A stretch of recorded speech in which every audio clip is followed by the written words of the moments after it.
Is not quite finished, but the village is already stirring in its sleep. In a low timber house at the edge of a muddy lane, darkness holds on stubbornly. The air is close with the smell of smoke that has soaked into every beam and scrap of cloth. Somewhere beneath a crust of ash, the hearth still hides a few red embers from last night's fire, precious warmth saved like a secret. On a straw mattress laid near the wall, a couple shifts under a rough wool blanket. Children lie tangled beside them, and in the corner a hen mutters in her crate, uneasy at the cold. This is medieval Europe, centuries before street lamps, before alarm clocks, before a day could be delayed by choice. Morning comes on schedule, whether the roof leaks or the belly is empty.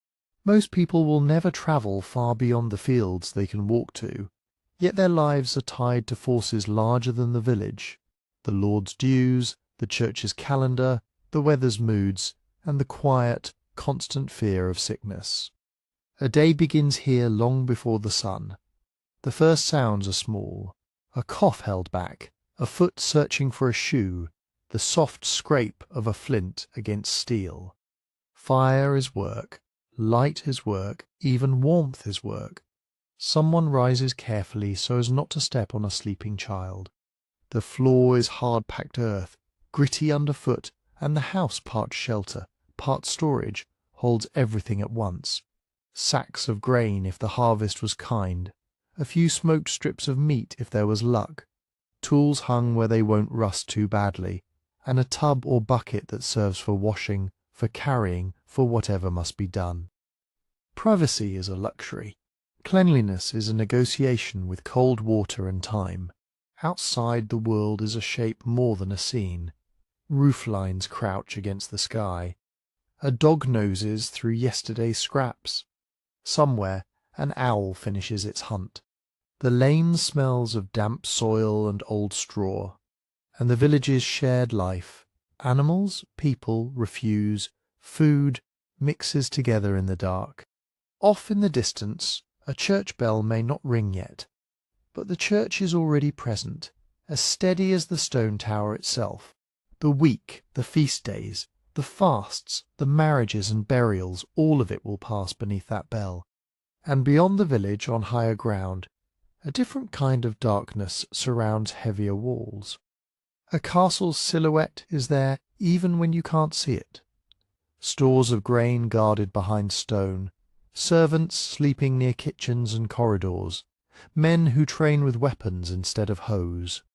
Farther still, on roads that run toward towns and courts, messages travel by horse, and decisions are made that can change a village's burdens with a single seal of wax. But our thread follows the ordinary household first, the hands that will bake, weed, mend, haul, and hope, because survival is not an idea here, it's a tally. Will the weather hold? Will the bread stretch? Will a child's fever break? Will the rent be paid in grain, in labour, in coins scraped together and surrendered? Authority is never far, neither is hunger.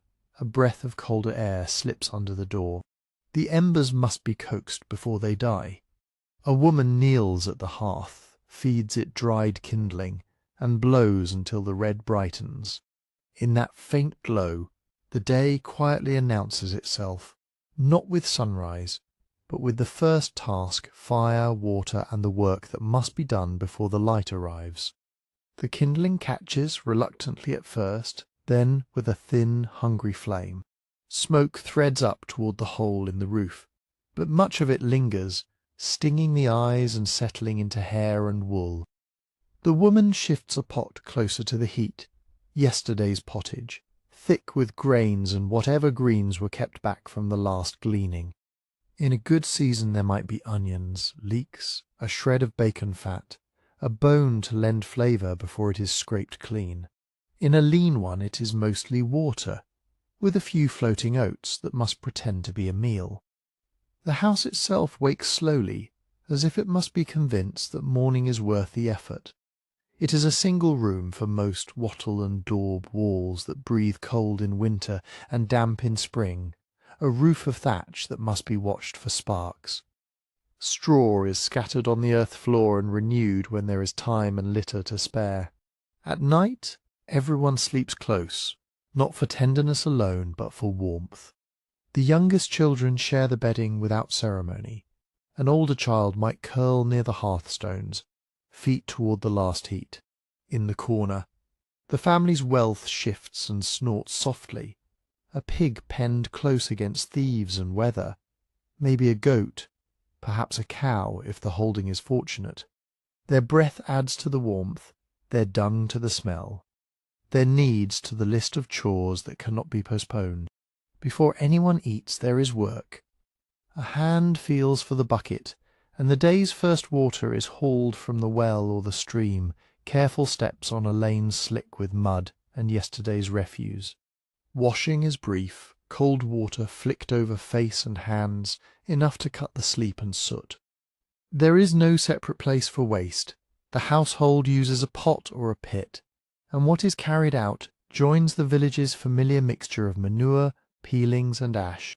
It is not filth by choice, but by limit. Limit of time, of fuel to heat water, of space to set things apart. Back inside, the woman tears coarse bread, dark with bran, and dips it into the pot. The bread is not the airy white of the Lord's table. It is heavy, sometimes sour, sometimes stretched with peas or barley when wheat is too dear. A small cup of weak ale goes around, small beer, safer than the water when the stream runs low or fouled. Hunger here is not the dramatic emptiness of sudden famine, not always. More often it is a constant arithmetic, smaller pieces, thinner pottage, an extra mouth, because a cousin's harvest failed, a day of hard work on a belly that never quite fills. It shows in the way people eat without wasting motion, in the care taken to scrape a bowl clean, in the silence that falls when the pot is nearly empty. Clothing is pulled on in layers. Linen, if there is any, for a shirt, wool for tunic and hose, a hood or cap against the morning chill. The cloth is plain, undyed or coloured with what the village can manage, browns, greys, dull greens. A bright red or deep blue would turn heads, such dye costs. A belt is more than decoration. It holds a knife, a pouch, a reminder that the body must carry its tools. Every seam is precious. Mending is constant, done in snatched moments, a sleeve patched with a mismatched piece, a hem let down for a growing child, a tear darned until the fabric becomes a map of repairs. On feast days, someone might wear their best wool, brushed and aired, and feel, just for an hour, like a person meant to be seen. As the children stir, the older ones are given small tasks immediately. One is sent to gather fuel, twigs, fallen branches, dried dung cakes shaped and stacked for burning when wood is scarce. Another scatters grain to the hens, and checks the trap for mice that steal from the winter stores. The man steps out to the byre, feeling for the latch in the half-light, and the animals answer with impatient noise. Feed is measured because feed is survival. A cow's milk means butter, and butter means something to sell, or something to trade, or something to keep a child from going hungry when the bread runs thin. Much of this early labour belongs to women, not because men are absent, but because the household is a small kingdom, and someone must rule it. Milk is strained and set in pans, cream is skimmed, churned if time allows. A baby is soothed with a finger, a song, a folded cloth. Wool is teased and spun on a drop spindle even while walking, even while watching a pot. The thread that will become cloth begins here, between chores, because cloth is time made visible, and above the smoke and the scraping bowls hangs an older obligation than any habit, the manor. This family's land is not simply theirs, it is held under a web of dues. Certain days are owed to the Lord's fields, boon work in harvest, ploughing in spring, repairs when a ditch collapses, or a fence must be raised. Rent may be paid in grain or eggs or labour, and there are smaller payments that arrive like stones in a shoe. the fee to use the Lord's mill, the Lord's oven, the Lord's winepress. A pig slaughtered might require a portion surrendered, a marriage might need permission and payment, a death might bring a demand before the body is even cold. The calendar decides as much as the weather does. There are saints' days and fasts, days when meat is forbidden even if it could be had, and days when the whole village must turn out for the Lord's needs, leaving their own plots waiting. Somewhere beyond the roofs, the Lord Steward keeps tally marks and lists who came, who hid, who still owes. The peasant household does not wake into freedom. It wakes into a schedule already written. The pottage is finished, bowls wiped with bread, and the last warmth of the hearth is banked again under ash to save a spark for later. Outside, the sky has begun to pale. The village is no longer a shape but a place. Doors opening, voices low, feet in the mud, and the first thin line of daylight drawing everyone toward the work waiting beyond the fence. The lane out of the village is a familiar scar through the fields, worn by generations of feet, hooves and cartwheels. Hedges are few here. Instead, the land lies open, spread in long, narrow strips like rough cloth laid out to dry. Each household holds scattered pieces, one strip here, another far off. So no family has all the best soil, and no family escapes all the worst. It is fairness of a hard kind, enforced by custom, and watched by neighbours who know exactly where a boundary should run, even when the earth itself gives no clear line. They walk with tools over shoulders, a wooden rake, an iron-tipped hoe, a sickle with its curved bite. Iron is precious enough that a blade may be used until it thins, then reforged, then used again. Handbills are smoothed by hands and repaired with pegs and cord when they crack. A man carries a long staff not for show, but because it is always useful, prodding an ox, shifting a load, keeping a dog back from a nest of ground birds. The air smells of damp soil and old straw, and already the day is being judged. A low ceiling of cloud means the hay will not dry. A bright wind means it might. In the open field system, no one works entirely alone. The village has rules. When the common fields are opened for grazing, when the beasts must be kept out, when the fallow is left to rest. To break those rules is not merely selfish, it is dangerous.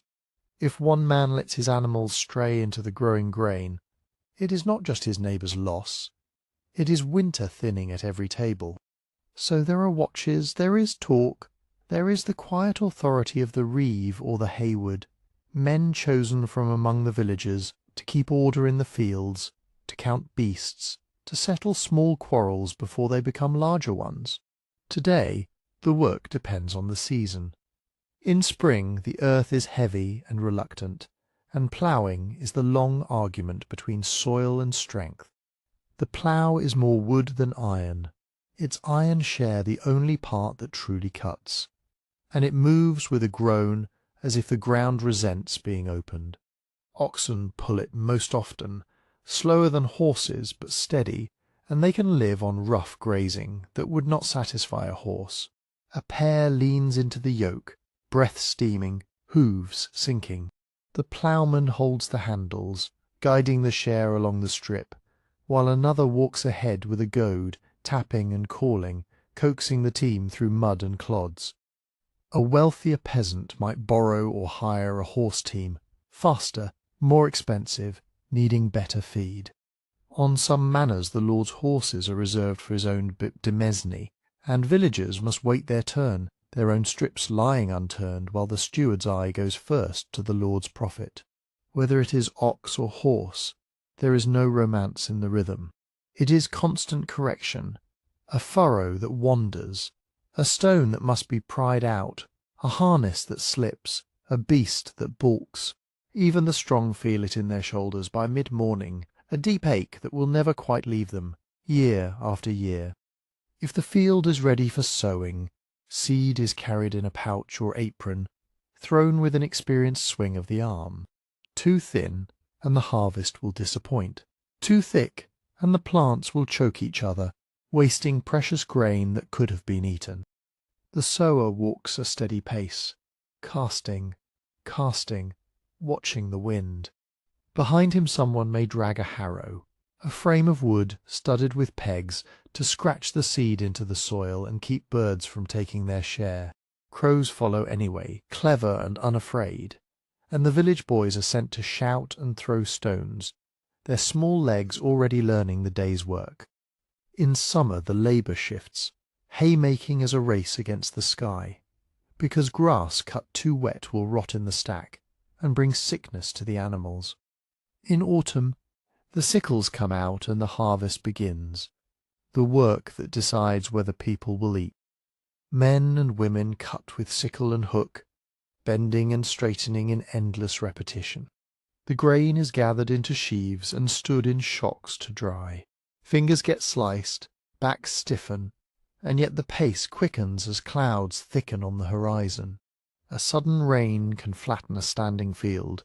A storm can strip grain from the ear. Every harvest is a wager placed against weather that does not care what is owed or who is hungry. Grain is life here, not as an idea, but as weight and texture and sound. The village measures the year in sacks, enough to seed next spring, enough to pay what must be paid, enough to keep children from thinning through winter. When grain is carried home, it is still only the start. It must be threshed, beaten with flails until the kernels jump free, then winnowed, tossed so wind can carry away chaff. It must be stored where damp cannot take it and mice cannot reach it. The flour that will become bread is not magic. It is hours of swinging arms, of aching wrists, of lungs breathing dust that clings to the throat. And then comes the mill. Most villages cannot grind as they please. The Lord's mill stands by water or wind, and the villagers are compelled to use it, paying a portion of their grain as a fee. The miller's hands are white with flour, and his reputation is rarely spotless. He is necessary, and necessity breeds suspicion. People watch the measure, mutter about heavy thumbs on the scale, about grain that vanishes between sack and hopper. Yet they come all the same, because hand querns are slow and, in some places, forbidden. Bread dominates not because it is loved, but because it is dependable, because it stretches, because it can be carried to the field and eaten without stopping work. A heel of coarse loaf and a swallow of small beer is how a body is kept moving. All of it sits under the shadow of dues. The parish priest will expect the tithe, 1 part in 10, in theory, though practice varies with local power and persuasion. The Lord will expect rent, eggs, a chicken, a measure of oats, perhaps a pig at Martinmas. There are labour days owed on the demesne fields, especially at harvest when every hand is demanded. A family might be cutting its own grain while knowing the steward will call them away to cut the Lord's first. The fear is not abstract. A shortfall is not just embarrassment. It is the difference between keeping a cow through winter or slaughtering it early. It is the difference between seed saved and seed eaten. It is the thin moment in late winter when stores run low and hunger grows teeth. Children are part of this economy as naturally as calves and chicks. Childhood is not a long, sheltered room. It is a short span of being small and then being useful.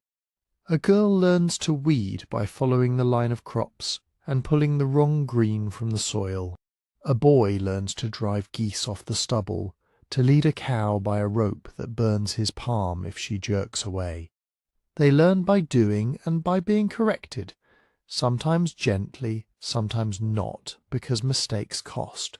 A child who drops seed into a puddle or lets a gate swing open is not merely clumsy, he is expensive. And yet there is laughter too, brief and bright, when work allows it. A stolen apple, a race along a ridge, a moment perched on a haystack before someone calls them back down. The countryside holds dangers that town streets cannot. A blade slips and a hand is opened. A foot turns in a hidden hole, and a man works the rest of the day on a swelling ankle because there is no choice. Oxen can kick, horses can bite, and a cartwheel can crush a leg as easily as it crushes a clod of earth. Beyond the fields, the woods are both resource and threat. Wolves still haunt some regions, especially in hard winters, taking sheep from the edge of the common pasture if the shepherd's dog is not sharp. Stray pigs vanish into undergrowth and sometimes return with torn ears. Sometimes do not return at all. And then there are human dangers. A lone traveller on a field path can be met by men who are hungry, or desperate, or simply bold. Banditry is not constant, but it is close enough to be believed. Tools are carried not only for work.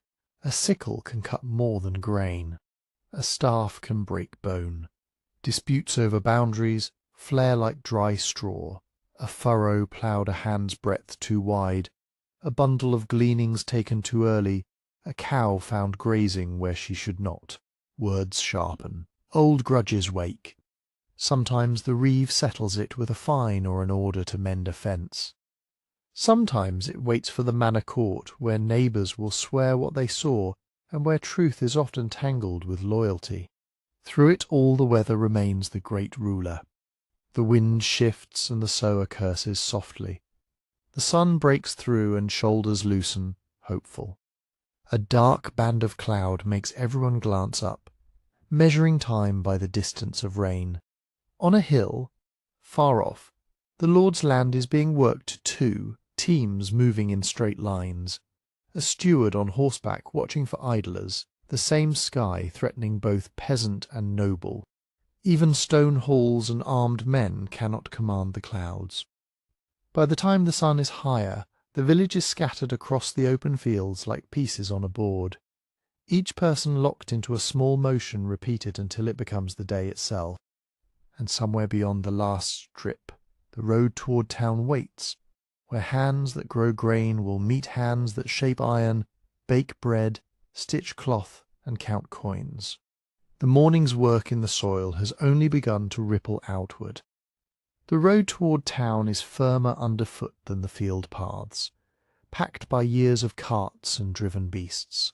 A peasant with a sack of grain or a bundle of flax walks a little straighter here, because the town is both promise and hazard. Ahead, the land narrows toward a gate. Even a small town advertises itself from a distance, a squat church tower, the angle of rooftops, and, if it is lucky or rich, a wall of stone or an earthwork crowned with palisade. Walls do more than keep out trouble.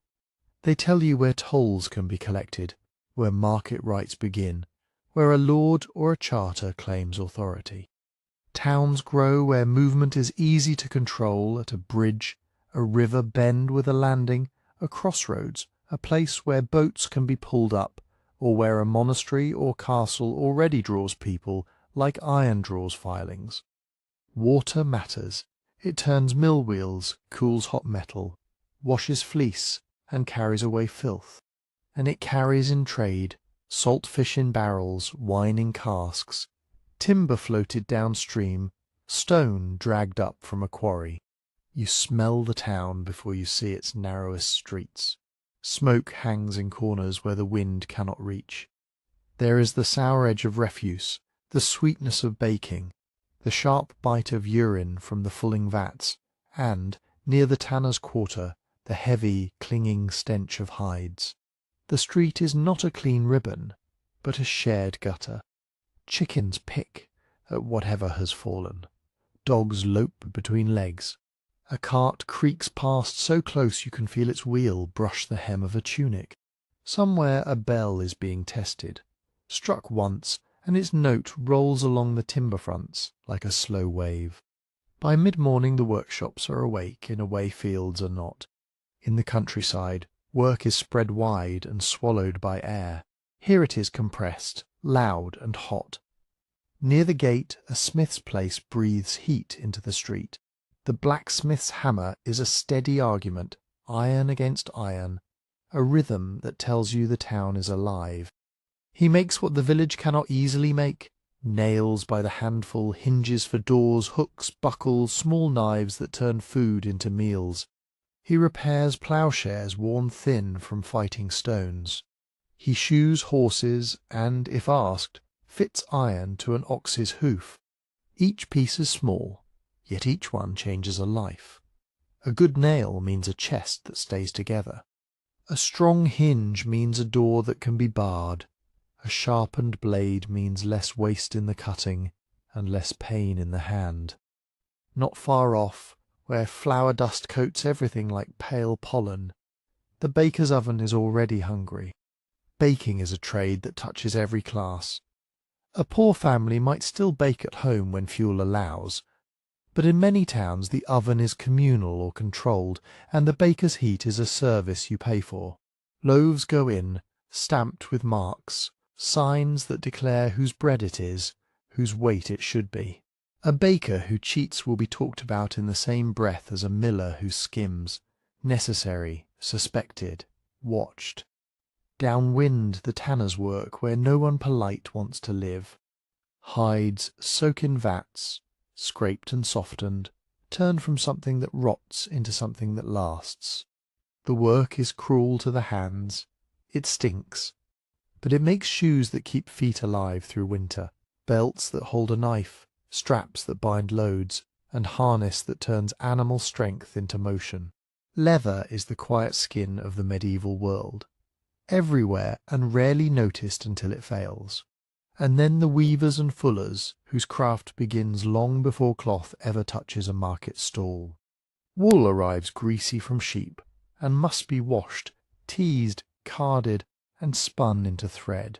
In one house a woman sits at a spindle, twisting fibre into yarn with practised fingers, while a child turns the distaff or keeps the thread from tangling.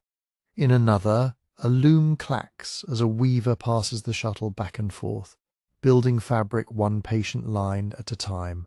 Fullers thicken and clean the cloth, sometimes with stale urine, sometimes with fuller's earth, then stretch it on frames to dry. Cloth is not mere decoration.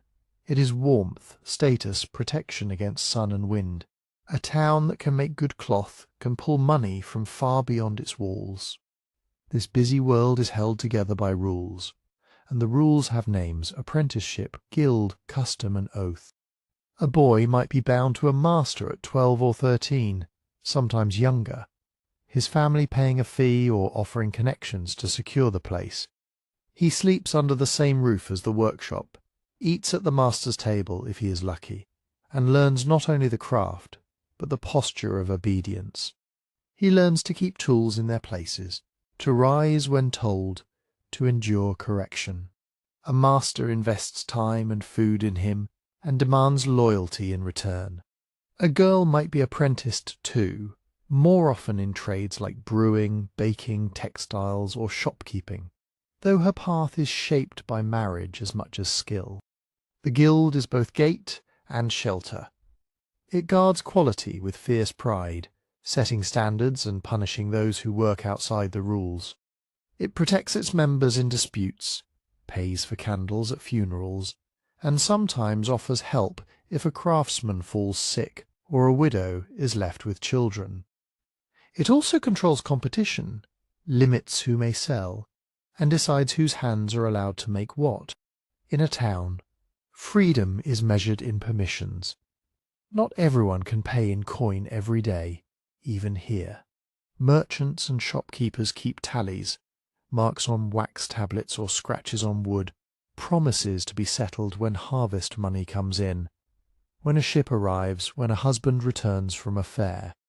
Credit is a thin bridge built from reputation. People speak of trust as if it is a kind of currency, because it is. A man known to weigh honestly can do business all day without drawing steel. A man suspected of cheating will find doors closed and voices cold. Weighing and measuring is its own quiet battlefield. Grain is scooped into standardized measures, at least standardized by someone's authority. Cloth is measured by the ell, stretched if the seller is bold. Scales are watched closely, and not only by buyers, town officials, and sometimes the Lord's men inspect weights because order is profitable. Disputes are settled in sharp whispers, then in loud words, then, if pride demands, in a visit to a court that will come later in the day. Women move through this mid-morning town with practised purpose. A brewer checks her ale, because weak ale means lost customers and sour talk, and strong ale means trouble if it is watered after. A widow keeps her late husband's stall, because a licence or a place in the market may pass to her, and she knows the faces of regular buyers better than any clerk. A wife of a craftsman manages accounts, buys raw materials, and sells finished goods. Her hands as stained with work as his, even if the guild records her name only as so-and-so's woman, in the textile trades especially. Spinning is everywhere, thread made in kitchens and courtyards, turning idle moments into something that can be sold. And all of it feeds everyday consumption, the small goods that make medieval life possible. Candles, made of tallow for most and beeswax for the wealthy, mean a longer working day and a safer walk down a stair.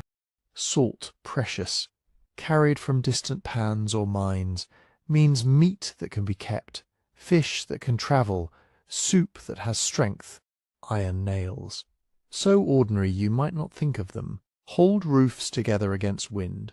Cloth, from rough homespun to fine-dyed wool, is paid for in months of work and worn until it is patched beyond recognition.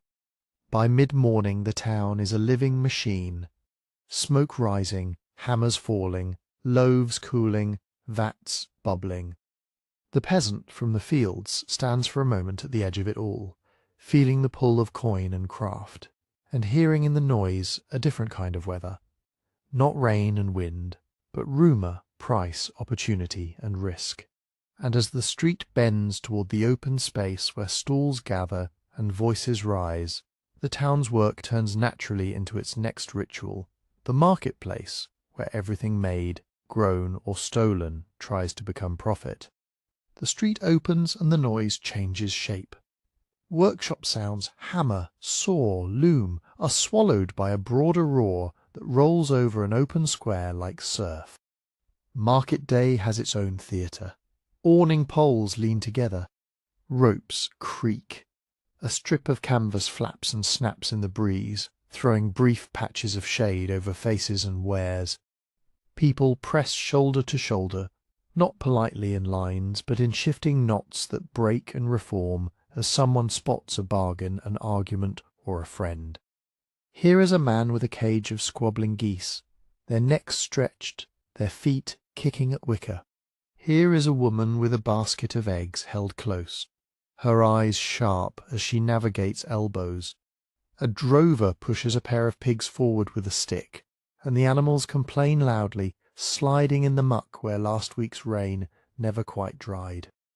Children dart between adults like quick fish, sent with a few pennies and a list of impossible instructions. Buy the cheapest, but the best. Don't lose the coin. Don't talk to strangers. Be back before the bell. The sellers shout their goods into the air, each voice trying to hook a listener. Fresh onions, hard cheese, a ribbon of dyed wool, a knife with a new edge, a pot that won't crack in the fire, sworn by the saint whose name is invoked whether or not he cares. A peddler lays out combs and needles, bits of tin, beads of glass, and little things that feel like luxuries because they are not strictly necessary. A wandering chapman carries his entire shop on his back, stopping wherever a gap opens in the crowd. Food is the easiest lure. It moves quickly, it smells strong, and it solves an immediate problem. Bellies growl even when purses are thin. Near the edge of the square, where smoke can drift away without choking everyone, public cooking turns the marketplace into a street of appetites. Meat pies sit in rows, their crusts browned and thick, made to travel in the hand. Some are honest, mutton or beef if the buyer is fortunate. Some are mystery, cut with oats or filled with whatever could be spared. A fish seller stands over a board slick with brine, laying out eels and river fish, and if the town is close enough to the coast, or a good river route, salted herring from far away, the kind that arrives in barrels and keeps when fresh food fails.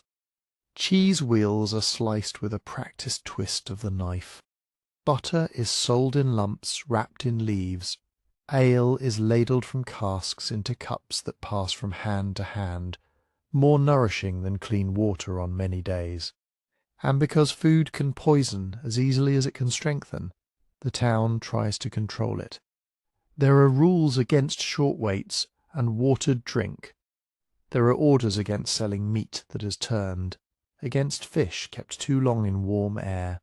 In theory, an offender can be fined, shamed, even forced to destroy the bad goods in public. In practice, the line between thrift and fraud is thin, and the day is busy enough that many things slip through, especially when the seller is connected or quick or simply gone before anyone thinks to complain. Beyond the everyday wares are the goods that smell of distance. A merchant's stall might display pepper locked in a little box like treasure, saffron wrapped carefully, cinnamon bark that seems almost magical to those who have never seen where it grows. The wealthy buy such spices not only for taste but for display, proof that their table can reach beyond the horizon. Wine comes in casks, rolled and tapped, from vineyards a long journey away. Fine cloth travels too, dyed scarlet, deep blue or green, fixed with costly processes that keep colour from fading in sun and rain. And everywhere, wool, sacks of fleece, bolts of broadcloth, bundles of yarn, England, Flanders, and other regions tied together by this soft, stubborn fibre that becomes money you can wear. Goods travel by whatever routes the land allows.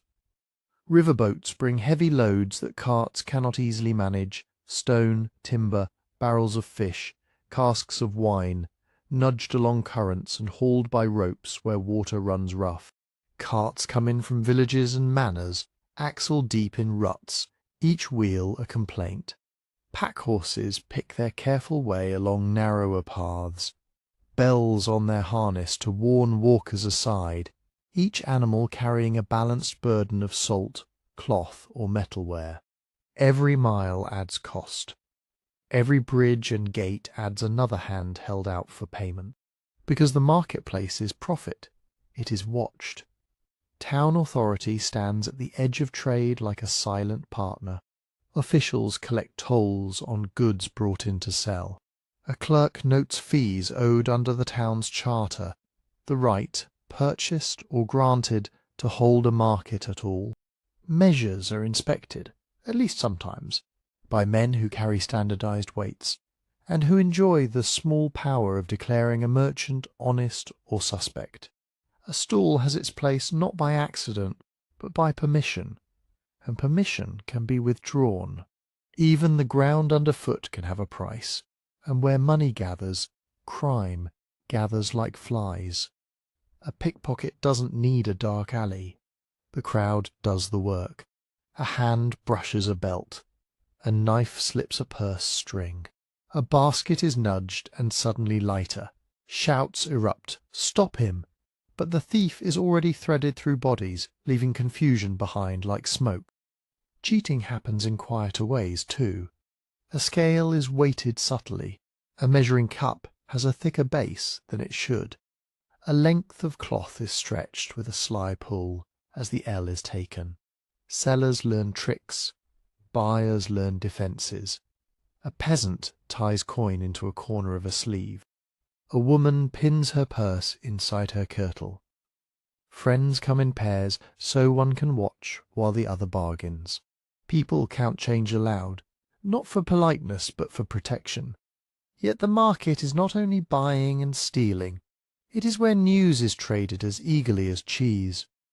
A minstrel finds a spot and begins a familiar tale, earning pennies, bread, or simply attention. A storyteller repeats a heroic deed, with flourishes that grow larger each retelling.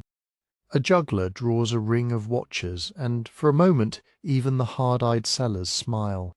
Gossip moves faster than carts. Someone's cow carved wrong. A lord's men were seen on the road. A tax is coming. A war rumour, a plague rumour, a marriage rumour, each one passed along, tested, embellished, believed or doubted, depending on who speaks it. In this churn of voices and smells, the peasant who entered the town as a stranger begins to feel the town's pulse. Here, a day's labour can become a few coins, and a few coins can become salt for the winter. A better knife, a strip of cloth to patch a child's coat. But every bargain has eyes on it, neighbours, officials, thieves, and the ever-listening crowd. The marketplace offers what the village cannot: variety, opportunity, and the thrilling sense that the world is larger than a single field. It also offers a warning, murmured in every careful grip on a purse. In a place where everything has a price, trust does too. Trust is expensive in a crowded square, and so is time. Near midday, when bargains begin to slow and bellies begin to argue, a sound rises above the market's clamour, and makes even the busiest hands hesitate. The church bell does not ask, it announces. It rolls over rooftops and down alleys, out to the fields beyond the walls, and it reaches those who cannot read a calendar or own a clock. It tells them, as it has told their parents and their grandparents, when to pause, when to pray, and when the day has turned another page. For the poor, the bell is often the only measure of hours that matters. A woman with flour on her hands stops kneading long enough to cross herself. A man hauling a sack shifts his grip and mutters a quick prayer, more habit than poetry. Even a trader who keeps talking does so a little more quietly, because the sound carries a warning as well as a comfort. God is listening, and so is everyone else. The parish church sits close to the life of the town, like a stone heart. Its door is open to the sweating labourer and the fur-trimmed merchant alike, though not on equal terms. The wealthy have their place nearer the front, where the candles brighten the carved saints and the painted panels. The poor drift to the edges, standing behind, sharing air thick with tallow smoke and damp wool. Latin words rise and fall, mysterious to most, familiar in rhythm if not in meaning. What matters is that the service happens, that the priest's hands move through the proper motions, that the community is seen together beneath the same roof. Faith here is not only private, it is public, social, unavoidable. Saints' days punctuate the year like bright stitches, a feast for the patron saint, processions when weather allows, a day when work slows and a little extra food is coaxed from a tight larder. To miss them without reason is to invite questions. A neighbour notices who kneels and who does not. A rival remembers who failed to offer a candle when a child was sick. In a world where reputation is a kind of currency, piety is part of the cost of belonging. And then there is confession, more feared than loved. The priest knows the list of sins as well as he knows the faces. Some confessions are small and ordinary: anger, envy, a stolen onion, a lie told to make a deal. Others are heavier and spoken with eyes fixed on the floor, an affair, an oath broken, a fight that went too far. Penance might be prayers, a fast, a gift, a pilgrimage if the sinner can afford to leave. The church holds keys not only to heaven, people are taught, but to shame and forgiveness here on earth. It can bind a community together, and it can squeeze. Outside the parish, the day turns with an even stricter rhythm behind monastery walls. If you walk beyond the town's edge, past kitchen gardens and low outbuildings, you find a place built for routine. The bell here is sharper, more frequent, calling the brothers through the hours like a shepherd's whistle. Silence is not constant. There is chant, there is reading aloud, there is work, but speech is measured, limited, disciplined. The rule is a net that catches wandering thoughts. In the cloister, footsteps echo on stone. In the scriptorium, A few men bend over desks, their fingers stained with ink made from soot, oak galls, and iron salts. A page is precious enough to make a man careful with every stroke. A single book can be the wealth of a small farm.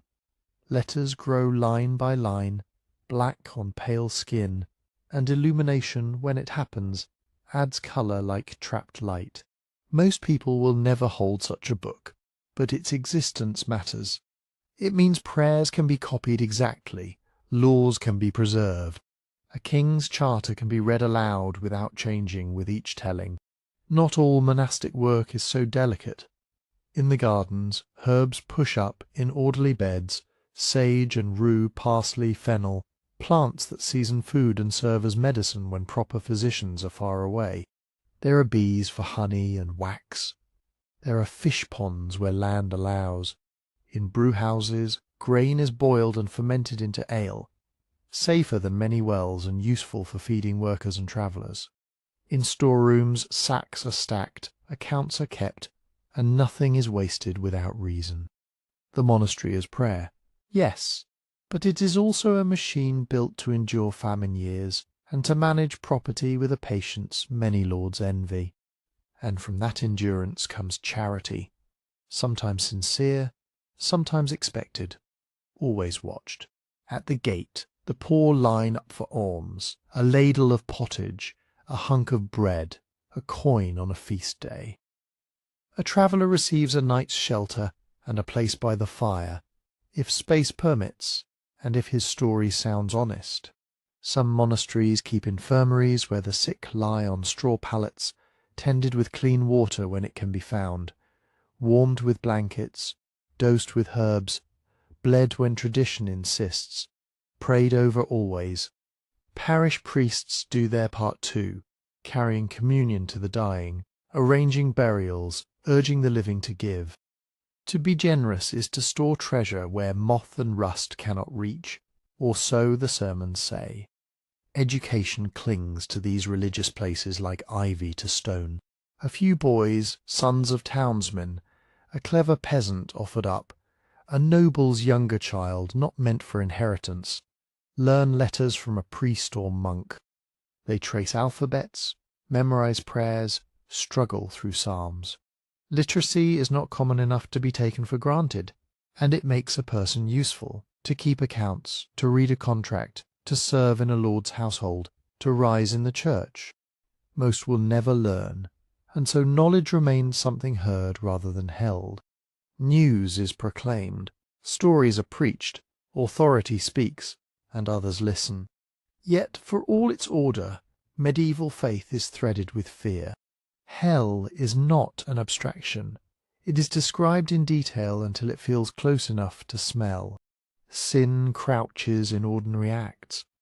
A bad harvest can look like punishment. A sudden illness can feel like a judgment. People touch relics, the bone of a saint, a splinter said to be from the true cross. Not because they are foolish, but because pain is real and help is scarce. Miracles are hoped for in the same breath as medicine. Superstition lives alongside doctrine. Charms tucked into clothing, whispered prayers mixed with older habits, the uneasy sense that the world is crowded with unseen forces. At noon, the bell does what it always does. It gathers the scattered pieces of the day, merchant and peasant, priest and monk, noble and beggar, into a single shared pause. Some feel comfort, held inside a story that promises meaning. Others feel the weight of it, a hand on the back, guiding, pressing, reminding them that in this world faith is not just believed. It is lived, measured and heard, again and again, in the sound that cannot be ignored. When the bell's last echo fades, the world does not become safer. It simply returns to its ordinary dangers, the kind that do not wait for feast days or prayers. A man steps out of the church and feels the sting of a cut he earned that morning. Nothing dramatic, just a nick from a knife while trimming leather, or a scrape from a splintered cart. In a cleaner place it might be an annoyance. Here it can be a sentence. Dirt works its way into broken skin. Flies find the damp edge of blood. By evening the wound can be hot and swollen, and by the next day, if the red line creeps up the arm, neighbours begin to look at him differently. In the village, sickness is spoken of with the same bluntness as weather. A fever has come. A child is taken with the flux. An old man's cough has deepened and will not loosen. Tooth pain is the kind that makes a strong farmer go quiet, pressing a knuckle to his jaw as if he could push the ache back into the bone. There is no gentle dentistry, only waiting or a desperate pull with iron tools, or a rinse of hot herbs that numbs for an hour and then leaves the pain to return. And for women, danger is woven into life itself. Childbirth is not a single moment, but a narrow bridge that must be crossed again and again. In a low house that smells of smoke and damp straw, a midwife arrives with practised hands and a bundle of cloth. She has delivered babies by firelight, in winter storms, in harvest season, with women refusing to stop working until the last possible hour. She knows which positions ease a difficult labour, which herbs might steady trembling, which prayers are said for protection. Yet even with skill, blood can come too fast, or the child can lie wrong, and the room fills with a sudden, helpless urgency. Help exists, but it is scattered, and it wears many faces. In a town lane, a barber surgeon sharpens his blade. He shaves beards, yes, but he also drains abscesses, sets simple fractures, and pulls teeth when coin is offered and courage is found. His apron carries stains that are not from hair. Nearby, an apothecary measures dried leaves and resin by weight, promising relief in a small pouch, willow bark for pain, garlic for bad air, honey for wounds, wormwood for parasites. In the countryside a wise woman is called, not because she is licensed, but because she is known. She has seen illness pass through families and remembers what seemed to help. People respect her and fear her in equal measure, because knowledge is close to suspicion when it cannot be neatly explained. Behind monastery walls, the infirmary is a different kind of room, still not modern comfort, but more ordered than most homes can manage. A brother brings water that has been boiled for brewing, warm and safer than the ditch-fed wells. Beds are straw-filled pallets, but there is linen, and there are herbs from the garden, and a steady routine. The sick are fed gruel, given rest when fields and workshops would demand labour, and prayed over with a confidence that feels like medicine in itself. What people trust is a mixture, layered like the day's bread. There are poultices of crushed plants and fat, pressed to swelling. There is bleeding, because learned tradition insists illness can be drawn out like a bad humour. Leeches may be set on skin, and a basin waits to catch what is taken. There are charms sewn into clothing, little scraps of scripture, knots tied a certain way, a saint's name whispered while a hand rubs a bruise. A mother crosses herself over a child's forehead, and also rubs the gums with clove, because faith and practicality are not enemies here. They are companions. When one fails, the other is asked to try again. And all of it happens in a world that breeds sickness. Waste lies where it falls in narrow streets.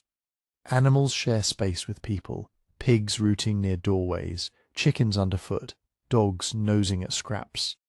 Water is carried from wells that can be fouled by runoff, or drawn from rivers that serve as washing place, watering hole and sewer. When contagion moves through a neighbourhood, it moves quickly, one cough to another, one shared cup, one crowded room where bodies sleep close for warmth. People talk about miasmas, about corrupted air, about God's anger, but they also notice patterns. Who visited the sick, who attended the funeral, who begins to sweat and shiver next. Death is not hidden. It comes into the house and takes a seat by the hearth. When someone dies suddenly, the community responds with a practised kind of haste. The priest is sent for because the last rites matter as much as the last breath. Neighbours help wash the body, if water can be spared, wrap it in cloth, and keep a candle burning if they can afford one. There is a wake, sometimes quiet, sometimes edged with gossip and fear. A will might be spoken if there is anything to leave. A few tools, a cow, a chest. A promise that debts will be paid. The dead are carried to the churchyard, and the living measure their own chances by the fresh soil. Yet even in sickness class draws its line. A peasant endures, because work does not wait, and because treatment costs time and coin.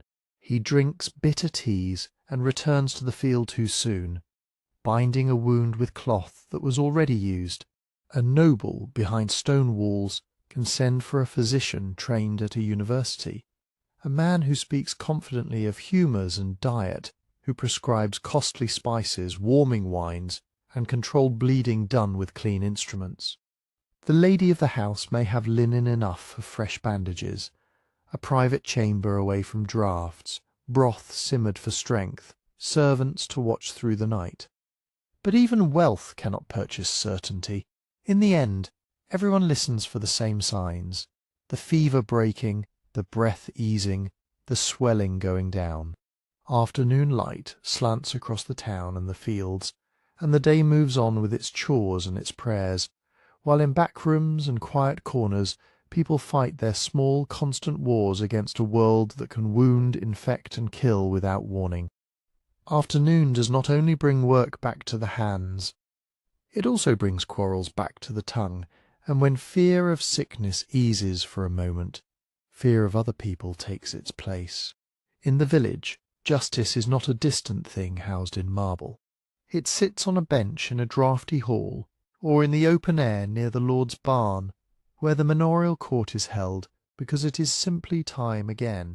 The steward, the reeve, a handful of tenants, men with sun-browned faces and wary eyes, gather to hear disputes that have been simmering for weeks. A strip of land has been ploughed a foot too far into a neighbour's ridge. A hedge was cut and moved in the night. A borrowed ox was returned lame. A widow insists a debt was paid in eggs and labour. The lender insists it was not, and the argument is really about survival. Most cases do not end in chains. They end in fines. A few pennies for letting pigs wander into another man's beans. A larger payment for breaking the assize of ale, watering the brew, selling it short, cheating neighbours in small thirsty measures. The court records it all, not because it loves fairness, but because order has a price, and the Lord expects his share. Even an apology can be a kind of tax, spoken aloud with the whole village listening, so that the shame does part of the work that guards cannot. In town, the stage is busier and the rules more crowded. There are ward moats and borough courts, guild complaints, market regulations, and the constant friction of people living close. Here, a man's hand can stray into another's purse in the crush of a stall. A butcher may sell meat that smells too sweetly of pepper, meant to hide rot. A landlord and tenant shout over rent, and the shouting draws a ring of listeners, each one deciding which side they might need tomorrow. Authority wears many faces. The sheriff rides the king's business in the shire, collecting what is owed and summoning men for service when war calls. In a town, a bailiff or sergeant keeps order, and a watchman with a staff calls the hours when the light begins to fade. But between the written law and the street there is always a hand held out, palm up, a small bribe to overlook an illegal measure, a gift to delay a summons, a favour asked quietly so that an inconvenient witness is suddenly hard to find. People complain, but they also participate, because corruption is not only greed, it is a way of making the system bend when it would otherwise break them. And sometimes the system does not bend, sometimes it snaps down like a trap, and it does so in public. A punishment is meant to be seen. In the square, the stocks wait like a piece of town furniture. their holes polished by years of ankles and wrists. A man sits trapped, his face reddening as children laugh, and old women spit, and someone throws a rotten apple that bursts against his cheek. The lesson is not just for him. It is for every person who feels a temptation rise and remembers the sound of that laughter. For worse offences, pain is the message. A whipping post stands where all can gather. The lash falls, and the back opens, and the crowd watches with tight mouths, some grimly satisfied, some sickened, some secretly relieved it is not their skin. For theft and repeated crime, the body itself can be marked, an ear shortened, a hand maimed, punishments that follow a person like a shadow, making their shame visible in every marketplace. And for the gravest crimes, or for times when authority wants a warning that will not be forgotten, there is the gallows on the edge of town, a shape against the sky that turns even a breeze into a threat. Yet law does not stop violence, it only tries to contain it. Feuds smoulder between families over old slights, disputed boundaries, a fight that went too far at last year's fair. In a tavern, ale loosens tongues and fists. A man insults another's wife, or accuses him of cheating at dice, and suddenly a bench scrapes back and tankards fly. Knives appear quickly, not always to kill, but to remind the other man that blood is close. Self-defence is spoken of in hard, uncertain terms. Too much force and you become the criminal. Too little and you become the corpse. Outside the town walls and beyond the last fields, the road belongs to whoever has the strength to take it. Brigands wait where trees close in, where a ditch hides a man until the moment he rises. A traveller can be beaten and stripped, left alive if mercy is profitable, or held for ransom if his clothes and accent suggest someone might pay. That is why merchants form trains of carts and hire armed men when they can. That is why pilgrims travel in groups, badges pinned to their cloaks, praying not only for the shrine ahead, but for the miles between. And always status decides how sharp the law's teeth are. A peasant accused of stealing a loaf may face the stocks and the lash, because hunger is not an excuse recognized by men who sit in judgment with full bellies. A noble who strikes someone in anger may settle it with coin, with influence, with a letter sealed by the right hand. Even when a lord is clearly at fault, few will speak boldly against him, because justice is not blind here. It is watching, and it knows who has power. As the sun lowers and the day begins to lean toward evening, people do what they can to avoid the court, avoid the road, avoid the eye of the sheriff. Doors are barred early, tools are counted, coins are hidden in clay pots under the hearth. In a world where sickness can take you overnight, the law can take you just as quickly by accusation, by debt, by a neighbour's grudge spoken at the wrong moment and believed by the right man. The safest place, people like to say, is behind stone. But stone does not welcome everyone. As the afternoon light slants across the road and the hedgerows begin to throw longer shadows, the castle rises ahead like a clenched fist on its hill, walls pale and hard, corners squared, a banner stirring lazily where the wind can catch it. Approaching it, you feel the defences before you reach them. The ditch, sometimes wet, sometimes only a dry gash in the earth. The steep bank cut to make climbing awkward. The outer wall, with its narrow openings, not made for looking out at beauty, but for looking down at trouble. The gatehouse is the true mouth of the place. A tunnel of stone, heavy doors banded with iron, a portcullis that can be dropped with a groan of chains. Men at the gate do not merely watch, they count, they ask names. They weigh bundles with their eyes. A messenger is made to wait until his seal is checked. A peddler is turned away unless he has a reason that sounds profitable. Even locals who have come to bring eggs, rent, grain, or a day of owed labour learn to stand in the right place and speak to the right man, because controlled access is the castle's first habit. Inside, the air changes. It smells of animals and smoke and damp stone that never fully warms. The courtyard is busy in the plain, unromantic way of a working yard. A boy leads a cart around a puddle, wheels creaking. A farrier bends over a hoof, hammering iron into shape. A groom wrestles with a saddle strap, while a horse tosses its head, impatient and glossy with sweat. And above and around all this motion is the true engine of the castle, servants. In the kitchens, heat presses close as bodies do. A cook's hands are quick with dough and knives. Cauldrons hang blackened over fire, and someone is forever stirring, skimming, tasting, swearing softly when the salt is short. Spits turn with joints of meat when the larder allows it, and when it doesn't, the pot is filled with pottage thickened with peas or barley, stretched to feed many mouths.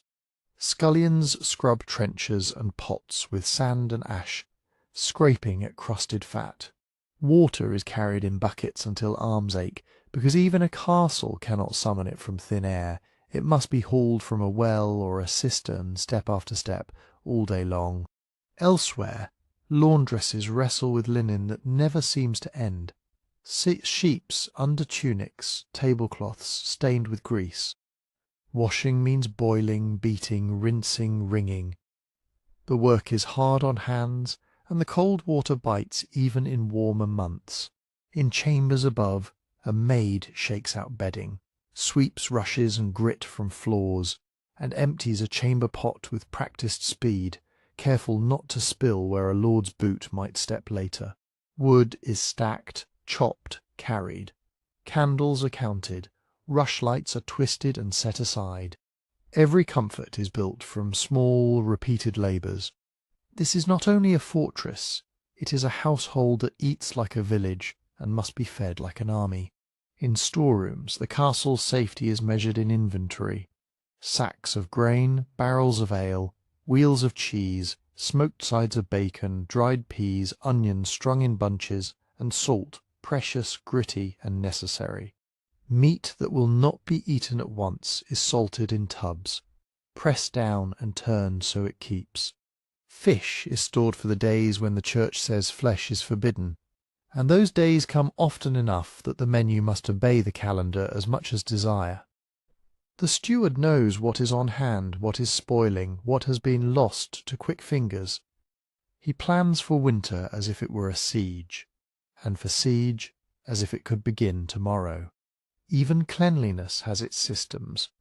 A great household tries to keep stink at bay, though it never fully wins.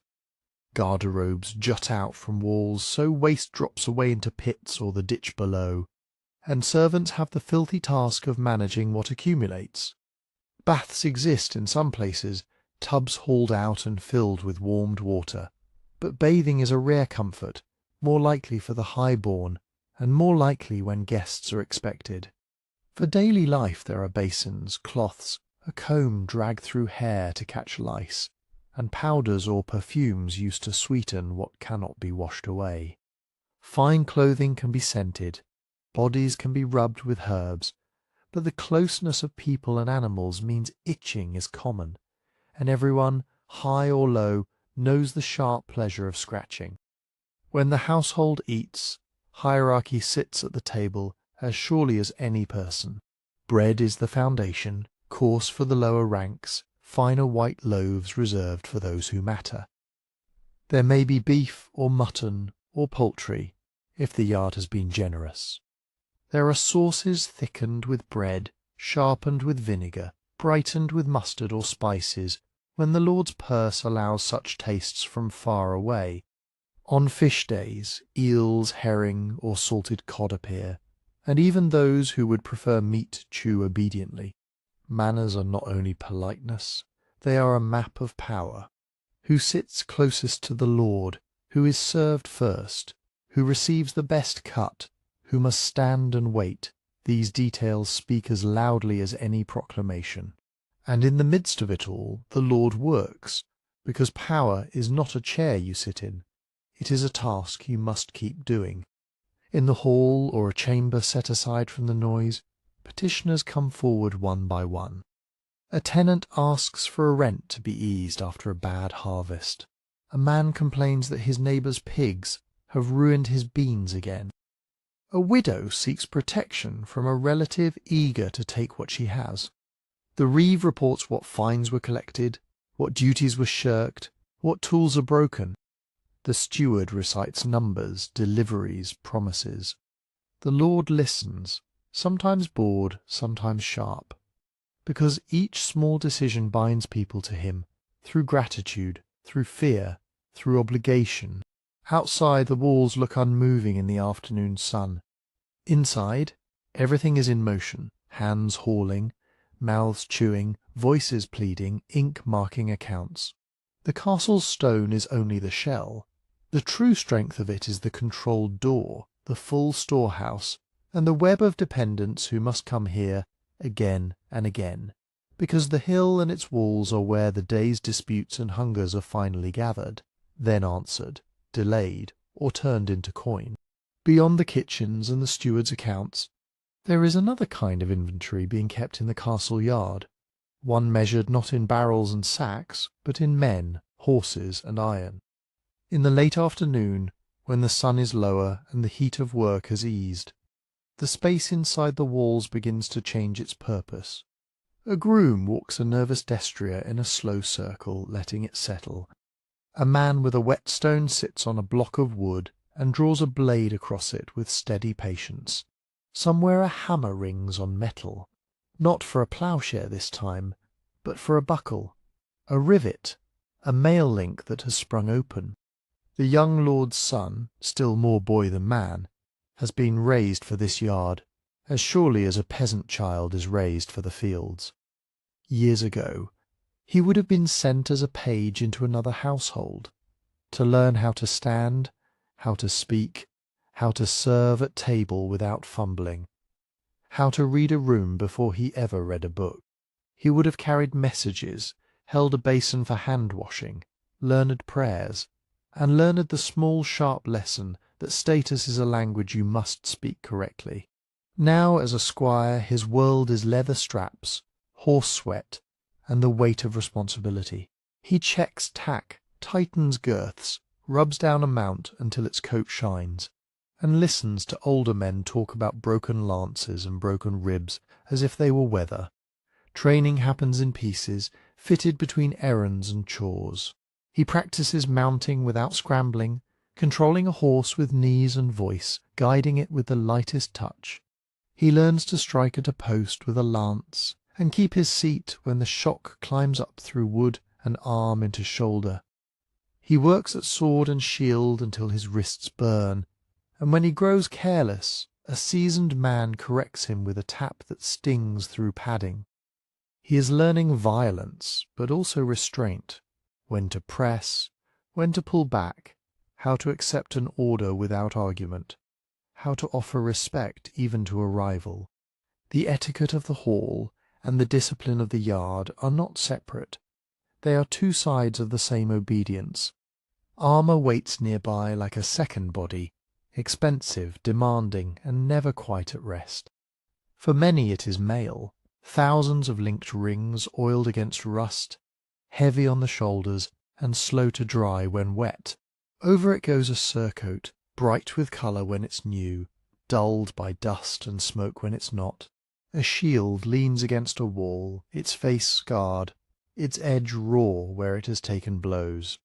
A sword hangs in its scabbard, not a magical thing, but a costly tool needing constant care. A lance, longer than seems sensible until you see it used, is checked for straightness and cracks. And for the richest, for later years and newer fashions, plate begins to appear, gleaming pieces that turn a blade but require more money than most villages will see in a lifetime. Each buckle and strap is another point of failure. Each repair is another coin. Not everyone behind these walls is a knight, and not everyone who fights will ever wear fine steel. The garrison includes men with spears and bills, archers with worn gloves and strong backs, crossbowmen whose strings must be protected from damp. Some are locals doing their ode service, counting the days until they can go home. Others are hired hands, mercenaries whose loyalty is written in pay, not blood. They talk of rations the way farmers talk of harvest. Bread, cheese, onions, ale when it's available, salted meat when it isn't. They sleep where they can on straw in a loft under a lean-to, beside a wall that holds heat a little longer at night. Discipline is a daily grind of routine. Don't leave your post, don't start a brawl in the yard, don't steal from the stores unless you want the lash or the stocks. As evening approaches, the castle's military habits become visible. A horn call, a shouted name, the shift of men as watch changes hands. One pair takes the wall walk, scanning the road and the tree line beyond the ditch. Another patrols the perimeter inside, checking doors, checking torches, checking that nothing is left carelessly where an accident or a spy could make use of it. Signals are simple but understood. A flag when daylight allows, a fire or lantern at night, a bell or horn to pull everyone toward the gatehouse fast. Because everyone here knows what war really looks like when it arrives. It is not only bright charges and banners, it is weeks of siege, when hunger does the work that swords cannot. It is raids that come at dawn, when a village is half awake, when barns burn and cattle are driven off, when grain meant for winter becomes smoke. It is a cruel logic: starve the enemy, empty his countryside, make the land itself an ally. And it is civilians who pay first: the child who loses a father, the widow whose bread is taken, the farmer who watches his year's labour vanish in an hour. Yet in the yard talk still turns to honour, because honour has a price and a purpose. Tournaments sharpen skill and display wealth, but they also break bones and bankrupt fools. A captured knight may be worth more alive than dead, held for ransom like a walking purse. Even violence has its accounting. The steward counts grain, the captain counts arrows, the lord counts promises and threats. And somewhere among them the squire stands a little straighter, feeling the weight of the future settle on his shoulders, like mail, cold at first, then familiar, while the castle prepares, as it always must, for the possibility that tomorrow's dawn will bring not petitioners at the gate, but war, inside the same walls where men count arrows and practice killing. Another kind of power keeps the household standing upright. It moves quietly from chamber to pantry, from cradle to account book, and it often belongs to the lady of the house. As the yard settles and the watch takes its places, she is still awake to details. A servant waits with a wax tablet or a scrap of parchment while she listens to the steward's report. How much grain remains? Which tenants are late? What cloth was purchased? What candles were used in the chapel? How many guests might arrive before week's end? If the lord rides out, she may hold the keys, literal keys, on a chain at her waist, and the authority that comes with them. She decides which stores can be opened, which barrels may be tapped, how much ale is to be poured for the men-at-arms, and how much flour must be kept back for winter. Hospitality is not a soft duty, it is politics served on trenchers. A guest who is fed well and seated properly remembers it. So does a guest who is slighted. The lady watches the hall with the same careful eye a captain uses on the wall walk, who sits near the high table, who speaks too freely, who drinks too much, which messenger wears dust from a long road, and which one carries a story that will travel farther than he will.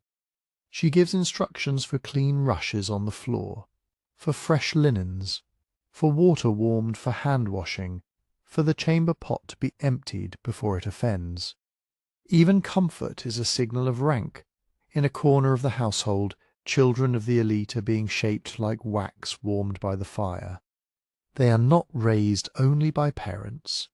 A boy may have been fostered away years earlier, sent to another lord's home as page, and then squire, learning service and obedience as much as sword-play. A girl may be fostered too, taught manners, household skills, and piety under a watchful noblewoman who will one day be a useful ally. Tutors speak to them of letters and numbers, of prayers and saints' days, of how to offer a cup with steady hands, and how to keep a face still when insulted. Their childhood is supervised rehearsal for the roles waiting ahead, and those roles are often decided by marriage, long before love is even possible. In noble houses, marriage is less a private vow than a treaty sealed with a clasped hand. Dowries are counted, land, coin, rights to rents, a chest of linens, perhaps livestock or plate. Inheritance is argued over in advance, as if the wedding ring must also bind the future.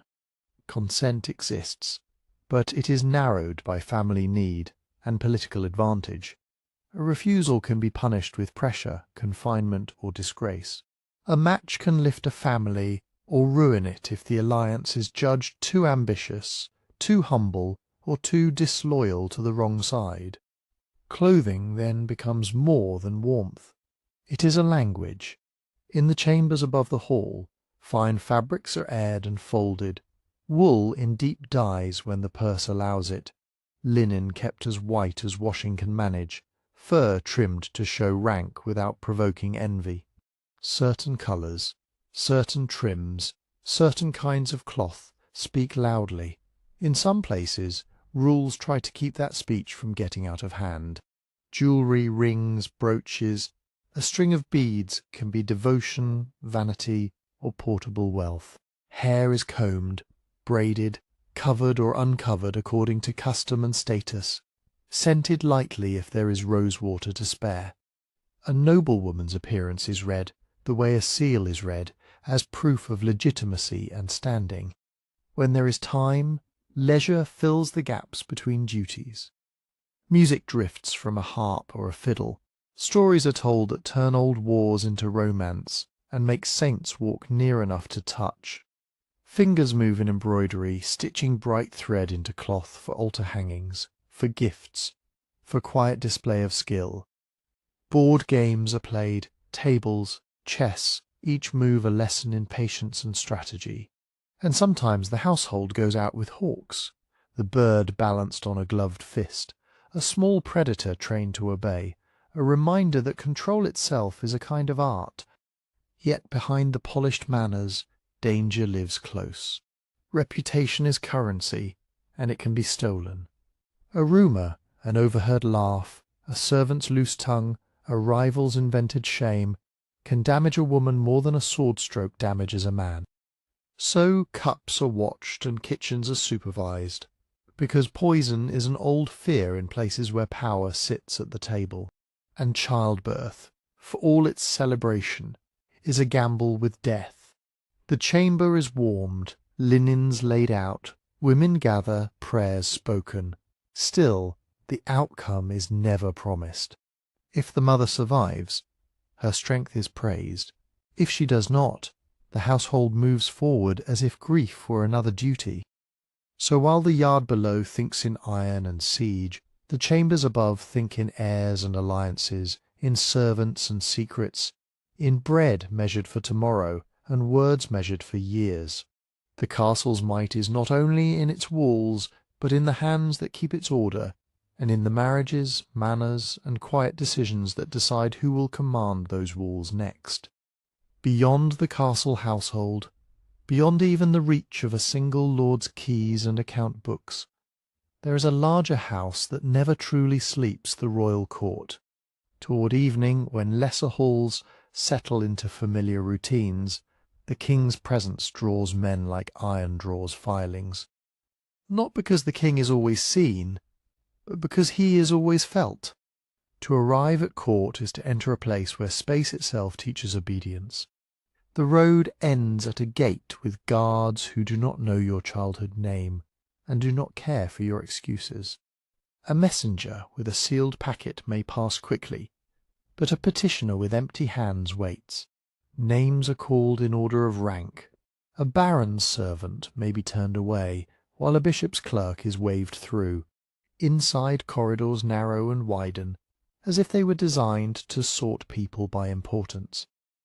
The best chambers are tucked deeper, protected by antechambers and ushers, by doors that open only when someone of standing is announced. Even the way you stand, cap in hand, eyes lowered, steps measured, becomes part of the price of entry. And once you are in, you find that the court is not one room, but a moving machine. The royal household is a small city with officers at every turn. The steward overseeing provisions and order, the chamberlain guarding access to the private rooms, the constable and marshal thinking in horses and arms, the clerks and scribes forever bending over parchment. In the kitchens, fires are kept alive as if for a feast that might happen at any moment. Cauldrons are watched, spits turned, bread counted, and ale tallied, because feeding a court is not simply hospitality. It is proof that the crown can sustain dependents, allies, and strangers alike. Near the wardrobe, cloth and status intertwine. Fine garments are aired, repaired, and guarded. Furs and embroidered cuffs are not only warmth, but a message sent without words. A cape placed on the right shoulders, a belt gifted at the right hour, can bind a man tighter than a written oath. And everywhere the petitioners. Some carry grievances about boundaries and stolen sheep. Others bring disputes between towns and lords, appeals against a harsh judgment, requests for pardon, licenses to hold a market, permission to marry an heiress, confirmation that a piece of land truly belongs to them. They queue like a slow river, and each one believes the king's attention will change their life. As evening approaches, the king's day narrows toward the work that only he can do. He may be in council with his closest men, bishops, magnates, experienced clerks, listening more than he speaks, letting others argue until the shape of a decision reveals itself. He may sit to hear cases, not every quarrel, but those too tangled or too dangerous to leave in local hands. A judgment spoken here travels outward, like a stone dropped into water, rippling through shires and manors. Then come the letters, quills, scratch. A scribe reads back a line to be certain the words cannot be twisted. Wax is warmed, the great seal is pressed into it, heavy with authority. A sealed order is more than instruction. It is the king made portable. It can command a sheriff to levy men, demand payment of rents, summon a noble to answer for a private war, or promise protection to a monastery. And always behind the language of justice and peace, there is the steady need for coin. The crown's expenses do not pause. Castles must be maintained, messengers paid, ships outfitted, debts settled, gifts given, allies kept sweet. Even a pious king must think about taxes. Not far from this labour, princes are being shaped by it. A royal son learns early that his body belongs to the realm. His tutors drill him in prayers and Latin phrases in how to sign his name, and how to sit through sermons without fidgeting. He is taught to ride with grace, to handle spear and sword, to judge a horse's leg and a man's loyalty. Around him, companions are chosen carefully, sons of great lords whose friendship is worth tomorrow's peace. Yet friendship at court is never simple. Every smile carries calculation. Every game with wooden knights can hint at future factions. A younger brother watches an older brother receive honours, and the court watches them both, weighing their tempers as if weighing coin. Succession, even when secure, throws a long shadow. Marriages are discussed as calmly as harvest yields. A princess promised to bind a border, a prince matched to quiet a rival claim. Alliances are stitched together with dowries and oaths, but the stitches can tear. A too popular heir can make a king uneasy. A weak heir can make ambitious men restless. Rivalries do not always announce themselves with shouting. Often they begin as whispers: who was seated close, who received a new title, whose petition was heard, whose was delayed until it spoiled. And then the court gathers to eat, not merely to fill bellies, but to display order. Seating is a map of power. The highest table raised, the favoured near the king, the lesser pushed toward the edges where conversation is louder and consequences are softer. On fast days the menu changes. Fish, vegetables, almond milk in place of dairy, piety performed alongside appetite. A taster may sample dishes, not because poison is everywhere, but because fear is. Platters arrive in abundance, meat, bread, spiced sauces when the purse allows, each course a reminder that the crown can summon plenty, even when villages count their last oats. While hands are washed and cups refilled, politics moves like a draught through the hall. A noble leans close to promise support. A clerk murmurs about an unpaid debt. A courtier laughs at the right joke and is remembered. Favours are built from small moments, a lodging granted, a hunting invitation, a word of praise spoken where others can hear. And just as quietly disgrace waits. A man who speaks out of turn, who fails to kneel quickly enough, who is accused of disloyalty, or simply loses his protector, may find doors closing as if the palace itself has turned against him. So the evening at court is not rest after labour. It is labour dressed in ceremony. The king's rule is carried on parchment and wax, on meals and seating, on guarded thresholds and trained heirs. Far away, in a village dimming into night, a peasant puts out his hearth and hopes tomorrow will be fair. Here, under torchlight and heavy beams, men decide what fair will mean and who will pay for it. Out in that village, fair is not debated beneath carved beams. It is measured by what is left in the pot when the day is done. Night arrives first as sound. In the countryside, the last chickens mutter on their perches. A dog barks once and is answered far away, and smoke thins as hearths are banked with ash. In town, it is the tavern that speaks, cups knocking, a burst of laughter, the scrape of benches as men make room for one more neighbour. Behind monastery walls, voices settle into the steady cadence of compline, the final prayers folded neatly around the hours. And in the castle hall servants move like shadows between tables, taking away trenchers, sweeping rushes, leaving only the glow of torches and the dull clink of metal as doors are barred. Supper is rarely a surprise. For a peasant household it is bread, pottage, maybe onions or a bit of bacon fat if fortune has been kind, and ale that is safer than the stream. What matters is warmth and calories, something that sits heavy enough to carry a body to morning. In a noble house, the day ends with what the village can hardly imagine as ordinary. Meat more often, white bread, strong drink, spiced sauces when the purse allows. Yet even there, leftovers are counted, parcelled, and watched. Plenty is a performance, but also an expense. After eating, people find their small pleasures.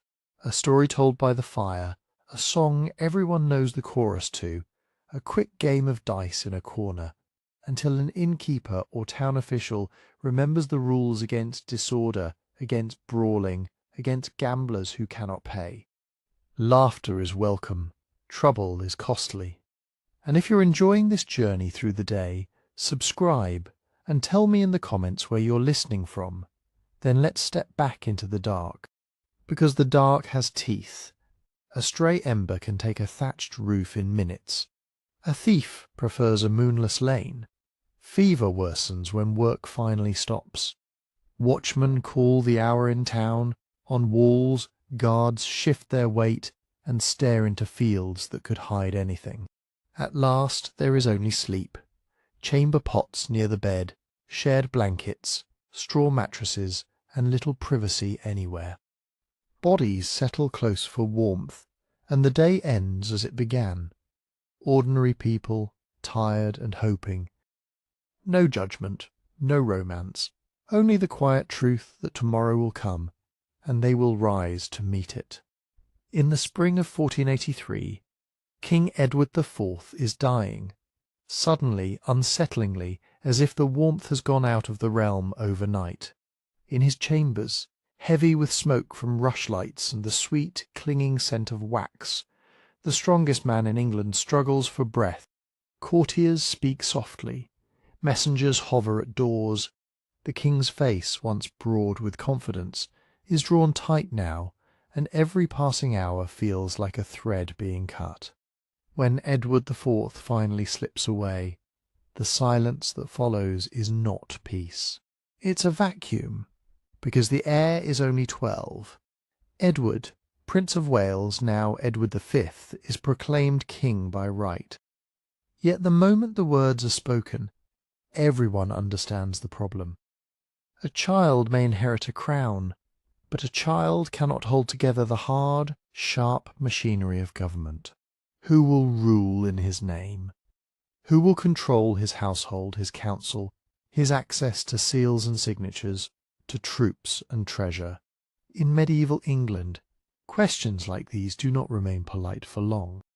The late king's widow, Elizabeth Woodville, has powerful relatives, brothers, sons from her first marriage, allies gathered over years at court. The Woodvilles are not new to power, and they have not been subtle about keeping close to the young Edward. To their supporters, that looks like necessary guidance.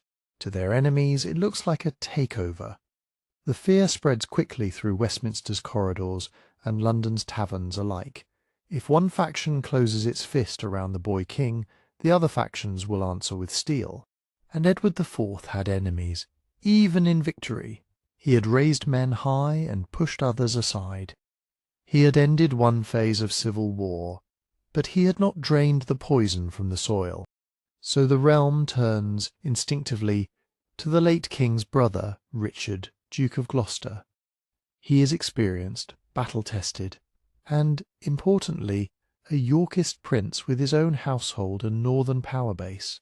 Edward IV, it is said, expected Richard to act as protector of the young king, a steady hand until Edward V came of age. That expectation is not yet a crown, not yet a claim, but in a nervous kingdom, expectations can harden into plans. While councils debate and riders pound the roads, London itself seems to hold its breath. The city is cramped and noisy, its lanes slick with mud and refuse, its air thick with river damp and hearth smoke. Barges slide along the Thames under low grey skies. Bells toll from churches and chapels, and above it all stands the Tower of London, part palace, part prison, its stone walls pale and severe, its gates both welcoming and ominous. The Tower is a royal residence. Yes, kings have lodged there before coronations. Great lords have passed through its doors to swear oaths, to consult, to wait. But the Tower is also the place where doors close, and where people learn how little the outside world matters once you're inside. Within months, the new king and his younger brother, Richard of Shrewsbury, will be taken into that fortress. And then, in a story that has gnawed at England for more than 5 centuries, they will vanish from public view. No one agrees on exactly when it happened. No one agrees on how. There are only last sightings, scraps of testimony, later confessions that may be convenient or coerced, and rumours that grew teeth over time.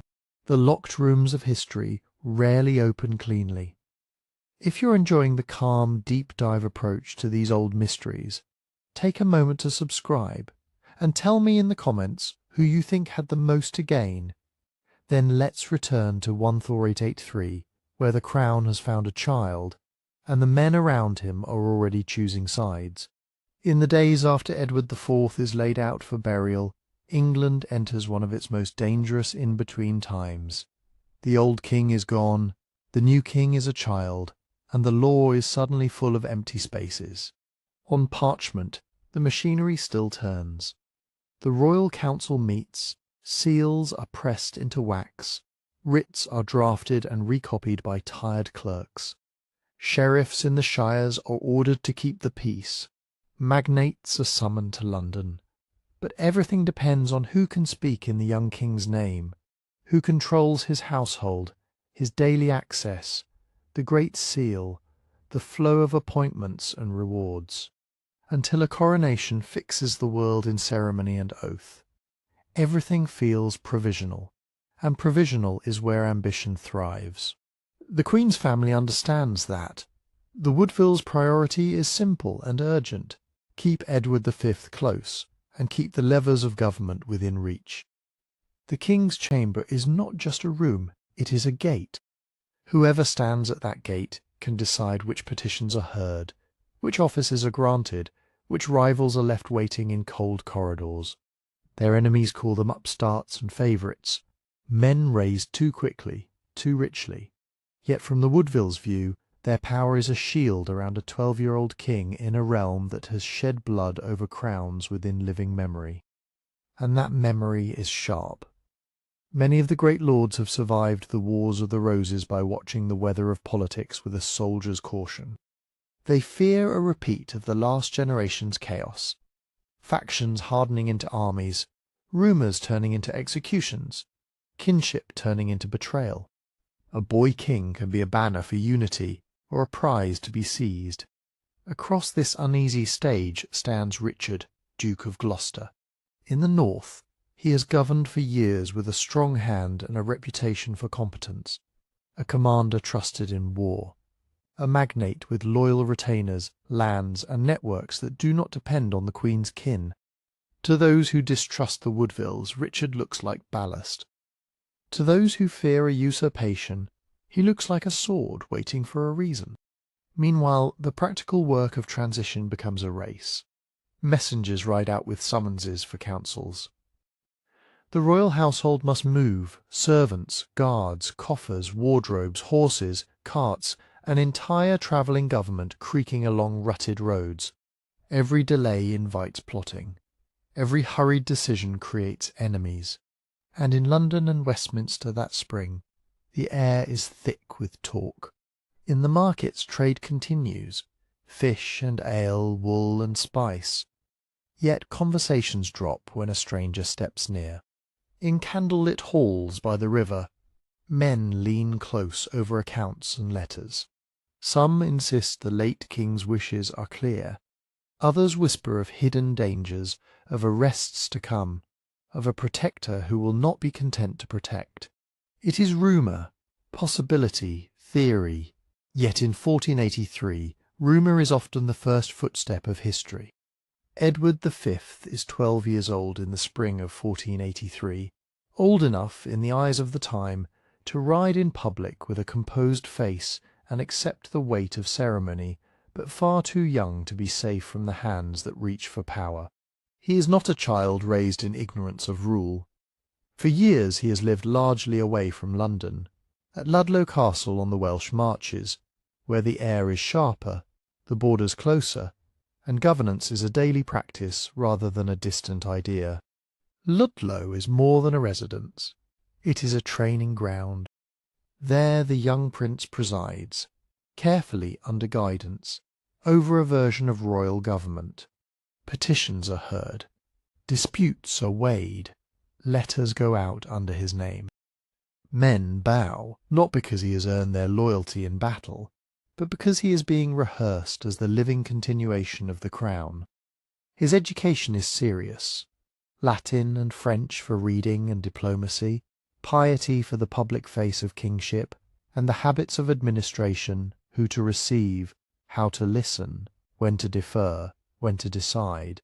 The adults around him are meant to make his authority feel real, while preventing him from being truly independent. That is how a boy king is prepared, not to rule alone, but to appear already in command.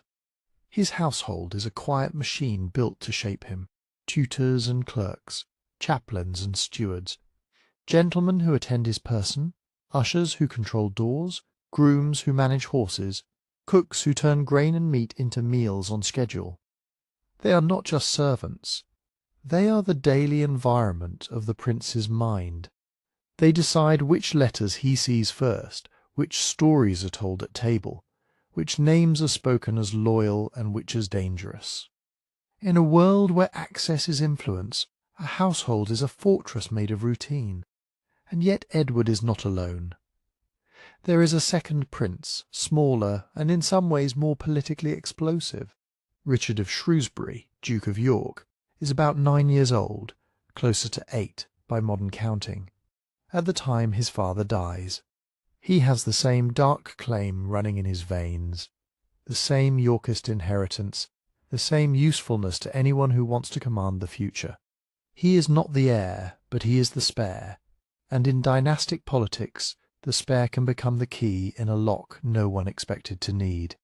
If anything happens to the elder brother, the younger becomes the crown's next face. If someone wants to control the king, holding both brothers is better than holding one. If someone wants to challenge a regime, the younger boy can become a rallying point, a hostage, a bargaining chip, or, most dangerously, a living alternative. Contemporaries understand this with a kind of cold clarity. In a stable realm, 2 princes are a comfort, a promise that the line will not fail with a single fever. In a realm that remembers civil war, 2 princes are also a risk, because every prince is a potential banner, and banners draw men to die. The expectations placed on Edward and Richard are heavy and strangely theatrical. A boy king must be seen. He must be heard speaking the right phrases, praying at the right moments, granting smiles and favours with a practised hand. He must process through streets where the crowd can measure him with their own eyes. Does he look well? Is he guarded? Who walks nearest to him? Who carries his train? Who touches his elbow? Who keeps others at a distance? These details are not trivia. They are the visible language of legitimacy. In late medieval England, political authority is not only written in law, it is performed. A coronation is the grand performance, but everything before it is rehearsal, and rehearsal is a dangerous time, because the costume is not yet fixed. If Edward is seen moving freely, surrounded by familiar attendants, escorted by the recognized officers of the realm, people can begin to accept the transition as normal. If he is seen rarely, if his circle changes, if his mother's kin are pushed away, or if great lords take their place too quickly, the public starts to wonder what is happening behind closed doors. This is why the presence of Richard of Shrewsbury matters too. 2 brothers together are a sign of continuity, a family picture of the dynasty. They also provide security in the symbolic sense. It is harder to imagine the crown being stolen when the royal children are visibly protected, visibly cherished, visibly intact. In a time of anxious rumour, the sight of them in procession, past the damp stone of London's gates, along the river road, where the Thames smells of mud and tar and fish, would reassure people in a way that proclamations cannot. But ceremony cannot erase the simplest fact: they are children. Children, in medieval politics, are both precious and powerless. They can be loved, certainly. There are accounts that suggest Edward is intelligent and already composed, a boy trained to listen more than he speaks, to wear restraint like a garment. Richard, younger, is still at the age where play and lessons share the day. Yet their feelings, their fears, their loyalties are not what determines their fate. Their bodies do, their location, who has the keys, who stands at their chamber door, and this is where the quiet machinery of court life becomes frightening. The household that shapes a prince can also isolate him. If his attendants are replaced, his world changes overnight. If the messenger who brings news is controlled, reality becomes what others say it is. If a boy is moved from one residence to another, it can be described as honour, or safety, or tradition, words that sound clean and proper, while the true purpose is custody. When Edward IV dies, both princes become the centre of competing adult plans. The Queen's relatives want the elder boy's household and access, because access means governance until the coronation and beyond. Powerful lords who resent the Woodvilles want a counterweight, someone who can claim to protect the realm from bad counsel. As the phrase goes, the old excuse that turns political ambition into moral duty. And in the middle stand Edward and Richard, taught to obey, taught to trust the faces assigned to them. taught that England's great men exist to serve the crown, without any way to measure which of those men now intend to serve themselves. It is tempting, with centuries of hindsight and the shadow of their later disappearance, to imagine the princes as doomed from the first moment. But in the spring of 1483 there is still a plausible path to an ordinary succession. A protector could genuinely protect, a council could hold, a coronation could seal oaths and quiet rivalries. There are, at least on the surface, rules for how a boy king should be handled, how his security should be maintained, how the realm should be steadied until he comes of age. Yet even those rules reveal the weakness at the heart of the system, because all of it, education, household, ceremony, the very idea of protection depends on trust. And trust is exactly what England lacks. So as candles burn in Westminster chambers and letters ride north and west over muddy roads, the princes remain the nation's hope and its vulnerability in the same breath. Two boys trained for pageantry and prayer, surrounded by attendants who bow and smile, and watched at a distance by men calculating how much can be gained by controlling the next king. If you're enjoying this slow unspooling of the mystery, take a moment to subscribe and tell me in the comments which theory you found most convincing. Then settle back in, because the next steps happen quickly. Because while the realm debates what should happen, one figure is already positioned to decide what will happen. Richard, Duke of Gloucester, is not merely a grieving uncle or a distant administrator in the north. He is a man with soldiers, alliances, and a reputation for order, and in a kingdom where a child wears the crown in theory, but not yet in ceremony, the man who can reach the child can reach the crown itself. Richard of Gloucester has been in the north for years, governing in his brother's name with a firm, practical hand. He is in his early 30s now, lean and experienced, a veteran of the long Yorkist struggle. To many in England he is not a court ornament, but a working prince, the man who keeps order where order is hardest to keep, along borders and in regions where old loyalties and private feuds never truly sleep. Edward IV, for all his brilliance and charm, has not left his realm a clean, simple inheritance. He leaves a boy king, and he leaves a court full of men who have grown used to power. In those final days, with the king failing and the palace thick with whispered news, plans are made, or at least expectations are formed about what should happen next. This is where the title Lord Protector matters. It is not a crown. It is meant to be a bridge. In practice, a protectorate is supposed to do three things at once: guard the king's person, keep the government running, and hold the great lords together until the coronation and beyond. It sounds orderly, almost gentle, but it is also an office that gathers powers that are usually spread out. A protector can command forces in the king's name, preside over councils, and decide, most crucially, who gets close enough to the young king to influence him. It is a role built for emergencies, and that means it can be defended as necessity even when it serves ambition. Edward IV had at different times spoken of Richard as the natural protector. That much is often claimed, and it makes sense in the logic of the dynasty. Richard is the king's brother, an adult male of royal blood, a proven commander, and importantly, someone not tied by marriage to the Queen's family. Yet how formal those plans were is less clear. Some accounts suggest Edward meant to keep power in a balanced council rather than in one man's hands. Others suggest the king expected his brother to take the chief role. What survives is not a neat instruction, but a space in which men can argue over what the dead king would have wanted, and in 1483, that kind of argument is not academic. It is a weapon. Richard's rivals understand the same truth. The Woodvilles, Queen Elizabeth's relatives, have been rising for years. They have offices, lands, marriages, and, most dangerously, the daily access to the heir. If the new reign begins under their close guidance, then the realm's patronage, the flow of favours and appointments will likely continue through their hands. To the old nobility, and to men who have waited a long time for their turn, that prospect feels less like stability and more like capture. Richard's alliances, then, are not only personal, they are political and regional.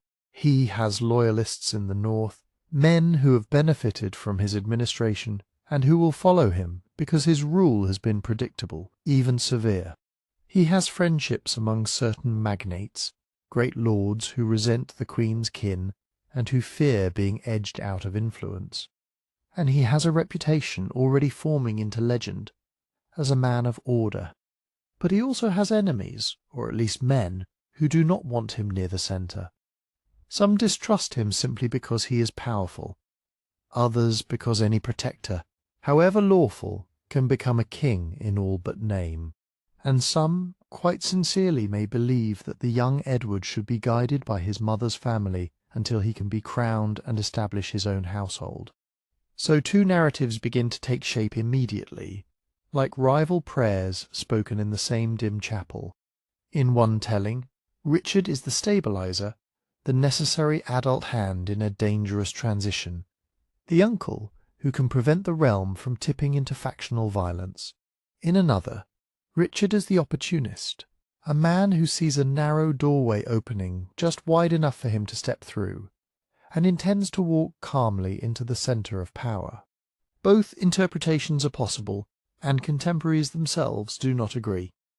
What they share is an understanding that the next few days will decide more than titles. They will decide custody. In the first hours after Edward IV's death, the machinery of government continues by habit, even as grief hangs in the corridors. Messengers are dispatched along the roads that radiate from London, over fields still wet with spring, through towns where the news will arrive as a rumour before it arrives as a proclamation. Letters go north to Richard of Gloucester and to other great lords. Other letters go west to Ludlow, where Edward V is surrounded by men who consider him already their king. Inside Westminster, decisions are weighed and delayed in the way they always are when the stakes are life and land. Oaths are considered. Who will swear loyalty to the boy, and on what terms? Who will be entrusted with the treasury? Who will command the household? Who will arrange the coronation? The questions sound administrative. They are not. Each answer places hands on levers. The atmosphere at court tightens into something almost physical. Doors close more often than they open. Small gatherings form in candlelit chambers, faces half-lit, voices kept low. Men who have known each other for years speak carefully, as if every phrase is a test. There are guarded conversations in galleries and at the edges of chapels, words dropped like coins into a palm. Yes, I agree.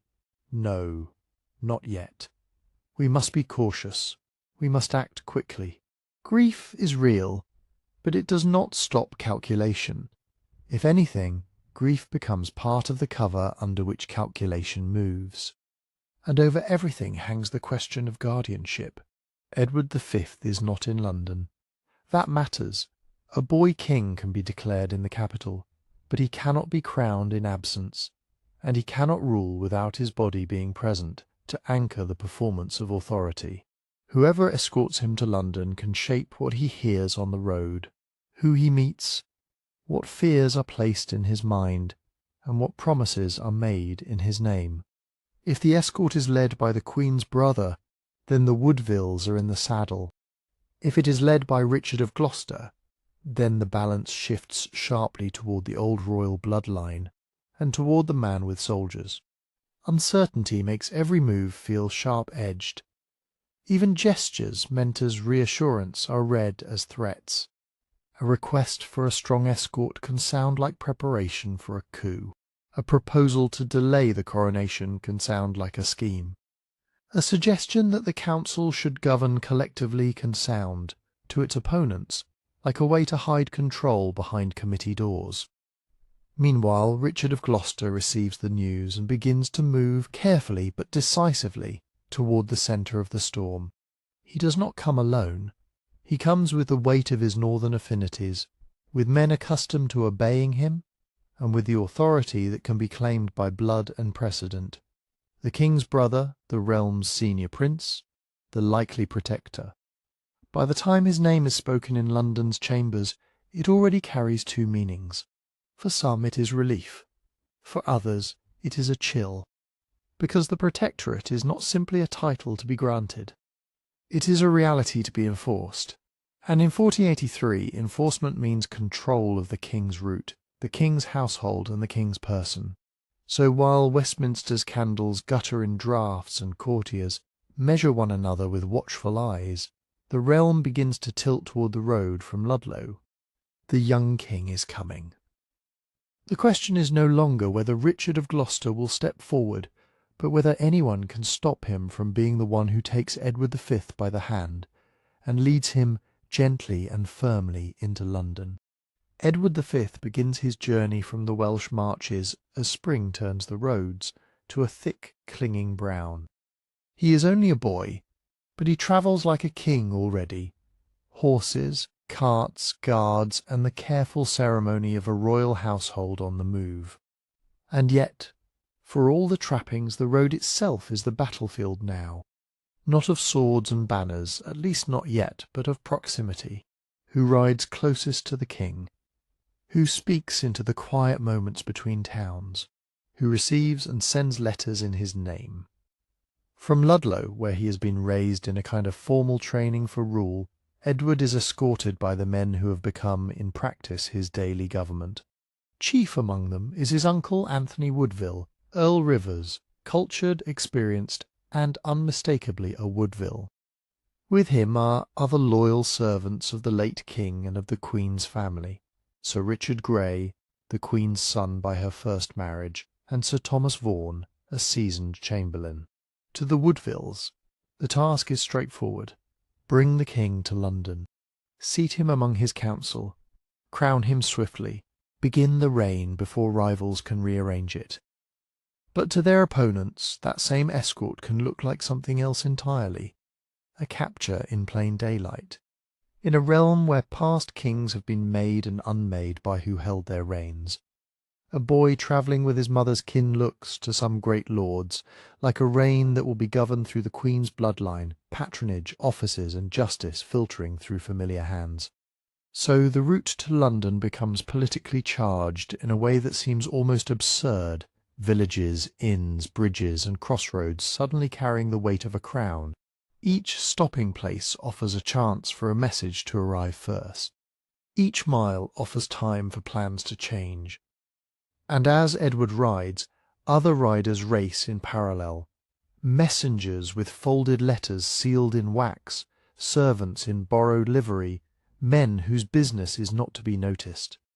In 1483 news travels with hooves and breath, and it often arrives as a whisper before it arrives as law. Richard of Gloucester is moving too, and he is not alone. As he comes south, he is joined by Henry Stafford, Duke of Buckingham, young, rich, and powerful, with his own grievances and ambitions. Together they gather men, not necessarily an army in open rebellion, but enough to make their authority tangible, enough to ensure that when they meet the king's party, they are not merely petitioners, they are a force. Somewhere ahead, in London and Westminster, the council debates in rooms that smell of parchment and smoke. They issue instructions or attempt to. They draft proclamations about peace and order.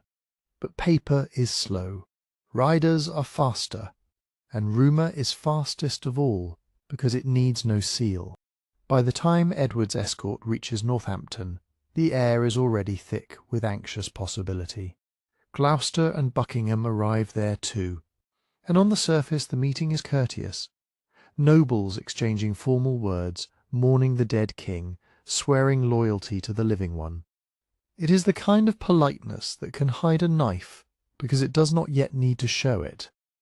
The next day brings the hinge of the story, Stony Stratford. It is a small place to carry such consequence. An inn, a river crossing, the ordinary traffic of a market town, but in later memory it becomes a name spoken with a particular pause. Because it is here that control of the king shifts.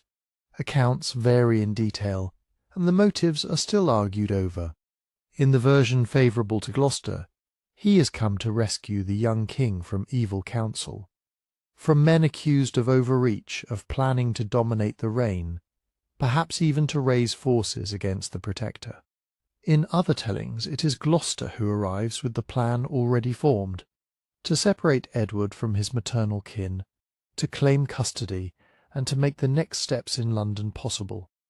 Whatever was said in private rooms that night, whatever promises were offered, whatever accusations were made, the result is clear enough. Anthony Woodville, Earl Rivers, is arrested. Sir Richard Grey is taken. Sir Thomas Vaughan as well. Key Woodville supporters, men who had surrounded Edward for years and expected to guide his first acts, are suddenly in the hands of his uncle and Buckingham. The arrests are justified, as such things often are, with the language of prevention. It is said there were plots. It is said the Woodvilles meant to bring too many armed men to the capital, to intimidate the council, to keep Gloucester from the protectorship that many believed was his right. It is said that swift action was necessary for the safety of the king. And yet it is just as possible, depending on which chronicler you trust, and which political loyalties you assume, that the plot was more accusation than reality, a legal-sounding reason to do what power wanted done. In late medieval politics, to arrest a rival was not always presented as ambition. It was presented as public safety, not seizure, but salvation. Not a grab for authority, but a cleansing of corrupt influence. For Edward V, the emotional impact is harder to measure, but easier to imagine. He is 13. He has been taught the language of kingship, the gestures, the solemnities, but he is still a boy being told, in the space of a night, that the men he trusted are dangerous, that his mother's family, who have been part of his world as naturally as meals and prayers, must be taken away for the good of the realm. Even if Gloucester speaks gently, and we cannot know how gentle he was, the symbolism is brutal.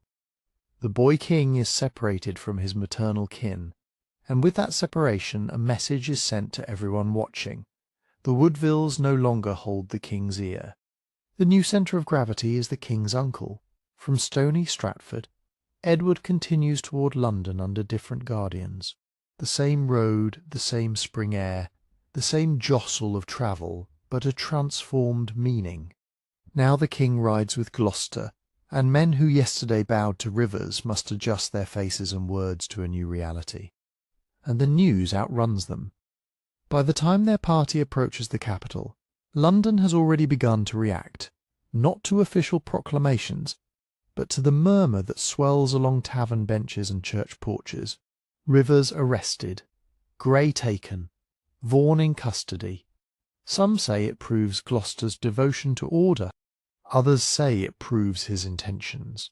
Either way, one fact settles over the city like fog rolling off the Thames. The young king is coming, but he is not coming as the Woodvilles expected. He is coming in the hands of his uncle. And in 1483, custody is destiny.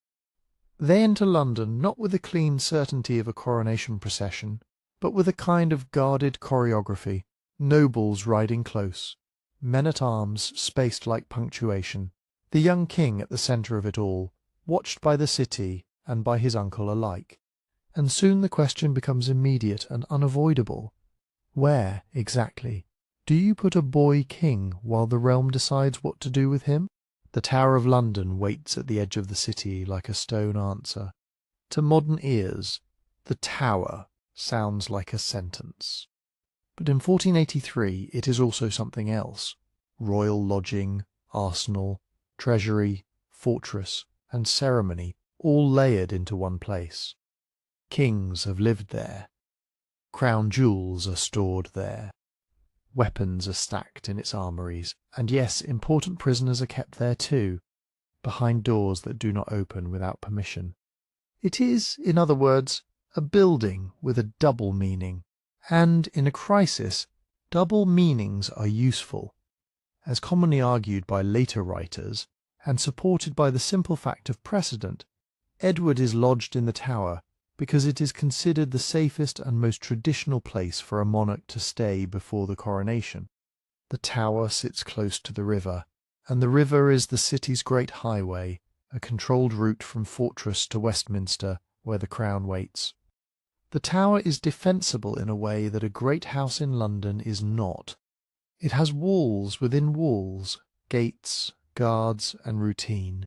If unrest flares, if rival factions try to seize the king, if a crowd turns ugly, the Tower can shut itself like a fist.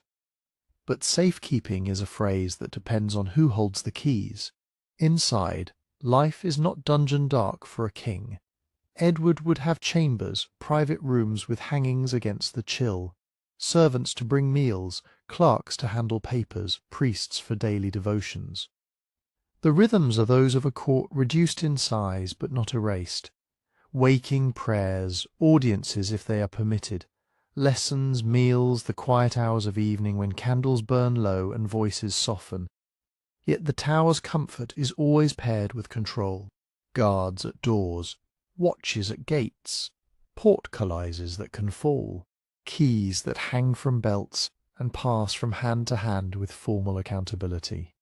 Access is everything, and access is limited by design. A boy can be surrounded by attendants and still be isolated, because the important people, the ones who shape his world with conversation and counsel, must ask permission to reach him. That is the point of a fortress. Not merely to keep danger out, but to regulate what comes in. Outside those walls, London continues, loud, crowded, smelling of smoke, tallow, wet timber, and the river's cold breath. The Thames is busy with boats nosing through the current, barges carrying barrels and cloth, small craft skimming between wharves, oars creaking in their locks. Along the streets, merchants call, apprentices shout, church bells measure the hours. And threading through it all is speculation, the true currency of a nervous city. Because everyone knows what the Tower means, and everyone also knows what it can mean. Some Londoners will tell themselves it is sensible, a young king kept secure, away from rash hands, housed where kings have waited before. Others will feel the unease in their stomachs and speak more quietly. Why does security require so many armed men? Why do messages go in and not always come out? Why do certain faces appear at the gates and others do not? In the council chambers, some at Westminster, some nearer the city, the plans do not hold still. There are meetings and counter-meetings, drafts and revisions, messengers arriving with damp cloaks and sealed letters. The coronation date, once expected to be swift, begins to slide. The reason offered in one form or another is the need for order. The realm must be settled, disputes eased, the king's household arranged properly, the city prepared. It is all plausible. It is also convenient, because delay creates space, and space in politics is where outcomes change. If Edward is crowned quickly, he becomes harder to move, harder to overrule, harder to reframe. A crowned king carries a kind of sacred finality, even if he is young. But an uncrowned king, lodged in a fortress for his safety, is still a boy whose reign can be managed, interpreted, redirected. And Richard of Gloucester, as Lord Protector, stands at the hinge of that door. In public, he is the king's loyal uncle, the realm's stabilizing hand. He can present the Tower as a guardian's prudence, a continuation of royal custom. In private, depending on what one believes about his intentions, this arrangement also gives him unrivalled control over proximity. Who can speak to Edward? What Edward can hear? Which petitions reach him? Which warnings do not? This is where the atmosphere of the Tower becomes part of the mystery's machinery. Stone corridors, controlled entrances, formal watches, and a young king whose world is shrinking to what others allow through. And for those following along and wanting more calm, candlelit mysteries like this one, take a moment to subscribe and tell me in the comments who you think benefited most from keeping Edward behind those walls. Now, back to the story. Because even as Edward settles into this strange half-court, half-custody, another question rises like a tide. The boy king is not alone in the line of succession. He has a brother, smaller, younger, and just as valuable in a struggle over legitimacy. And at this moment, that younger prince is not in the Tower. He is with his mother Elizabeth Woodville in sanctuary at Westminster, within the ancient protections of the church, surrounded by her daughters, her fear, and the knowledge that the walls of a holy place can still feel like a trap when politics wants what is inside. So the Tower becomes what it was perfectly built to be, a waiting room guarded by soldiers, a palace that can turn with a single order into a prison, a place where safekeeping can look like care or like captivity depending entirely on who stands between the prince and the gate. Sanctuary at Westminster is not simply a hiding place. It is a legal and spiritual claim, an older idea than any one king, that certain ground belongs to God in a special way, and that violence and seizure are forbidden there. The precinct around the abbey has its own gates, its own rules, its own small world of cloisters and chambers that can swallow a frightened household whole. Elizabeth Woodville takes her family into that shelter with the speed of someone who knows how quickly power can turn. One day she is the Queen Dowager of England. The next she is a woman listening for footsteps in the passage, measuring the distance between safety and betrayal in the length of a candle's burn. With her are her daughters and her youngest son, Richard of Shrewsbury, Duke of York, still a child, still soft-faced, still in the cold arithmetic of succession, priceless. What sanctuary means in practice is complicated. It is protection, but it is also isolation. Supplies must come through controlled doors. Messages arrive by trusted hands, or not at all. And the longer one remains inside, the more it begins to look not only to enemies, but to neutrals, as if one has something to fear or something to hide. Outside Westminster's walls, the political weather keeps shifting. Richard of Gloucester has the king in the Tower, and with him the machinery of government begins to cluster. Councils, warrants, appointments, careful statements of order and duty. There are also arrests and sudden reversals, actions that, to Elizabeth Woodville and her allies, can only feel like the tightening of a net. Historians reconstruct her choices here through fragments, later accounts, official records, the logic of survival. She cannot march an army. She cannot force the city. What she can do is bargain, delay, and cling to the one shield she has holy ground, while trying to keep her children out of other people's hands. And yet the pressure to yield the younger prince grows. From Gloucester's perspective, there is an argument that sounds almost reasonable when spoken slowly. The king is in the Tower, awaiting coronation. It is fitting, it is proper, it is safer if his brother joins him. Two princes together strengthens the image of continuity. It reassures the realm. It prevents rival factions from using the younger boy as a separate banner. From Elizabeth's perspective, the very same argument is terrifying. If she gives up her son, she gives up her last leverage. And if she keeps him, she risks being painted as obstructing the king's own household, an accusation that can turn public sentiment and invite harsher measures. So messengers move between stone and sanctuary, men in damp cloaks, ink-stained clerks, churchmen who speak with the calm authority of those used to being obeyed. Promises are made, assurances offered. We hear, in some sources, of solemn oaths that no harm will come to the boy. We also hear in the background the unspoken truth of politics.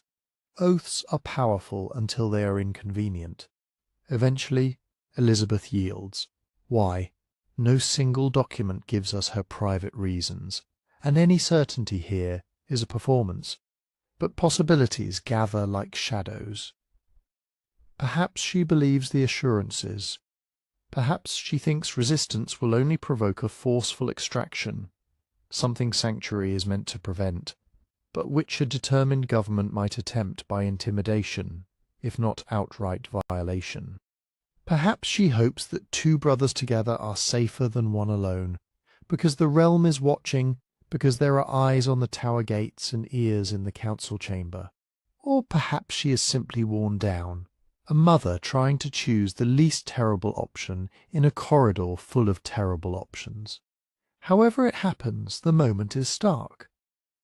The Duke of York is brought out of Westminster's protected calm and placed into the current of the city, into boats and barges, into guarded streets, toward walls that are said to be royal lodging and might be something else. When Richard of Shrewsbury arrives at the Tower, there is a burst of public reassurance. Londoners are told, and in some cases allowed to see, that the princes are well. Later chroniclers describe them together within the fortress, two boys in fine clothes attended by servants, sometimes glimpsed in a courtyard or at a window. These accounts are not uniform, and they are written with the haze of hindsight. But they carry the same intent. This is normal, this is safe, this is merely a pause before ceremony. Privately, uncertainty thickens.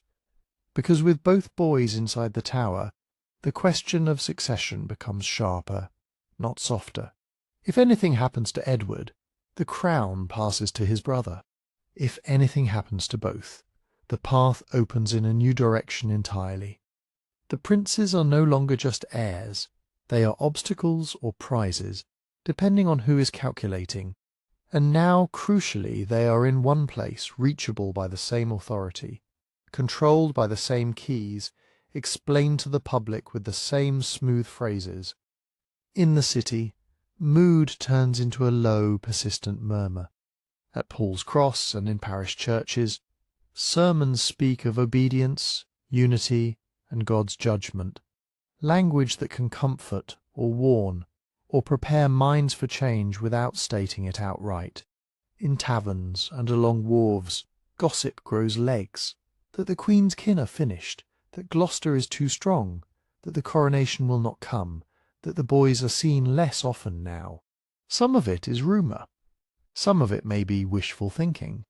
Some of it may be the first tremor of something real. There is, for a little while, an uneasy calm, the kind a city wears when it senses a storm but cannot yet name it. Barges still knock against the stairs at the river. Markets still open. Bells still count the hours. And behind the tower's walls, two brothers, one 12, one 9, are together in a place that can be described as a palace and can also function as a locked room. Their mother remains at Westminster, separated by law, stone, and men with orders.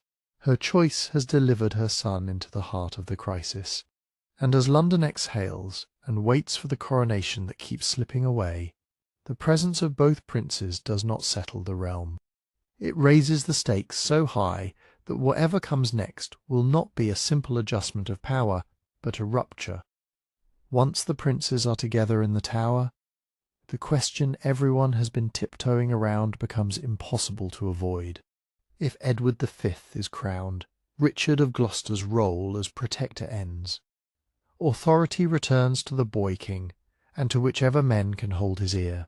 If Edward is not crowned, if the coronation is delayed long enough, then people begin to ask what, exactly, the delay is waiting for. In late June of 1483, the story of the realm is rewritten in a form that sounds like law. The argument put forward by those aligned with Gloucester is not that Edward V is unfit, or that a child cannot rule. The argument is more radical, that Edward V and his siblings were never legitimate heirs at all, that they were, in effect, outside the line of succession from the beginning. The legal hinge of this claim is said to be a pre-contract, a binding promise of marriage, between Edward IV and Lady Eleanor Butler, made before Edward's secret marriage to Elizabeth Woodville. In medieval canon law, A valid pre-contract could be treated as equivalent to marriage, or at least as an impediment to a later marriage.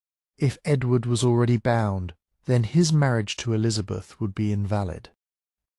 And if that marriage was invalid, then their children, Edward V, Richard of Shrewsbury, and their sisters could be declared illegitimate.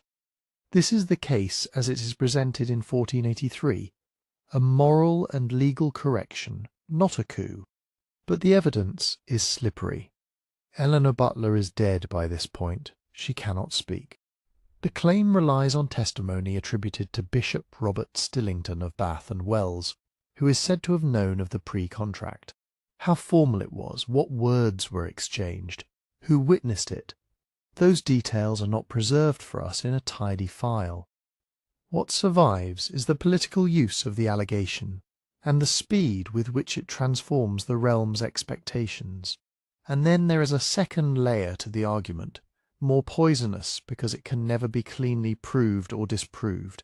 Insinuations about Elizabeth Woodville's household, and even in later hostile tellings, whispers that Edward IV's children might not be his at all. These are the kinds of rumours that flourish in a succession crisis because they do not require evidence, only repetition. They are not what the official legal instrument will lean on most heavily, but they hang in the air, adding a sourness to the proceedings. What matters in June is that a claim of illegitimacy provides a bridge.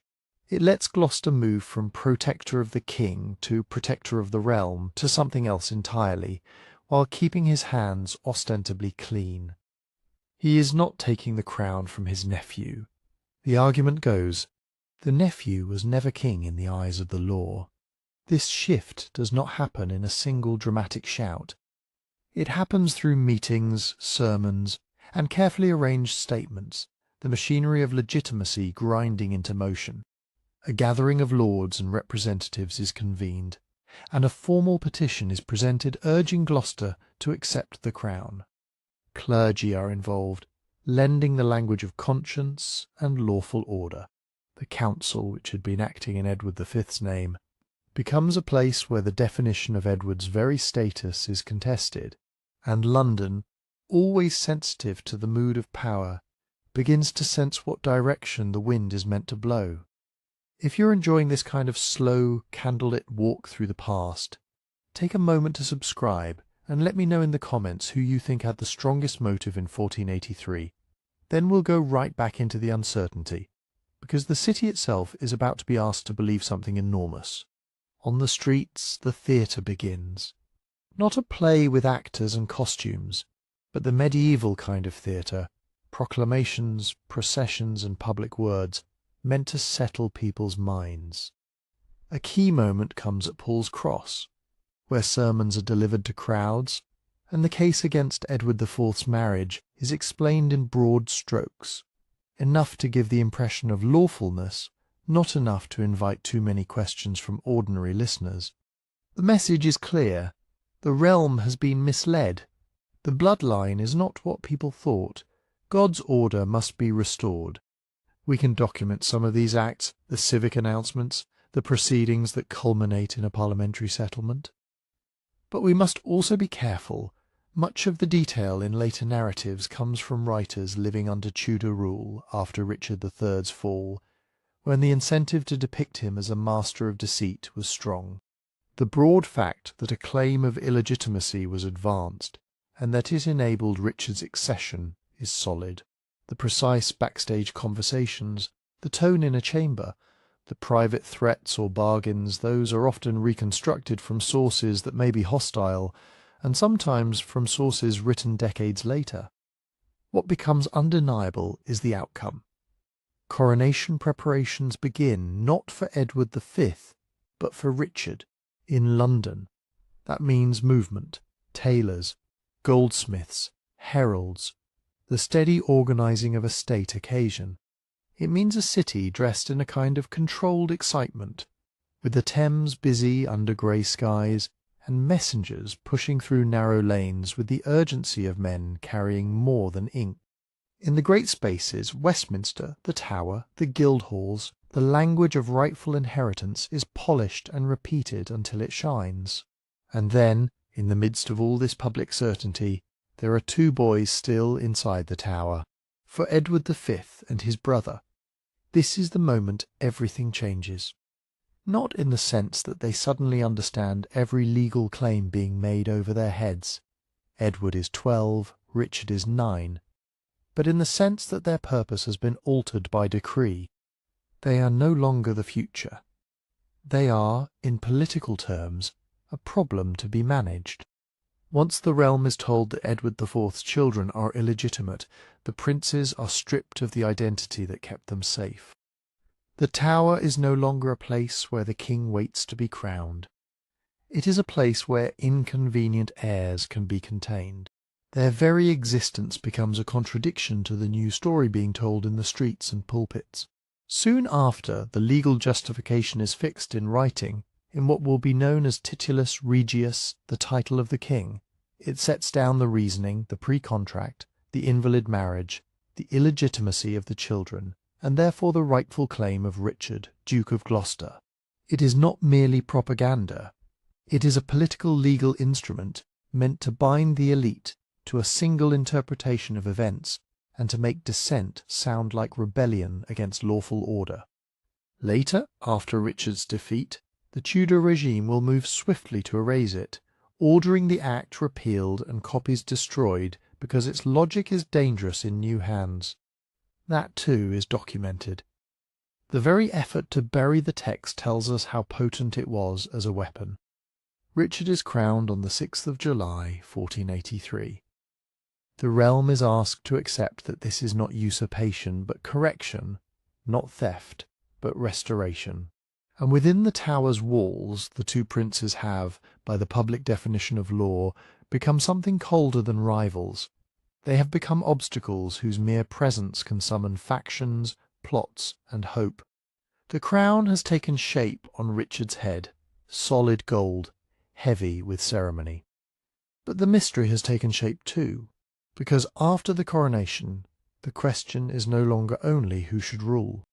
It becomes, what happens to the boys the realm has just been taught to stop calling heirs? And once that thought takes hold, London's uneasy murmur begins to narrow into something sharper, into the fear that the tower, for all its ceremony and claimed safety, is also a place where people can vanish. After the coronation, the tower does not empty. Its gates still swallow visitors one by one, and its stones still hold the warmth of daylight long after the city outside has gone blue with evening. But something subtle changes. The princes are no longer spoken of as the king in waiting and his brother. They are spoken of less, and then hardly at all. Our last sightings are not the clean kind. No signed record, no official notice, no final line in a household account that says plainly the boys were seen and then were not. What we have are reports, brief, human flashes preserved in chronicles and recollections, each one carrying uncertainty, each one shaped by the politics of the years that followed. Several sources suggest that through the early part of the summer of 1483, after Richard's coronation, the princes were still visible within the tower precincts. They were said to be seen in the gardens or looking out from windows, a detail that feels almost too ordinary for such a famous mystery. Two boys watching the river traffic, watching London go about its life, perhaps not fully understanding why their own has shrunk to a handful of rooms. But even as these sightings are reported, the language around them begins to tighten. They were seen less often. They were kept more closely. They were withdrawn. Those phrases matter because in a place like the Tower, vanishing does not have to mean a sudden event. It can mean the slow narrowing of permission. Access would have been controlled in layers.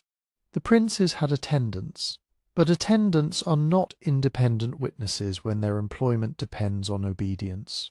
There were guards at doors, guards at gates, men whose loyalty was sworn upward, not outward. News came out of the Tower, the way water seeps through a wall, not in a rush, but in a slow dampness of rumour shaped by whoever controlled the flow. And London is a city built for rumour.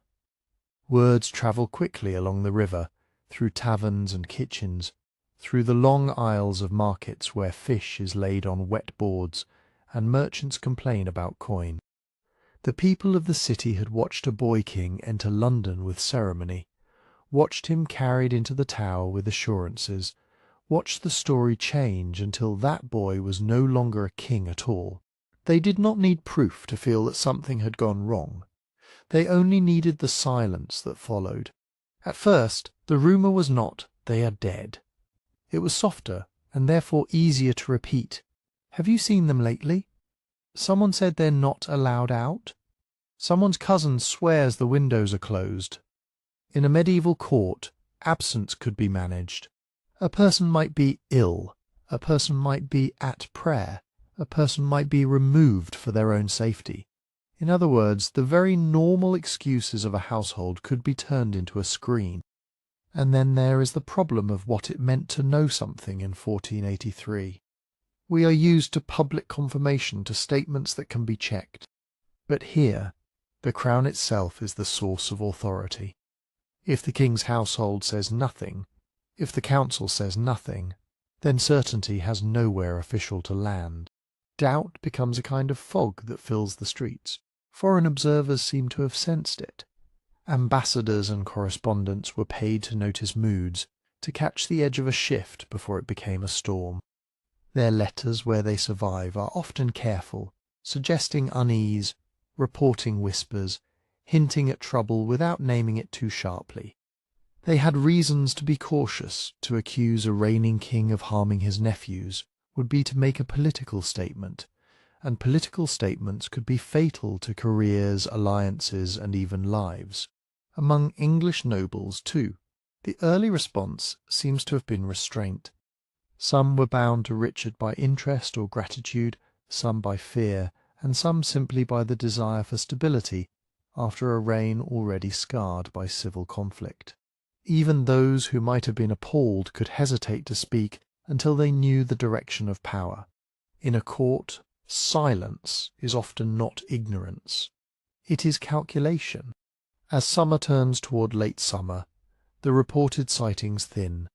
The chronicler Dominic Mancini, writing from London that year, later claims that the princes were seen less and less, until at last they ceased to appear at all.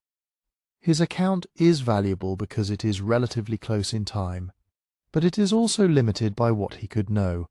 He was not inside the Tower's private rooms. He was hearing, as London heard, that something had changed. Other later writers, including those composing under the Tudors, will speak more confidently about the boys being put out of sight. But we must treat some of that confidence as a product of hindsight. Once Richard III is dead and Henry VII rules, it becomes easier, politically useful even, to tell the story as a straight road leading to a crime.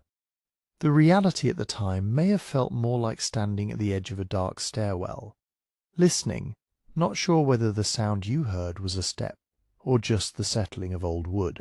Still, the pattern is hard to ignore. Weeks pass, and the Tower yields no casual glimpses. Months press on, and what began as quiet wondering hardens into suspicion. If the princes are alive and well, why not show them? Why let the city's imagination do the work of inventing horrors? The absence itself becomes evidence in the minds of the anxious, and a weapon in the hands of the ambitious. By the autumn of 1483, the question is no longer merely whispered. It has begun to shape actions. Men start to choose sides based not on what they can prove, but on what they fear is true. And that is the moment the mystery truly locks into place. Not when the princes were last seen, because even that is slippery, but when the world outside the Tower begins to accept that they may not be seen again, and starts looking carefully at who would benefit most from that darkness. When people begin to ask who benefits, one name rises first, almost inevitably: Richard III. The case against Richard is built on three plain pillars: motive, means, and opportunity, and each one, at least on the surface, seems to fit too neatly to ignore. His motive is the simplest to describe. He has taken the crown on the argument that his nephews are not legitimate heirs. Yet even if they are declared illegitimate, they remain living symbols, two boys with the blood of Edward IV, two names that could be lifted like banners by anyone with a grievance. In a realm still bruised by civil war, a symbol is not an idea. It is an army's excuse. Then there are the means. Richard controls the tower. He controls the household around it, the constables, the guards, the keys, the routine. Medieval power is often very physical. Who has the door? Who has the gate? Who decides who is allowed to speak with whom? If something happened within those walls, it is hard to imagine it happening without the knowledge, direct or indirect, of the man who now wears the crown. And opportunity follows from that. The princes are secluded. They are children. Their mother is isolated politically, their Woodville relatives scattered or imprisoned, and the wider court is learning, quickly, that caution keeps you alive. If Richard did order their deaths, the tower provides the setting, a fortress that is also a home, and a home that can become a prison without any change in architecture, only in permissions. But the argument does not end there, because the same neatness that makes the case persuasive also raises doubts. If Richard kills the boys, he takes a terrible risk. Not only a moral one, but a political one, because murdered children do not stay contained. Rumour seeps. Servants talk. Priests hear confessions. A body must be hidden, a story maintained, a household disciplined. And Richard in 1483 needs legitimacy like a man needs air. He stages a coronation, makes proclamations, travels to be seen and recognized. Would he choose, at the very start of a fragile reign, to light a fuse under his own throne?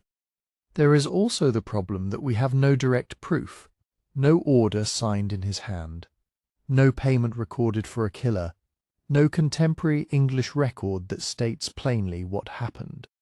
What we have are accounts filtered through distance, fear, and later politics.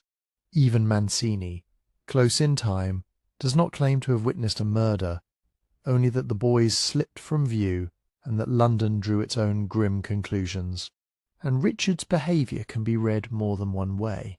His supporters then and later point out that he made efforts to present himself as a lawful king, issuing reforms, speaking of justice, acting as though he expected to rule for years, not weeks. To them, the silence around the princes could suggest something else: illness, removal, secret custody, or simply the court's hard instinct to hide a vulnerable asset. These are possibilities, not comforts, but they remind us how easily absence can be interpreted as certainty when fear is already in the room.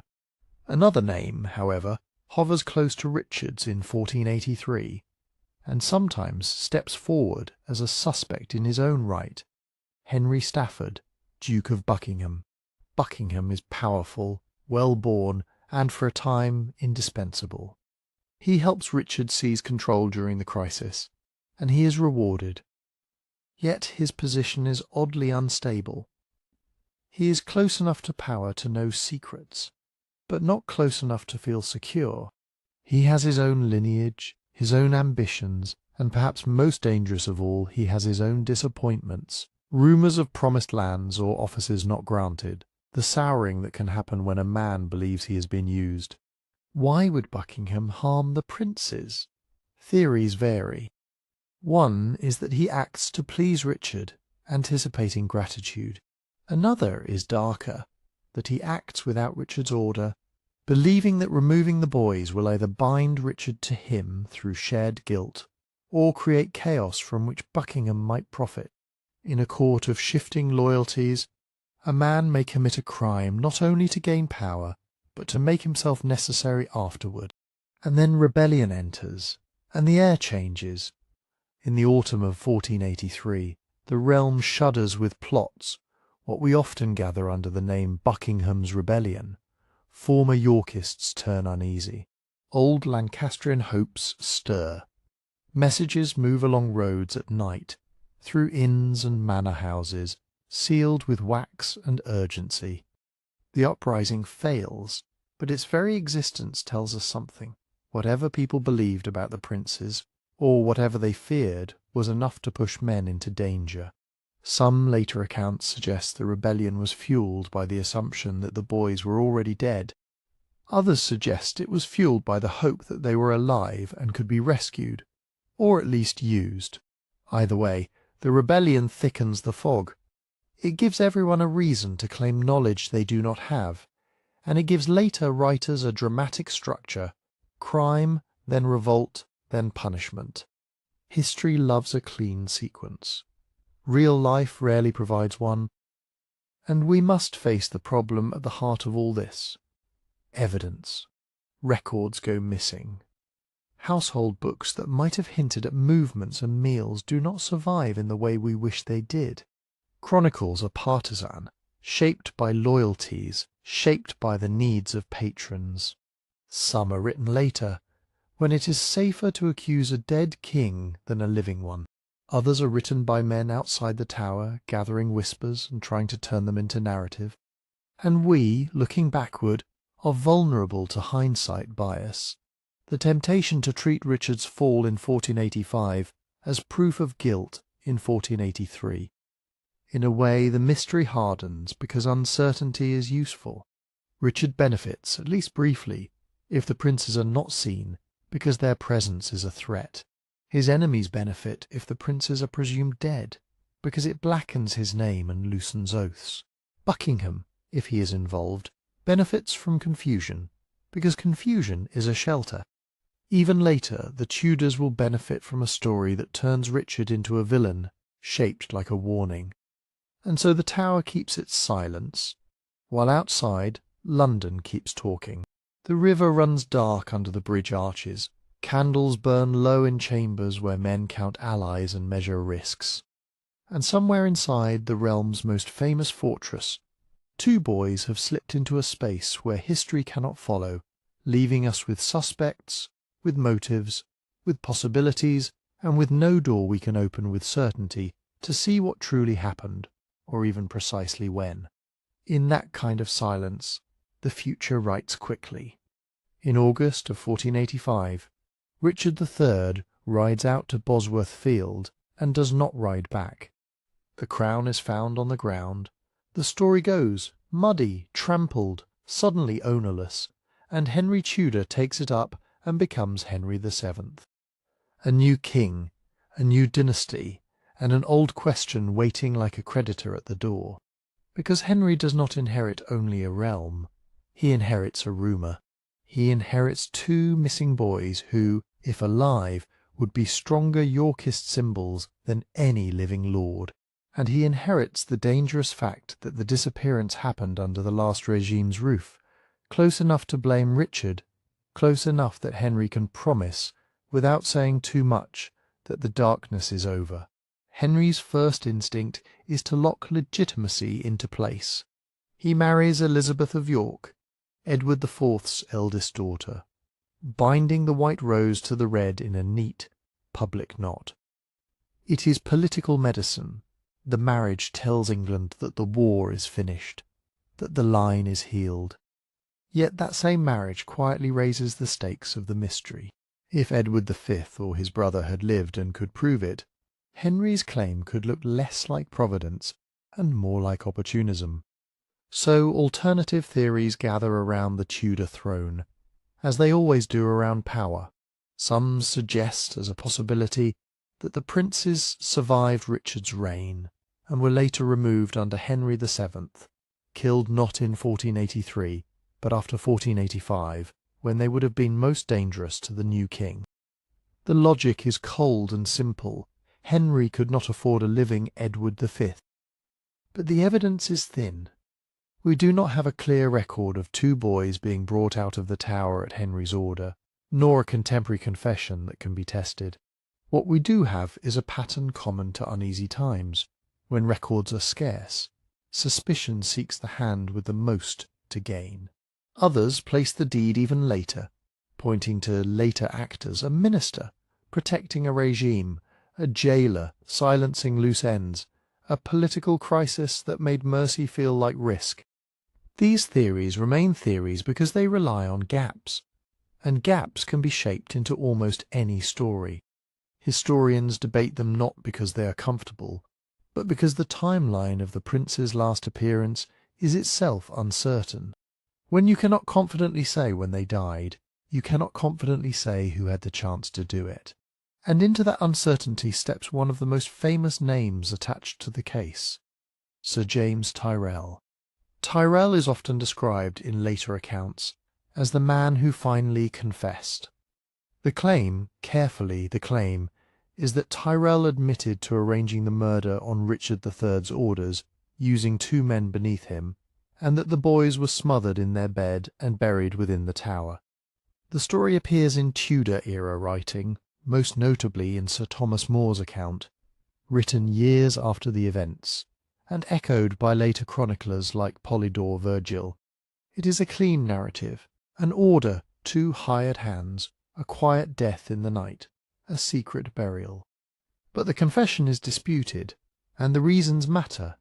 No original document of Tyrrell's confession survives, no signed statement, no official record we can examine line by line.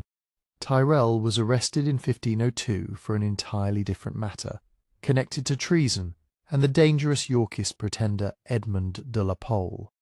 It is plausible that interrogation, pressure, and politics could have pulled many stories out of many mouths. Yet plausibility is not proof, and Tyrrell, whatever he did or did not say, was executed. A dead man cannot clarify which words were his and which were placed in his shape.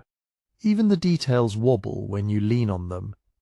The named accomplices shift in different tellings. The burial place moves. The certainty hardens with each retelling, as though repetition itself were a kind of evidence.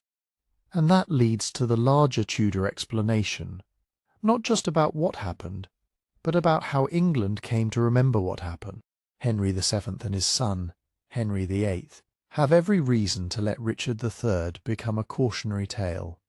The last Yorkist king as a murderous usurper, the Tudor triumph as moral restoration.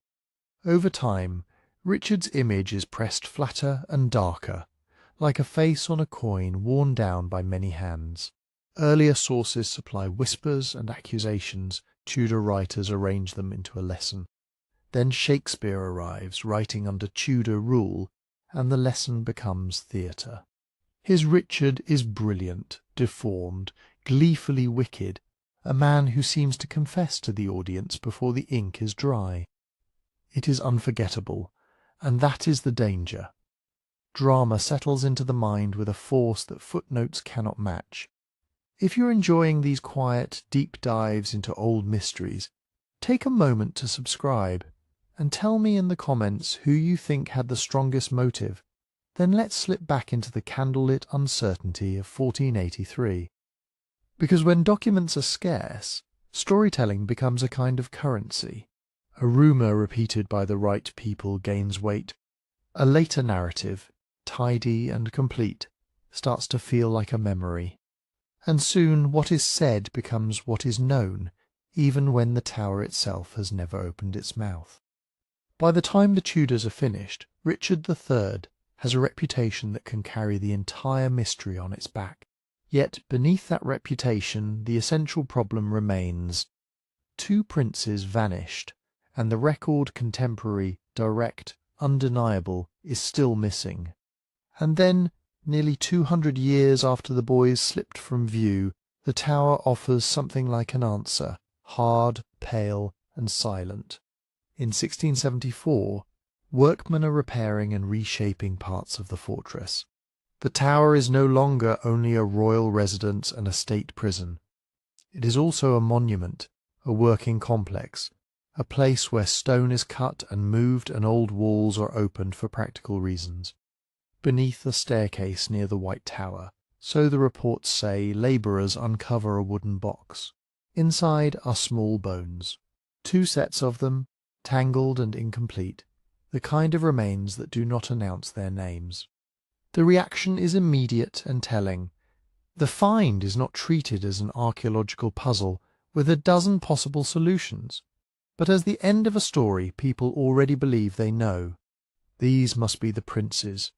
The old tower legend, smothered boys, secret burial, a wicked order whispered in a corridor rushes in to fill the air around the bones. England, long trained by Tudor history and later drama to expect this discovery, accepts it with a kind of grim relief. But look closely at what happens next, and you can see why the relief never becomes certainty. The remains are gathered, handled, and interpreted through the assumptions of the 17th century. There is no modern forensics, no careful scene documentation, no standardized recording of precisely where each bone lay, how deep, in what layer of disturbed soil, whether any objects were present, whether the box itself could be dated with confidence. Even the exact location and context are filtered through later retellings. The tower has been built, rebuilt, and repaired for centuries. Staircases are altered, floors are raised, rubble is moved. A burial hidden within the tower could mean many corners of many renovations. Still, the moment has weight. The King, Charles II, orders the bones to be placed in Westminster Abbey. They are given a dignified resting place, as though the question has been settled by the mere fact of their discovery. A white marble urn is eventually made, labelled for Edward V and Richard, Duke of York, and set among the dead of England's long memory. It is a powerful gesture. It also locks the remains into a story before the story can be tested. Centuries later, in 1933, the bones are examined more closely. By then, the tools of investigation have improved, but they are still limited compared to what we would want today. The examiners can look at size, development, and wear. They can estimate age in the Broadway bones allow, childhood, early adolescence, based on teeth and growth. They can note that there appear to be 2 children, and that the ages could be consistent with Edward V and his younger brother. But could be is not are. The remains are incomplete. Some bones are missing. Some are damaged. And crucially, the collection is not pure. Other animal bones were reportedly found among them, and the possibility of mixing, whether in the original deposit, during the 1674 recovery, or during later handling, cannot be cleanly ruled out. Once a set of bones has been moved and reboxed without rigorous documentation, the chain of custody becomes a fog. You cannot easily say which bone lay with which, or whether every piece belongs to the same moment in time. Even the most careful later examination runs into the same stone wall, without secure provenance. Conclusions remain probabilities.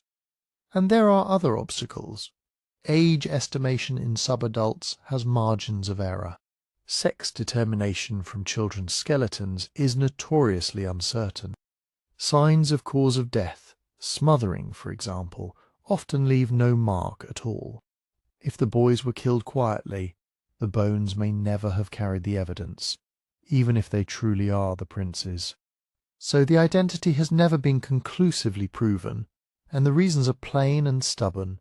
An early recovery shaped by assumption, incomplete records of the find spot, potential mixing of remains, missing elements and analytical limits, especially for children, mean the science can suggest but not declare. And yet the bones matter because they show how physical evidence and political legend grip each other. A nation wants closure. A mystery this famous feels as though it should end with an object you can point to, here at last is what the tower did. The urn at Westminster becomes, for many, a stand-in for certainty, a sealed container for centuries of dread. Modern science might clarify some things if testing were permitted and if enough uncontaminated material remains. DNA could in theory be compared to known relatives, though even that depends on having reliable reference samples, on avoiding contamination from centuries of handling, and on the difficult reality that ancient DNA is fragile. Radiocarbon dating might narrow a time frame, but it would likely still produce a range, not a date stamped like a royal seal. Isotope analysis might hint at childhood diet and geography, but London or courtly life is not a fingerprint.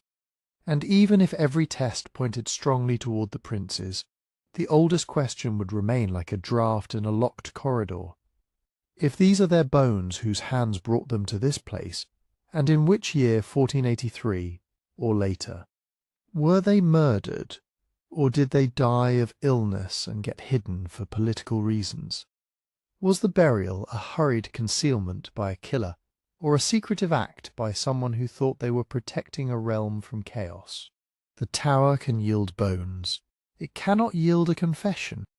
And so the urn at Westminster, polished and certain in its inscription, still sits above a story that refuses to settle because evidence, like history, is only as strong as the path it takes to reach us. And because the path is so fogged, because the Tower never produced a body with a name attached, hope found room to breathe.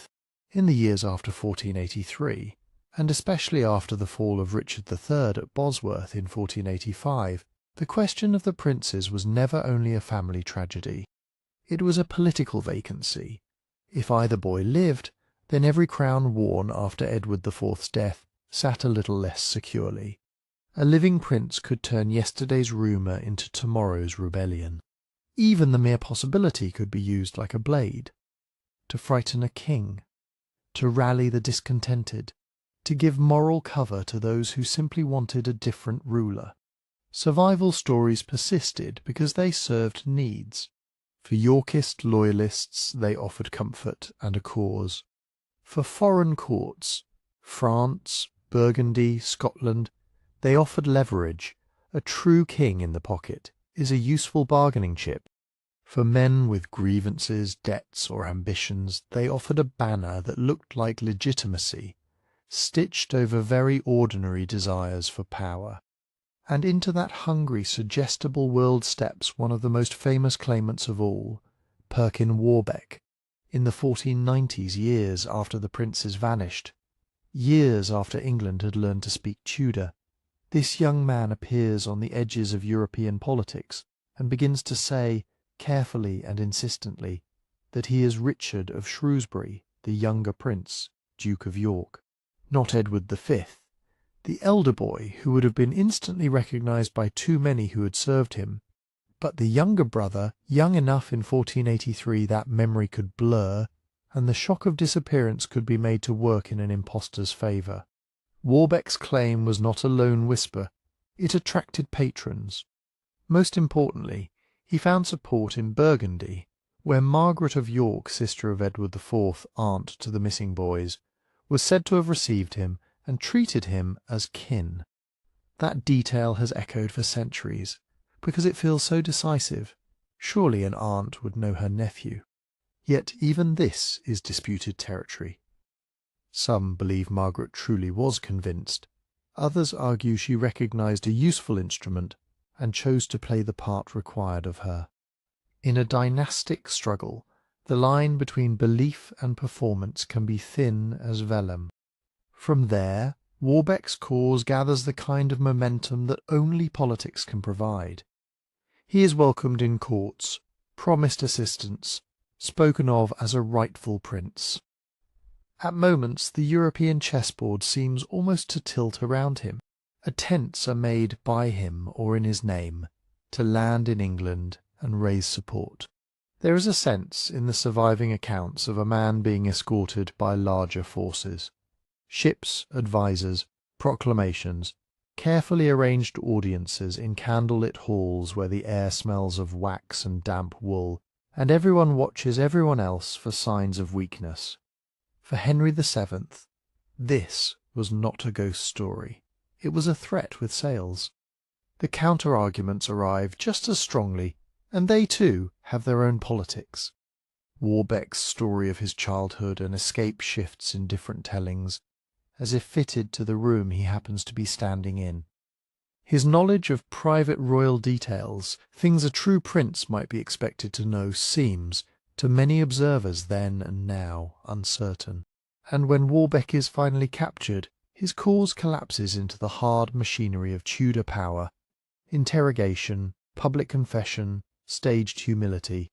He admits he is not the prince at all, an impostor of humble origins. But even this confession sits in the realm of debate. How freely is a confession given when the alternative is a traitor's death? How much of it is true, and how much is a script written for survival or for the satisfaction of the regime? Henry VII had every reason to choreograph the ending, to make the pretender ridiculous, to drain him of romance, to warn others that dreams of York would end with a rope. Warbeck was not the only claimed survivor. Earlier there was Lambert Simnel, presented as another Yorkist heir. Different identity, same pattern. A boy with a borrowed name, powerful backers, an invasion attempt, and then the inevitable reckoning. Over and over, during dynastic crises, the missing become magnets. When a legitimate line is uncertain, imposture is not an oddity. It is almost a predictable weather system. Modern historians tend to treat Warbeck as what the Tudor state said he was, a pretender, supported for convenience by England's rivals and by Yorkists who either believed what they wanted to believe or understood exactly what game they were playing. The practical difficulties of survival are heavy. Smuggling a royal child out of the Tower would have required a network of silence and complicity across years. Through a change of kings, through servants, guards, officials and enemies, without a single unambiguous contemporary proof emerging. And yet, this is where the mystery keeps its cold grip. Certainty still frays at the edges. We cannot prove, with documents alone, the precise moment the princes died, or the hands that ended them, or whether any secret attempt at removal was made before the door finally closed. The disappearance created an empty space, and empty spaces in history do not stay empty. They fill with need. In the end, the prince's vanishing becomes a kind of canvas stretched across the late 15th century and beyond. Yorkists paint hope onto it, Tudors paint warning and justification, foreign powers paint opportunity, and ordinary people, hearing the story in taverns and markets, paint the oldest human wish of all: that the innocent did not die in the dark, that a child slipped through a crack in the stone and lived to return. But wishes are not evidence, and the Tower, as ever, keeps its door shut. Edward IV dies in the spring of 1483, and with him the stable shape of the realm seems to loosen. In Westminster, beneath the lingering smell of incense and hot wax, men speak softly of succession, while messengers hurry through muddy streets with news that changes by the hour. The heir is a boy, Edward V, summoned from Ludlow toward London, toward a crown he has not yet learned to carry. On the road, power finds him first. A council divided, a family divided, old alliances sharpening into factions.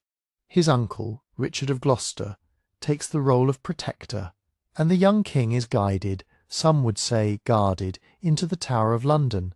Still a royal residence, still a place where princes can wait safely. Then comes the younger brother, Richard of Shrewsbury, drawn out of sanctuary after bargains and pressure, and delivered into the same stone embrace.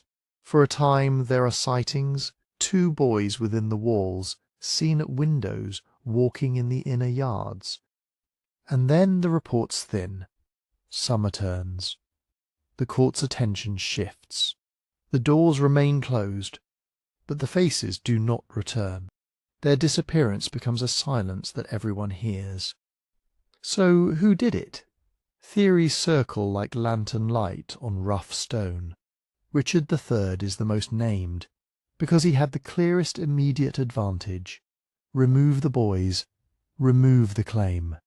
Yet no surviving order, no proven confession, no contemporary document pins the act to his hand.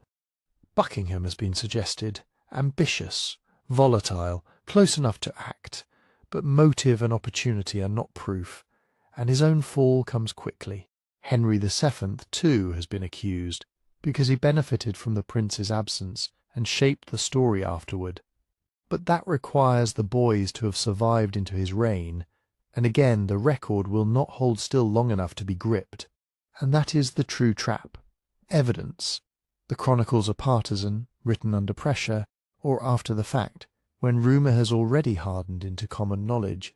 The incentives are political, the gaps are many, and the documents that might have settled everything were never made, never kept, or never allowed to endure. The tower itself suggests secrecy, not certainty. The bones found centuries later suggest young lives ended, but not names, not dates, not a murderer's face. Later narratives, Tudor accounts, courtroom confessions, dramatic retellings can hint at what people wanted to be true. The story endures because it places innocence at the centre of power, and shows how legitimacy can crack like thin ice. 2 princes vanished, and more than 500 years later, we still cannot prove who killed them, or even conclusively prove when or how they died. The locked room remains locked, and history still cannot find the key. By the middle of the 15th century, England was strained by a war it had largely lost. The long campaigns of the 100 Years' War had drained money and men, and the collapse of English power in France brought humiliation as well as economic shock. One by one, English-held territories fell away, until only Calais remained. The Crown's revenues could not meet its obligations, debts piled up, and the government's attempts to raise funds bred resentment. In the shires and towns, people blamed royal ministers for failure abroad and disorder at home. At the centre of this crisis stood King Henry VI. He had become king as an infant in 1422, and the long minority government that followed encouraged magnates to act with unusual independence. When Henry eventually ruled in his own name, he relied heavily on patronage, offices, lands, and favours to secure loyalty. But rewards were limited, and each grant to one great family could create a grievance in another. Rivalries hardened into factions at court, and royal authority looked less like a firm command, and more like a prize to be competed over. The stakes were heightened by the royal family itself. Henry VI belonged to the House of Lancaster, descended from John of Gaunt, son of King Edward III. Another branch of Edward III's descendants formed the House of York. The Yorkist claim was complex but powerful. Through Edward III's second surviving son, Lionel of Antwerp, and also through his 4th son, Edmund of Langley, the York line could argue a hereditary right at least as strong as Lancaster's, because both houses came from the same royal grandfather. The dispute was not between strangers, but between close kin with competing interpretations of legitimacy. As the court split, noble followings and regional power bases gave factional politics a sharper edge. Powerful families gathered allies, maintained private retinues, and sought control of key offices and local justice. In this environment, 2 figures began to dominate opposing camps. Richard, Duke of York, the most prominent prince of the blood outside the king's immediate family, and Queen Margaret of Anjou, Henry's determined consort, increasingly committed to protecting Lancaster's hold on the crown. Their rivalry would shape the breakdown that followed. The quarrels at court might still have been contained if royal government had looked competent and fair. Instead, by 1450, confidence in it was collapsing. Years of war had left the crown deeply in debt, and the search for money and influence fed constant allegations of corruption. Offices and contracts seemed to go to favourites. Local communities, already anxious about trade and taxation, watched as law and order weakened, and as powerful men settled disputes with intimidation rather than judgment. That simmering anger broke into open unrest, with Cade's rebellion in the summer of 1450. Men from Kent and the southeast gathered under the leadership of Jack Cade, marching on London with complaints that mixed local grievances with national politics. They condemned evil councillors, demanded reforms, and called for the removal of those they blamed for misrule. For a brief moment the rebels controlled parts of the capital. The revolt was ultimately put down, and Cade was killed, but the damage remained. It had shown how quickly anger at government could become a mass movement, and how fragile the king's authority could look when pressed. At the centre of blame stood the king's leading minister Edmund Beaufort, Duke of Somerset. Somerset inherited a difficult war, but he was associated with its disasters, especially the accelerating loss of Normandy and soon after Gascony. To his rivals, Somerset was not simply unlucky, he was unfit, perhaps corrupt and dangerously close to the king. In a political system where patronage was the currency of power, access to Henry VI mattered as much as achievement. Somerset's position meant appointments, grants, and influence that other magnates believed should have been theirs. Richard, Duke of York, saw himself as the natural alternative. York was no outsider agitating at the edges of power. He was a royal prince, wealthy, well-connected, and experienced in high office, including service in France and Ireland. Through his mother, Anne Mortimer, he descended from Lionel of Antwerp, Edward III's second surviving son, a lineage senior to the Lancastrian line that came from John of Gaunt. Through his father, he also descended from Edmund of Langley, Edward III's fourth son. York could present his claim as more than ambition. It could be framed as hereditary right, even if that right remained, for the moment, largely unspoken in public. Yet York's immediate fight was not to seize the crown, but to shape the government around him, and to break the power of Somerset. In the early 1450s, he returned from Ireland and began positioning himself as the leader of a reforming cause. He demanded a place in the king's councils and the punishment of evil advisers, language that echoed popular complaint and allowed political conflict to be expressed as moral necessity. Somerset and his allies responded by treating York as a dangerous malcontent, a man who could turn a reform movement into a direct threat to the dynasty. The court became a battlefield of appointments and accusations. When a sheriffship, a wardship, or a key local office was granted, it could tip the balance of power in a county and create armed followings. The great families who hoped to profit from royal favour took sides, not always out of love for York or Somerset, but because their own local rivalries aligned them. In the shires, disputes over land, inheritances, and authority were increasingly connected to national faction. Violence between retainers and the manipulation of local courts became harder to restrain when the centre itself was divided. In 1452, York attempted to force the issue directly. He raised an armed following and confronted the king at Dartford, presenting his grievances and demanding Somerset's removal. Henry VI, mild by temperament and reluctant to punish his favourites, did not yield. York was compelled to submit and swear loyalty. The episode ended without bloodshed, but it was a warning. Political disputes that once would have been settled by negotiation at court were now being carried by troops on the roads of England. Then, in 1453, the kingdom was struck by a crisis that made normal politics almost impossible.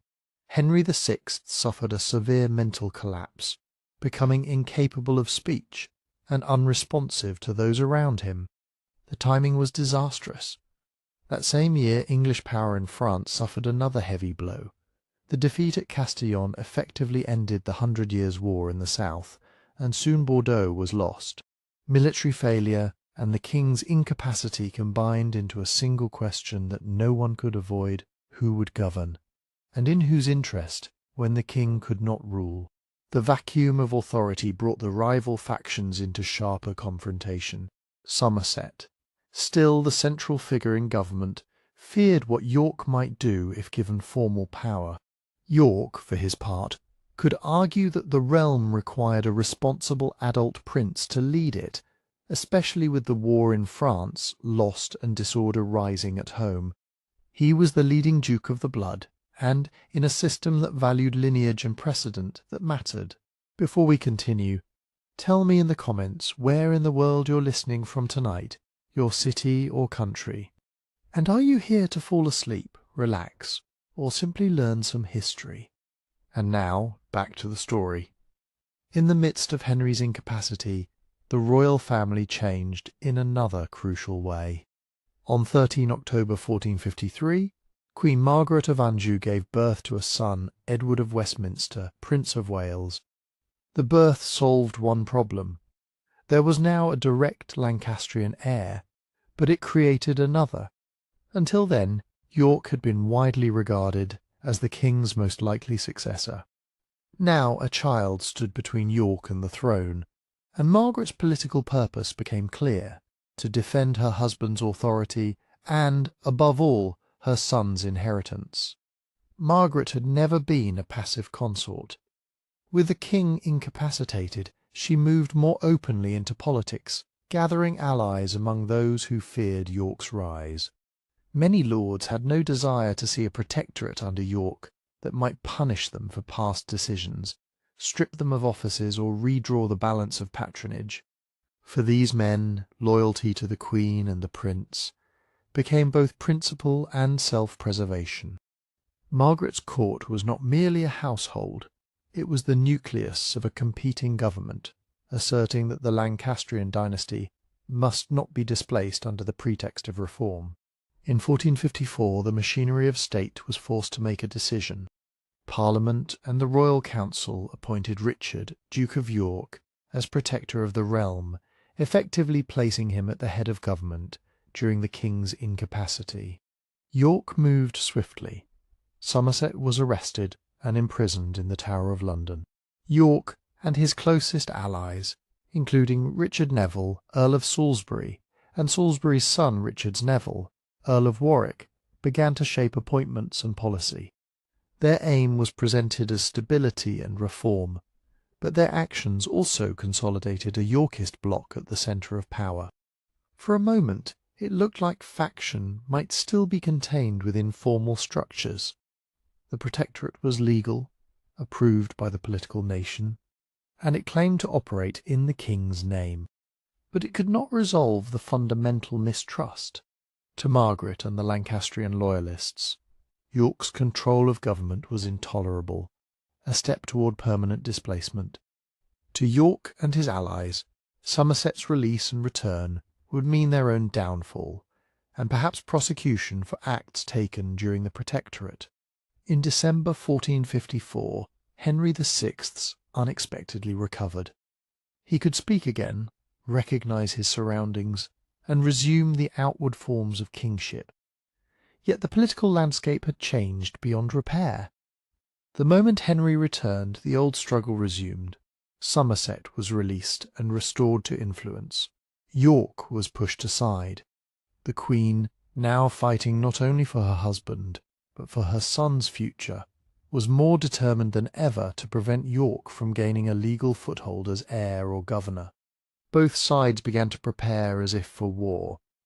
The language of loyal service remained, but it was paired with the practical reality of retaining men, assembling arms, and seeking alliances. In England, magnates were accustomed to maintaining private followings, but now these retainers were being gathered for a contest over the direction of the realm itself. Trust in the king's ability to arbitrate had weakened. Trust in the law, already shaken by disorder, weakened further when the law was seen as an extension of whichever faction held the court. By early 1455, the drift toward confrontation became harder to stop. The Queen and Somerset sought to tighten their grip around the king and to isolate York. York and his allies believed they were being set up for destruction politically at first, but perhaps physically as well. The fear was not irrational.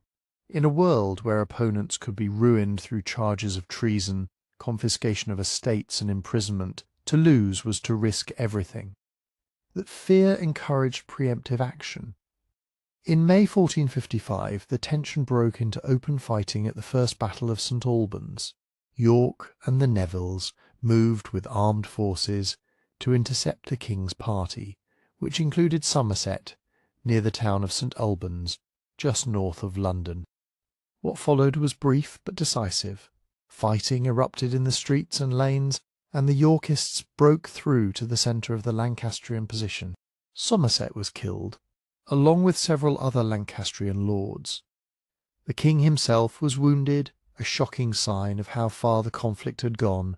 Violence had reached the person of the monarch. York emerged from St. Albans, claiming that he had acted in defence of good government and to remove dangerous counsellors. But the meaning of the battle was unmistakable. A dispute that had once been conducted through petitions, councils, and parliamentary manoeuvres had now been decided by weapons in an English town, with noble blood spilled and the king in the midst of it. From this point, the struggle would not simply be about influence at court. It would become a contest over custody of the king, control of the state, and ultimately the right to rule. The First Battle of St. Albans did not settle the problem. It made it permanent. Somerset's death removed one enemy, but it strengthened the Queen's resolve and deepened the sense of betrayal among Lancastrian supporters. York's victory brought him closer to power, yet it also confirmed the fears of those who suspected he aimed at more than reform. England had crossed a threshold. Factional politics had turned into armed rivalry, and the path ahead led toward a wider civil war. St. Albans left the Yorkists victorious, but it did not leave them secure. Henry VI was still king, and his wounded presence at the battle allowed both sides to speak in the language of loyalty while preparing for the next blow. In the months that followed, there were uneasy truces and formal reconciliations. Richard, Duke of York, returned to high office, and his Neville allies, Richard Neville, Earl of Salisbury, and Salisbury's son, Richard Neville, Earl of Warwick, expanded their influence. Yet beneath the official calm, the country's political life hardened into factions that no longer trusted arbitration. The heart of the problem was simple. Peace required a king strong enough to choose ministers, enforce judgments, and restrain magnates. Henry VI could not do this consistently. Even after his recovery, he remained vulnerable to pressure, and his court became a prize to be seized rather than a place where disputes were settled. Queen Margaret of Anjou, determined to protect the rights of her son, Edward of Westminster, treated York's rise as an existential danger to the Lancastrian future. For York and the Nevilles, the danger ran the other way. If they lost access to the king, they could be branded traitors, stripped of offices, and destroyed through legal process. The machinery of government, council, chancery, and courts could be turned into a weapon by whoever controlled the royal household. That is why control of the king mattered more than proclamations. In theory, magnates could announce loyalty or reform, but in practice authority flowed from the royal seal, royal commissions, and royal pardons. To hold the king's person was to direct those instruments, to appoint sheriffs, summon councils, call parliaments, and define who was a rebel and who was a servant. The king was both symbol and legal source of power, and custody of him meant the ability to make power look legitimate. For several years after 1455, open war flickered rather than spread. In 1456, Henry moved his court away from London toward the Midlands, partly to escape the influence of Warwick and the city. Margaret's circle strengthened around him, and the court became more openly Lancastrian in tone. Great lords gathered armed followings not as formal armies, but as affinities, the private retinues that could be summoned quickly. Local feuds, especially in the north, merged with national politics. The Nevilles fought for dominance against the Percy family, traditional earls of Northumberland, and that rivalry helped pull northern England into the wider conflict. Each side saw the other not merely as political opponents, but as men prepared to use violence and the courts to ruin them.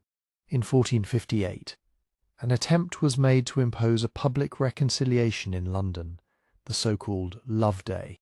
Rival lords walked in procession, paired with their enemies, and made shows of peace. It was a ceremony of necessity, not trust. The political and legal questions remained, Who would stand closest to the king? Who would advise him, and who would pay for past bloodshed? The Loveday did not undo St. Albans, it merely postponed the reckoning. By 1459, both camps believed that delay was dangerous. The court called a great council to meet at Coventry, a Lancastrian stronghold. York and the Nevilles suspected that they would be arrested. They chose to raise forces instead, presenting themselves as acting in self-defence and in the king's true service. Margaret and the Lancastrian lords answered by mobilising as well, framing York's preparations as rebellion.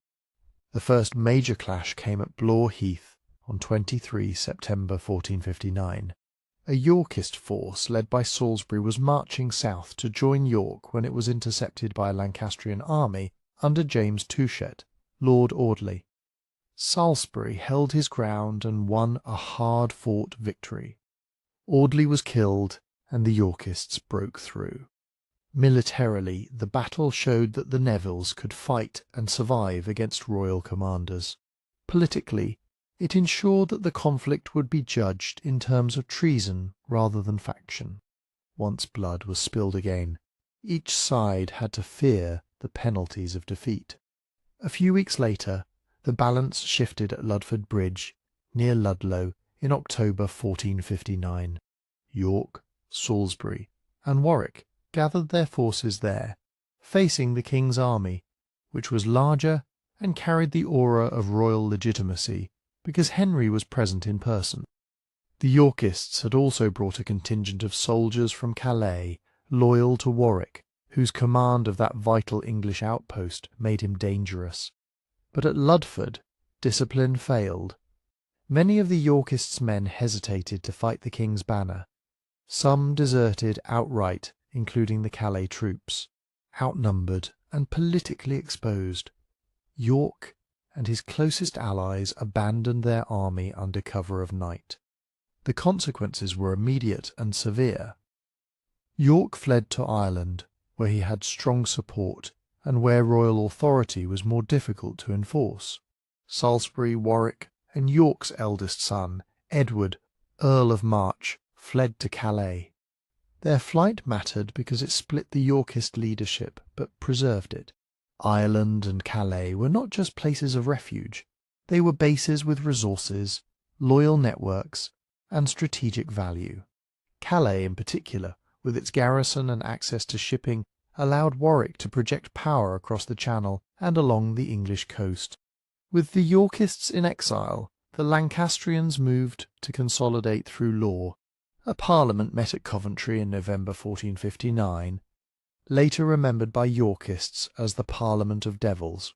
It attainted York, the Nevilles and their principal supporters, declaring them traitors, stripping them of lands and titles, and sentencing them in absentia. This was not mere punishment. It was a statement that the Yorkist cause was outside the political community. If the Yorkists returned, it would be as condemned men, unless they could overturn the legal verdict by force. Yet exile did not end the struggle. In Ireland, York governed in a manner that hinted at an alternative source of authority, cultivating support among the Anglo-Irish lords and presenting himself as a prince wronged by corrupt counsel. In Calais, Warwick maintained control of the garrison and used the sea lanes to raid and to build leverage. The Nevilles were not isolated adventurers.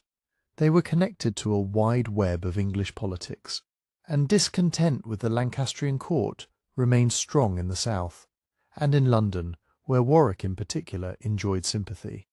In June 1460, Warwick, Salisbury, and Edward of March launched their return. They landed in Kent and marched toward London, declaring once again that they sought the removal of evil counsellors and the restoration of good governance, not the destruction of the king. London opened its gates to them. The city's support was crucial. It provided money, manpower, and an air of national acceptance. With London secured, the Yorkist leaders moved against the royal army. On 10 July 1460, the armies met at Northampton. The Lancastrian commanders, including Humphrey Stafford, Duke of Buckingham, took a defensive position. Heavy rain fell, and in the confusion the Yorkists broke through, helped by defections within the Lancastrian ranks. The battle was brief but decisive. Buckingham was killed, and Henry VI was captured alive. Once again, custody of the king transformed the political landscape. With Henry in Yorkist hands, proclamations could be issued in his name, commissions granted, and enemies arrested under the cover of legality. The Yorkist leaders could now present themselves not as rebels, but as the king's true servants acting with his authority. They controlled the state because they controlled the monarch through whom the state spoke. In the autumn of 1460, Richard, Duke of York, returned from Ireland to claim the prize. His next step revealed how far the crisis had moved beyond reform. York pressed his hereditary claim to the throne more openly than before. The political nation was not prepared simply to depose Henry VI, but it was also unwilling to abandon York, whose power and following were undeniable. The compromise was the Act of Accord, passed by Parliament in October 1460. The Act of Accord confirmed Henry VI as king for the rest of his life, but it disinherited Henry's son, Prince Edward, and named York as Henry's heir and protector in effect, placing the future of the crown in Yorkist hands. It was a constitutional settlement, forced by military reality, and legalised through Parliament. To York and his allies, it was recognition of right and a guarantee of safety. To Queen Margaret and the Lancastrian faithful it was an outrage, an attack on the prince's birthright, and a declaration that the Lancastrian dynasty would be extinguished by statute. The Act did not end the war. It ensured the next phase of it. Margaret, with the prince, refused to accept disinheritance and began gathering supporters in the north. Many lords who might have tolerated York as a minister could not accept him as heir, and others feared what a Yorkist succession would mean for their fortunes and for past acts that could now be punished. With Henry a captive and the Act of Accord in place, the Lancastrian cause became, more clearly than before, the cause of the Queen and the Prince, an armed defence of dynastic survival that would soon bring England to even bloodier fields. The Act of Accord had been written into law, but it could not be enforced in the parts of England that rejected it. In the north, where loyalties were stronger to the old Lancastrian order and to long-standing regional rivalries, the settlement looked less like a compromise and more like a coup carried out under guard. Queen Margaret of Anjou became the centre of resistance. With Prince Edward beside her, she offered Lancastrian supporters a clear purpose, not merely to influence the king, but to restore the prince's right to succeed and to punish those who had written him out of the future. Lords who feared Yorkist rule, men with family ties to the Lancastrian court, and northern magnates hostile to the Nevilles gathered around Margaret. The politics of succession now sharpened the war. Under the Act, Henry VI remained king, but the next king would be Richard, Duke of York, meaning that the Lancastrian dynasty would end with Henry's death. For Margaret, that was unacceptable. For York, retreat was dangerous. If the Act failed, his enemies could revive the attainders of 1459 and destroy him by law as well as by arms. The compromise had left both sides with too much to lose. York moved north late in 1460, seeking to confront the Lancastrian mobilization before it could become overwhelming. He did not go alone. With him were close allies, including his second son Edmund, Earl of Rutland, and his longtime Neville partner Richard Neville, Earl of Salisbury. Yet York's position was more precarious than it appeared. Though he had Parliament's declaration naming him heir, Henry VI was still alive, and the Queen still commanded fierce loyalty among those who regarded the Act as illegitimate. In practical terms, the war was no longer about advising the king. It was about whose bloodline would inherit the crown. On 30 December 1460, the crisis reached a turning point at the Battle of Wakefield. fought near York's stronghold at Sandal Castle. York's forces met a larger Lancastrian army drawn from the northern shires and led by figures committed to Margaret's cause, including Henry Beaufort, Duke of Somerset, and Henry Percy, Earl of Northumberland, among others. The Yorkists were defeated. Richard, Duke of York, was killed in the fighting, and Salisbury was captured and executed shortly afterward. Edmund, Earl of Rutland, was also killed. Wakefield changed the war because it shattered the settlement on which the Act of Accord depended. The Act had made York the heir. Now York was dead. It could not calm the country when the man it elevated had fallen, and when the Queen's party had shown it could destroy Yorkist leadership in battle. It also transformed the Yorkist cause from one led by a senior magnate, claiming a right in law, into one led by his eldest son, Edward, Earl of March Young, militarily active, and facing immediate pressure to act before the Lancastrians could present themselves as England's rescuers. Edward's claim was direct, and now unavoidable. Under the logic of the Act of Accord, York's right to succeed would pass to his heir. Even apart from the Act, the Yorkists could argue that the crown had been misgoverned and that a stronger king was needed. But Edward had a practical problem as well as a legal one. Henry VI had to be kept from becoming the usable symbol of a Lancastrian comeback. If the Queen recovered the king and carried him through the realm, she could issue commissions, confirm loyalists, and brand Yorkist supporters as traitors.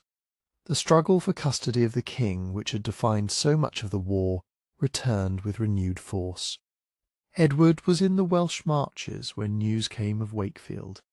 Lancastrian forces under Jasper Tudor, Earl of Pembroke, and James Butler, Earl of Wiltshire, moved against him.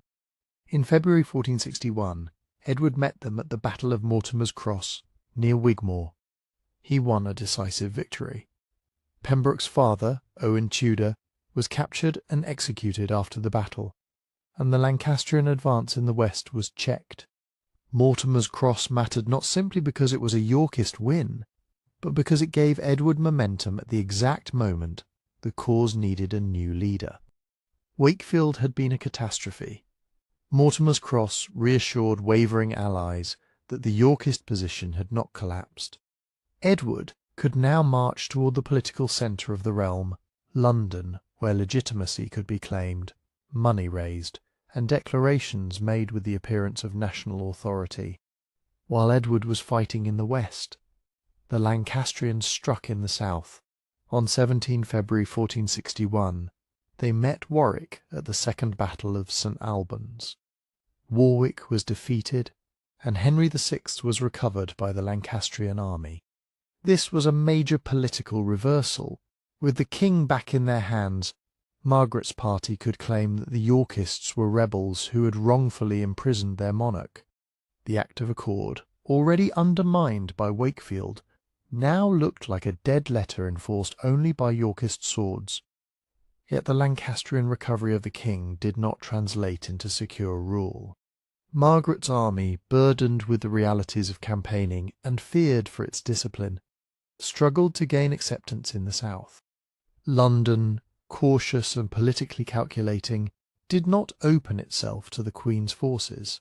The city's leaders had learned what it meant to be on the losing side of a civil war, and they preferred the side that could offer stability and protect trade. With London closed to them, the Lancastrians could not easily convert custody of Henry into the administrative control that custody was supposed to bring. Warwick, retreating from St. Albans, moved to regroup, and Edward marched to join him. The decision that followed was the most consequential of the entire conflict. If Henry VI could be moved about by the Queen's party, and if Parliament's Act of Accord could no longer be enforced, then the Yorkists faced a stark choice: either continue to fight in the king's name while he was in enemy hands, or claim that Henry had forfeited the right to rule and replace him. In early March 1461, with York dead, with Henry recovered by Lancastrians, and with the constitutional compromise effectively broken, Edward took the final step. In London, he was proclaimed King Edward IV. The logic was partly legal and partly practical. The Act of Accord had pointed to York's line as the future of the crown. With York gone, Edward was the inheritor of that right. But proclamation also addressed the immediate political crisis. If the Yorkists were to raise armies, levy funds, and punish opponents, it was easier to do so as the government itself rather than as a faction claiming to serve a king controlled by its enemies. London's support gave Edward's claim a crucial platform, allowing him to present his accession not as a northern seizure but as a national necessity. The war was not ended by words spoken in the capital. It would be decided in the field. Late in March 1461, Edward marched north to confront the main Lancastrian army. On 29 March, Palm Sunday, the armies met at Towton, in Yorkshire. It was one of the largest and most hard-fought battles ever fought on English soil, with both sides committing vast numbers drawn from across the kingdom. The struggle was not for influence at court, it was for the crown itself. Towton ended in a crushing Lancastrian defeat. The Yorkists held the field, and the Lancastrian leadership was broken. Many prominent Lancastrian lords were killed, and the survivors fled. Henry VI, Margaret, and Prince Edward retreating first into the north, and then seeking support beyond England's borders. For Edward IV, Towton established what proclamation alone could not. It gave his kingship the hard foundation of victory, dismantling the immediate military threat, and forcing his opponents into exile and resistance rather than government. The Yorkist seizure of the crown was now more than a claim. It was a regime secured by the battlefield and anchored by London's acceptance, yet still shadowed by the knowledge that the Lancastrian line, though defeated, was not extinguished. Towton had broken the main Lancastrian army, but it had not removed the Lancastrian claim. Edward IV was a young king with a battlefield title, and his first years were spent turning victory into government. Parliament was used to make the new order legal and to make resistance dangerous. Leading Lancastrians were attainted as traitors, their titles and lands taken into the crown's hands. Those forfeitures served two purposes at once. They punished enemies and created a pool of property with which Edward could reward the men who had carried him to the throne. Rewards were distributed carefully, because loyalty had to be maintained not only in the shires, but at the heart of the political nation. Offices, wardships, and profitable grants went to Yorkist supporters. At the same time, Edward moved to suppress what remained of open Lancastrian resistance.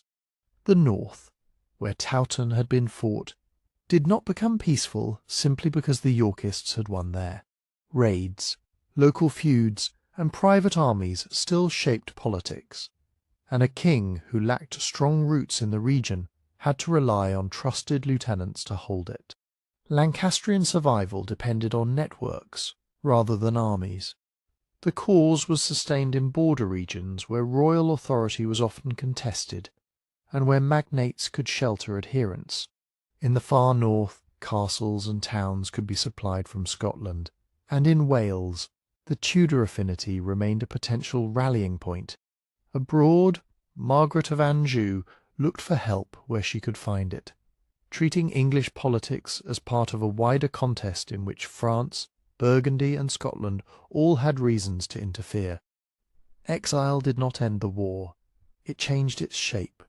Lancastrian leaders could wait for moments of weakness inside England, ready to land small forces, stir uprisings, and turn local disorder into national crisis.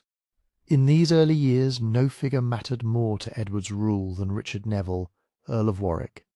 Warwick had inherited immense Neville resources and added to them through marriage and office. His wealth was real, but his power was not just money, it was organisation. He maintained a wide affinity, retainers, tenants, and clients, tied to him by pay, protection, and patronage, capable of moving men quickly in an age when kings depended on noble networks to raise forces. He also held key offices. As captain of Calais, he controlled England's most important foothold on the continent and the professional soldiers stationed there. Calais brought him revenue, military credibility, and contact with foreign rulers and merchants. Warwick's household and following gave him a presence at court that could rival the king's own ability to distribute favour. Warwick's influence also rested on diplomacy. Edward's regime needed recognition and stability abroad, and Warwick was central in negotiating it. His position meant he could speak to foreign powers with something like the king's voice, and he expected his service to be repaid with trust. In these years he was not merely a noble ally, he was a mechanism by which the Yorkist state functioned, keeping Calais, managing relations with major continental players, and acting as the principal broker among magnates whose support could not be taken for granted. Yet even while Edward relied on Warwick, the balance between them was unstable. A king who owed his crown to great lords still had to become a king who ruled. The question was not whether Warwick was powerful, but whether that power would remain subordinate. The strain became clearer after 1464, when Edward's personal decision reshaped the politics of the court. In that year, Edward married Elizabeth Woodville, a widow from a family that was well connected, but not among the greatest magnates. The marriage was politically explosive for several reasons. It appears to have been concluded without Warwick's knowledge, at a time when Warwick was associated with pursuing a foreign match that would strengthen Edward's position in European diplomacy. A royal marriage was never only personal, it was a tool for alliances and a signal about which interests would be advanced. By choosing Elizabeth, Edward made it plain that he would decide such matters for himself, and he introduced a new group of relatives into the competition for offices, titles, and marriages. The Woodville rise was rapid. Elizabeth's kin received advantageous matches and royal favour, and the court's patronage began to shift. To nobles who had risked everything in 1461, it could look as if the spoils of victory were being redirected to a family that had not carried the main burden of the war. For Warwick, it was a direct challenge to his role as the chief manager of Yorkist alliances. His influence had rested in part on arranging marriages and settlements among great families, binding them to the regime. A queen with a large, ambitious kin group altered that landscape, creating new competitors for access to the king. At the same time, disagreements over foreign policy sharpened the divide. England's trade, especially through London and the cloth towns, pulled policy one way. Aristocratic rivalries and continental alliances pulled it another. Warwick's position and connections tended to favour one set of diplomatic outcomes, while Edward's own preferences, shaped by his confidence as a warrior king, and by the counsel of a changing inner circle, began to pull against Warwick's. What had been a partnership during the crisis of accession became, year by year, a contest over who would direct the realm. By 1469, those tensions were no longer contained within court politics. Discontent in the shires over local grievances, the behaviour of officials, and the sense that the rewards of the new reign were uneven created openings for men who wanted to pressure the king. Rebellions flared, and Warwick, working with Edward's brother George, Duke of Clarence, positioned himself as the leader of a movement that claimed to correct the government while drawing strength from the very disorders it condemned. The uprisings were not simply spontaneous riots. They were politically useful. They allowed Warwick and his allies to present themselves as the remedy to misrule, to isolate the king from advisers, and to test whether Edward's authority rested on deep consent or only on past victories. The result was a dangerous drift. Towton had given Edward IV a crown, but it had not guaranteed a settled dynasty. The Lancastrian cause still existed beyond England's borders, and in the hard-to-govern margins of the realm, waiting for opportunity. Inside the Yorkist regime, the partnership that had carried Edward to power was breaking into rival courts and competing affinities.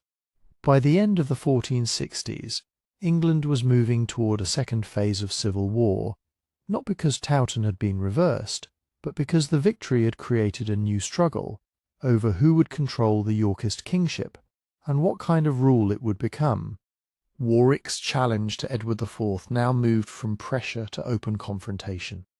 In the summer of 1469, he and George, Duke of Clarence, Edward's brother and heir presumptive, aligned themselves with unrest in the north. Their aim was not to proclaim a new dynasty at once, but to force the king to accept a different set of advisers and a different distribution of favour. The language used by rebels and magnates was the familiar claim to reform the realm, but beneath it lay a struggle over who would command patronage, diplomacy, and the machinery of rule.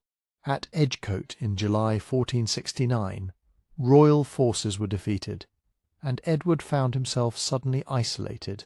Warwick's men seized the moment to take the king into custody, and leading figures associated with the Woodville interest were executed. For a brief time Warwick appeared to hold the king, and therefore the kingdom, in his hands. Yet this was where the rupture became difficult to repair. A king who had been captured by his own chief ally could not easily resume authority without either revenge or submission, and a magnate who had imprisoned a crowned ruler could not easily return to obedience without fearing retribution. Warwick also discovered the limits of ruling through a captive king. Local order depended on the recognition of royal authority, and Edward's detention did not automatically transfer legitimacy to Warwick. Disorder spread, rivalries hardened, and in the face of fresh disturbances, Warwick had little choice but to release Edward and attempt a settlement. The two men were formally reconciled, but trust had been broken. Edward could not accept Warwick as a partner with independent control of policy, and Warwick could no longer be confident that his position would survive at court. The final break came in 1470. Warwick and Clarence tried again to mobilize support, but this time Edward moved quickly, and the rebellion failed. Warwick and Clarence fled to France, pursued by the king's agents and cut off from their base in England. Exile forced Warwick into a decision that would once have seemed impossible, to bargain with his former enemies. The key figure was Margaret of Anjou, the formidable wife of Henry VI, and the hard core of the Lancastrian cause. With French mediation, Warwick agreed to support the restoration of Henry VI. To seal the alliance, Warwick arranged the marriage of his daughter Anne Neville to Margaret's son, Edward of Westminster, Prince of Wales. This was not merely a family match, it was a public signal that Warwick had changed sides, and that the Lancastrian claim now had access to Neville organisation, Calais contacts, and foreign backing. In the autumn of 1470, Warwick landed in England. His return triggered a rapid political collapse for Edward IV. The king's authority depended on magnate cooperation. Not only the ability to raise men, but the willingness of regional powers to keep shires loyal, towns supplied, and roads open. As Warwick advanced, key supporters wavered, and some shifted allegiance. Edward found that a crown won in battle could still be lost if the political nation stopped sustaining it. With too few men to risk a decisive fight, he fled across the North Sea with a small company, taking refuge in the Low Countries under the protection of his brother-in-law, Charles the Bold, Duke of Burgundy. Warwick's victory made possible a remarkable event, the formal restoration of Henry VI in October 1470, known as the eruption. Henry, long imprisoned, was brought from the Tower and publicly displayed as king again. In practice, however, the government did not function through Henry's active leadership. He was mentally fragile and politically exhausted. Power rested with Warwick and a small circle of magnates who attempted to govern in Henry's name, reversing some Yorkist acts, recalling Lancastrian exiles, and seeking recognition abroad. They had to manage a delicate coalition, because many men who disliked Edward did not necessarily desire a full Lancastrian restoration, and many who accepted Henry's return did so because Warwick stood behind it. This readeption regime faced immediate problems. It lacked firm control of the treasury, it faced uncertainty in the shires, and it could not assume foreign neutrality. Burgundy feared a Warwick-led England aligned with France. That fear became Edward's opportunity. In early 1471, Edward returned from exile with Burgundian money, ships, and a small but disciplined force. He landed in Yorkshire and advanced cautiously, presenting his cause at first not as a bid for the crown, but as a claim to his Duchy of York, a political tactic designed to draw in men who might hesitate to commit to another round of civil war. As he moved south, support grew. Clarence, calculating his own future, abandoned Warwick and rejoined his brother, tipping the balance within the Yorkist camp. Warwick and Edward finally met at the Battle of Barnet on 14 April 1471. The fighting was confused and brutal, but its political result was clear.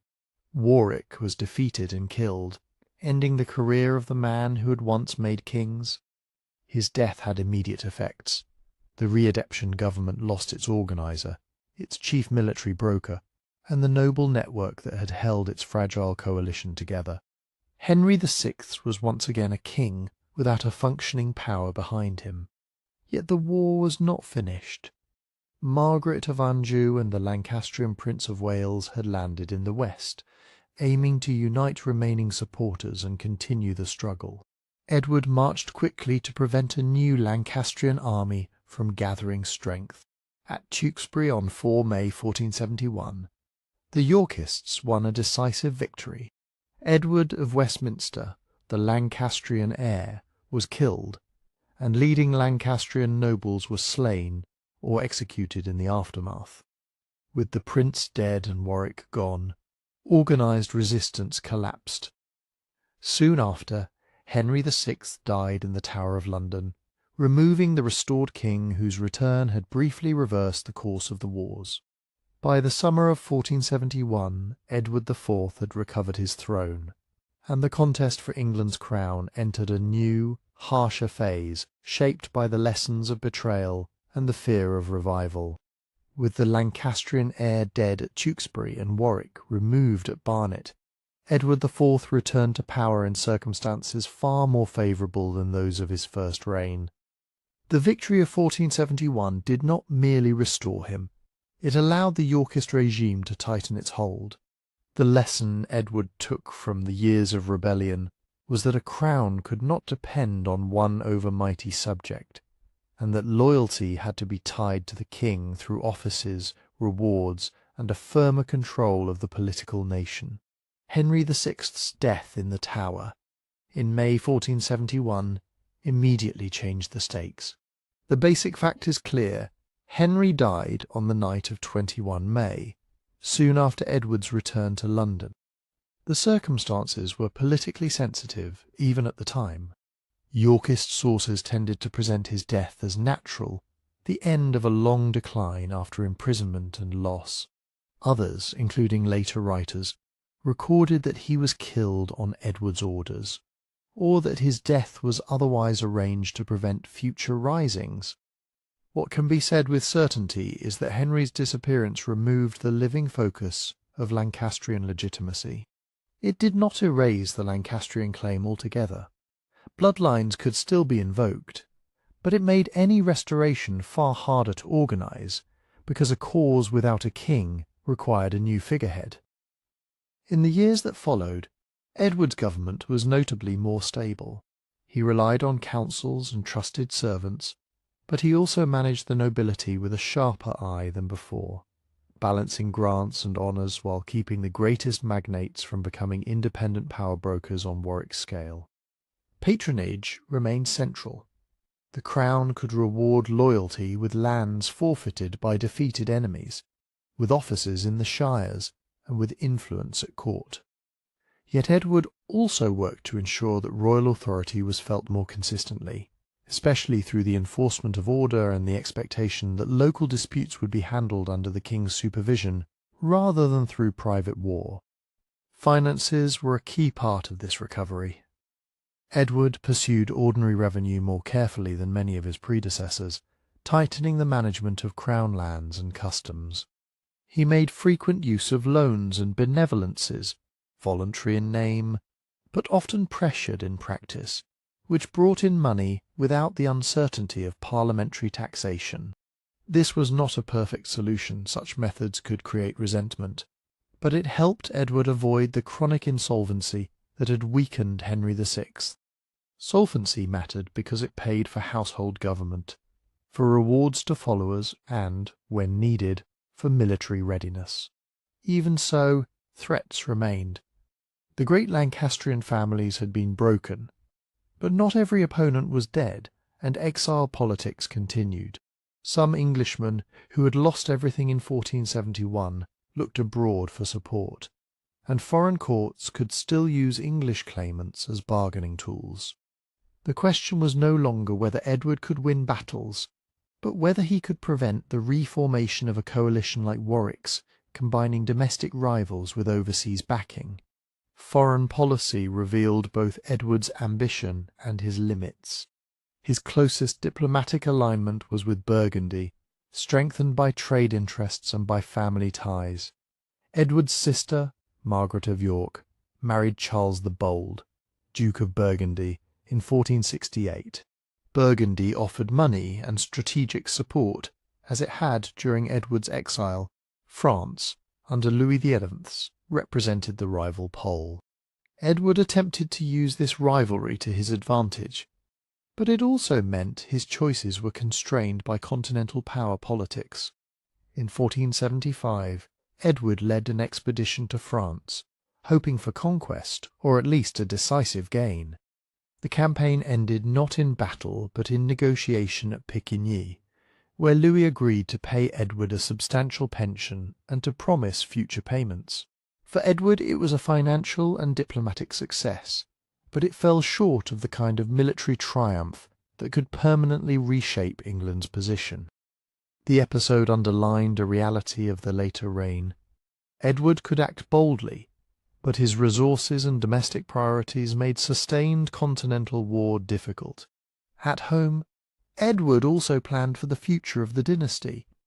His marriage to Elizabeth Woodville had produced sons, including Edward, born in 1470, and Richard, born in 1473, securing a direct Yorkist succession. Around the king stood his brothers, both assets and potential dangers. George, Duke of Clarence, had returned to Edward's side in 1471, but his reliability never fully recovered. Clarence's ambition and shifting loyalties led to renewed suspicion, and in 1478 he was arrested, tried for treason, and executed. The other brother, Richard, Duke of Gloucester, emerged as Edward's most dependable lieutenant, gaining extensive authority in the north and a reputation for effective regional control. These arrangements strengthened the regime, but they also concentrated power within a royal family where rival interests could easily become matters of state. By the early 1480s, stability began to depend increasingly on Edward himself. Court politics hardened into factions, especially between those associated with the Queen's Woodville relatives and older Yorkist supporters wary of their influence. As long as Edward was healthy and decisive, he could balance these groups. But as his health declined, the question of succession became urgent. A boy king meant a protectorate, and a protectorate meant competition over who would govern in the young king's name. On 9 April 1483, Edward IV died, still only in his early 40s. His heir was his 12-year-old son, Edward V. In theory, the dynasty had been secured. In practice, the kingdom now faced the most dangerous moment of any monarchy, the transfer of power to a child, with the prize being control of the crown itself. Edward IV's death turned faction into crisis almost overnight.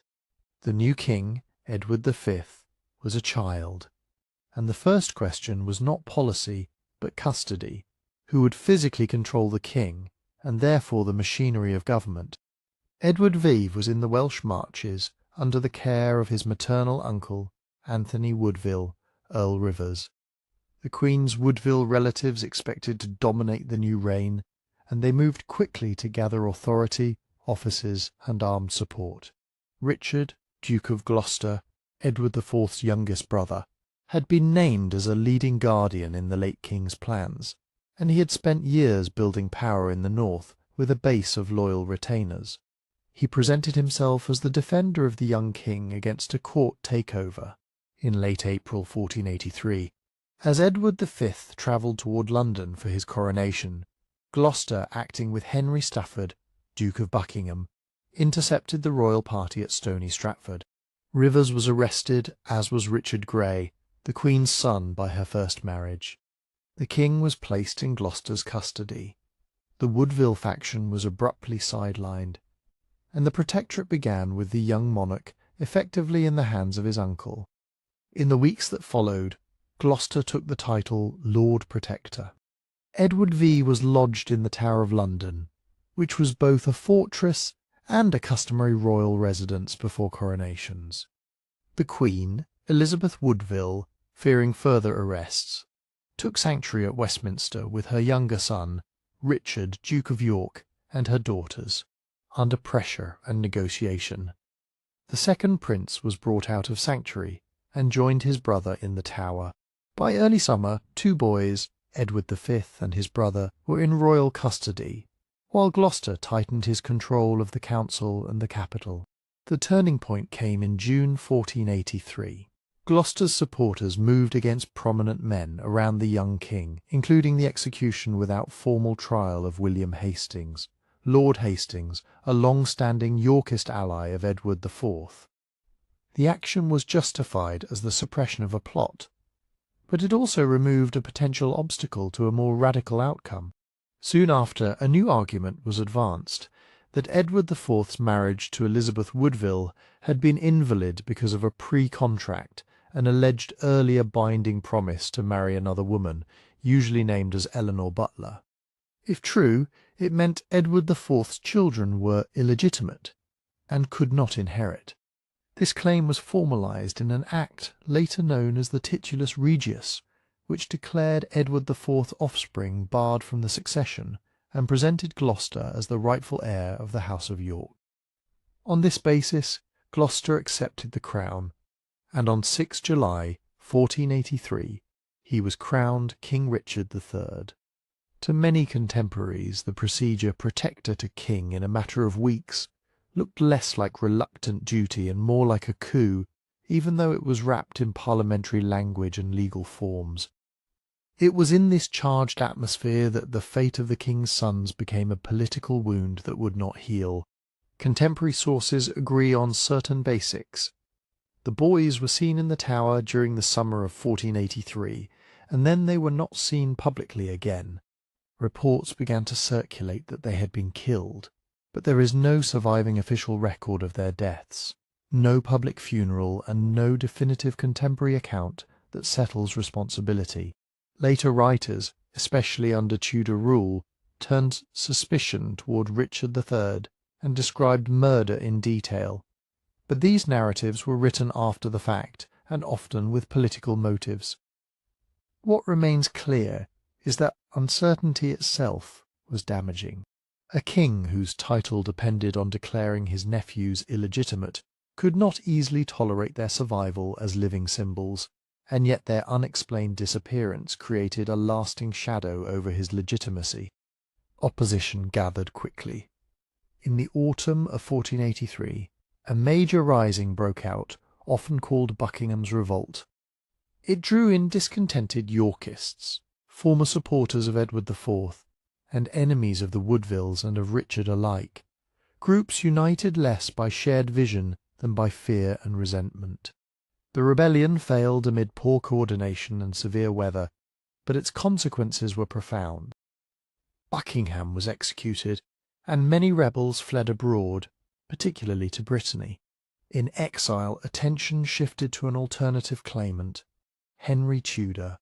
Henry's claim came through his mother, Margaret Beaufort, descended from John of Gaunt, son of Edward III, by Gaunt's relationship with Catherine Swynford. The Beaufort line had been legitimised, but it carried a complication. Earlier, legal provisions had excluded it from the royal succession. Henry Tudor's claim, then, was not the strongest by strict heredity, but politics was now shaped by survival and coalition. Henry could present himself as the last viable Lancastrian figurehead, and crucially, he offered a settlement. He pledged to marry Elizabeth of York, Edward IV's eldest daughter, uniting Yorkist and Lancastrian claims and giving disaffected Yorkists a reason to support him.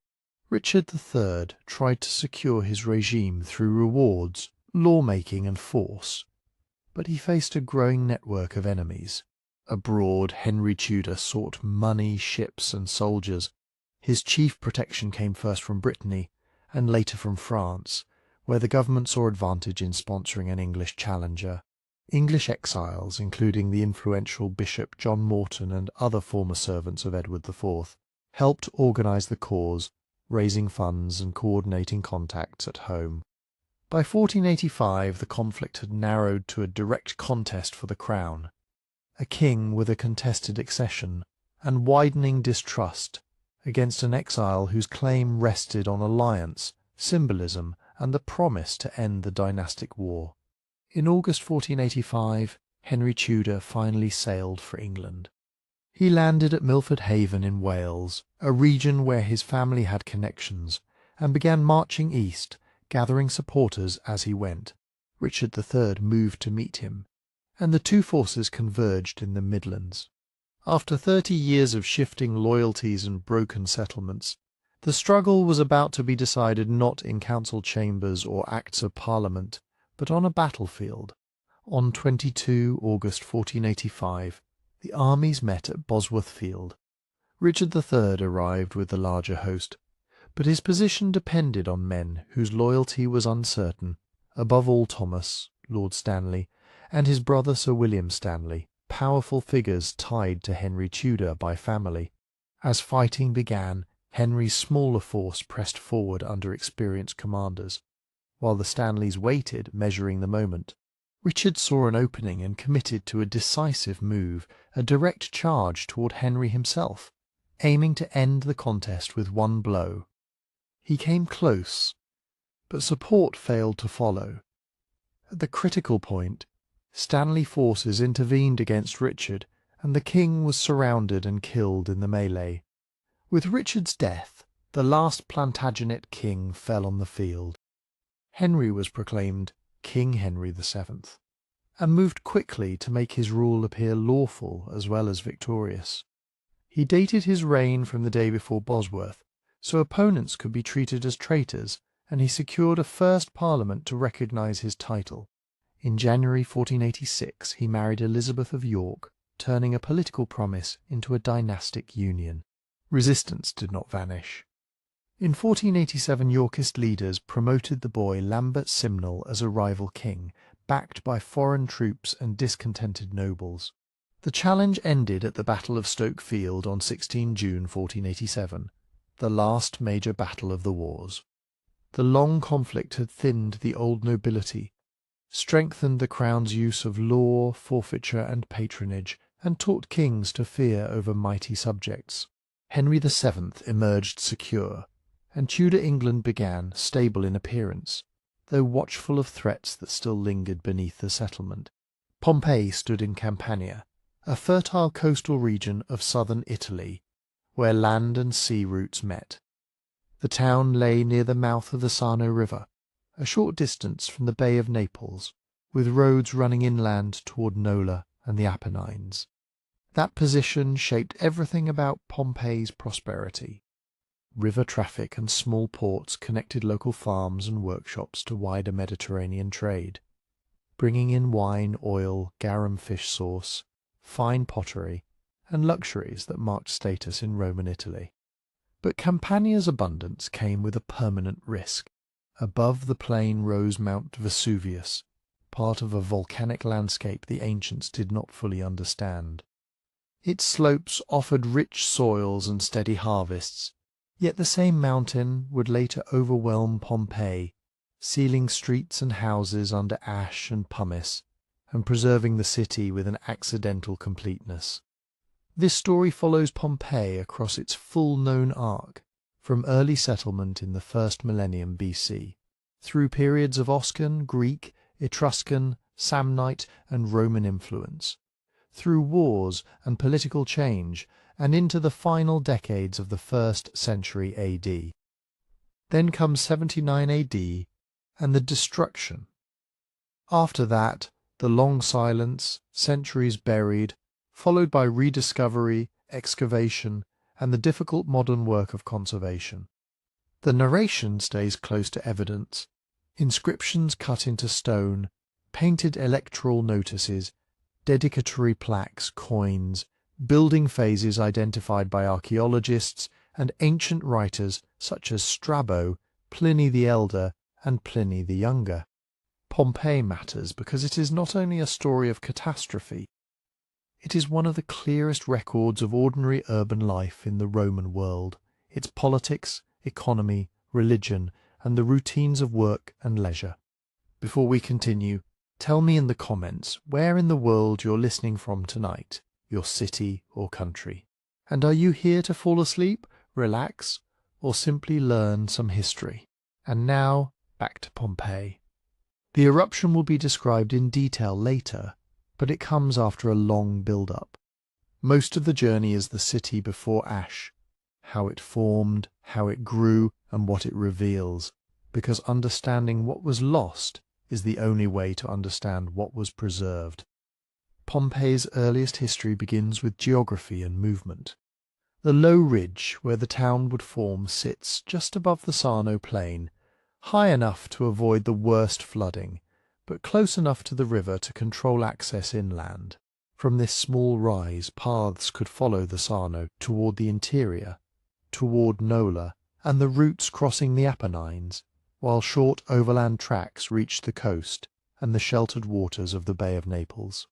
Long before monumental temples or stone theatres, this was a place where people could watch traffic, agricultural goods moving downriver, timber and stone coming from inland, and imported wares arriving by sea to be redistributed. Archaeology suggests scattered settlement in the area from the early 1st millennium BC, with burials and domestic traces indicating small communities rather than a single planned city. Over time, separate clusters near water, along ridgelines and by trackways began to cohere. This is typical of many Italian towns, a gradual shift from dispersed habitation to a more concentrated, defended centre as trade expanded and conflict made secure positions valuable. The earliest distinct cultural layer usually associated with Pompeii is Oscan. Oscan refers to an Italic language and to the peoples of central and southern Italy who used it in different regional forms.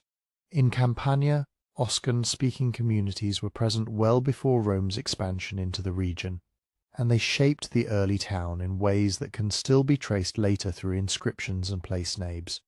Material culture from early Pompeii points to a community plugged into wider Italic habits.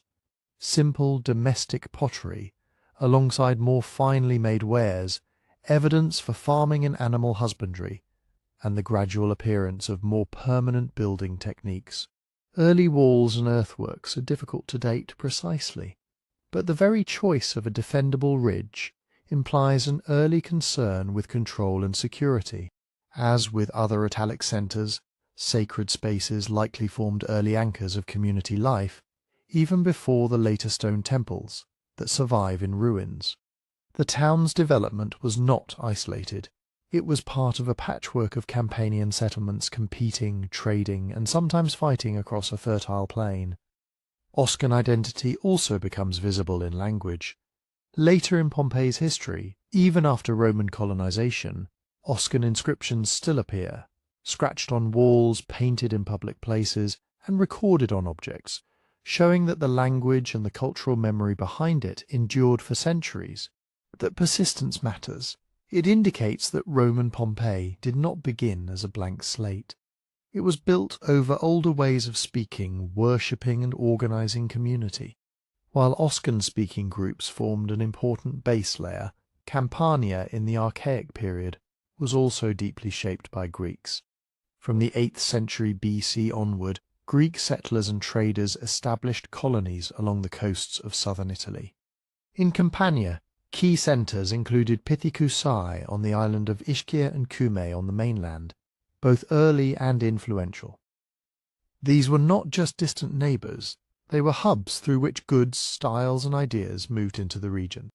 Greek influence is visible first in commerce. Greek pottery circulated widely, and imported vessels, often used for wine, became markers of status and participation in Mediterranean exchange. Greek craftsmen and traders brought standardized weights, familiar shapes of drinking cups and mixing bowls, and the social rituals connected to them. The symposium, the formalized drinking gathering so central to Greek elite life, left traces across Italy, not as a copied institution in every detail, but as an influence on elite dining, display, and the use of imported tableware. Artistic styles followed trade. Decorative motifs, painted figures, and the preference for certain vessel shapes entered Campanian consumption patterns. In religious life as well, Greek models mattered. Southern Italy became a zone of cultural translation, where deities could be identified across languages and traditions, local gods associated with Greek names, Greek gods taking on local titles, and sanctuaries reflecting blended practices. This did not erase older cults, it layered new forms onto existing sacred landscapes. Greek influence in Campania was also political. Greek cities like Cumae were significant powers at different moments, and their fortunes rose and fell with broader Mediterranean conflicts. Sea power and access to trade routes made coastal control valuable. In this environment, inland towns such as Pompeii were never entirely separate from events on the coast. When the coast prospered, river mouths and inland routes gained importance as channels for grain, wine, oil, and manufactured goods. When coastal politics turned unstable, fortified inland positions became refuges and bargaining chips.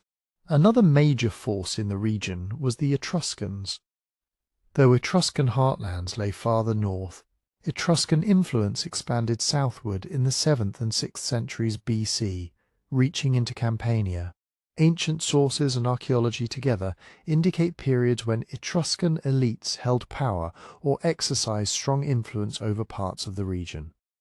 This was not a single continuous empire, but a set of shifting dominance and alliances tied to trade, warfare, and elite competition.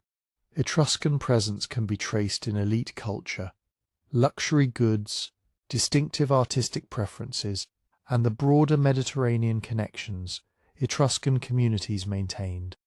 The Etruscans were major traders, linking Italy with Greek markets and, indirectly, with the wider Near Eastern world of prestige materials and styles. In Campania, this meant that elite households could display status through imported objects and through local imitations of prestigious forms. It also meant that political control often went hand in hand with the control of exchange, ports, river crossings, and the routes that moved wealth. Power dynamics shifted dramatically in the late 6th and early 5th centuries BC.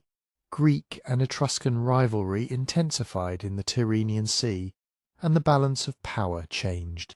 The naval battle traditionally dated to 474 BC, when forces associated with Syracuse supported Cumae against Etruscan power, is often treated as a turning point in the region. Whatever the exact local consequences, the broader pattern is clear. Etruscan dominance in Campania weakened over time, and new regional powers rose, including Italic groups from the interior. For Pompeii, what matters is less the precise sequence of rulers, often difficult to prove for a single town in this early period, and more the accumulation of cultural layers. Oscan-speaking inhabitants, Greek trade and artistic influence, and Etruscan-style elite display all contributed to a mixed environment. The result was not a confused identity, but a flexible one, capable of absorbing new forms while maintaining older habits. Later Pompeii makes this mixture visible. In religion, deities appear with different names and associations, reflecting centuries of exchange and reinterpretation.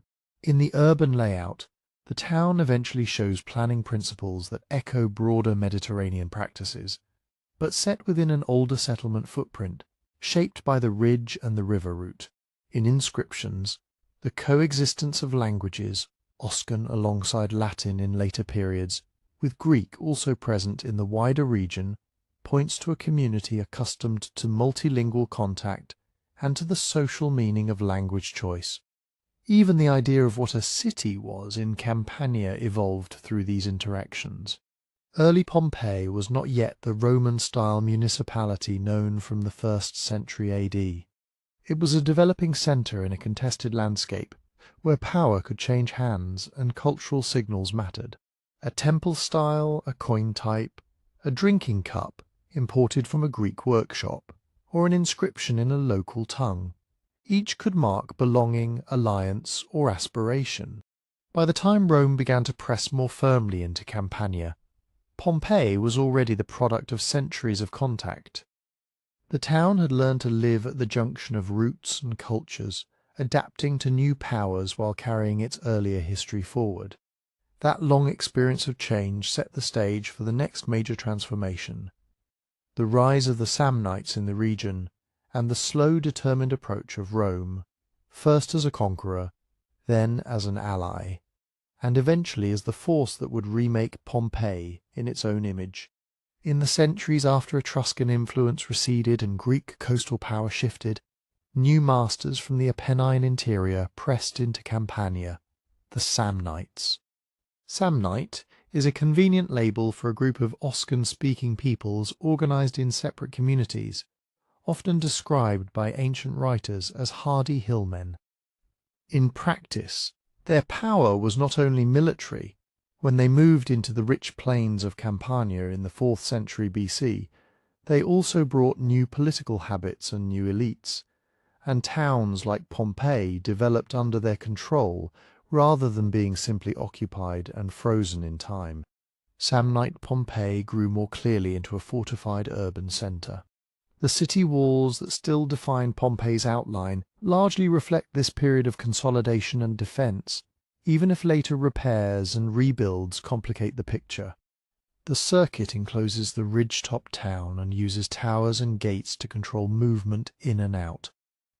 Fortifications mattered in Campania because the region was crowded with competing cities, and because the fertile plain made it worth fighting for. A walled town could protect its grain and wine, its workshops, and the wealth moving through its markets. Inside the walls, Pompeii expanded and became more organized. Archaeology suggests that by the 3rd and 2nd centuries BC, major public and sacred spaces were taking recognizable shape. An early forum area developed as a central place for assembly, trade, and ceremony. Temples were rebuilt in more monumental form, and sanctuaries anchored neighborhood identity as well as wider civic life. The grid of streets visible in many parts of Pompeii would be refined later under Roman colonial planning, but key arteries and blocks already existed, shaped by the ridge and by earlier paths. This was an Oscan-speaking city with a growing civic confidence, not a small village waiting for Rome to give it a real urban identity. Samnite political life also left traces. The inscriptions of later Pompeii preserve memories of Oscan institutions, including local magistracies and public decision-making that did not simply copy Roman models. Even when the built environment looks familiar to a visitor trained on Roman cities, an open forum, temples, public buildings, the language and the names behind those spaces remind us that the community was part of an Italic world with its own traditions of leadership and law. While Pompeii was developing under Samnite influence, Rome was expanding from a central Italian power into the dominant force of the peninsula. Campania was a strategic prize. Its soil was among the richest in Italy. Its towns were populous and prosperous, and its coastline, especially around the Bay of Naples, gave access to maritime routes. Control of Campania meant grain, wine, manpower, and ports. It also meant secure roads linking Rome to the south, where other powers still mattered. Rome's push into the region is usually traced through the Samnite Wars, fought intermittently from the late 4th into the early 3rd century BC.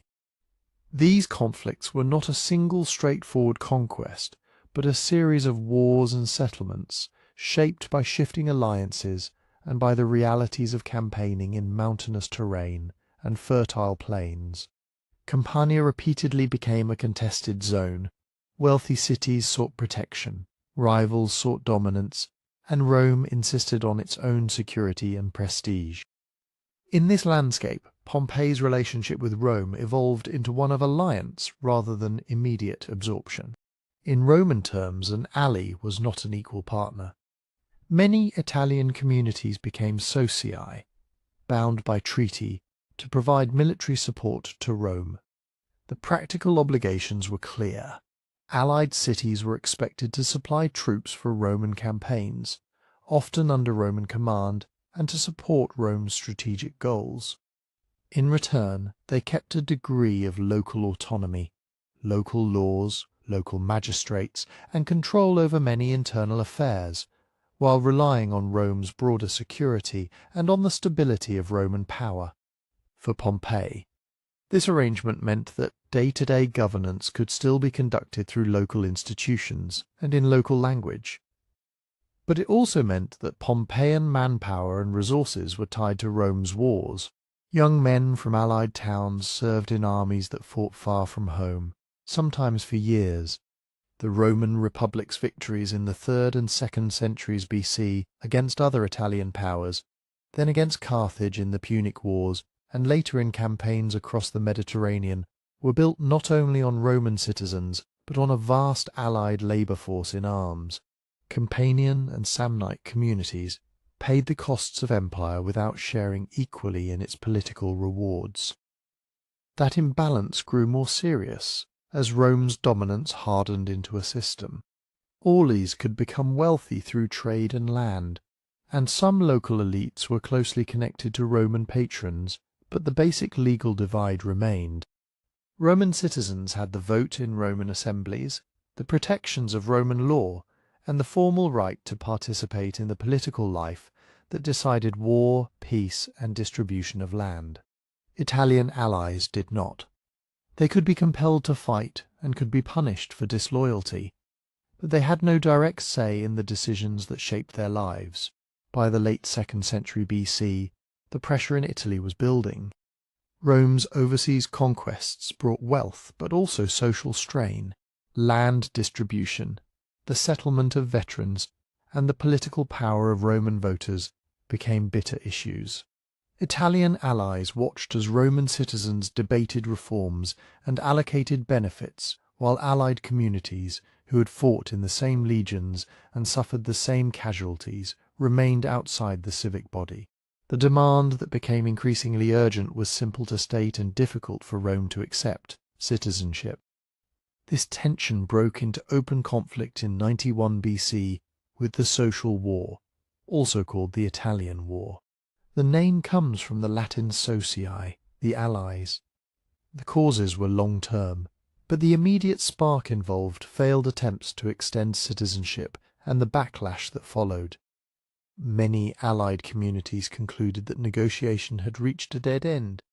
They organized to fight Rome, forming their own coalition with councils, magistrates, and even coinage, symbols of an alternative political order. Their aim was not necessarily to destroy Rome, but to force Rome to share what it had long demanded from them: full inclusion in the state they had helped build. Campania became one of the war's important theatres. The region's wealth and its road networks made it strategically vital, and loyalties were divided. Pompey joined the rebel side. This choice was not an irrational gamble. It was consistent with the broader grievances of many Oscan-speaking communities and with a sense that Rome's system had extracted military service while limiting political dignity. In a war defined by sieges and hard local fighting, Pompey's walls, built in an earlier age of regional conflict, now faced the most formidable army in Italy. The turning point for Pompeii came with the campaigns of Lucius Cornelius Sulla, one of Rome's most effective and ruthless commanders. In 89 BC, during the Social War, Sulla operated in Campania and laid siege to Pompeii. The archaeology of the city preserves sobering traces of this moment. Impacts consistent with artillery and siege projectiles in parts of the walls, reminders that this was not only a story told in later texts, but violence that struck the fabric of the town. Sulla's siege represented more than a military episode. It was the moment when Pompeii's relationship with Rome shifted from treaty-bound partnership to a path toward direct control. The social war ended with a paradox. Rome fought to preserve its dominance, yet the solution it adopted was to grant what the Allies had demanded. Through a series of laws between 90 and 88 BC, Rome extended citizenship to many Italian communities, sometimes as a reward for loyalty, sometimes as a way to peel allies away from the rebellion, and ultimately as a redefinition of what Rome meant. But citizenship did not erase the consequences of defeat. For towns that had resisted, Roman settlement and punishment could follow. In Pompeii's case, the decisive transformation would come soon after. As Sulla's power in Rome grew and as he began to reshape Italy through confiscations and veteran colonies, the city that had once navigated a multi-ethnic Campanian world, and then lived as a Roman ally, was now being drawn into a tighter Roman framework. The Samnite period had made Pompeii strong, organized, and distinctly Italic. The Social War, and Sulla's siege in particular, ensured that the next phase of its history would be unmistakably Roman. Defeat in the Social War did not end Pompeii's story, but it did change who could claim the city as theirs. In the years after 89 BC, as Sulla emerged as the dominant figure in Roman politics, Pompeii became part of a larger program to reward veterans and tighten Roman control over Italy. Around 80 BC, the town was refounded as a Roman colony, commonly identified as the Colonia Cornelia Veneria Pompeianorum. The name itself carried a message. Cornelia pointed to Sulla's family and authority. Veneria invoked Venus, a goddess closely associated with Sulla's public image and with ideas of divine favour. The new colony was not simply a legal technicality. It announced a new civic identity tied to Rome's power and to Sulla's victory. Colonization came with settlement policies that cut into the city's older social fabric. Veterans and other Roman settlers were assigned land, often through confiscations from those associated with the defeated side. That meant property changed hands, sometimes abruptly, and older local elites had to negotiate their position in a city where newcomers now held legal privilege, networks in Rome, and the prestige of military service. Citizenship, which had been the rallying demand of the Social War, now existed alongside a harsher reality. Being made Roman did not mean being treated equally within one's own community. Pompeii's public life would increasingly be conducted in Latin, under Roman municipal rules, and with new men competing for honour in the spaces of the city. This refoundation also left its mark on the built environment. Pompeii already had a defensive circuit and an established core, but the Roman colony pushed the city toward a more standardized Roman urban form. The street system was regularized and maintained with an attention to drainage, curbstones, and traffic flow that reflected both practical needs and civic pride. Many streets were aligned to create long sight lines and clear connections between gates, neighborhoods, and the central public spaces. The old Samnite walls remained the boundary of the town, still defining Pompeii's footprint, but Roman repairs and additions underscored that the fortifications now served a different purpose. They were less about resisting rival Italic cities and more about marking the colony as an ordered community with controlled access. The city gates, such as the Porta Marina facing the coast and the gates that opened toward Nola, Sarno and Stabii, were not only points of defence, they were the hinges of daily movement, Carts carrying amphorae of wine, farm produce from the surrounding countryside, building stone, timber, and the constant flow of people coming to market or to conduct legal business. From these entrances, roads led toward the civic centre. Roman urbanism was not only geometry, it was a habit of organizing life so that commerce, law, religion, and politics met in predictable places. At the heart of that organization was the Forum. Pompeii's Forum had older roots, but under the colony it became more clearly a Roman civic stage, a broad rectangular plaza surrounded by major public buildings, carefully defining where official life happened and who could be seen participating in it. Here the colony displayed its public identity through stone, inscriptions, and repeated ceremonial use. When people gathered for announcements, elections, trials, festivals, and market days, they did so in a space that physically framed the community as Roman. One of the most important buildings on the Forum's edge was the Basilica, located at the southwestern end. In a Roman town, a basilica was not a church, but a multi-purpose hall for law and business. It provided covered space for civil trials, contracts, and financial dealings, and it embodied the Roman idea that civic order was administered through formal procedures, magistrates, and public visibility. The basilica in Pompeii, constructed in the late Republic, spoke to the colony's integration into Roman legal culture, where disputes were argued with advocates, decisions were recorded, and public authority relied on recognized officers rather than only local custom. The Forum also contained spaces that tied political life to religion. Temples and shrines reminded the community that Roman civic identity was inseparable from public cult. Pompeii's colonial title invoked Venus, and the Temple of Venus near the western side of the city expressed that connection in monumental form. This did not erase older sacred landscapes.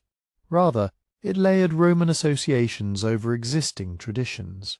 In Pompeii, continuity often survived in the shape of a place, even when the language and official dedication shifted. Commerce, too, was given a structured setting. On the Forum's northeastern side stood the Macellum, the provision market. It was designed to concentrate the sale of food, meat, fish, produce, in a controlled environment with stalls and a central space that helped manage circulation and inspection. The Macellum reflected a Roman preference for regulated public markets, where urban supply could be supervised and where civic authorities could demonstrate their care for the community. In a prosperous Campanian town surrounded by fertile land and linked to maritime routes, feeding the city was not a minor concern. It was one of the main tasks that made urban life possible. If the Forum represented Pompeii's political face, its water system represented its administrative competence. A Roman city was expected to manage water through a combination of large-scale supply and local distribution. Pompeii's water arrived through an aqueduct connection, fed into a castellum aquae, an elevated distribution point, and then flowed into public fountains and facilities across the city. The most visible result was the network of street fountains placed at intersections, where residents could collect water and where the steady supply became a daily reminder of civic organization. Water also enabled baths, workshops that needed washing and dyeing, and the general cleanliness that Roman writers associated with urban comfort. Maintaining that system required planning, money, and a functioning municipal government capable of contracting work and enforcing rules. This is where inscriptions and offices matter. Pompeii's walls, columns, and public buildings preserve a record of civic life, written in stone and paint, names, titles, dedications, and electoral notices. The colony operated under Roman municipal institutions. Local magistrates, especially the duumviri, served as chief officials responsible for justice and administration, while aediles oversaw markets, streets, and public order, including the upkeep that made Pompeii's infrastructure work. These were not abstract roles, they were stepping stones in local careers, and public generosity was a recognized way to compete for honor. Patronage shaped the city's appearance. Wealthy Pompeians, both descendants of older families and members of newer colonial lineages, paid for repairs, buildings, statues, and public events. In return, their names were displayed where everyone could see them. A dedication on a building facade or a statue base in the Forum did more than record a gift. It asserted that the giver belonged among the leaders of the community. Election notices, painted on walls, show another side of that competition. They reveal organized support networks, neighbors, guilds, and social groups endorsing candidates, suggesting a lively political culture beneath the formal Roman titles. Yet, even as the colony became more Roman in language and institutions, Pompeii never became a blank slate. The street plan followed the ridge and earlier paths. Older sanctuaries remained meaningful, and family histories did not vanish simply because the legal framework changed. In some quarters, building techniques and neighborhood layouts preserved habits, formed long before Sulla's veterans arrived. Romanization here was not a single moment of replacement. It was a prolonged negotiation between the prestige and power of Rome and the stubborn continuity of local life. By the late 1st century BC, Pompeii had been reshaped into a confident Roman municipal community, with a forum that expressed authority, a basilica that housed law and commerce, a macellum that organized supply, and water infrastructure that supported dense urban living. The colony's monuments and inscriptions show a city learning to speak Rome's civic language fluently, even while older patterns remained in its bones. And with this rebuilt framework in place, Pompeii was ready for a new period of stability, one that would come most clearly under Augustus, when peace, trade, and wealth would tighten the links between this small Campanian city and the wider empire. With the long civil wars finally ended, and Augustus consolidating power after 31 BC, Pompeii entered the most stable and prosperous stretch of its history. The first decades of the Principate did not make Pompeii a capital or a military hub, but they did make it secure. Across Italy, peace reduced the risks that had once disrupted harvests and trade, and in Campania the benefits were especially clear. The region's volcanic soils were fertile, its coastline and road network connected it to major markets, and its towns were close enough to Naples and Puteoli to share in the wider commercial energy of the Bay of Naples. Pompeii's wealth in these years was not an accident of luxury. It was the predictable result of land, labour, and access. Agriculture remained the base of this prosperity. The countryside around the city was divided into estates, ranging from modest plots to larger villas with presses, storerooms, and working areas. Vines were a signature crop. Campanian wine already had a reputation in Roman literature, and the landscape around Vesuvius was planted heavily with vineyards. Archaeology gives the industry a practical shape. Carbonized routes, planting pits, and the layout of vineyard rows have been traced in Pompeii's suburban gardens and nearby properties, showing dense cultivation rather than decorative planting. The wine business required more than grapes. It depended on presses, fermentation vessels, and amphorae for transport. Amphora sherds, broken pieces from containers once used and discarded, are common finds, and their stamps and forms link Pompeii to broader patterns of production and distribution in the early empire. Olive cultivation complemented the vineyards. Olive oil was a staple for cooking, lighting, and personal care, and it moved through the same commercial system of presses, storage jars, and transport containers. In town and in the surrounding villas, workspaces were built around heavy equipment, pressing installations and basins that could be cleaned and reused season after season. Alongside wine and oil, Campania produced fruits, vegetables, and legumes for local markets, while also supplying higher status goods like preserved foods and garum, the fermented fish sauce that travelled widely across the Roman world. The economy was thus both local and outward-facing. It fed Pompeii and also generated surplus for exchange. that surplus supported a busy urban craft sector. Pompeii's workshops were not hidden industrial zones. They were interwoven with housing and retail. Philonicae, laundries and cloth processing shops used water and chemical agents to clean and finish textiles. Their facilities included large tubs and working floors designed for repeated labour-intensive use. Dyers and textile workers depended on reliable water access and a steady flow of customers, both local residents and travellers. Metal workers, carpenters and potters occupied smaller spaces, while larger bakeries signalled the scale of urban consumption. Several bakeries preserved their milling equipment, volcanic stone millstones arranged for donkey or slave labour, and built-in ovens for high-volume production. Bread was a daily necessity, and the number and distribution of bakeries indicate a city that demanded mass-prepared food, not merely household baking. Pompeii's position made trade the natural companion of production. The town itself did not sit directly on a major deep-water harbour, but it was close to multiple points of access.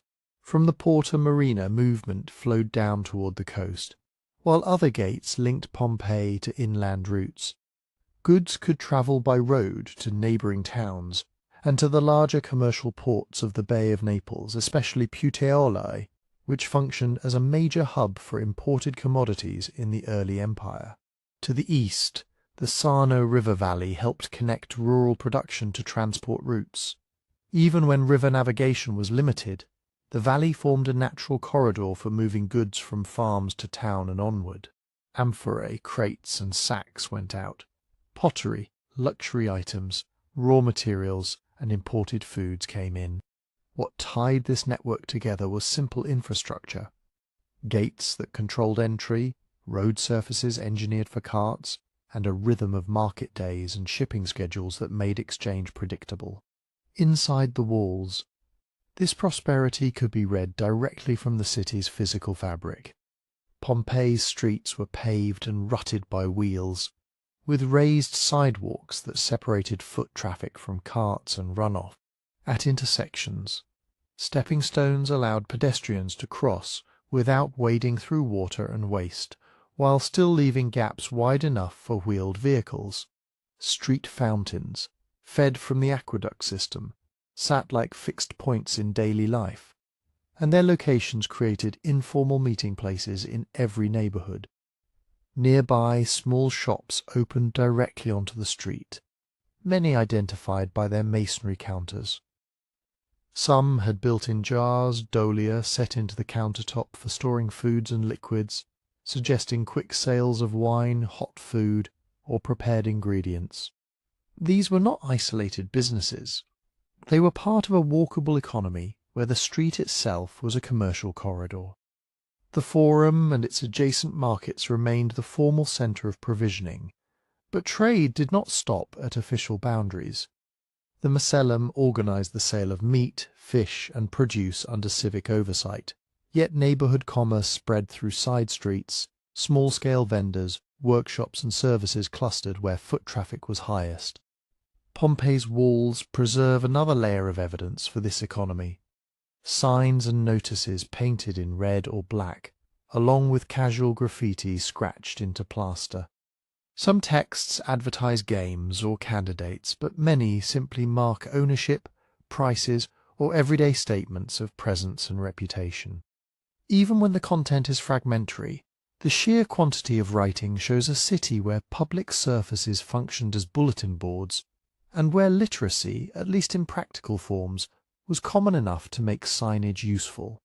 Housing patterns made the social hierarchy of this prosperous period difficult to miss. Elite families invested in large domus townhouses, organised around atria and peristyle gardens decorated with wall paintings, mosaics, and carefully staged views through suites of rooms.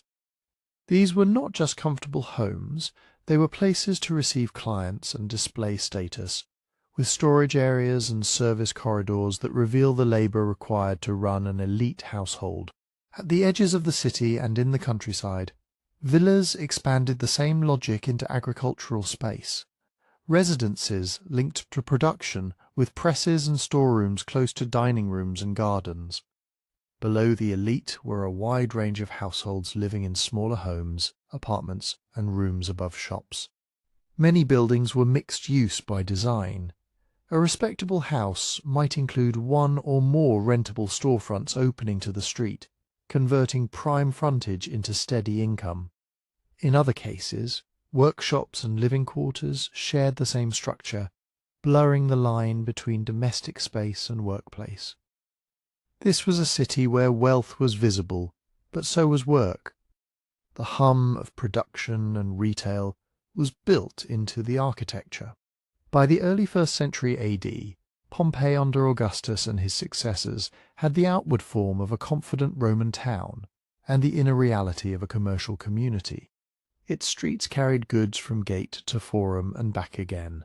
Its walls carried writing, names, and reputations. Its houses ranged from vast decorated residences to cramped rented rooms. And beneath it all, the vineyards, olive groves, and workshops kept the system moving, quietly prosperous, tightly connected to Campania's land and the empire's trade routes, and still unaware of how fragile that stability would eventually prove. Prosperity in Pompeii did not express itself only through trade and housing. It also shaped how people honoured the gods, spent their free time, and understood their place in the city. Religion, leisure, and status were not separate categories. They overlapped in the forum, in neighbourhoods, and inside private homes, forming a shared public culture that was recognisably Roman, yet marked by local traditions in Campania. Civic religion was anchored in the forum and its surrounding monuments. Temples stood as statements of protection and identity as much as devotion. The Temple of Jupiter dominated the northern end of the forum, aligned with the political heart of the town, and reflecting Rome's official pantheon. Nearby, older sanctuaries preserved Pompeii's longer memory. The Temple of Apollo, with its sacred precinct, pointed to deep Greek influence in the region, while the Doric temple in the triangular forum preserved an even earlier architectural language. Other cults were woven into daily routines. The Temple of Venus, Pompeii's patron goddess, connected the city to ideas of fertility, prosperity, and civic fortune. Outside the core forum space, sanctuaries such as those of Isis and the so-called Temple of the Egyptian gods show the variety of religious choices available in an Italian port region tied into Mediterranean networks. But most religious practice was quieter than the great temples suggest. In houses across the city, wall paintings and small shrines, Lararia mark the worship of household spirits, the lares and penates, and sometimes the genius of the head of household. Offerings were simple and repeated: wine, incense, small foods, and ritual gestures at the start of the day or at key moments in family life. These home cults did not compete with civic religion. They completed it. Festivals and processions linked private piety to public order. Some celebrations were tied to the imperial family as well, because loyalty to the emperor's household had become part of the civic calendar. In Pompeii, politics, gratitude, and religion could sit comfortably in the same space. The city's bath complexes show another kind of shared routine, one that crossed many social boundaries. Pompeii had several major baths, including the Stabian baths, the Forum baths, and the Central baths, with smaller neighbourhood facilities as well. Their design reveals a highly organised public amenity: changing rooms, cold rooms, warm rooms, and hot rooms, with heating systems that circulated hot air beneath floors and through walls. Water supply mattered here, and Pompeii's aqueduct-fed fountains and pipes made large-scale bathing possible. The baths were not merely about cleanliness, though they did help manage the realities of a dense town. They were social institutions, places to talk business, maintain friendships, and observe local reputations. Fees were usually low enough to bring in a wide range of residents, though schedules and spaces could separate men and women. Even then, the baths remained among the clearest examples of urban life lived in public, where status could be displayed, but where the basic experience, sweat, steam, scraping the skin with a strigil, cooling down, was shared. Performance spaces added a more formal kind of gathering. Pompeii's large theatre and smaller Odeon hosted plays, music, and recitations, continuing long-standing Italian and Greek traditions under Roman patronage. Seating itself mapped social order. Distinctions of rank could determine where one sat, and public benefactors could use construction, repairs, and sponsored events to build political capital. These buildings mattered because they tied the population to a civic identity larger than any one neighbourhood. A town that could stage performances in stone theatres was announcing its Roman urbanity and its participation in empire-wide culture. The most powerful arena of mass entertainment, however, was the amphitheatre. Built in the late Republic, around 70 BC, it is one of the earliest surviving Roman amphitheatres. Here, gladiatorial games and animal hunts carried meanings beyond violence. They were a language of generosity and competition among elites who financed spectacles, and they created shared memories for the crowd. Pompeii's amphitheatre is also linked to a specific conflict. In AD 59, a riot broke out during games between Pompeians and visitors from Nuceria. Tacitus reports the aftermath, injuries, political fallout, and a ban on games at Pompeii for a period. The episode shows how seriously Romans took public order, and how deeply civic rivalry could run in an arena where identity and honour were publicly performed. Leisure also included less formal venues, taverns, inns, and small food shops, often identified by masonry counters and storage jars. These places served wine and simple meals, and provided a setting for conversation, gambling, and transient business.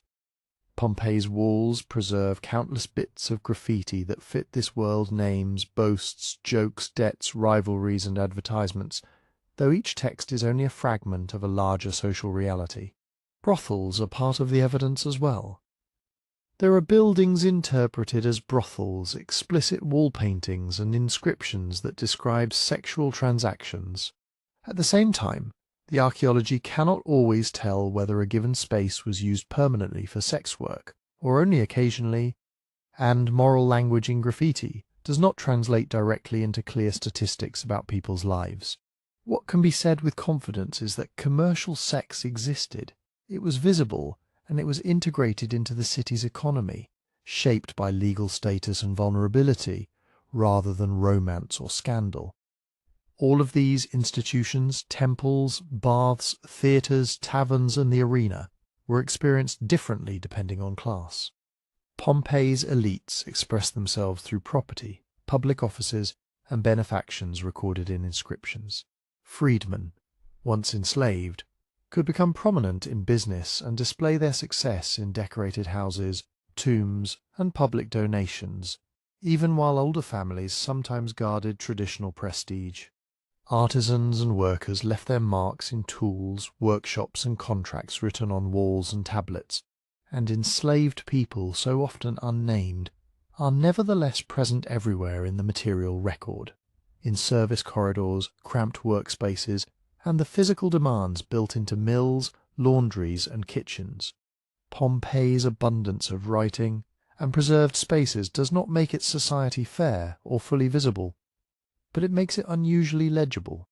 It shows a Roman town where belief and entertainment reinforced civic unity, where public amenities shaped daily rhythms, and where every street corner reflected a social hierarchy that most residents could recognize at a glance.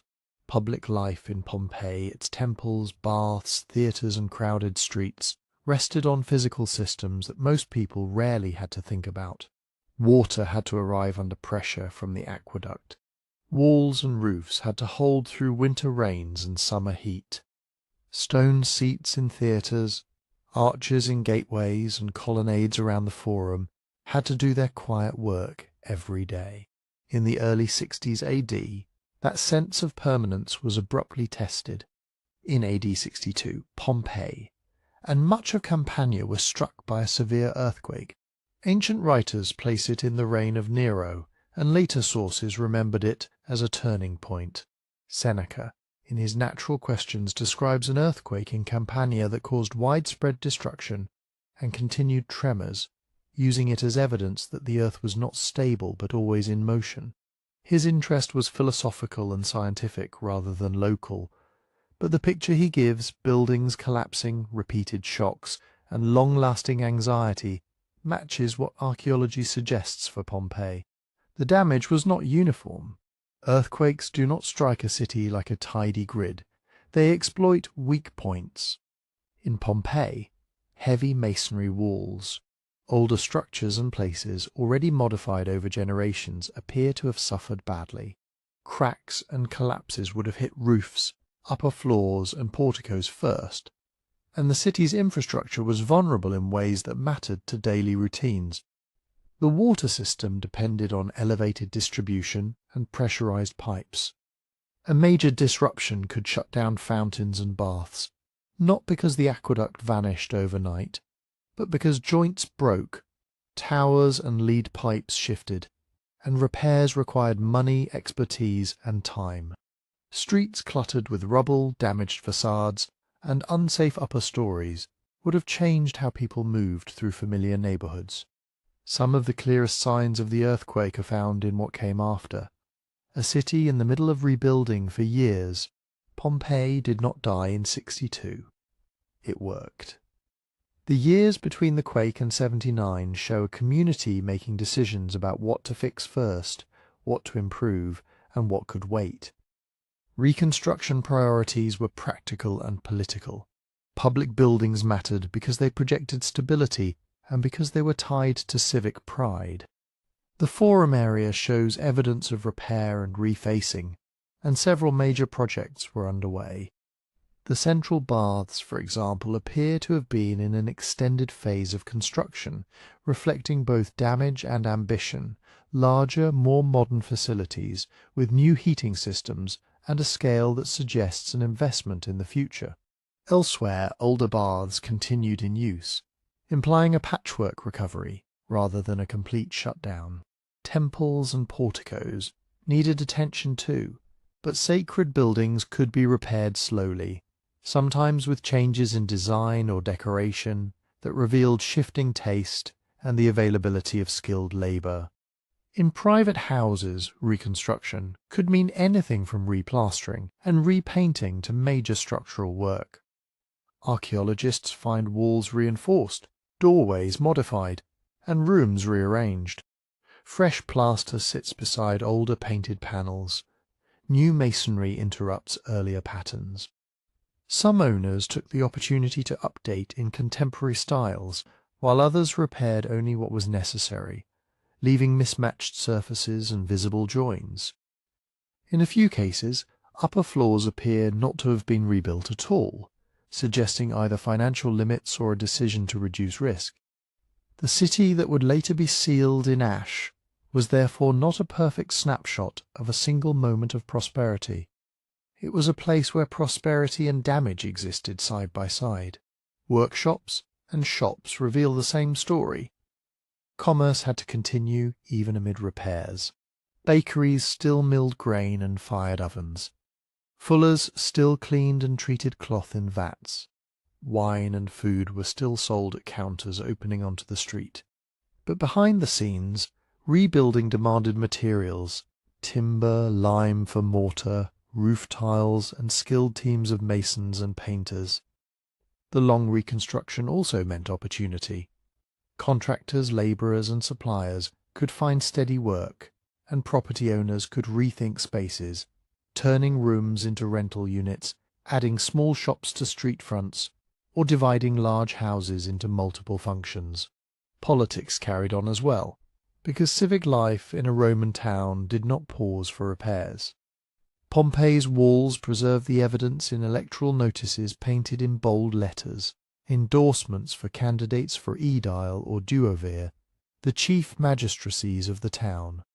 These messages often name supporters, neighbours, professional groups, and sometimes women as patrons or endorsers, showing how public reputation was built. Even as buildings were patched and streets repaired, the rhythm of elections continued, and local elites still competed for honour. Public works were part of that competition.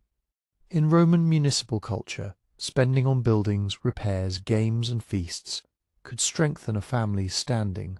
After a major earthquake, that impulse could become even more important. Restoring a temple facade, sponsoring a section of paving, or supporting a bath project was not only charity, it was civic messaging.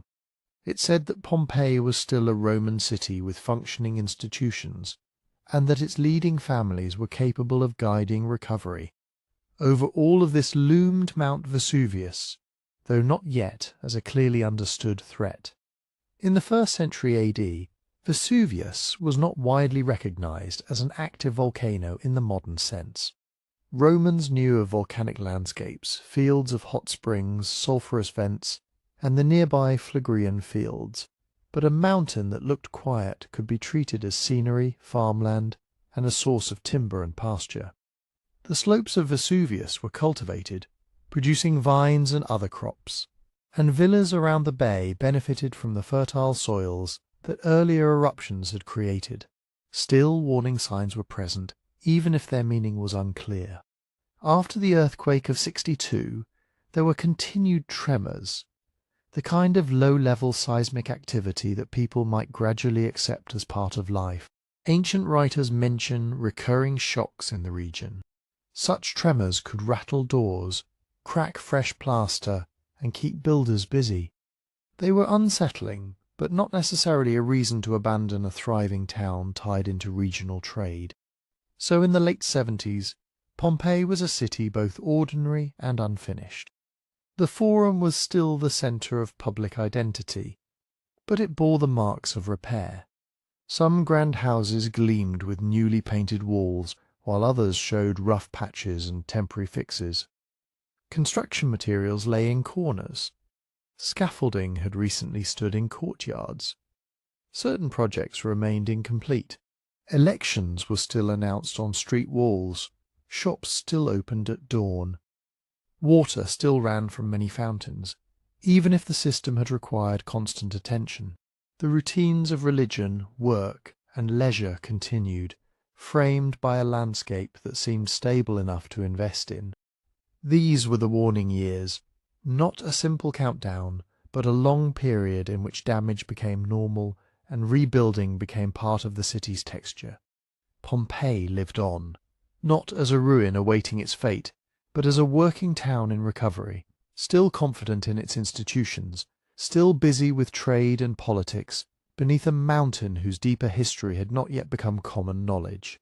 In late summer or early autumn of AD 79, the long background tremors escalated into a disaster no one in Pompeii fully understood.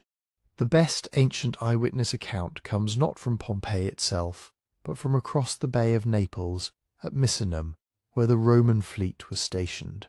Years later, Pliny the Younger wrote 2 letters to the historian Tacitus describing what he and his family saw, and what happened to his uncle Pliny the Elder.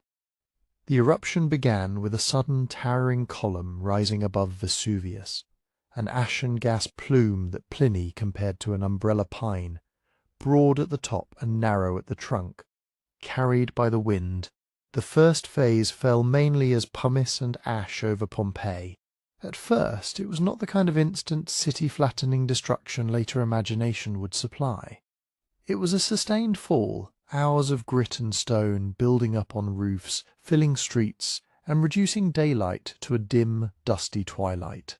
As the pumice layer thickened, the physical constraints of escape sharpened. Visibility dropped. Breathing became harder, especially for anyone with existing illness. The load on roofs increased steadily. In many houses, the danger was not flames but weight. Roof tiles and timbers failed, sometimes bringing down upper stories and trapping people inside. The repeated earthquakes, already familiar in the years after 62, grew stronger and more frequent, shaking weakened structures and making movement through the town hazardous. Streets that had once been clear routes toward the gates became choked with debris and drifted pumice, slowing carts and exhausting anyone on foot. Some residents did leave early, and the evidence suggests a mixed pattern. Valuables gathered hastily, doors left open or locked, and bodies found in streets and near city gates, implying late attempts to flee. The main roads out of Pompeii led toward Nuceria, Stabiae, and the coast, but travel meant pushing through darkness and falling pumice while aftershocks continued. Going by sea was not always easier. Pliny's letters describe the Bay of Naples under stress from the eruption, ash falling onto the water, sudden changes in wind, and a restless sea. Even for trained sailors, conditions could become unpredictable, and for ordinary townspeople, boats were limited and harbours could be dangerous. At Messinum, Pliny the Elder, naval commander, scholar, and author of the natural history, made a decision that was both official and personal. Seeing the cloud, he prepared ships, intending to observe the phenomenon and also to assist those along the shore.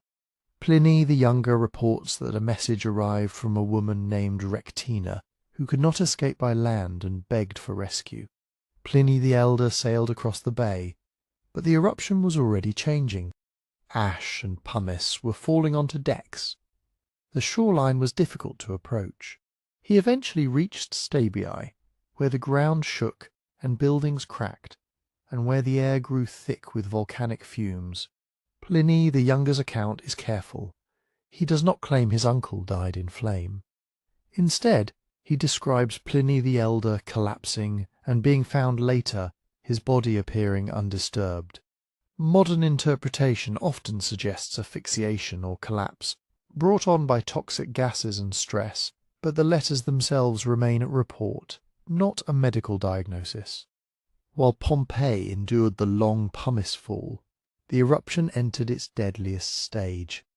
The column above Vesuvius became unstable and collapsed, generating pyroclastic surges, fast-moving, ground-hugging currents of hot gas, ash, and debris. Unlike the earlier fall that allowed time for decisions, these surges were sudden and lethal. They could pour over walls and through streets, penetrating buildings and enclosed spaces. The heat and the ash-laden air could kill rapidly, even without direct impact from stones or collapsing roofs.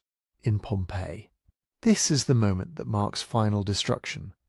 The shift from a difficult, survivable storm of pumice to a sequence of surges that overwhelmed the town. Herculaneum, closer to Vesuvius, and on a different side of the wind, experienced the catastrophe differently. It did not accumulate the same deep blanket of pumice early on.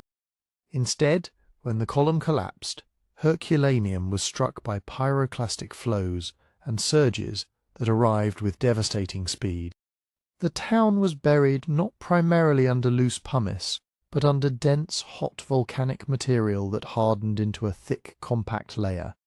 This is one reason Herculaneum preserves extraordinary organic remains, carbonized wood, furniture, and even food, sealed by rapid burial and later protected by the hardened deposits. At Pompeii, by contrast, the earlier pumice fall created a deeper, looser cover that both crushed structures and later allowed voids to form where bodies decomposed, voids that excavators would eventually fill with plaster to capture human shapes. In the immediate aftermath, the region did not simply become an empty wasteland. Survivors scattered to nearby towns and to Rome, carrying what they could and leaving behind homes, workshops, and fields now lost under meters of volcanic deposit. Property boundaries and legal claims became complicated when streets and landmarks vanished. The Roman administration responded pragmatically. The coastline and road network were disrupted, but Campania remained economically vital, and life continued in neighbouring communities. Imperial authority under Titus addressed broader damage in the region, and new settlement and rebuilding occurred where land was still usable.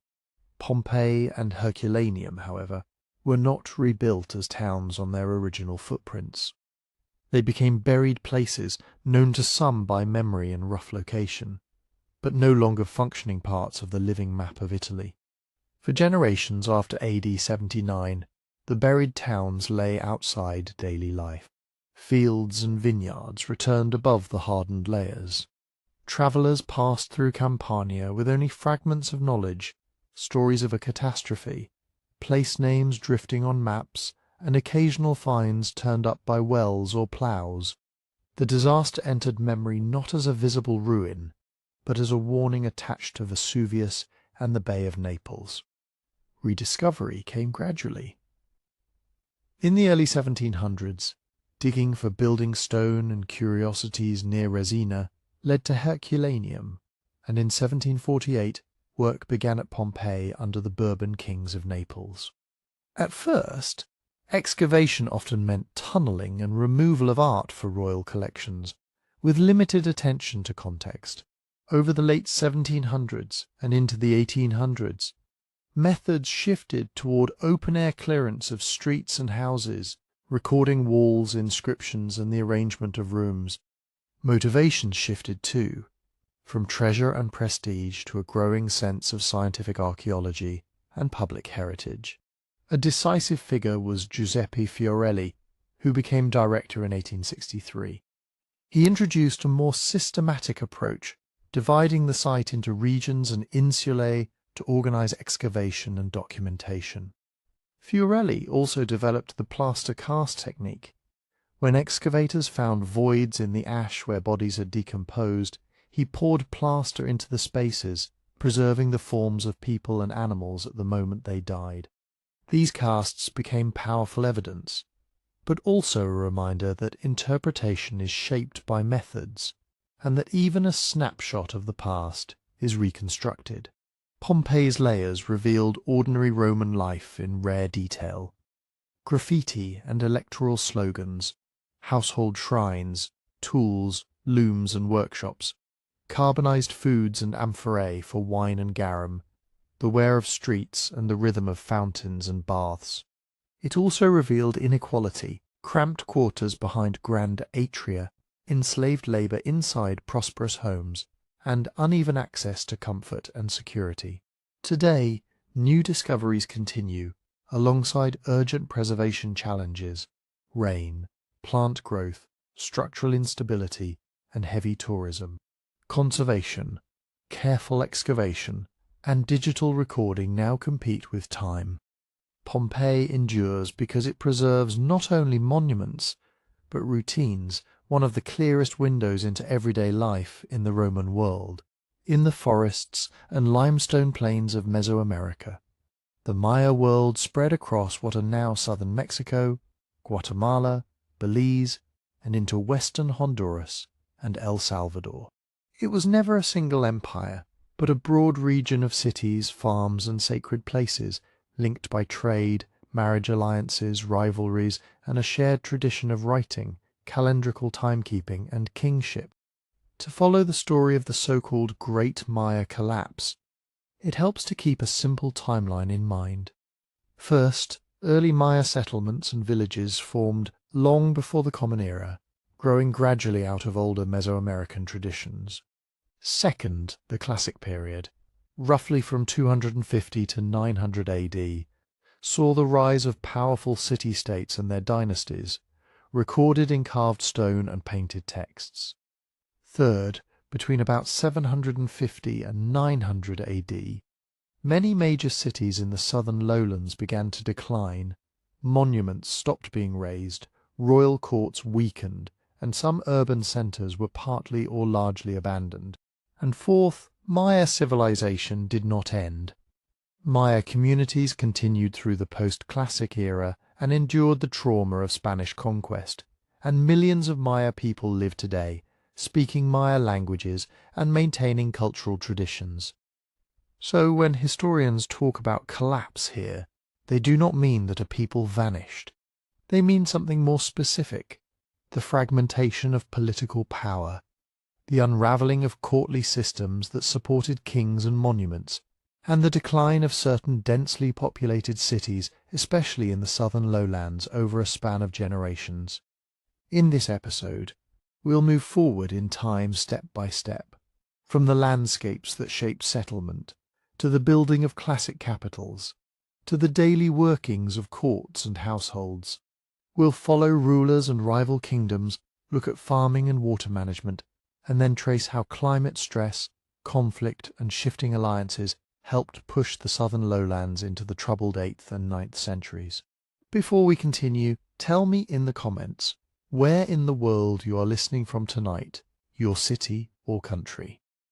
And are you here to fall asleep, relax, or simply learn a little history? And now, back to the story. To understand why cities rose and why some later fell quiet, we begin at the beginning, the land itself, the first villages and the foundations of Maya life. The Maya homeland was not one uniform landscape, but a patchwork of environments, each offering different opportunities and different limits. To the south lay the great southern lowlands, a broad belt of tropical forest and seasonal wetlands stretching across northern Guatemala, Belize, and into parts of southern Mexico. Here, rain could be plentiful, but it was also unpredictable. In many places there were no rivers that ran year-round, and the ground itself, limestone, let water drain away quickly. Life in the southern lowlands often depended on managing a strong wet season and a long dry season, and on finding ways to store water when the skies turned quiet. North of that, the Yucatan Peninsula formed another world, flatter, drier, and even more dominated by limestone. Surface rivers were scarce. Instead, water was found in cenotes, natural sinkholes, and in caves and underground channels. The northern lowlands could support dense settlement, but the rules were different. The timing of rains, access to cenotes, and the building of reservoirs and cisterns could decide where towns grew and how large they became. Then there were the highlands to the south and east, cooler valleys and volcanic slopes in what is now Guatemala and Chiapas. Here the soils could be rich and rivers more reliable. The highlands were also the source of valuable materials formed by volcanic activity and mountain geology. In many ways, the Maya world was held together by movement between these zones. Forest lowlands producing crops and forest goods, highlands providing stone and minerals, and coastal areas offering salt and access to marine trade routes. Ecology mattered because it shaped risk. A city built where water could be stored and fields could be expanded had an advantage. A kingdom surrounded by thin soils or dependent on rainfall alone could thrive for a time yet become vulnerable when population grew. Forests were cut back, or drought years arrived. Long before the famous cities rose, the landscape was already setting the terms of survival and power. The story begins deep in the first millennium before the Common Era, in the long, quiet development of village life. Archaeologists trace early Maya communities to the middle pre-classic period, and even earlier when farming households began to settle more permanently. Across Mesoamerica, people had been domesticating plants for millennia, but over time maize-corn became the central staple. It was joined by beans and squash in a mutually supporting trio, maize offering calories, beans returning nitrogen to the soil and adding protein, squash spreading broad leaves across the ground to help retain moisture and reduce weeds. Early villages were not just scattered huts in a forest.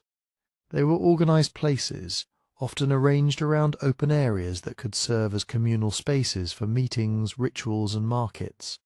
Families cleared fields, planted and harvested with the rhythm of the seasons, and managed nearby resources, clay for pottery, stone for tools, and firewood for cooking. Over generations, these settlements accumulated knowledge about soils, rainfall patterns, and the best places to find dependable water. As communities grew, exchange became more important.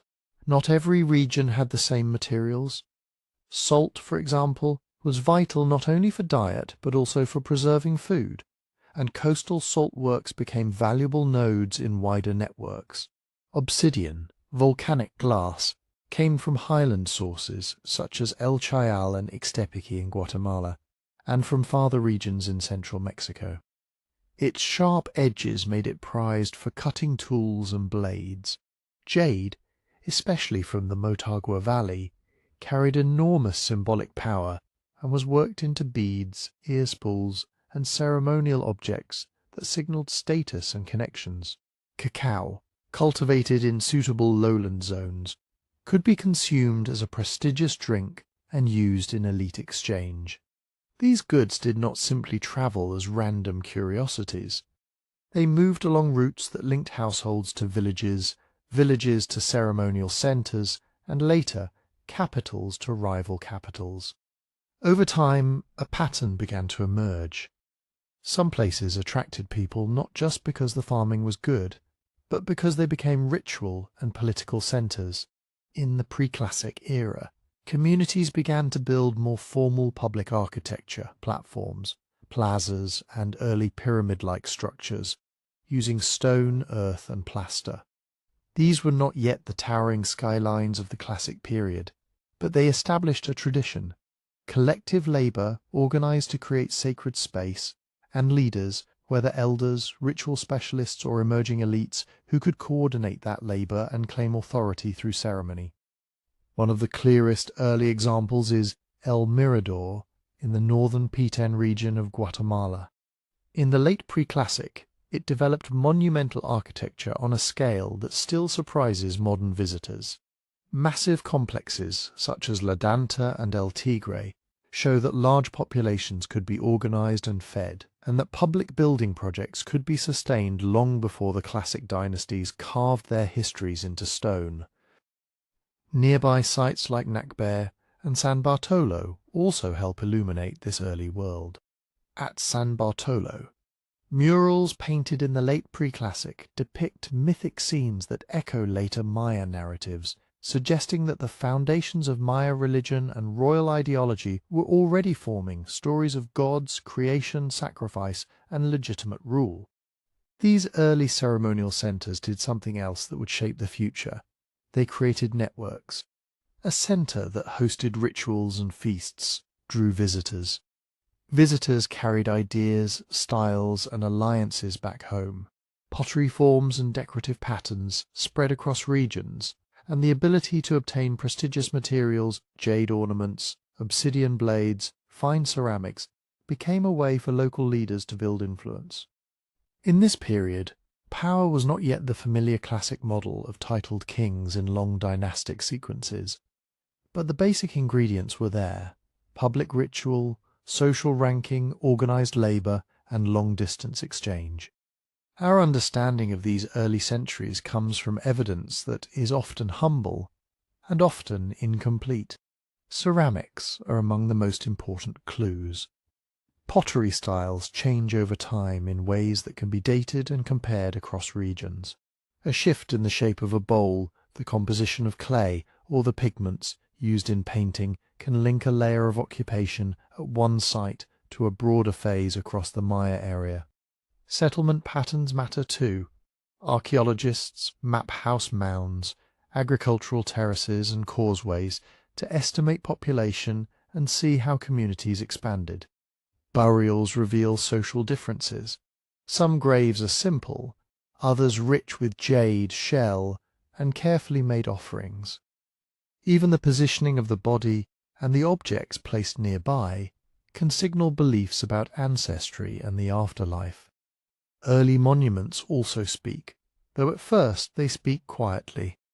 The earliest carved stones and stelae do not always preserve long texts, but they show the growing importance of public display, leaders presenting themselves in ritual poses or commemorating events with symbols that later become part of a full writing system.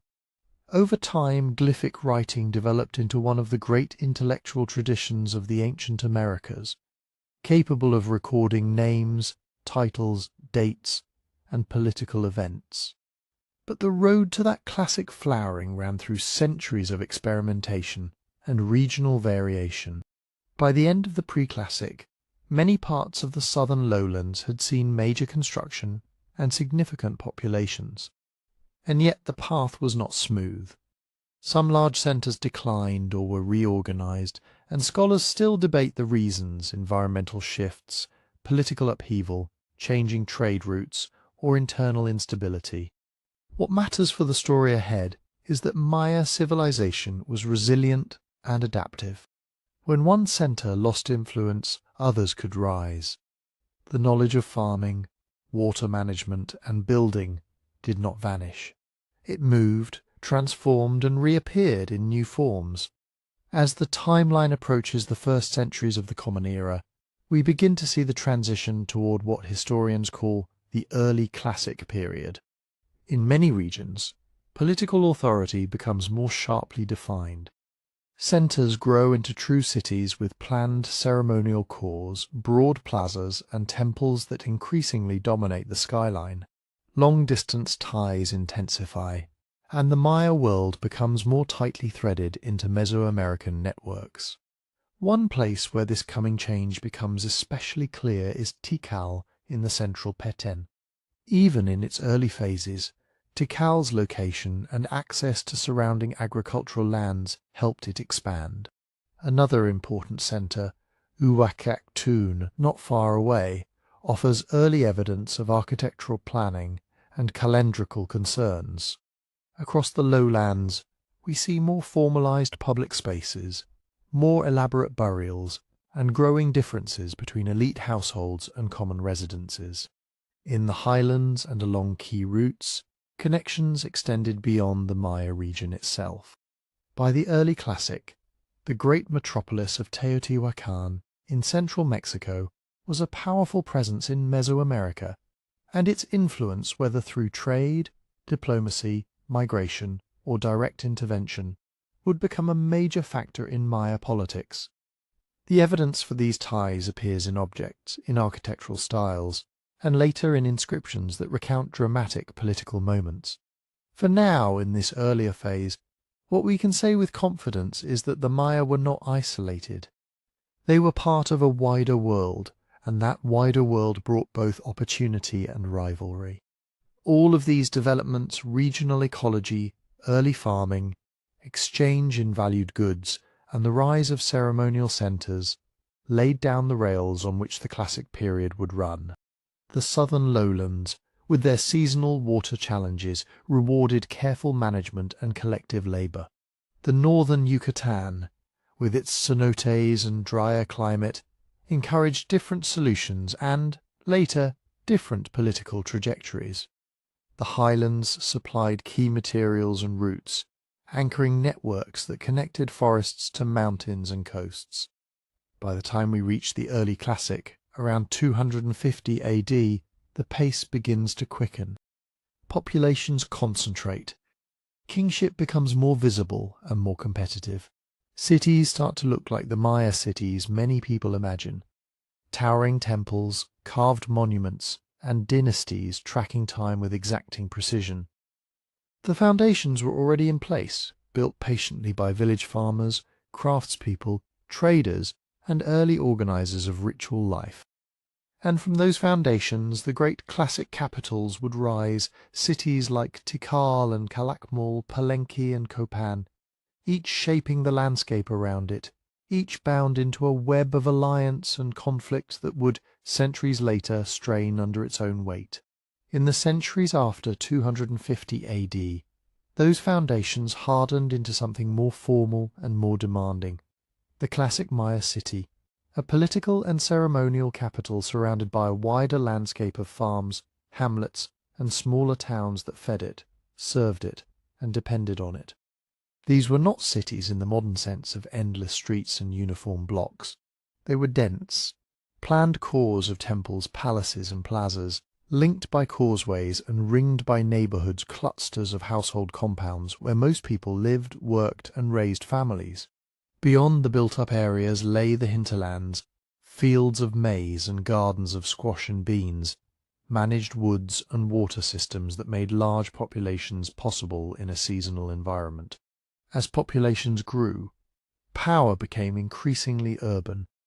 The city was where sacred time was announced and recorded, where the king's court held ritual, where disputes were settled, where tribute could be gathered, and where elite families competed for influence.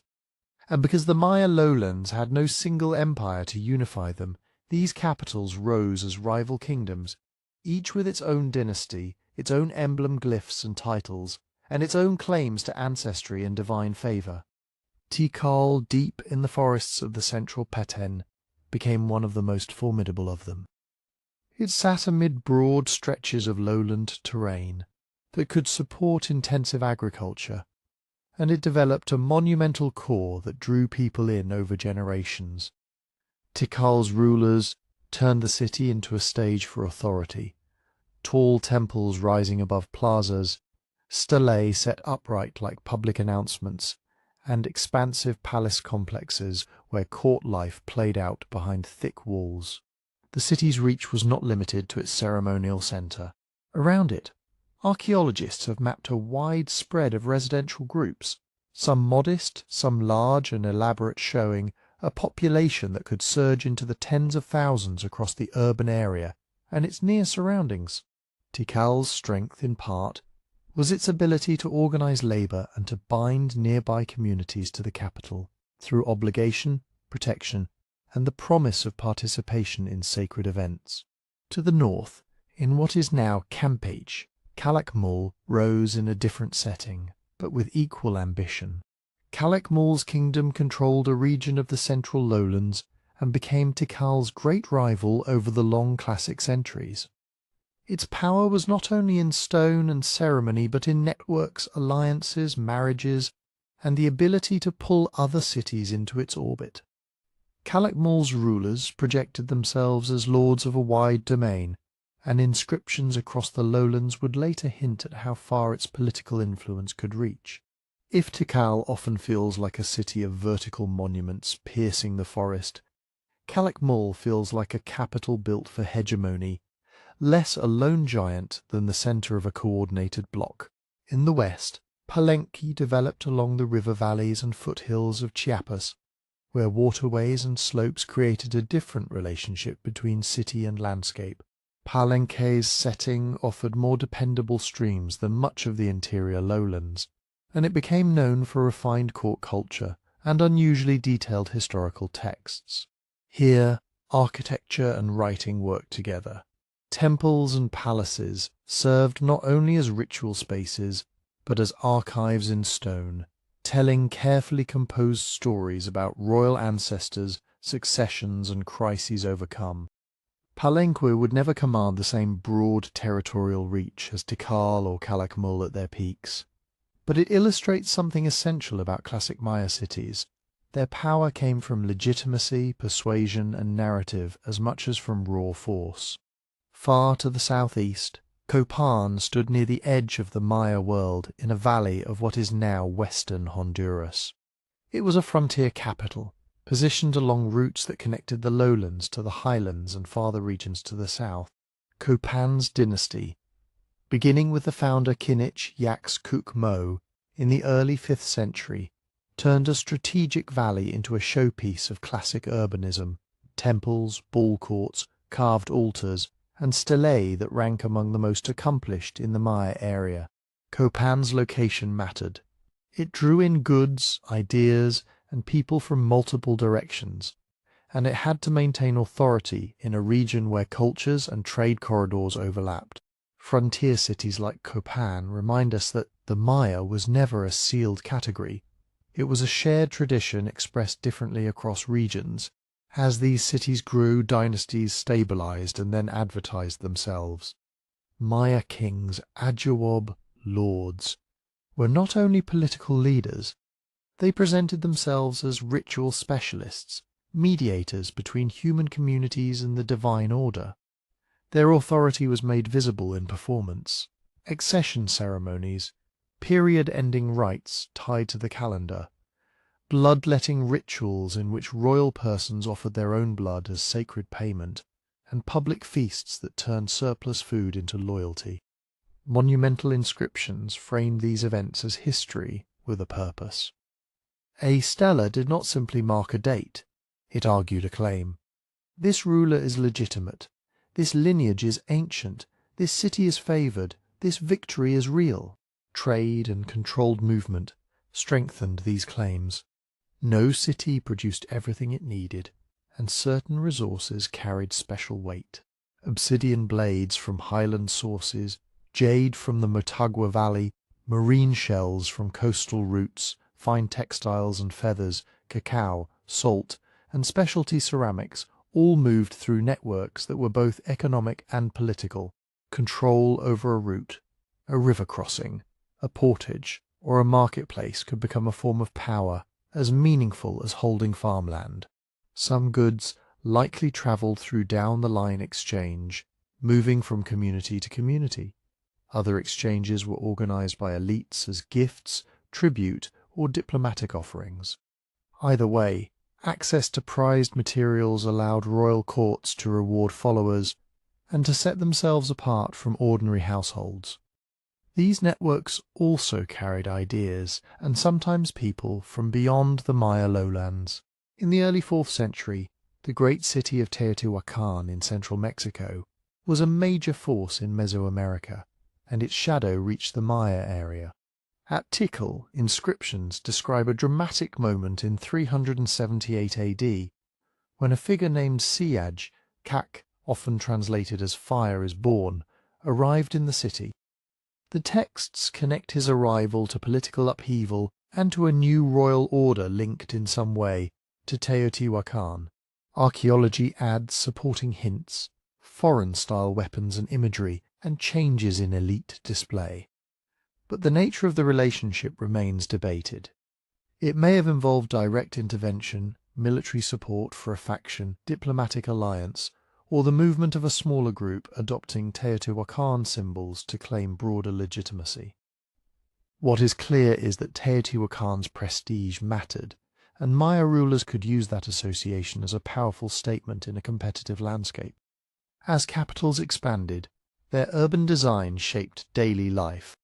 At the heart of most classic cities was a ceremonial core.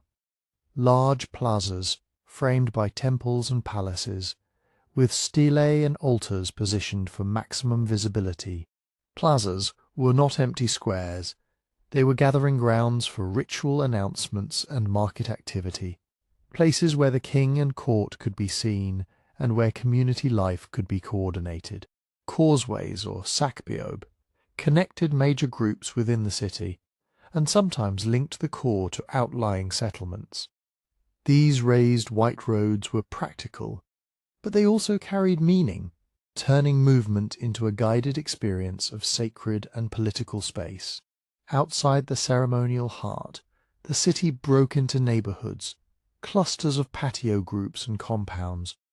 A typical household compound might be a set of buildings arranged around a shared courtyard, with spaces for sleeping, cooking, storage, and craft work. Some compounds were modest, built for farming families who also paid labour and tribute. Others were large, with better construction and more elaborate remains. Homes of scribes, artisans, minor nobles, and officials whose work tied them to the court. In this way, Maya cities were not just monuments surrounded by empty forest. They were lived-in landscapes of households, workshops, gardens and paths worn by daily movement.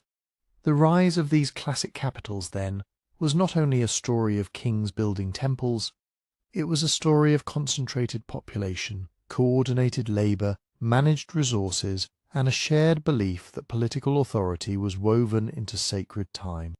Cities like Tikal, Calakmul, Palenque, and Copan grew powerful because they could organize people through persuasion and spectacle, through alliances and threat, through trade and tribute, and because they offered a framework that made life feel ordered, a calendar that named the days, rituals that marked the seasons, and leaders who claimed to keep the world in balance. But that framework depended on everyone knowing their place and their obligations. To understand how these cities could function for centuries, and why they could later strain and fracture, we have to step inside their social world. The courts where decisions were made, the households where food was prepared and crafts were produced, and the hierarchies that linked commoners to nobles, nobles to kings, and kings to the gods. Classic Maya society was layered, and it ran on relationships between households and neighborhoods, between local leaders and royal courts, and between kings and the sacred forces they claimed to serve. At the top stood the Ajor, the Lord, and in the most powerful capitals the Kahul Ajor, the Holy Lord, a king whose legitimacy was framed as something more than political. Beneath him were noble lineages, elite families who held titles, managed land and labour, and filled the palace with advisors, administrators, and rival claimants for influence.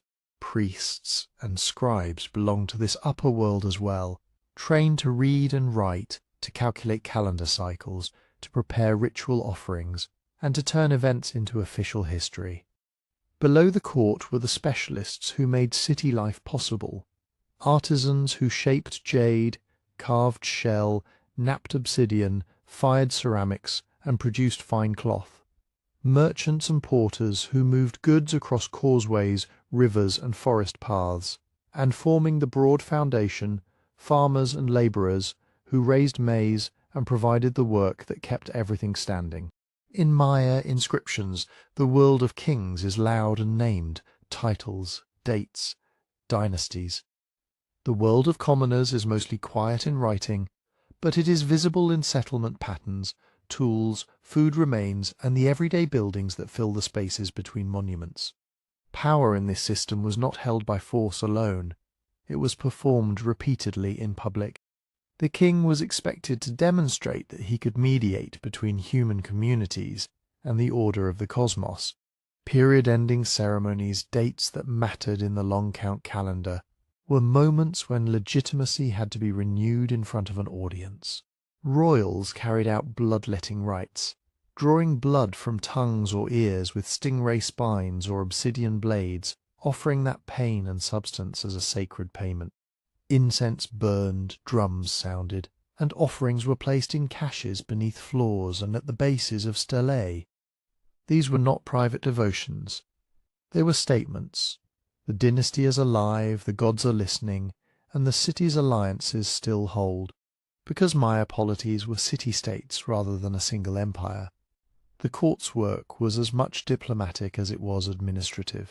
Alliances were built through marriage and gift exchange, through hosting visitors and attending ceremonies at allied capitals, through the careful use of titles and precedents. A king who could stage a convincing ritual calendar, distribute food at feasts, and reward followers with status goods was a king who could keep other nobles invested in the system. A king who failed, through military defeat, famine, or the inability to supply his court, risked more than personal disgrace. He risked the unravelling of the relationships that made the kingdom function.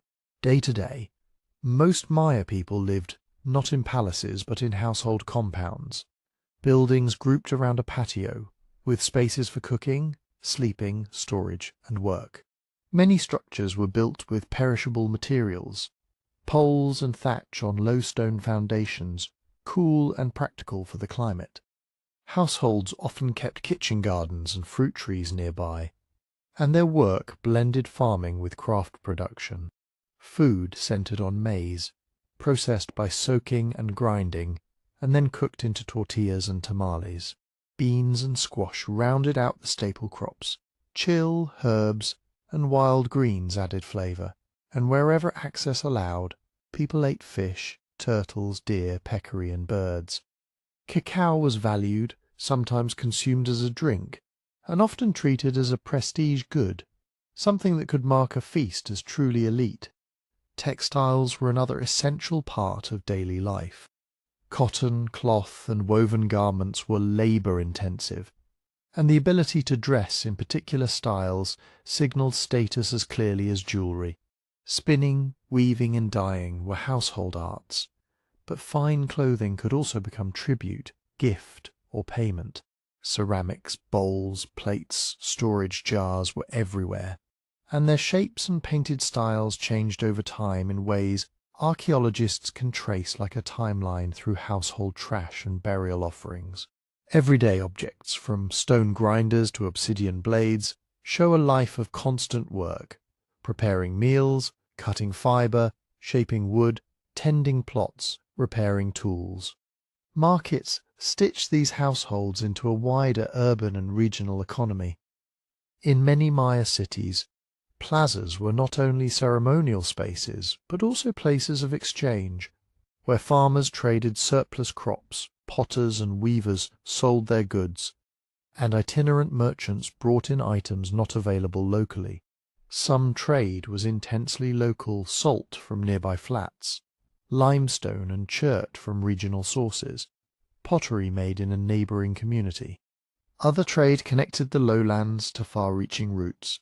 Obsidian came from highland Guatemala and central Mexico, prized for sharp blades and status. Jade moved from the Motagua Valley, its green colour associated with water, life and royal power. Coastal salt travelled inland as a daily necessity. Marine shells arrived as ornaments and ritual items. Quetzal feathers and other bright plumes, along with fine ceramics and carved bone, circulated as luxury goods. Cacao could move as a drink, a gift, or even a kind of counted value in exchange.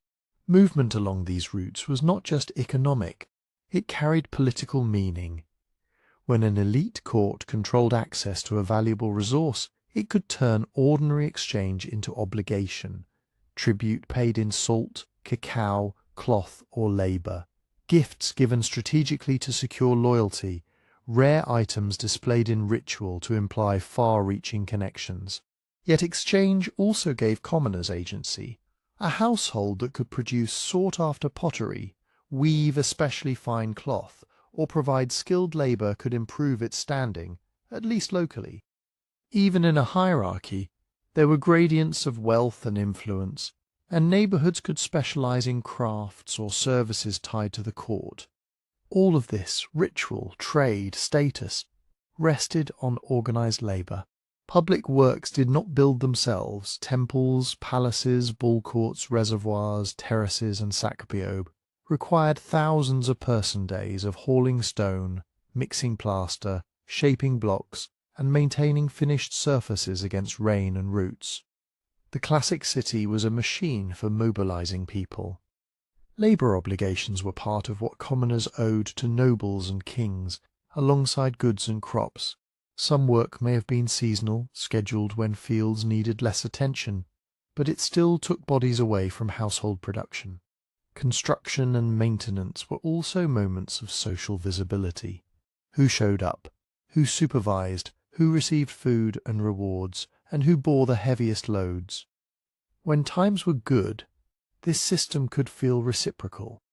The court offered protection, ritual order, feasts, and access to prestige. The city offered markets, social ties, and the promise that the king's relationship with the gods helped keep rains coming and harvests steady. But the balance was delicate.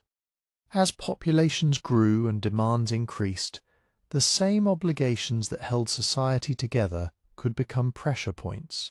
A drought, a failed harvest, a disruption in trade, or a military defeat could make tribute harder to pay and labour harder to spare. If nobles competed more fiercely for dwindling resources, or if a king could no longer stage the rituals and distributions that proved his power, loyalty could thin into resentment and cooperation into avoidance. This is why the built environment mattered so much. The Maya city stone core was not merely architecture, it was a constant announcement of hierarchy and coordination. Palaces signalled where decisions and records were kept, where nobles gathered, where visitors were received and ranked. Pyramids and temples elevated rituals above the crowd, making the king's role visible and difficult to ignore. Plazas created the spaces where commoners could be assembled, sometimes to celebrate, sometimes to work, sometimes to witness statements of authority carved into stone. And as we move deeper into the classic world, those cityscapes become our guide. In the next stretch of the story, we'll step into the plazas and up the stairways, into the realm of pyramids, temple sanctuaries, and palace corridors. where Maya builders, scribes, and astronomer priests turned stone into sacred time, and power into something you could see. In the great classic cities, the monumental core was a kind of public stage, built in stone so that authority could feel permanent. Temples and pyramids rose above the plazas, not simply as places to pray, but as platforms where rulers performed their role as mediators between people and the sacred. A temple summit was close to the sky in a symbolic sense, and it was also close to the crowd in a practical one. Ceremonies could be seen, witnessed, and remembered. At Tikal, towering pyramids framed the great plaza. At Palenque, temples sat along ridges and terraces. At Copan, the central acropolis gathered shrines, stairways, and courtyards into a dense ceremonial heart. Palaces were just as important as temples. They were administrative centres, residences for royal families, and places where nobles argued, planned, and recorded obligations. The palace at Palenque, with its long corridors and the distinctive tower, speaks to courtly life that needed both privacy and display.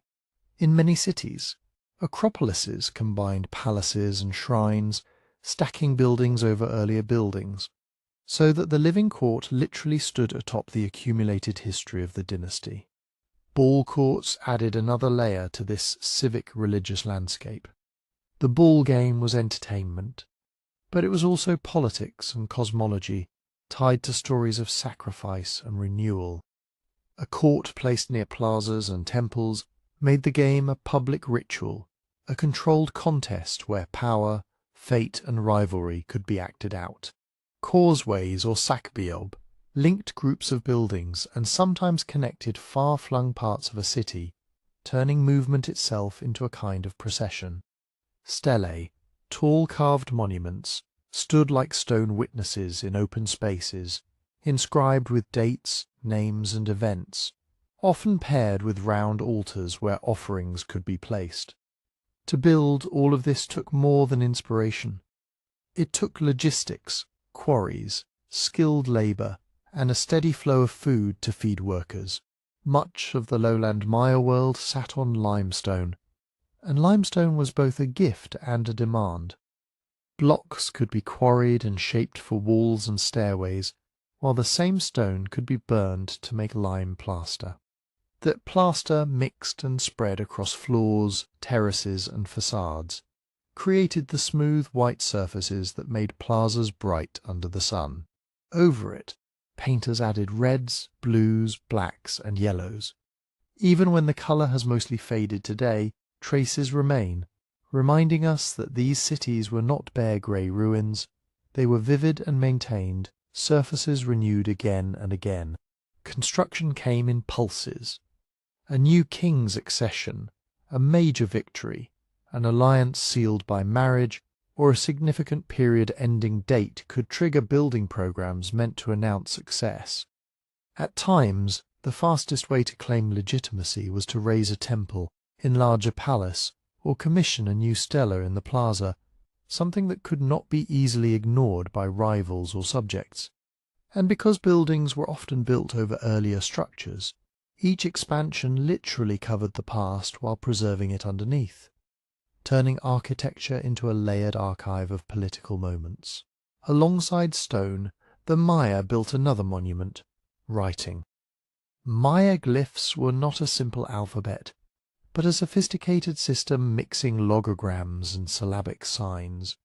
Scribes painted and carved these glyphs on stelae, lintels, stairways, murals, and portable objects. They wrote in palace settings and within elite households where knowledge of reading and record-keeping was a source of power. Much of the writing we can still read today comes from durable media, stone and fired plaster, while the fragile screenfold books, the codices, were mostly lost after the Spanish invasion.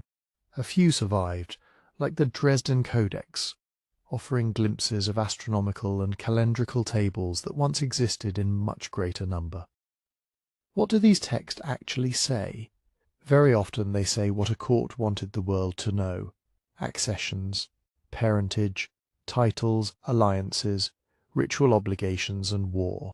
At Yaxchilan, lintels carved with royal figures and captions preserve dynastic history in startling detail. At Copan, an entire sequence of rulers was set down in stone, linking each king to his predecessors. At Palenque, inscriptions carefully crafted the image of Kinich Janab Pakal, Pakal the Great, connecting his reign to divine ancestry and emphasizing continuity. Even when the words are formal, they reveal an anxious truth about classic politics. Legitimacy had to be stated, dated, and proven. To make those dates meaningful, the Maya relied on mathematics and timekeeping that were both practical and deeply political. Their numbers were vigesimal, based on 20s, and they used dots and bars to count, along with a crucial concept, 0. This made calculation efficient, and allowed dates to be expressed with precision. The long count calendar anchored events to a count of days from a mythic starting point, enabling rulers to place their reigns into a vast historical framework. When a stela recorded a specific long count date, it was not only keeping time, it was claiming a place in time, insisting that this king and this city mattered in the grand order of the world. Alongside the long count, the Maya tracked cyclical calendars that structured everyday ritual life. The 260-day Tzolkin, with its repeating combination of numbers and day names, guided divination and ceremony. The 365-day Harb followed the solar year, organizing seasons, agriculture, and civic scheduling. Together, these created the calendar round, a cycle that repeats every 52 Harb years. For a ruler and his priests, mastering these systems meant knowing when a ceremony should happen, when a period ended, and when the city should gather. In a political world built on public performance, being late or being wrong was not a small error. Correct timekeeping reinforced the claim that the court understood the cosmos, and therefore deserved to lead. Astronomy fit into this same pattern. Careful observation turned into authority. The Maya watched the sun's movement along the horizon, tracked the moon's cycles, and paid close attention to Venus, whose appearances could be tied to omens and the timing of campaigns and rituals. These were not vague predictions, but repeating patterns that could be recorded and checked, then used to schedule events that felt aligned with the heavens. Buildings could be oriented to emphasize particular rising points or seasonal moments, tying the city's layout to the sky's regularity. The result was a kind of grounded, sacred science. The court's claims were persuasive because they were connected to rhythms anyone could witness, days lengthening and shortening, the return of Venus, the steady logic of counted time. By the late Classic, all of this architecture, writing, calendars, and observation made cities into competing machines of legitimacy. A stela was not only a record, it was a challenge. A taller pyramid, a more elaborate palace, a more prestigious set of dates and titles carved into stone. These were messages aimed at allies and enemies alike. And in a landscape of rival kingdoms where Tikal and Calakmul struggled for supremacy, and cities like Palenque, Copan, Dos Pilas, and Caracol navigated shifting loyalties, cultural brilliance did not bring peace. It gave politics sharper tools. And so, from the calm order suggested by plazas and calendars, we move into the harsher rhythm beneath them, the rivalries that drove alliances, raids, captives, and long feuds. Wars fought not only with spears and shields, but with monuments, marriages, and the relentless need to prove again and again who truly held power. Classic Maya politics did not revolve around a single empire with clear borders. It was a field of competing kingdoms, city-states with their own dynasties, linked together by negotiation as much as by force. A king could be a holy lord in his own capital, but beyond the causeways and fields lay neighbours with their own claims, their own ancestors, and their own calendars marking the right moment to strike or to marry. Alliances were rarely permanent. Courts traded brides to bind families, exchanged gifts to signal favour, and accepted vassalage when pressure became too great. A smaller kingdom might keep its local rulers while acknowledging a more powerful overlord, sending tribute and captives, and appearing in ceremonies to confirm loyalty. But the same kingdom could switch sides when the balance shifted, especially if a rival offered protection, prestige, or a better marriage tie. Inscriptions often preserve these relationships in careful language, statements of arrival, supervision, or the presence of a foreign lord at a local event, as if politics could be made stable simply by being carved into stone. In the central lowlands, the most famous long contest formed around two giants, Tikal and Calakmul. Tikal, in the Petén of modern Guatemala, was a heavyweight early on, with a long royal line and monumental ambitions. Calakmul, farther north in what is now Campeche, Mexico, rose as Tikal's peer and then as its bitter rival. Scholars sometimes describe Calakmul's sphere as the snake network, after the can or snake emblem glyph associated with its dynasty. That network mattered because power in the Maya world often moved through corridors, river routes, ridge paths, and strings of cities that controlled travel and trade. Hold the right corridor, and you could project influence far beyond your own fields. One of the classic examples of shifting loyalty is Caracol in present-day Belize. For a time, Caracol aligned with Calakmul, and in 562 a major defeat struck Tikal, a turning point remembered in the historical record as a Star War, a term that may signal a particular kind of timed assault tied to celestial omens. After this blow, Tikal's public monument buildings slowed, as if the city's voice had been muted. Meanwhile, Calakmul's influence spread through allied or subordinate courts, and the political map of the lowlands tightened into competing blocs. Tikal eventually recovered. Under rulers like Jazor Chan Kawild I, Tikal reasserted itself, famously defeating Calakmul in 695. But even that victory did not end rivalry. It reshuffled it. The problem with a world of many kingdoms is that triumph creates new enemies and nervous allies. A city that grows too powerful invites coalitions against it, while smaller cities learn that survival depends on reading the winds, which overlord is rising, which is faltering, and which marriage will still matter 10 years from now. Maya warfare in this context was often less about occupying territory in a permanent way, and more about breaking rival legitimacy. Raids targeted outlying settlements and travel routes. Campaigns aimed to seize important captives, especially nobles, war leaders, and sometimes kings themselves.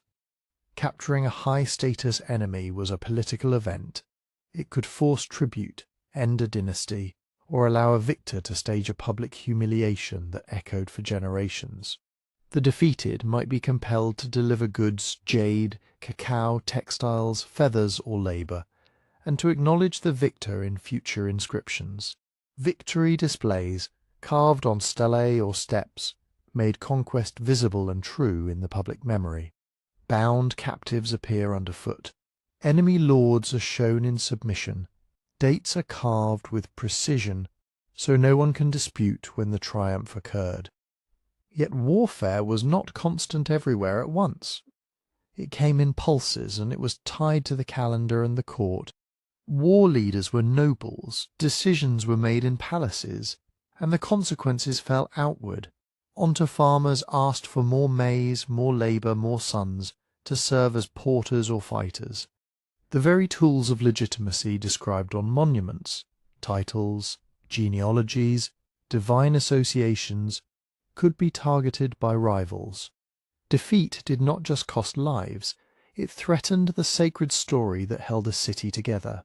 Palenque, set along the ridges of Chiapas, offers an unusually detailed window into how conflict and dynasty intertwined. In the early 7th century, Palenque suffered attacks from the Khan sphere, including blows associated with Calakmul's wider network. The city's texts remember defeats and upheaval before the reign of Kinich Janab Pakal, who came to the throne in 615. Pakal's long reign, and the careful genealogies carved in Palenque's temples, read like a response to danger, an insistence that despite war and disruption, the dynasty was legitimate, continuous, chosen. Palenque also clashed with nearby Toniná, a rival eager to capture prestigious enemies and claim dominance in the region. The point was not simply to win a battle, but to control the narrative of who was rightful, who was broken, and whose gods still listened.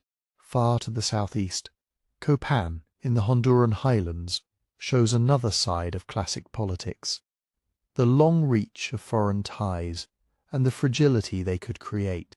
Copan's dynasty begins in the early 5th century with Kinich Yax Kuk Mo, a founder whose imagery and titles suggest connections to powerful centres to the west, including influences associated with Tikal and the broader lowland world.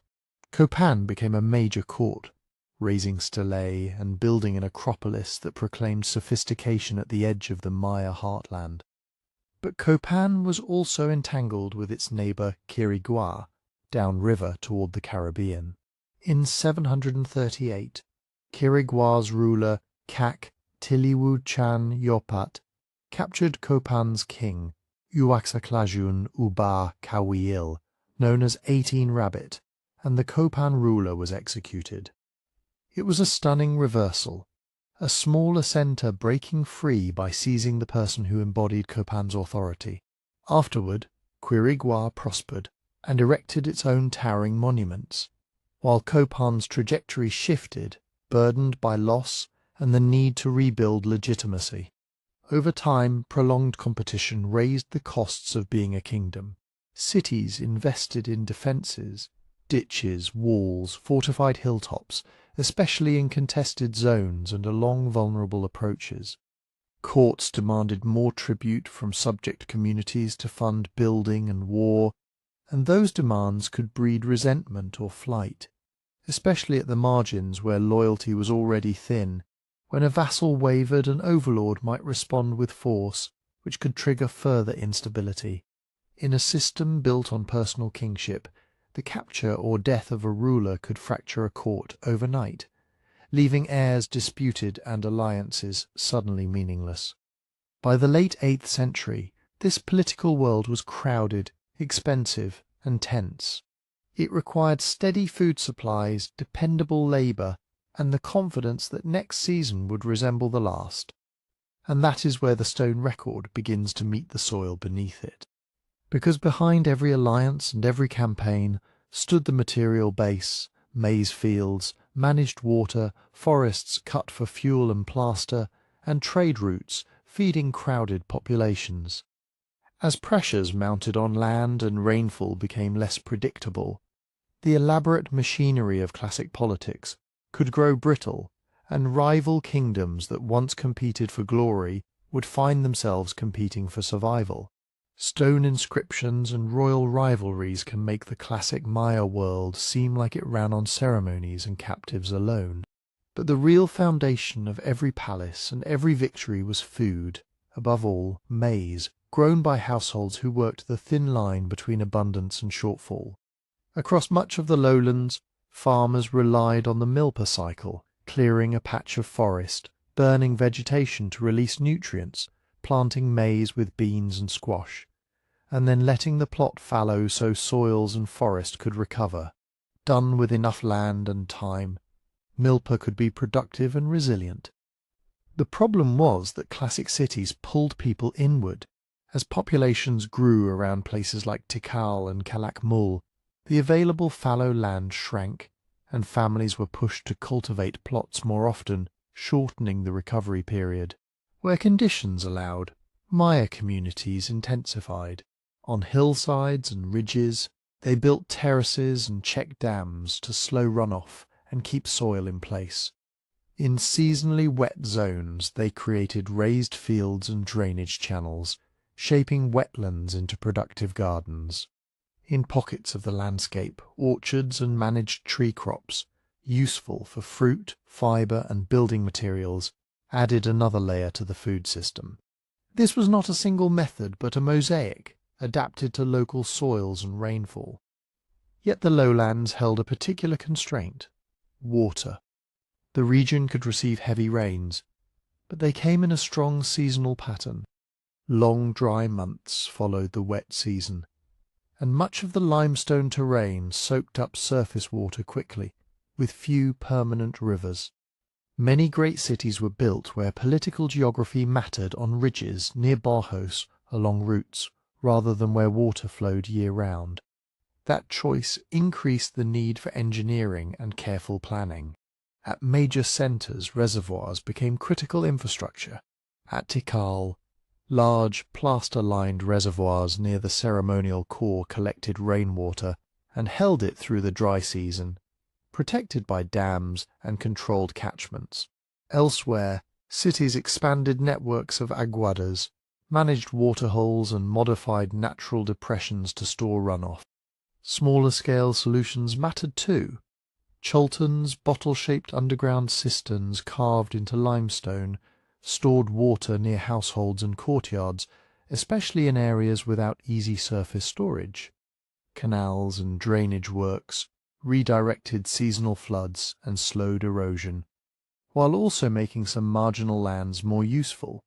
All of it depended on maintenance, clearing silt, repairing plaster, managing vegetation in the catchments so reservoirs did not fill with debris or become fouled. This is where daily life met political power. Large water systems required coordinated labour, and coordination usually meant the court. A ruler who could mobilize workers to plaster a reservoir or repair a dam could also claim, in a very practical way, that the dynasty safeguarded life itself. But the same relationship carried risk. When a system depends on managed storage, it is less forgiving of disruption, whether from conflict, labour shortages, or years when the rains come late. Food and water were not only local problems. They tied cities into broader networks of exchange. Salt from the northern Yucatan and coastal flats was essential for diets and food preservation, and controlling salt production and movement brought leverage. Obsidian, prized for cutting tools and ritual blades, moved from distant sources in the Guatemalan highlands, including El Chayal and Ixtepeque, travelling along river corridors and overland routes. Jade, shell, cacao and fine pottery circulated as well. But even more important were the quiet flows of staples: maize from surplus zones, dried fish from coasts and rivers, and other foods that could support dense populations and specialists who did not farm full-time. Trade routes were political corridors. A kingdom that held a river crossing, a portage point, or a stretch of raised road could tax movement, host markets, and reward allies. Some centres, especially those connected to the Caribbean, gained resilience by linking inland courts to coastal exchange. Quiriguá, after breaking Copan's power in 738, sat in a position to benefit from traffic moving between the Motagua Valley and the sea, and its sudden monument building makes more sense when seen alongside that strategic geography. In a world of frequent rivalry, control of exchange was not just wealth, it was stability. When alliances shifted or war threatened a route, cities could feel it in their storerooms as much as on their stelae. Over time, the demands of urban life and elite display pressed harder on the landscape itself. Monumental architecture consumed resources at scale. Maya buildings were often faced with thick limestone plaster. Producing that plaster required heating limestone in kilns, a process that burned enormous amounts of wood. Add to that the fuel for daily cooking, the timber for construction, and the clearing of fields, and the cumulative pressure could be severe. In many regions, forests around major centres thinned. Deforestation exposed soils to tropical downpours, increasing erosion and washing nutrients into bajos and reservoirs. Silted reservoirs held less water. Eroded hillsides yielded less maize. As soils weakened, farmers had to work harder, travel farther, or accept smaller harvests. There were also subtler consequences. Forest cover influences local humidity and temperature. As tree canopies disappeared, landscapes could become hotter and drier at the surface, and rainfall patterns at the local level may have shifted. Even without a major climate change, these human-driven changes could make drought feel sharper and normal dry seasons more dangerous. Meanwhile, courts continued to ask for labour, to raise temples, to quarry stone, to serve as porters and warriors, to present tribute at festivals that reaffirmed hierarchy. For farming households, time spent hauling limestone or carrying goods was time not spent tending fields or repairing terraces. In good years, the system held. In strained years, it could tip into resentment, quiet migration to less controlled zones, or the fraying of loyalty on the edges of a kingdom's reach. By the late 8th century, many southern lowland cities were operating with little margin for error. Their food systems were intensified, their water supplies managed and maintenance heavy, their trade routes politically vulnerable and their forests increasingly pressured. Under those conditions, a series of drier years would not be just a weather problem. It would amplify every existing weakness at once, shrinking harvests, lowering reservoirs, disrupting trade, and sharpening conflict between courts and the people who fed them. And this is where the evidence for changing rainfall begins to matter, because drought did not need to cause collapse by itself. It only had to arrive at a moment when the whole system was already stretched thin. In the centuries after 750 AD, the southern lowlands entered a long period of strain that can be traced not only in broken dynasties and empty plazas, but also in the chemistry of lakes and the slow drip of water in caves. Across the Yucatan and the Petén, sediment cores taken from lakes preserve annual layers of change. More gypsum and salt when water levels drop. Different ratios of oxygen isotopes when evaporation outpaces rainfall. In several records, including those from lakes such as Chichancanab in northern Yucatan and Petén Itzá in Guatemala. The late 8th and 9th centuries stand out as drier and more variable than what came before. Cave formations, stalagmites that grow as mineral-rich water seeps through limestone, tell a similar story. In Belize, at sites like Yok Balloum Cave, shifts in isotopes point to repeated drought episodes across the same general window. These are not perfect calendars that match each city's last inscription, but the overlap is hard to ignore. As rainfall became less reliable, the political heartland of the classic Maya began to falter. Drought in the lowlands was not simply a lack of rain. It was a disruption of timing. A delayed wet season could mean late planting. An early end could stunt maize before it filled out. A few weak years in a row could empty household stores and push communities to eat seed grain, reducing the next harvest as well. Water systems that had once been sources of strength, reservoirs, aguadas, chulterns, now revealed their limits. Reservoirs shrink faster in hotter conditions, and when they fall, the remaining water warms and grows stagnant more easily. With less clean water, everyday illness becomes more common, especially for children, and the risks of hunger and disease rise together. None of this requires apocalypse. It is the quiet arithmetic of calories, labour, and stored water adding up across thousands of households. As hardships spread, the political order faced a crisis of credibility. Classic kings claimed they upheld balance between humans and the gods, that their rights ensured rain, fertility, and victory. When crops failed and water dropped year after year, it was not only the granaries that emptied. Confidence emptied too. Courts could respond by demanding more tribute and labour, more construction, more ceremonies, more public displays meant to prove control. But those demands landed on people already working harder for less. Under such conditions, leaving a crowded centre for smaller communities, better soils or more dependable water could become a practical choice, not a dramatic flight. At the same time, the inscriptions and the archaeology suggest rising conflict and fracturing alliances. Warfare had always been part of classic politics. But in the late 8th century it appears increasingly frequent and destabilizing, with more evidence for hurried fortifications, burned buildings, and disrupted building programs. When trade routes became unsafe, cities lost access to obsidian, salt, and other necessities that supported dense populations and elite institutions. Rival kingdoms could exploit weakness, but victories became harder to hold when the surrounding countryside was strained. In places where rulers once staged confident ceremonies, later monuments sometimes emphasize anxious legitimacy, captives, titles, claims of continuity, at the very moment continuity was slipping. The pattern of decline, however, was uneven.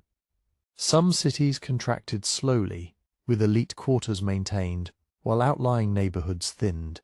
Others saw abrupt breaks in monument carving, as if the court could no longer sponsor the work or no longer saw value in it. At many sites, the clearest sign of political collapse is not destruction but silence. The last dated stela, the end of a dynastic sequence, a palace left unrepaired. In the western lowlands, the great dynasty of Palenque, celebrated under Kinich, Jenab Pakal, and his successors, had already peaked earlier. By the later 8th century, its political reach diminished, and the flow of inscriptions slowed. In the southern highland margin, Copan, so prolific in sculpture and history, entered its final phase. The famous altar Q, carved in 776, reads like a deliberate summing up of dynastic legitimacy, a lineage set in stone, as if to anchor a future that felt uncertain. Within a few generations, large-scale monument programs ended and the urban core thinned, though people remained in the valley.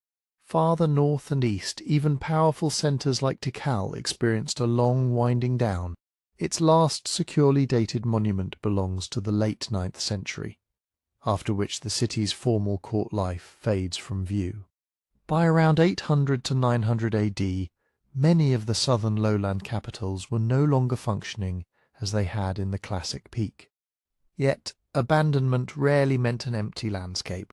People moved, sometimes a few miles, sometimes farther out of the densest cores, and into smaller settlements, river valleys, lake edges, and places with steadier water. Some communities likely reorganized under new local leaders, less invested in divine kingship and large ceremonial building. Others were absorbed into neighboring regions that still had momentum. This is why the classic Maya collapse is best understood as a combined process, not a single cause.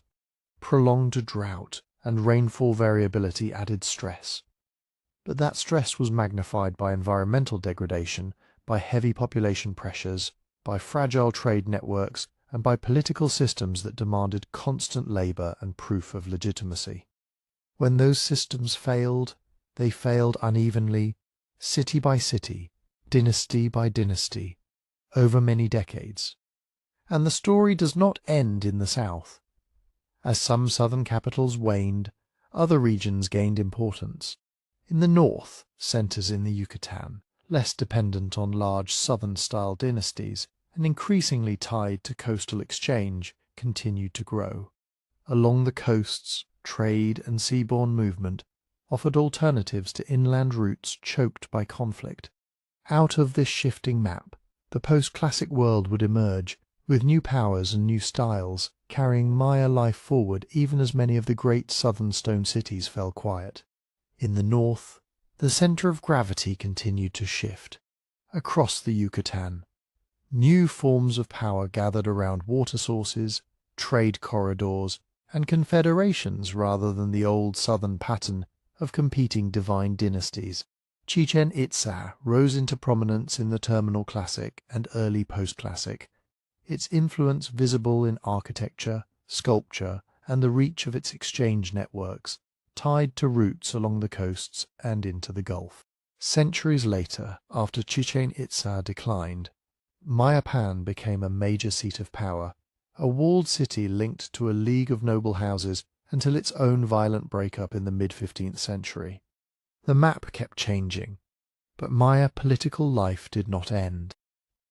When Spaniards arrived in the 16th century, they entered a Maya world of many communities and rival polities, not a land of ruins without people.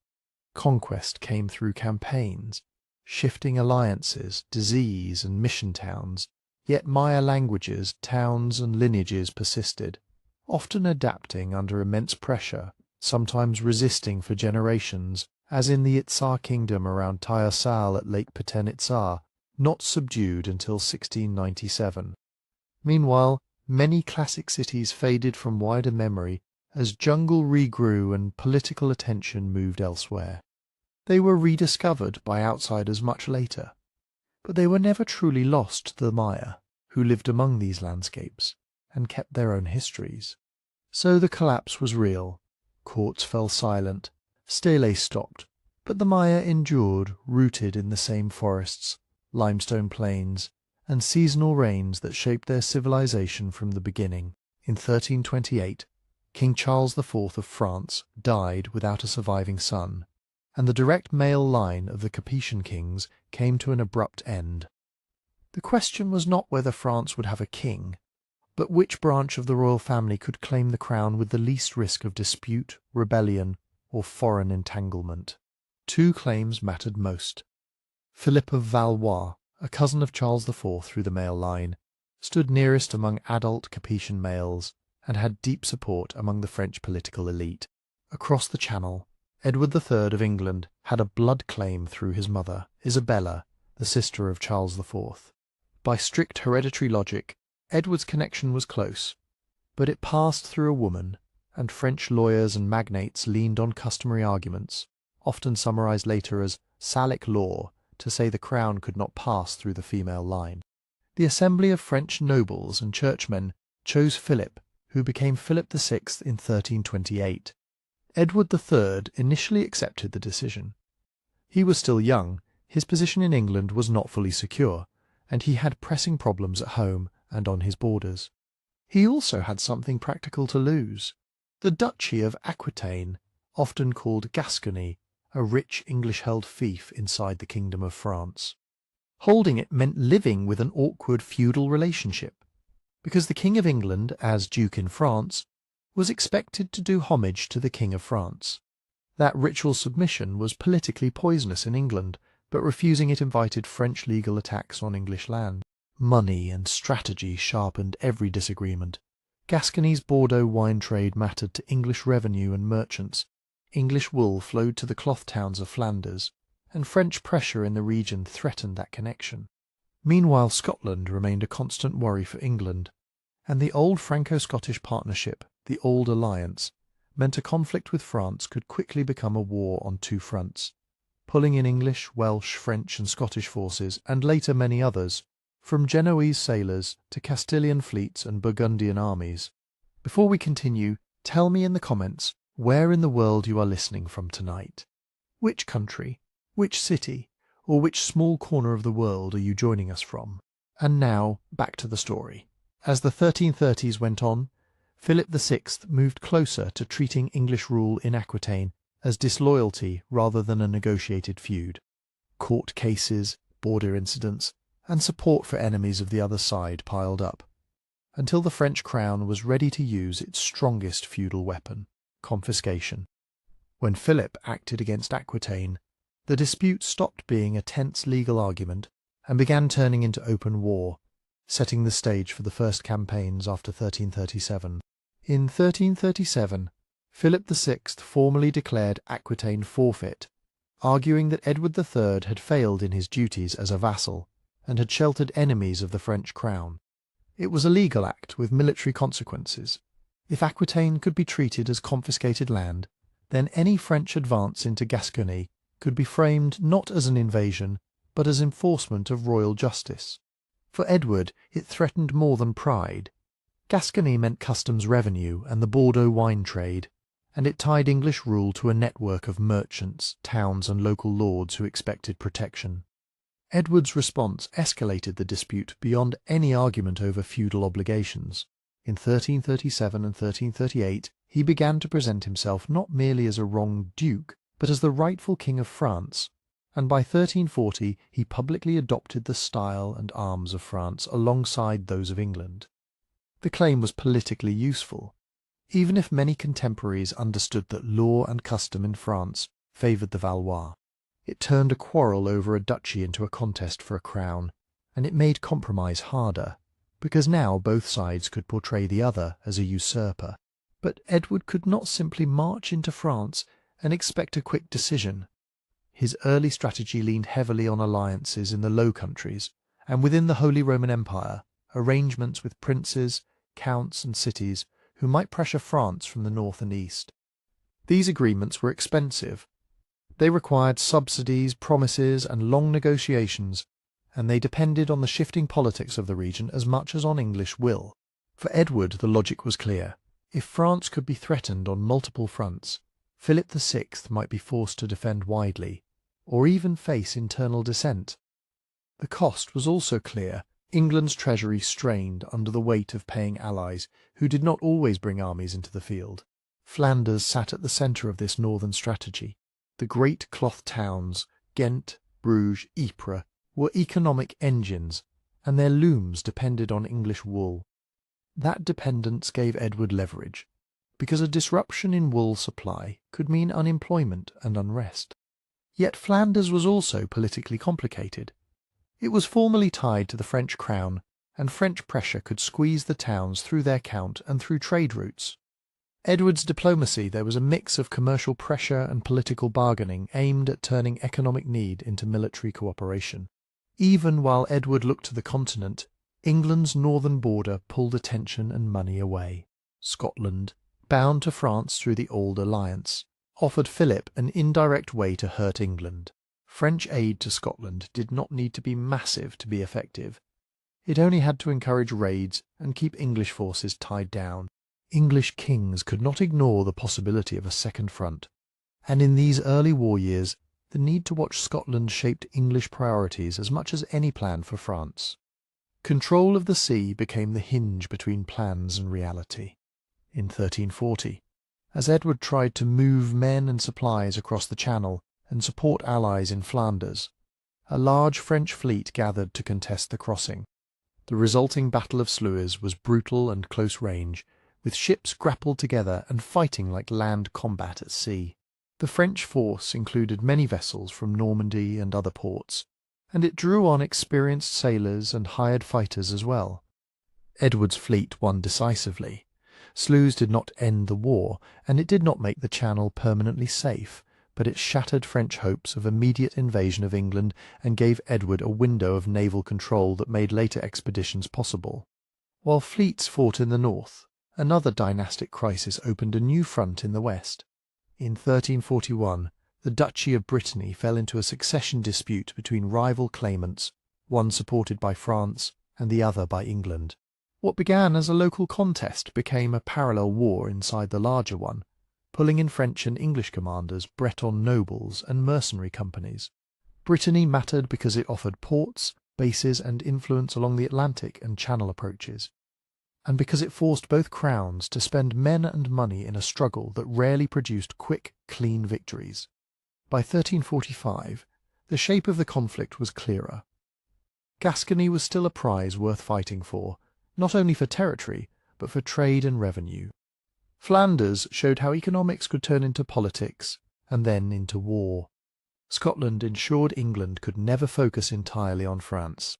Sluys suggested that sea control could open the door to invasion, while Brittany showed how succession disputes could widen the battlefield.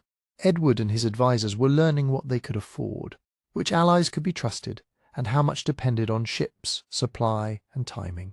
All of it pointed toward a more direct attempt to force a decision, an invasion designed not just to defend a duchy, but to break French power in the field, beginning with the campaign that would come in 1346.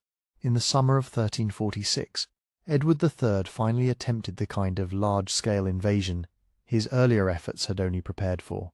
Instead of landing directly in Flanders, where allies and enemies tangled together, he crossed the Channel with an army of English and Welsh troops and put ashore on the coast of Normandy, near St. Vaast-la-Hougue. Normandy was not chosen at random. It was a rich region full of market towns, monasteries and farms, lying relatively close to Paris.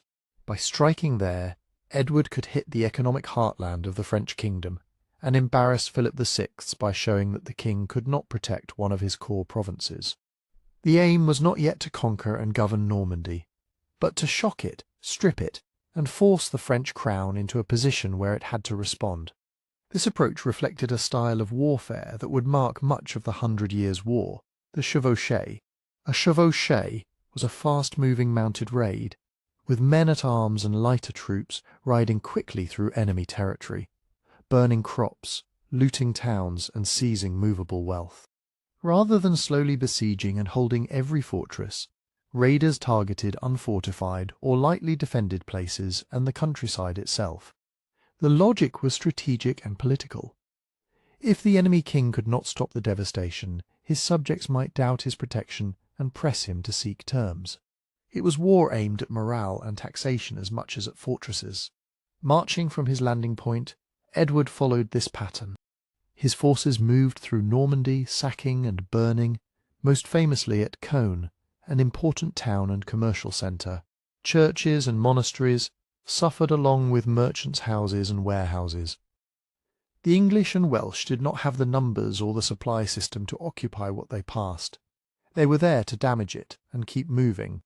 The French crown gathered troops to respond, but Philip had to pull forces together from across a large kingdom, and coordination took time.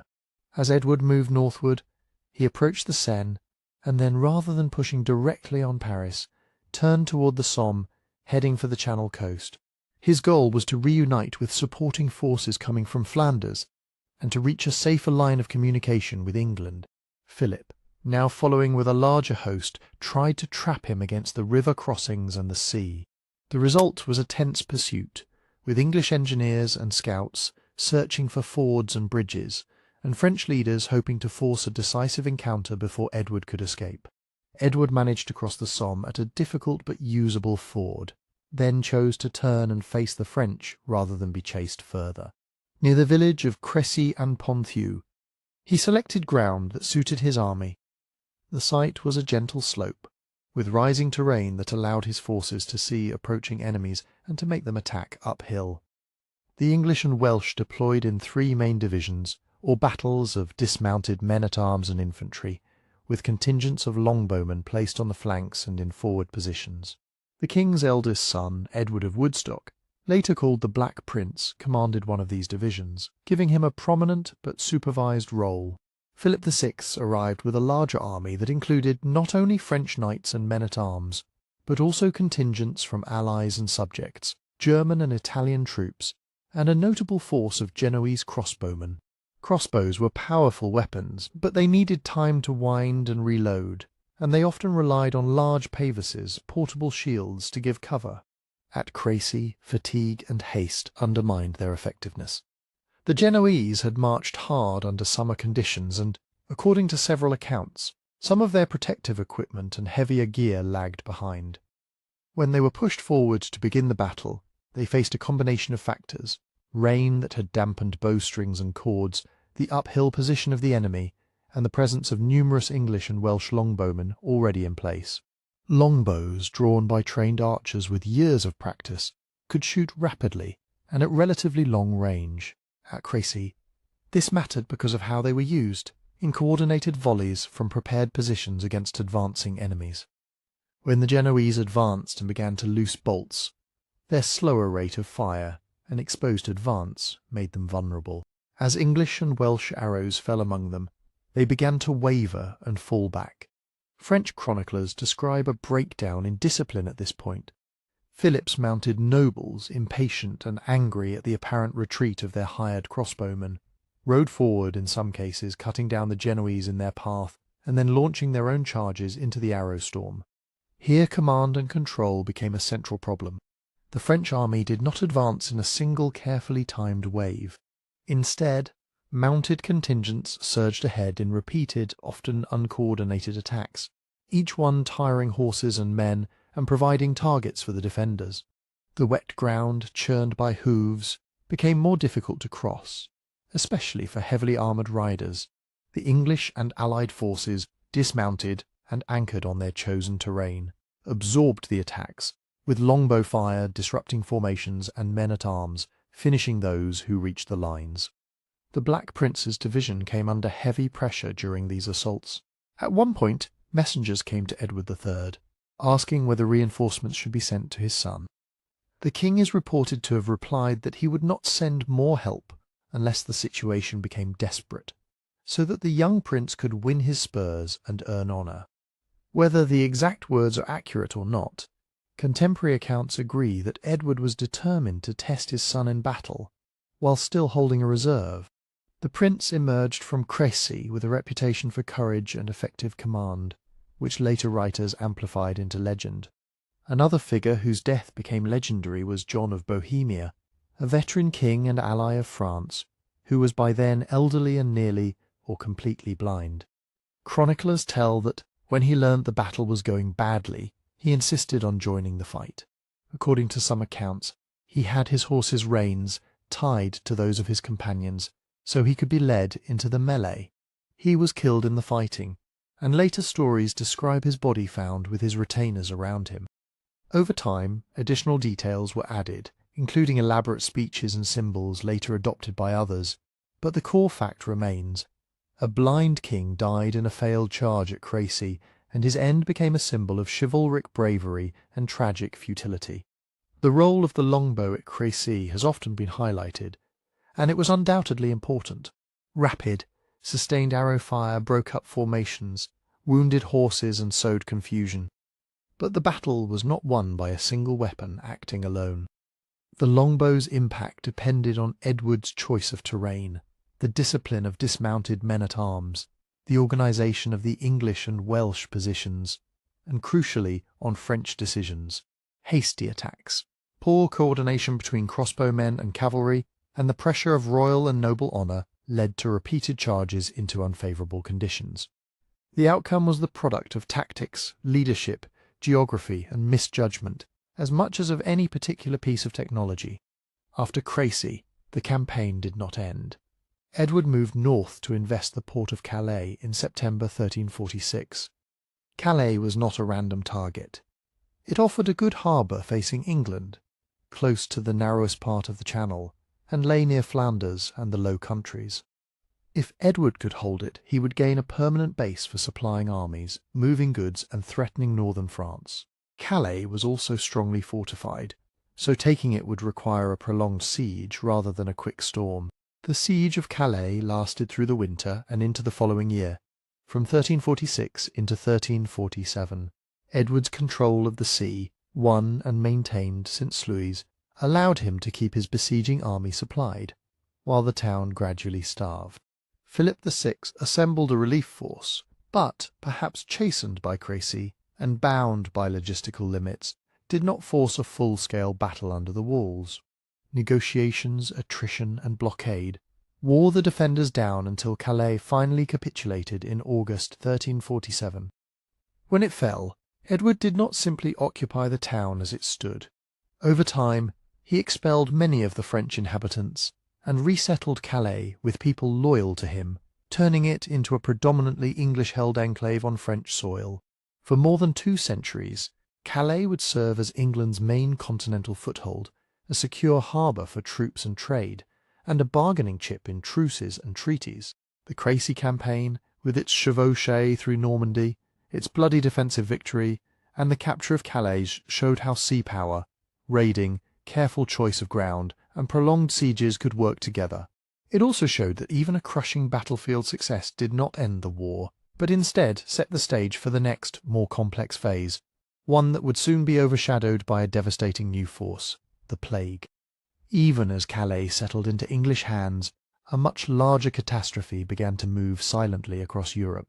In 1348, plague reached the kingdoms involved in the war, often called the Black Death. This outbreak of bubonic and other forms of plague likely arrived by sea routes and overland caravans, spreading rapidly through ports, towns and countryside. Population losses are difficult to measure precisely, but many regions in both France and England may have lost a third or more of their people within a few years. Entire villages disappeared, fields went untilled, skilled craftsmen, merchants and clergy died in large numbers. Tax systems that both crowns relied on suddenly yielded far less, because there were fewer taxpayers and less trade. Rents and feudal dues became harder to collect, and labourers who survived could sometimes demand higher wages or better terms, creating new tensions between lords and peasants. Politically, the plague did not stop the war, but it strained it. Kings still needed money for garrisons and fleets, yet their subjects were exhausted, mourning relatives and facing rising prices. In this fragile world, leaders had to decide whether to scale back their ambitions or press on in hopes that victories would justify new taxation. Neither side truly abandoned the conflict. Instead, they adapted to it in a landscape thinned by death. In the 1350s, one of the key figures in this adapted war was Edward III's eldest son, the Black Prince. After the earlier campaigns in the north, the English crown looked more and more to its holdings in southwestern France, centred on Aquitaine. From there, the prince operated as a sort of regional warlord and administrator. Aquitaine's wine trade, customs duties, and local taxes were meant to fund his forces. But in practice, money remained tight. Chevauchés in the south served both military and financial purposes. They damaged French royal authority and seized movable wealth to pay troops. Campaigning in this region differed from the coastal sieges of the 1340s. The terrain was often inland, with a patchwork of lordships and fortified towns. The Black Prince led fast-moving expeditions, relying on mounted men-at-arms and archers, striking deep into enemy territory, burning estates and forcing local lords to choose between the Valois king and the Plantagenet Duke king across the Channel. In 1356, one of these chevauchés moved from Aquitaine into central France, heading roughly toward the Loire. The French king by then was John II, nicknamed the Good. He decided to intercept and crush the raiding army before it could escape back south. The two forces eventually confronted each other near Poitiers in September. The exact details of numbers and formations at Poitiers are not entirely clear, but several broad points are well attested. The Black Prince's army was significantly smaller than John's, composed of English, Gascon, and allied troops, many of them dismounted for battle and screened by archers. The prince chose defensive ground among hedges and vineyards, with narrow approaches that limited large-scale cavalry manoeuvres. Negotiations were attempted. There was some talk of truce or withdrawal, but no lasting agreement was reached. John II, leading a larger host of French and allied forces, tried to bring his enemy to decisive defeat. The French advanced in several battles or divisions, including strong contingents of men-at-arms on foot. Archers and missile troops were present on both sides, but, as at Crécy, French assaults had to cross difficult ground under fire. At one stage, the English and Gascon forces launched a counterattack, including a mounted flanking move that struck French troops engaged to their front. Amid the confusion and collapse of French resistance, King John II was surrounded and fought with determination. Eventually, he and his young son Philip were taken prisoner. Chroniclers describe him being captured by lesser-ranking soldiers, who then argued about who had the right to claim such a valuable captive. However embellished these stories may be, the core fact is clear. The French king had been taken alive on the battlefield by an enemy prince. The capture of John II created a political crisis. With the king in English hands, his eldest surviving son, the Dauphin Charles, had to govern as regent in a kingdom traumatized by plague and military defeat. The ransom demanded for John was enormous, ultimately set at 3 million gold écus, payable in instalments, though the exact terms shifted over time. Raising such sums required repeated taxation and financial innovation, which in turn required some level of consent from the kingdom's elites.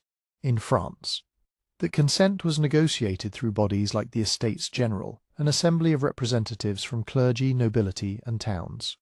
In 1357 and 1358, under the leadership of figures such as Etienne Marcel, the powerful provost of the merchants in Paris, sections of the estates tried to use the crisis to extract reforms. They pushed for limits on royal authority, oversight of finances, and protection from arbitrary abuses.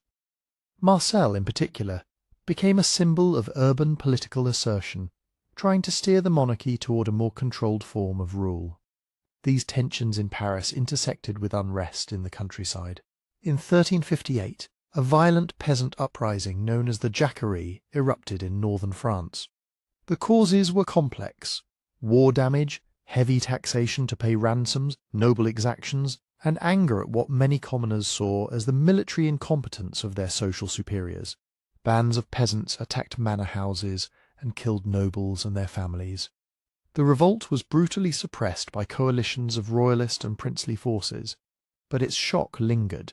It highlighted how deeply repeated defeats and financial strain had shaken the social order. While France wrestled with internal turmoil, Edward III tried to turn the capture of John II into a permanent political advantage. In 1359 to 1360 he launched a major campaign aimed at Rheims, the traditional coronation site of French kings. His idea was to be crowned there as King of France, using his prisoner and his military strength to force broad recognition of his claim. The campaign gathered a substantial army, including English, Welsh, and continental allies, and marched deep into France. Yet the Rheims campaign failed in its main objective. Rheims itself held out behind its walls and could not easily be taken. The French, under the Dauphin, avoided a pitched battle, relying instead on fortified towns and a kind of strategic patience. Bad weather, supply problems, and the sheer difficulty of besieging well-defended cities in a war-torn, plague-scarred land wore down Edward's forces. Although he moved on and threatened other areas, including the region around Paris, he never secured the decisive coronation or a complete political collapse of French resistance. In this context of military stalemate, exhausted populations, and a captive king, negotiations gained momentum. The result was the Treaty of Bretigny in 1360. Under this agreement, Edward III formally renounced, at least on paper, his claim to the French crown. In return, he received enlarged territorial holdings in France, especially in the southwest. Aquitaine and surrounding lands were to be ceded to him in full sovereignty, not merely as a vassal fief. This represented a significant territorial concession by the Valois monarchy. The treaty also laid out terms for John II's ransom. The sum remained extraordinarily high, but its payment was structured over time, and hostages from the French nobility were to be sent to England as guarantees. Some were already in English hands from earlier captures at Poitiers and other engagements. In theory, as payments were made and territories formally transferred, hostages would be released in stages, and a more stable peace would settle over Western Europe. Each side believed it had gained something important. Edward III could present himself as a powerful monarch with a greatly expanded, legally recognised domain in France, an achievement built on sea power, battlefield success, and diplomatic pressure. The Valois government could hope that, by making territorial sacrifices and paying ransoms, it had removed the immediate threat of an English claimant to the throne and bought time to repair a battered kingdom. Yet the settlement also planted clear seeds for renewed conflict. On paper, the boundaries of English-held territory in France were extensive. On the ground, many lords and towns were reluctant to accept a shift in allegiance. Questions about jurisdiction, taxation, and appeals to royal courts quickly arose. Moreover, the idea that Edward had truly and permanently abandoned his claim to the French crown was fragile. Future kings on both sides could reinterpret the treaty when it suited them. The years after Bretigny would therefore see not a simple end to the war, but a reconfiguration of it. The map had changed, hostages and ransoms tied the fates of noble families to the success of tax-raising, and both realms struggled to recover from plague and devastation. Out of this uneasy peace, new forms of warfare, new commanders, and new strategies would emerge, reshaping the struggle in the decades to come. The uneasy peace after Bretigny unfolded under a new style of French rule. The Dauphin, who had managed the crisis during his father's captivity, became King Charles V in 1364.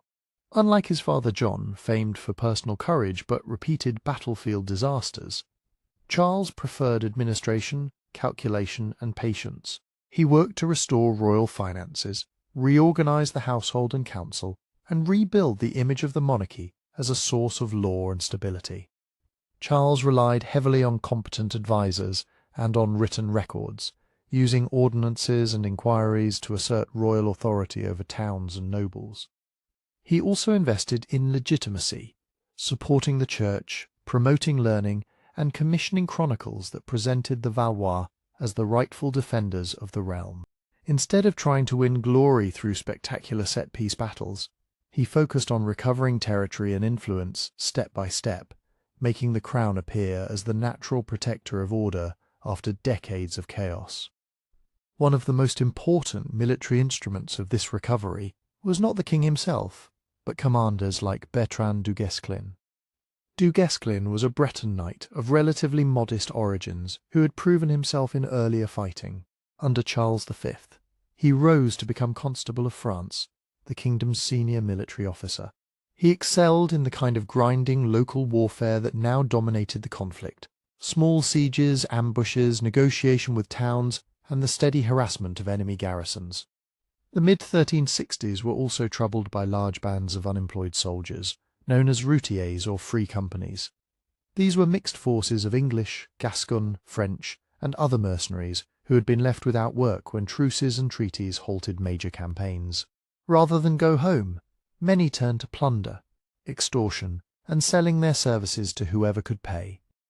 They ravaged regions in both France and neighbouring territories, undermining royal authority and terrifying local populations. Charles V and du Guesclin tried to solve this problem in part by exporting it. They encouraged many of the routier companies to take service in the Castilian Civil War, a struggle in Iberia between King Pedro the Fuerist of Castile, often called the Cruel or the Just depending on perspective, and his half-brother Henry of Trastamara. This conflict drew in both major sides of the 100 Years' War. The English, led in person by the Black Prince from Aquitaine, chose to back Pedro. The French crown supported Henry, largely through du Guesclin and allied forces. This Castilian war mattered for more than just Iberian politics. Control of Castile meant influence over powerful Atlantic fleets and over trade routes that linked the Channel, the Bay of Biscay, and the Mediterranean. English and allied ships, French, Castilian, and later Portuguese sailors all played roles in this wider struggle. Victories or defeats in Spain could shift the naval balance in the Channel and along the French coast. Initially, the Black Prince helped restore Pedro to his throne at the Battle of Nájera in 1367, but the campaign was enormously expensive. The prince had to transport and maintain a large army of English, Gascon, and allied troops far from their home bases. Pedro struggled to reimburse his allies. As costs mounted, the prince turned back to Aquitaine, insisting on new taxes and aids from his subjects there to pay debts and soldiers. These financial demands caused serious resentment. Many Gascon lords and towns argued that the prince, as their duke, had no right to levy such taxes without their consent. Some appealed over his head to the French king, claiming that, under older law, the French crown remained the ultimate court of appeal. This legal and fiscal dispute cut directly across the settlement, reached at Bretigny, where Edward III had been promised full sovereignty in his expanded lands. Sensing an opportunity, Charles V used these appeals to declare that the English prince had violated the terms of the treaty. In 1369, he formally summoned the Black Prince to appear at his court. When the prince refused, Charles proclaimed the confiscation of his French possessions.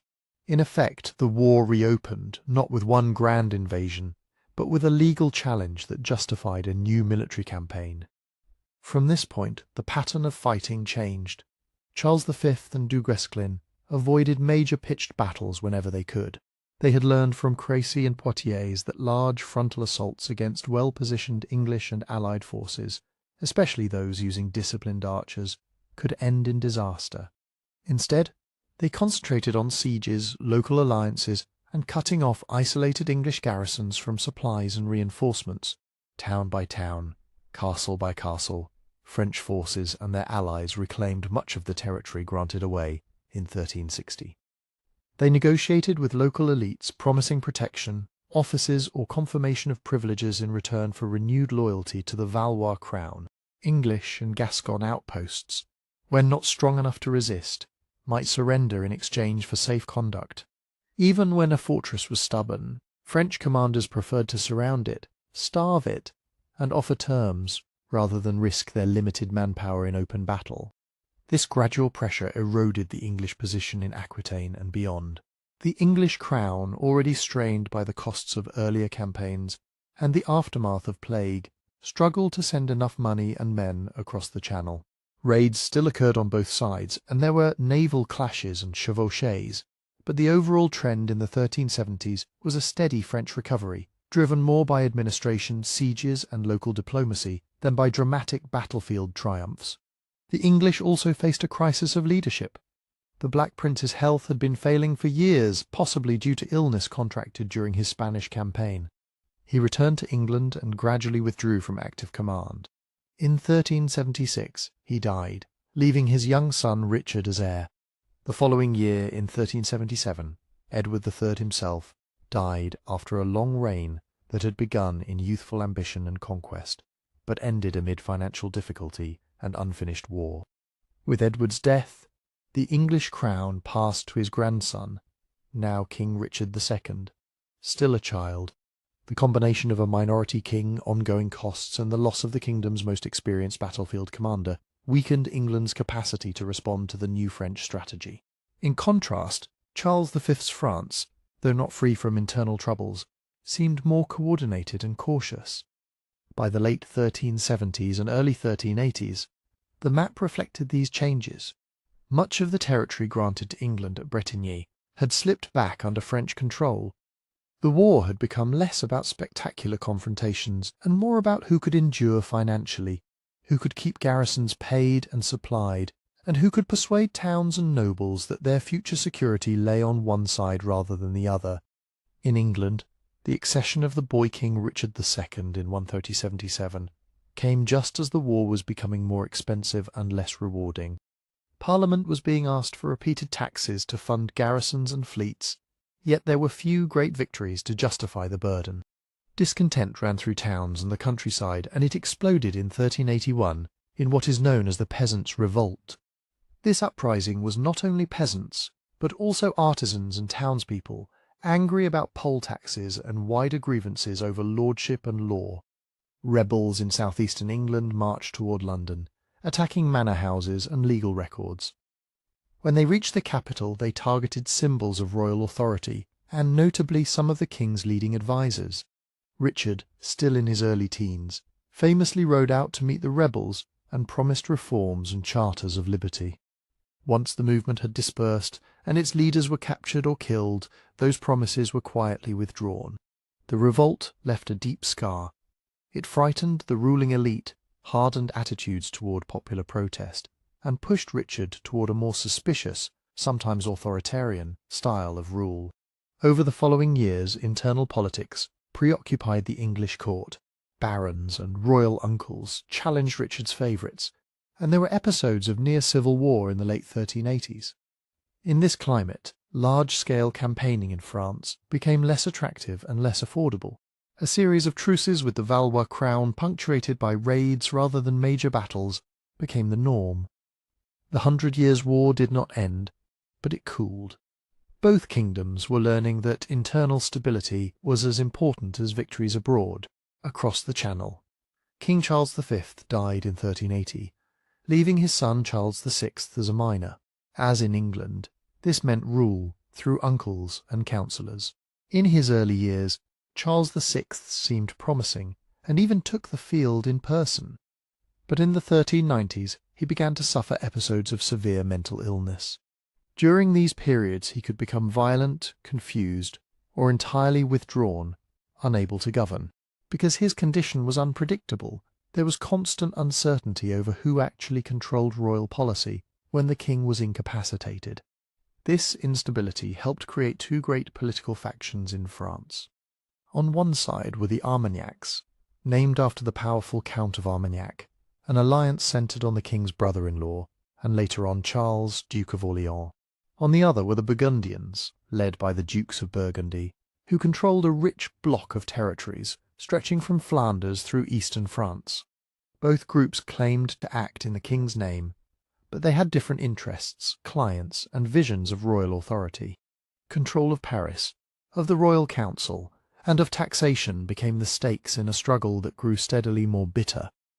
While France drifted toward factional conflict, events in England took another sharp turn. In 1399, Richard II was overthrown by his cousin Henry Bolingbroke, who seized the crown as Henry IV. Richard died soon after in captivity under circumstances that remain debated. Henry's new Lancastrian regime faced two linked problems: legitimacy and money. Some subjects doubted whether he had a lawful claim, especially since the direct heir of the Black Prince had been set aside. To secure his position, Henry needed loyal nobles and successful displays of power, both at home and, if possible, abroad.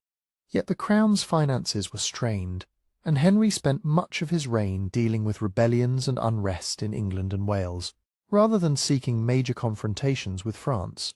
Back in France, Charles VI's illness worsened, and the rivalry between Armagnacs and Burgundians escalated. Tensions came to a head in 1407 when Louis, Duke of Orleans, the king's brother and a leading figure of the Armagnac camp, was murdered in Paris on the orders of John the Fearless, Duke of Burgundy. John justified the killing as tyrannicide, claiming Louis had abused his influence. In reality, the assassination pushed the kingdom toward open civil war. Cities and regions lined up with one faction or the other. Paris itself shifted between Burgundian and Armagnac control.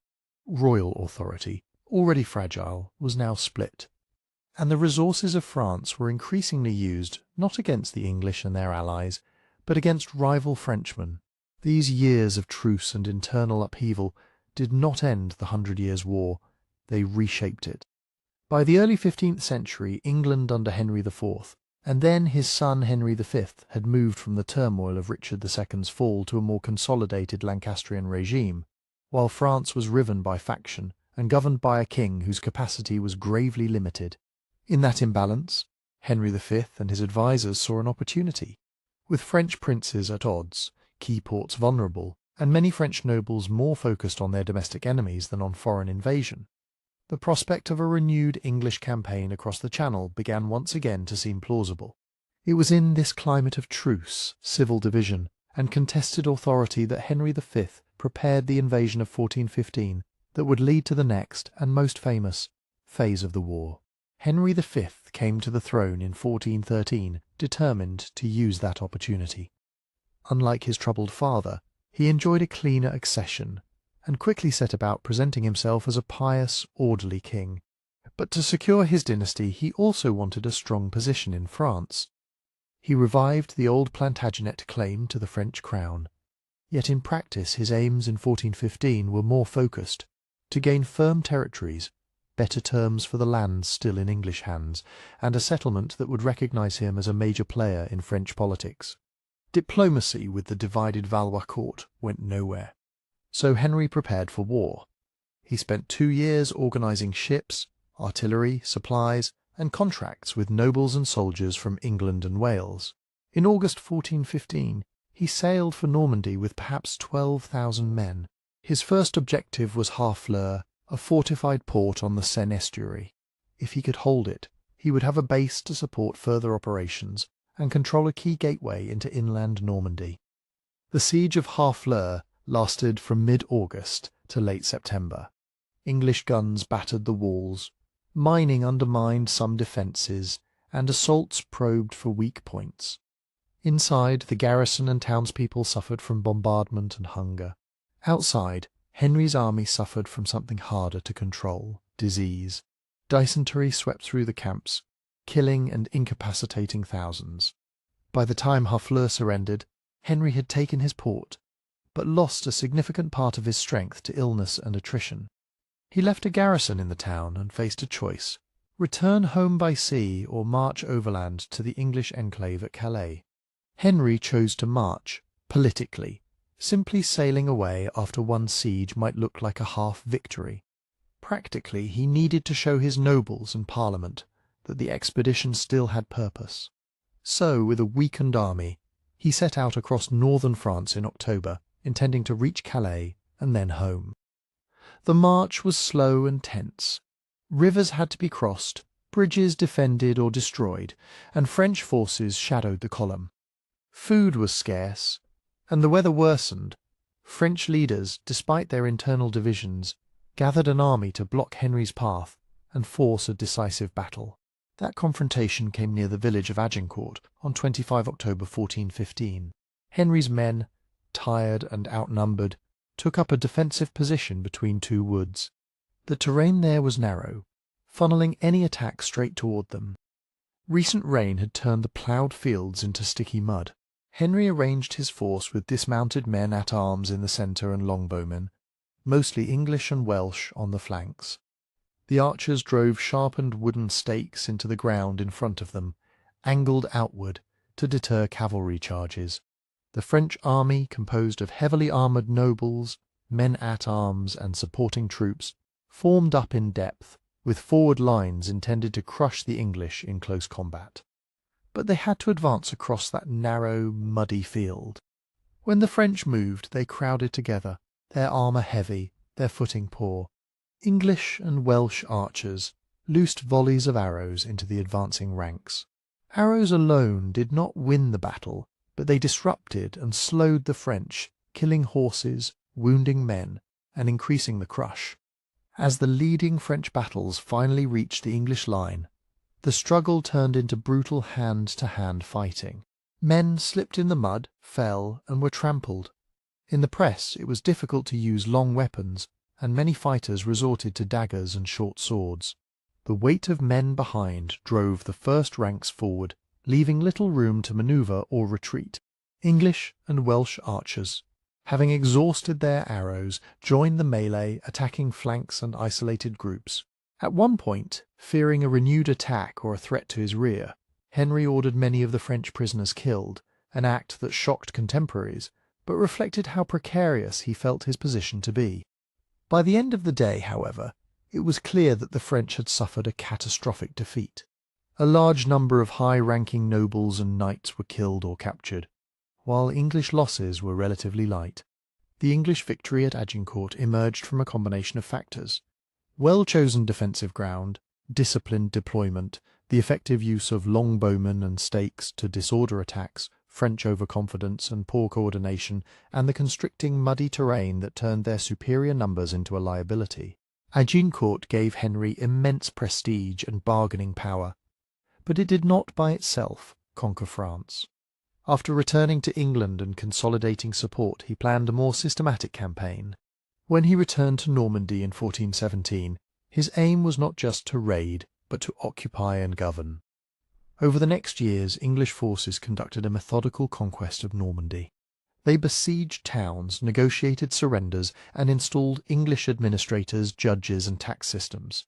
Castles and cities became part of a planned occupation, rather than temporary plunder. The key to this effort was Rouen, the principal city of Normandy, and a major commercial and symbolic centre. Henry besieged Rouen from 1418 into 1419. It was a long, gruelling blockade, with English forces cutting off supplies by land and river. Inside the walls, famine grew severe. Chronicles speak of desperate measures by the inhabitants. Eventually, Rouen surrendered on negotiated terms in January 1419. Its fall effectively gave Henry control over Normandy, and demonstrated that his project was not a mere chevauchée, but a real attempt to build an alternative power base in France. At the same time, France's internal divisions deepened. In September 1419, a critical event occurred at Montereau. There John the Fearless, Duke of Burgundy, met the Dauphin Charles, the king's son and leader of the Armagnac faction, supposedly to reconcile. Instead, during the meeting on a bridge, John was attacked and killed by men close to the Dauphin. Whether this was pre-planned or a sudden escalation is debated, but the result was clear. The Burgundian camp, now led by John's son Philip the Good, turned decisively away from the Dauphin and toward an alliance with Henry V. With Burgundy's support, Henry was in a position to negotiate directly with the mentally ill Charles VI and the Burgundian-controlled royal council. The outcome was the Treaty of Troyes in 1420. Under its terms, Henry married Charles VI's daughter, Catherine of Valois, and was recognised as heir and regent of France, disinheriting the Dauphin Charles. In theory, this meant that on Charles VI's death, the crowns of England and France would be united on Henry's head, or on that of his heir. Many regions, especially those under Burgundian influence or English occupation, accepted this arrangement, though others remained loyal to the Dauphin and rejected the treaty as illegitimate. For a brief moment, it seemed that Henry had achieved what earlier English kings had only dreamed of: legal recognition as future King of France, backed by strong positions in Normandy and by a powerful French ally. But the settlement depended heavily on his own continued leadership. In 1422, events moved quickly. Henry V died in August, likely from illness, while campaigning near Paris. Only a few weeks later, in October, Charles VI of France also died. According to the Treaty of Troyes, the infant Henry VI, Henry's son by Catherine, was now king of both realms in the eyes of his English and Burgundian supporters. But large parts of France did not accept this. The Dauphin's followers proclaimed him as Charles VII, setting the stage for a divided kingdom and a new, decisive phase of the 100 Years' War. With both Henry V and Charles VI dead in 1422, the war entered a strange phase. On parchment, the Treaty of Troyes made the baby Henry VI King of France and England, with his uncles ruling as regents. In reality, France now had two rival monarchs, the infant Henry proclaimed in Paris and London, and Charles VII, the disinherited Dauphin, recognised in much of the south and centre. Each side tried to justify its claim. English and Burgundian lawyers pointed to Troyes and to Henry's marriage with Catherine, arguing that Charles VI, as legitimate king, could lawfully name Henry his heir. Charles VII's supporters replied that Charles VI had been mentally unstable, that the treaty violated the customary right of succession through the male Valois line, and that no foreign prince could legitimately inherit France. The conflict, already about territory and power, hardened into a struggle over who was the true king. In France, Henry VI's government was headed by his uncle John, Duke of Bedford, as regent. Bedford's task was to hold what Henry V had won. He relied on three pillars: maintaining garrisons in key Norman and Parisian strongholds, keeping the alliance with Burgundy, and financing the occupation through French taxes and English parliamentary grants.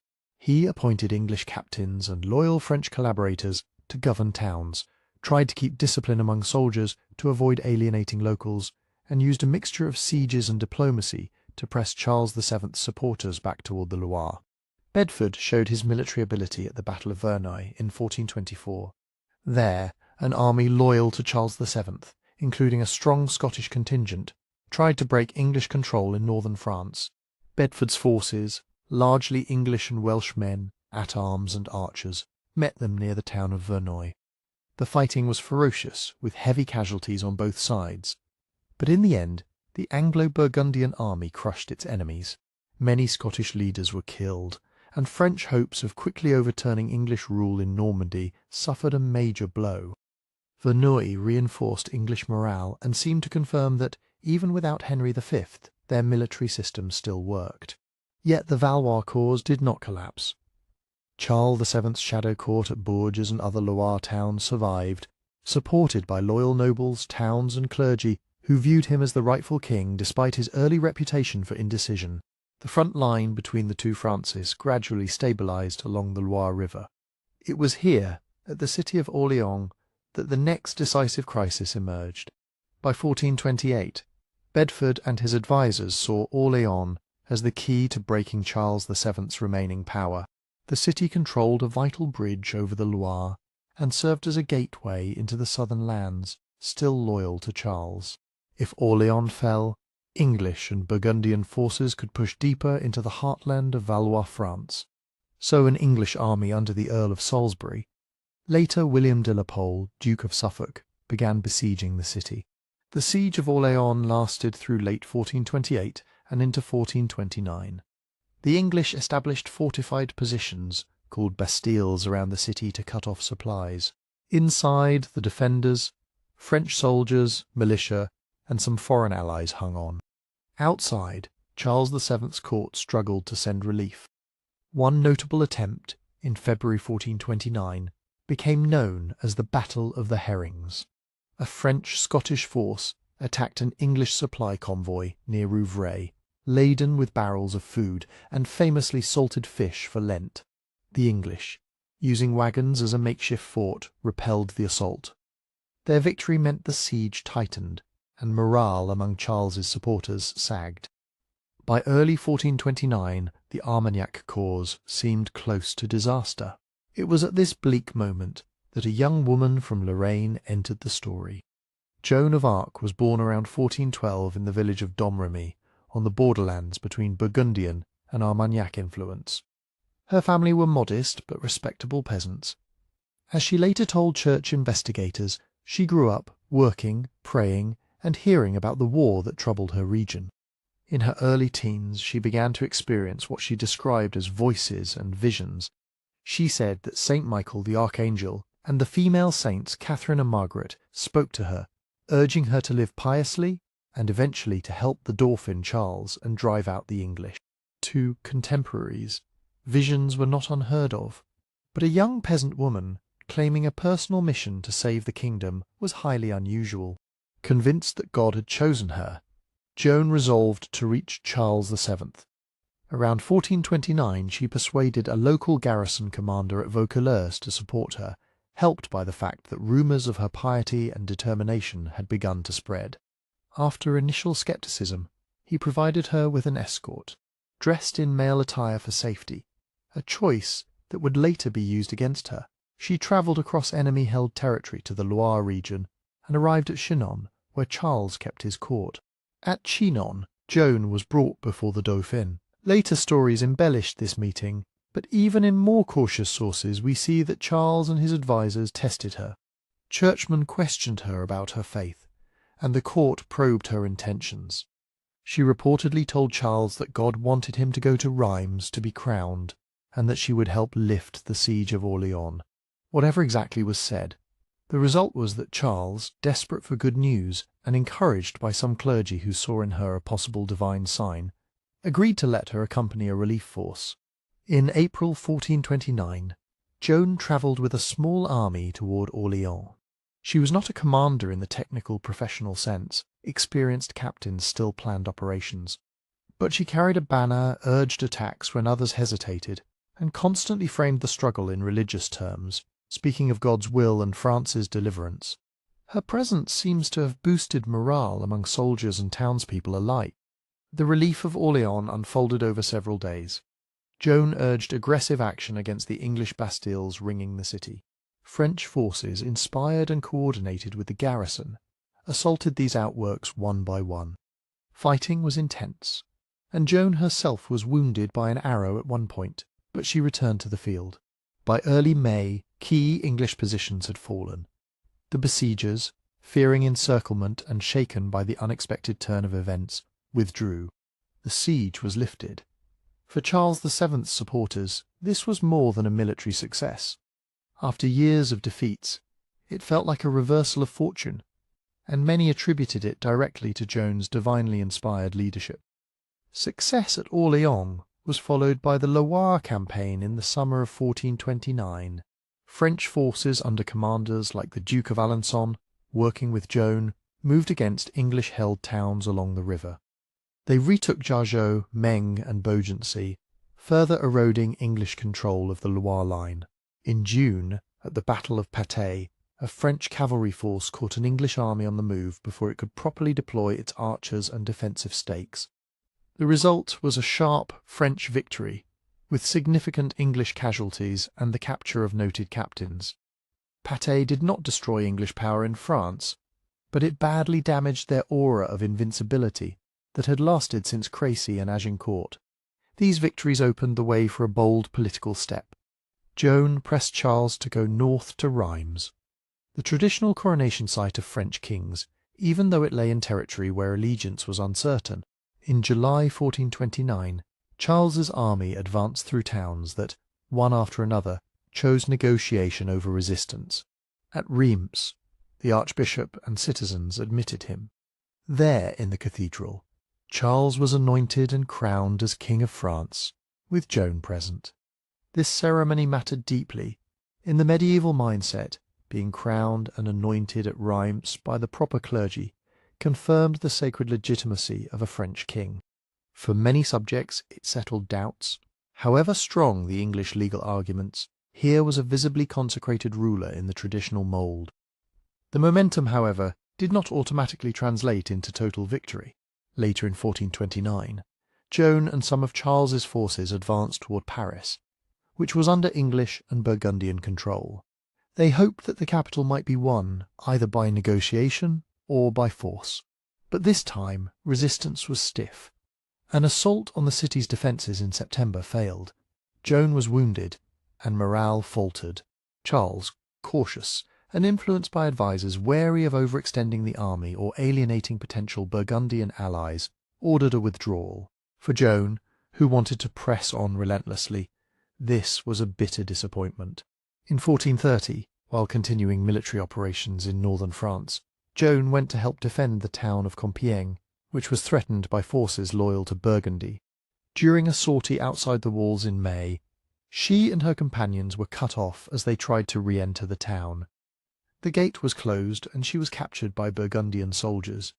Her captors quickly realized her value. Rather than release her, they held her for ransom and negotiations. Eventually, for a substantial sum and under political pressure, Joan was handed over to the English, who transferred her to Rouen, the main English administrative centre in Normandy. There, she faced a trial organised by English authorities, but formally conducted by a church court headed by Bishop Pierre Cauchon, a French cleric aligned with the Anglo-Burgundian side. The charges against her focused on her visions, her claim to divine guidance, her wearing of male clothing, and her role in warfare. The trial at Rouen in 1431 was lengthy and complex. Joan, still a teenager, was interrogated repeatedly by trained theologians and lawyers. They asked detailed questions about her visions, trying to show that they were demonic or fabricated, and pressed her on points of doctrine and obedience to the Church. Despite pressure, she often answered cautiously, refusing to reveal everything she said God had told her, and insisting that her voices came from God and that she had obeyed them in supporting Charles VII. From the English perspective, Joan was more than a military figure. She was politically dangerous. Her appearances on the battlefield had been tied, in the minds of many French people, to astonishing reversals of fortune. She claimed that God rejected the English claim and favoured Charles VII. If her visions were accepted as genuinely divine, this would imply that Henry VI's title, derived from the Treaty of Troyes, was illegitimate in the eyes of God. To undermine Charles's new legitimacy and weaken the powerful myth forming around her, the English wanted Joan publicly discredited as a heretic and a fraud. The court eventually condemned her on theological grounds, focusing in part on her refusal to submit fully to church judgment on her visions and, finally, her return to wearing male clothing after a brief abjuration. In May 1431, she was declared a relapsed heretic. Secular authorities then carried out the sentence. Joan was executed by burning in Rouen. Contemporary accounts report that she faced her death calling on Jesus, and even some of those present were shaken. For Charles VII's supporters, news of her execution turned her from a living symbol into a martyr. Despite the intended effect, Joan's death did not restore English fortunes. Over the next years, the political balance shifted further. Charles VII, gradually strengthening his administration and military, waited for an opportunity to break the crucial alliance between England and Burgundy that had underpinned the Treaty of Troyes. That opportunity came with the Treaty of Arras in 1435. After long negotiations, Charles VII and Philip the Good, Duke of Burgundy, reached an agreement. Charles made significant concessions and formally reconciled with Burgundy, including recognition of Burgundian territorial gains and expressions of regret for the murder of John the Fearless at Montereau years earlier. By this treaty, Burgundy effectively abandoned the English alliance, and recognised Charles VII as King of France. For the English, this was a serious strategic blow. Without Burgundian support, their position in northern France was far more vulnerable. The defection of such a major ally, coming only a few years after Joan's victories and martyrdom, marked a true turning point in the 100 Years' War and set the stage for the gradual French reconquest that followed. With Burgundy reconciled, the English hold on northern France began to crumble. Paris, long under Anglo-Burgundian control, slipped away as Burgundian troops withdrew, and royal officials loyal to Charles VII returned. One by one, towns weighed their options and decided that a distant, cash-strapped English king was a weaker bet than the Valois monarch now backed by Burgundy. England was struggling. Parliament was tired of funding an expensive occupation. Trade disruptions, war weariness, and factional quarrels at Henry VI's court all made it harder to send men and money across the Channel. As garrisons went unpaid, discipline slipped, and local support evaporated. Charles VII, by contrast, used this breathing space to reorganise. He secured more regular taxation, creating a steadier income. With it, he formed compagnies d'ordonnance, permanent cavalry units on royal pay, and began organising Franks archers, rural infantry archers levied and trained under the Crown's authority.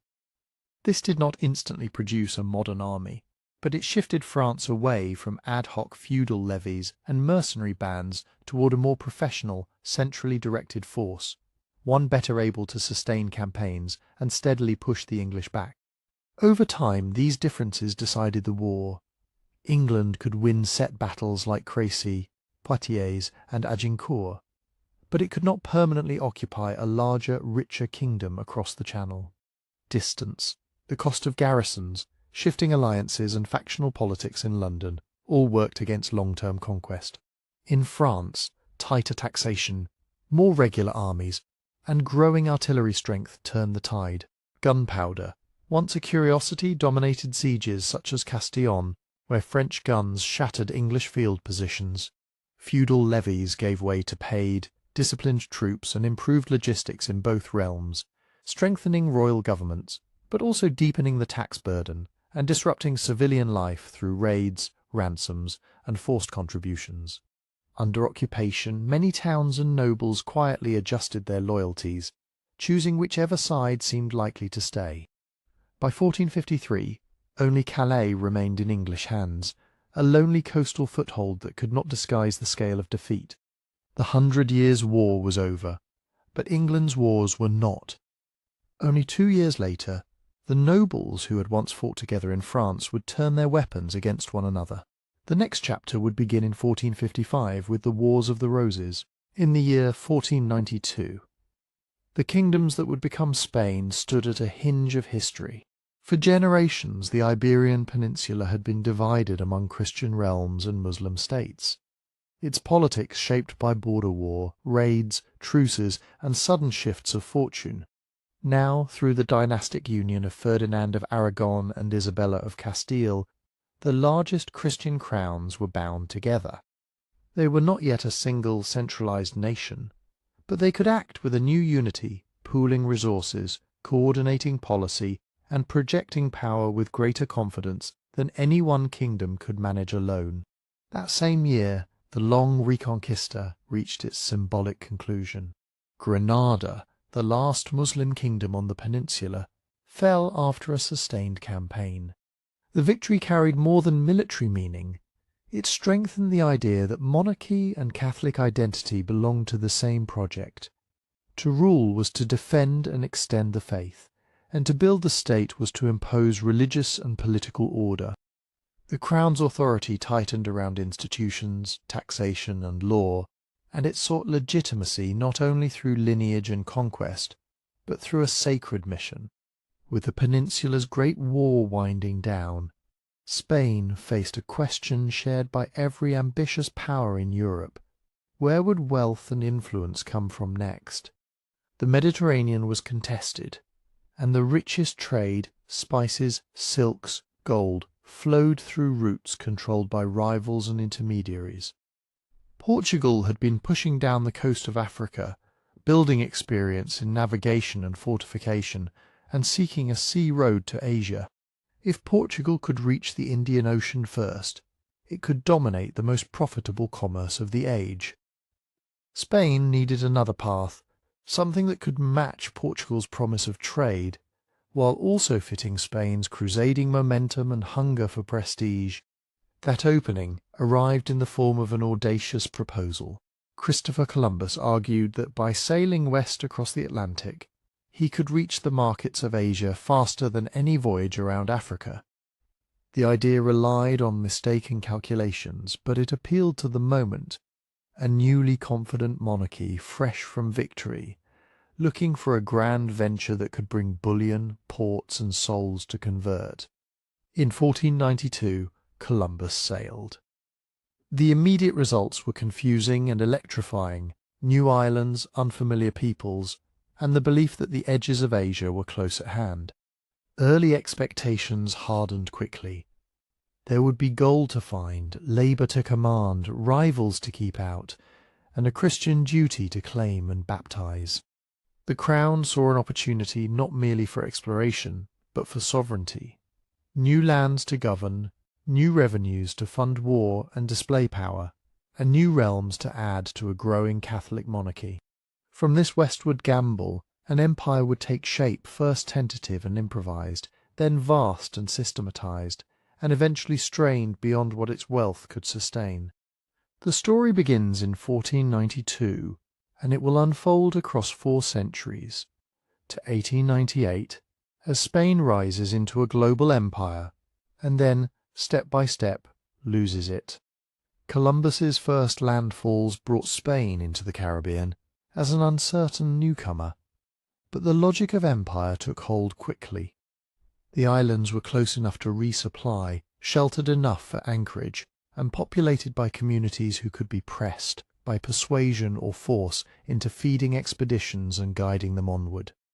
What began as exploration turned into a search for something more specific: gold that could be carried home, authority that could be claimed before rivals arrived, and a stable base from which Spain could keep sailing. On Hispaniola, the first foothold hardened into the first colony. Columbus's men built a small fort and then a town, and very soon they discovered the problem that would define Spain's early Caribbean. Europeans came in numbers expecting sudden wealth, but the local economy was not organized to deliver it. There were no great storehouses of treasure waiting to be taken. Gold existed, but in small amounts, gathered from streams and traded regionally. To extract it at a scale that satisfied investors and the Crown, the Spaniards demanded labour. Those demands reshaped daily life on the island with brutal speed. Spanish settlements needed food, construction, and transport, and they also needed indigenous labour for mining. The earliest system was improvised: tribute requirements, forced carrying, and compulsory work imposed through local leaders pressured into compliance. When that failed, coercion escalated. Raids, punishments, hostage-taking, and wars framed as pacification. Violence was not only a tool of conquest, it was a way to keep an unstable colony fed and producing. For the indigenous communities of Hispaniola, the consequences were catastrophic. People were pulled from their villages for work far from home. Food production faltered as fields were neglected and social structures strained under constant exaction. Resistance took many forms: flight into less accessible regions, refusal to comply, attacks on outposts, but Spanish weaponry, horses, and trained tactics made open conflict terribly costly. Yet even Spanish victory did not solve the deeper problem.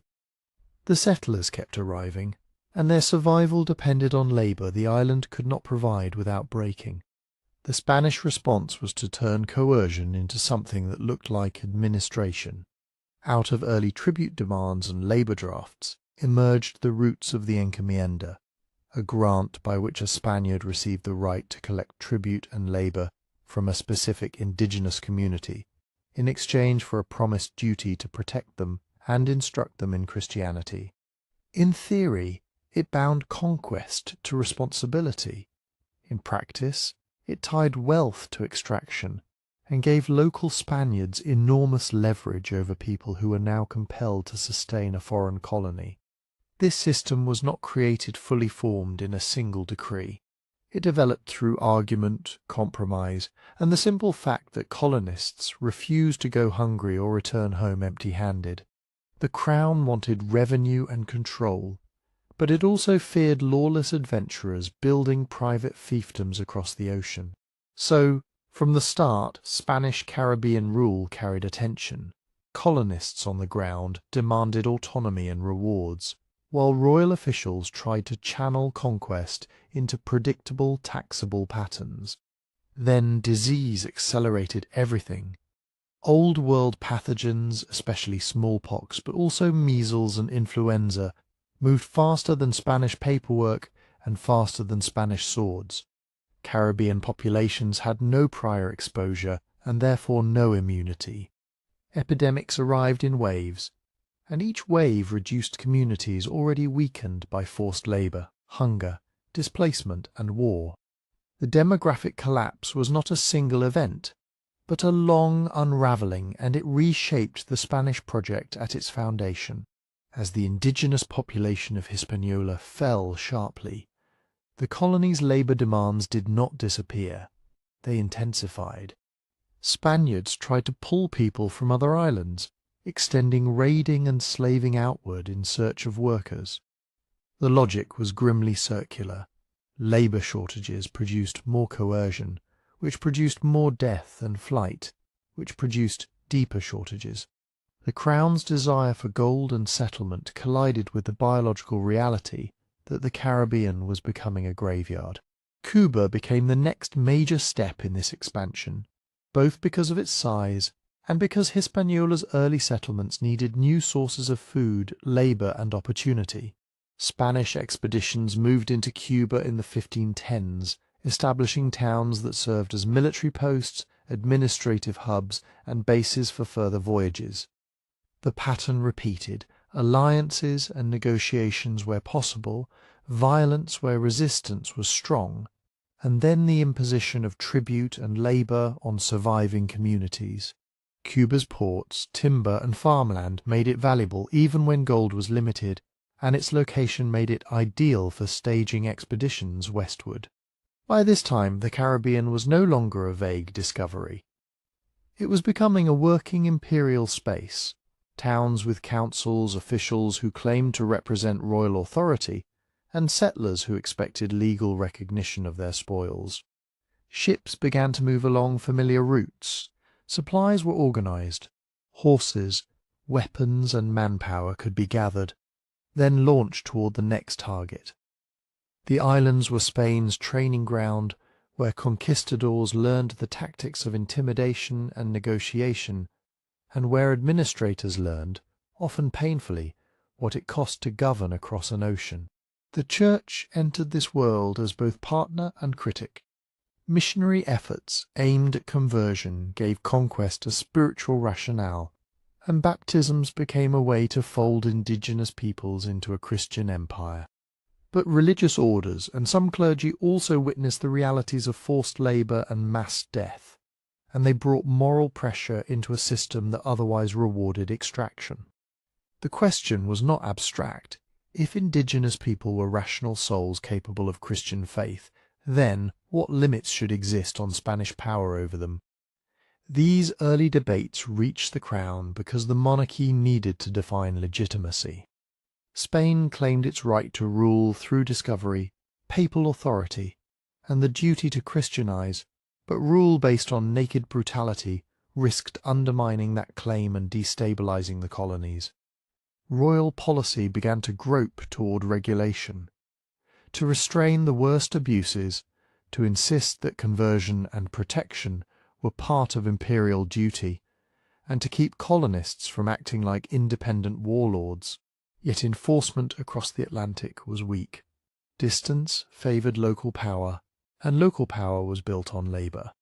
The Caribbean thus produced the first Spanish colonial systems, settlement anchored by ports and towns labour organised through coercive grants, administration built through a mixture of royal instruction and local improvisation, and a religious mission that could sanctify conquest, while also condemning its excesses. Above all, the islands created a new kind of momentum. Even as gold disappointed and populations collapsed, the Spanish presence did not retreat. Instead, it adapted, searching for richer lands and larger, more centralized sources of wealth. By the late 1510s, rumours and reports began to circulate with increasing insistence. Somewhere beyond the islands lay a mainland with great cities, organized states, and treasure on a scale the Caribbean had not offered. Veterans of Hispaniola and Cuba, hardened by conflict, experienced in building alliances and enforcing tribute, looked west and saw a solution to their crisis. If the islands could no longer provide enough labour or gold, then the empire would have to find new centres of power to conquer. The Caribbean, in other words, was not the end of Spain's westward gamble. It was the beginning of Spain's imperial method, an improvised system of conquest, turning into governance, of spiritual language bound tightly to material demands, and of colonies that survived only by reaching outward. From these island ports, Spain would soon strike the mainland, where conquest would meet empires far larger and more complex than anything the Caribbean had contained. From Cuba's ports, the mainland no longer felt like a distant rumour. Spanish captains had heard of a coast where merchants traded fine cotton and cacao, where rulers commanded tribute, and where cities rose from lakes and valleys, for men shaped by the Caribbean, where gold was scarce and labour was collapsing. Mexico promised what the islands could not: concentrated wealth, larger populations, and political systems that could be seized and redirected. Hernán Cortés set out in 1519 in that atmosphere of impatience and opportunity. His expedition was possible because the Caribbean had become a staging ground. Ships, horses, weapons, and veterans of earlier fighting could be gathered quickly, financed by investors who expected returns, and justified by a crown that wanted revenue and expansion without letting any one commander become too independent. Cortés himself operated in that tension. He needed royal legitimacy, but he also needed freedom of action, and he moved fast before rivals or cautious officials could pull him back. When the Spaniards reached the Gulf Coast, they stepped into a political landscape that had its own logic long before Europeans arrived. The Aztec Empire, more accurately, a tribute empire led by the Mexica of Tenochtitlan, did not rule every community directly. It demanded goods, labour, and captives through networks of allied and subordinate city-states. Some benefited from the system. Many resented it. And along the empire's edges there were groups who had fought the Mexica for generations, measuring survival in shifting coalitions and old grudges. Cortés's most decisive weapon was the ability to insert himself into those rivalries. Indigenous allies did not join because they were dazzled by Europeans, but because they were calculating.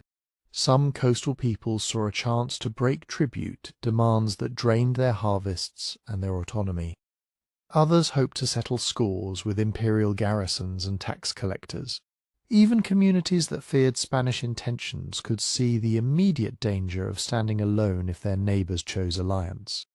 As Cortés moved inland, diplomacy and coercion travelled together.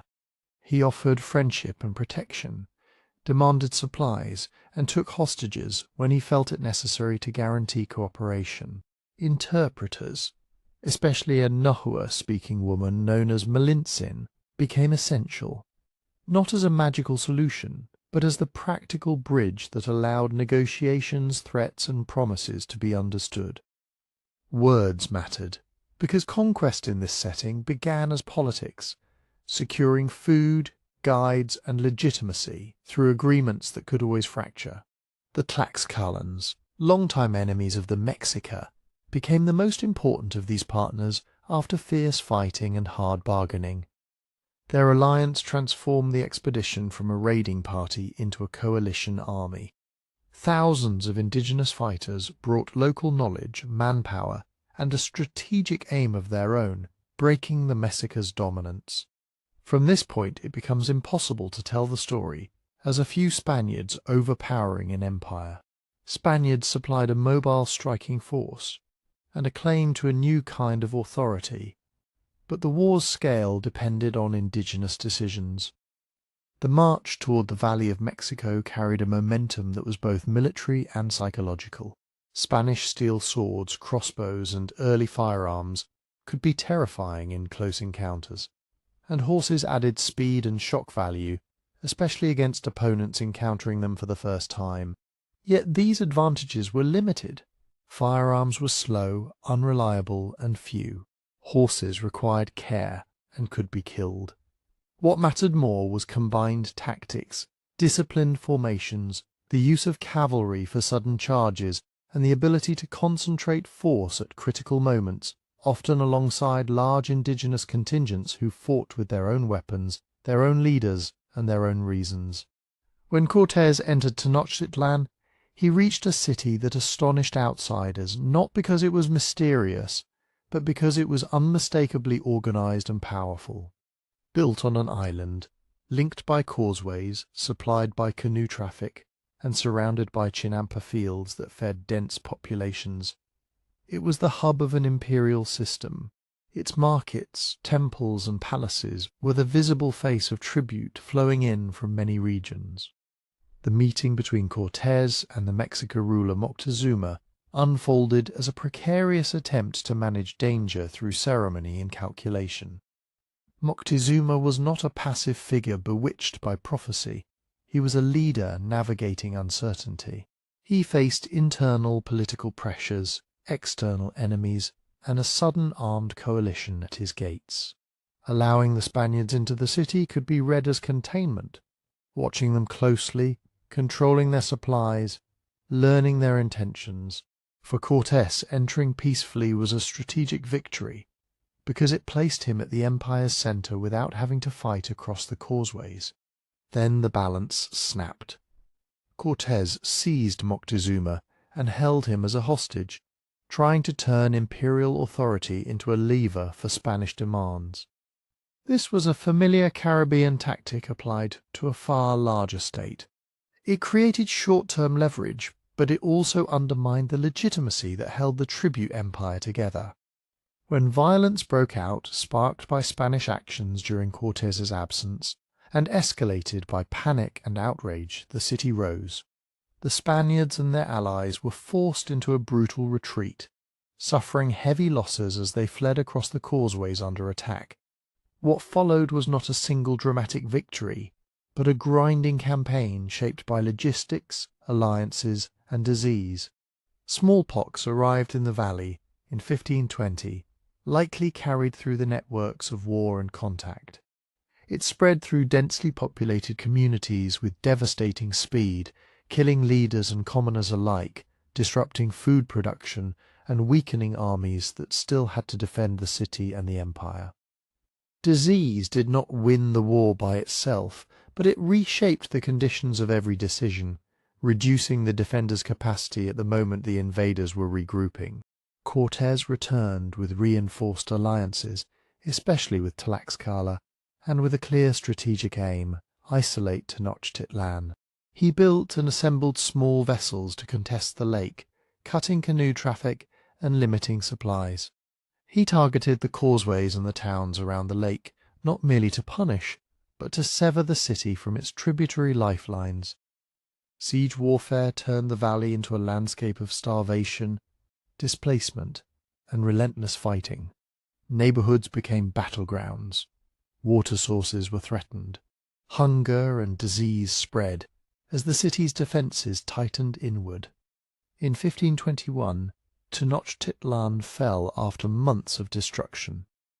The human cost was immense: combat deaths, mass starvation, and epidemic mortality layered atop each other. The victors did not inherit a functioning capital so much as a shattered center they would rebuild into Mexico City, laying Spanish streets and institutions over the ruins of a Mexico world. The immediate consequences were a redistribution of power rather than a clean replacement. Indigenous allies expected rewards, autonomy, reduced tribute, and status in a new order. Some received privileges, at least temporarily, and many local elites were incorporated into the colonial system as intermediaries. But Spanish demands for labour, tribute, and land expanded quickly. The conquest became the foundation of New Spain, a colony organised around extracting wealth, converting souls, and channeling indigenous communities into predictable obligations under Spanish oversight. Cortés's victory also became a template and a warning for what Spain would do next. It showed that empires could be toppled not just by foreign arms, but by exploiting existing fractures, by capturing political centres, by turning tribute networks into colonial taxation, and by letting disease do what weapons could not. It also revealed the instability of conquest itself. Alliances could shift, promises could be broken, and victory could leave behind a devastated society that still had to be governed. In Mexico, Spain had not simply found treasure. It had found an imperial heartland, dense, organised, and traumatically transformed, on which a global empire could be built. Out of the wreckage of Tenochtitlan, Spain faced a problem that conquest never solved on its own: how to make victory durable. Loot could be carried away. An empire could not. New Spain had to be turned into a place where orders could be issued, taxes collected, labour organised, disputes judged, and loyalties managed year after year, far from the royal court. The first step was urban and administrative.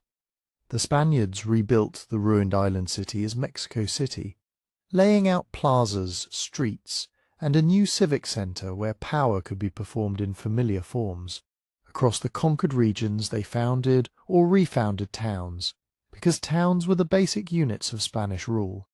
Each town had a cabildo, a municipal council of local Spanish notables, which managed markets, public works, policing, and local regulations. Cabildos were practical tools, places to register property, assign labour drafts, settle quarrels, and coordinate defence. But they were also political statements. They made conquest look like governance, anchoring Spanish authority in stone and paperwork. Yet the crown did not intend New Spain to become a patchwork of private lordships. Royal authority moved in alongside the conquerors. Officials arrived to audit, to hear complaints, to enforce the king's claims over land and people. Courts and treasuries grew around the capital, and legal language, petitions, licenses, investigations became a weapon as sharp as any sword. The conquest leaders wanted rewards and autonomy. The monarchy wanted revenue and obedience. That tension would shape the colony for generations. In the short term, the crown relied on the very men it feared. The most important institution was the encomienda. In theory, an encomienda was not ownership of land or of people. It was a grant of the right to receive tribute and labour from specific indigenous communities. In return, the encomendero was supposed to protect those communities, maintain order, and support their Christian instruction. In practice, it spread quickly because it solved immediate problems. The conquerors demanded compensation. The colony needed a way to feed Spanish towns, supply expeditions, and keep soldiers from turning into uncontrolled raiders.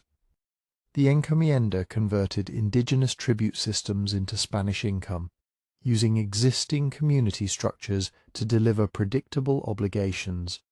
Its human consequences were severe. Tribute could mean maize, textiles, cacao, or labour days, demands that bit into household survival, especially after war and epidemic. Labour was often extracted through coercion, enforced by local violence, and backed by colonial courts that tended to favour Spaniards. Communities were pushed to meet quotas even as disease reduced their numbers, creating a brutal spiral: fewer people, the same demands, deeper exhaustion. The encomienda did not only take goods, it reshaped time itself. pulling men and women away from their fields and crafts, and making survival dependent on negotiations with new masters. The crown's dependence on the encomienda was real, but so was its fear of it. A class of encomenderos, enriched and armed, could become a rival nobility in the Americas, men who thought conquest gave them hereditary rights. Spain had just completed centuries of struggle to curb overmighty lords at home. It did not want to recreate them overseas. So even as it granted encomiendas, it tried to limit them, defining obligations, hearing indigenous complaints, and later pushing to prevent perpetual inheritance. The monarchy's goal was not humanitarian purity. It was control. If indigenous labour and tribute were the foundation of wealth, the crown wanted that foundation to support royal power, not private warlords. Alongside tribute and law came the church, the second pillar of colonization. Missionization in New Spain was sincere for many clergy and useful for the state. Conversion offered a language of legitimacy. Spain could present its rule as the spread of Christianity rather than naked conquest. Religious orders established missions, churches and schools, learning local languages to preach and to administer new communities. Baptism, marriage and burial drew everyday life into a Christian calendar, and new saints' days and processions began to structure public time. But conversion was also coercion and cultural transformation. Temples were dismantled or repurposed, sacred spaces redefined, and public worship policed. Indigenous religions did not vanish.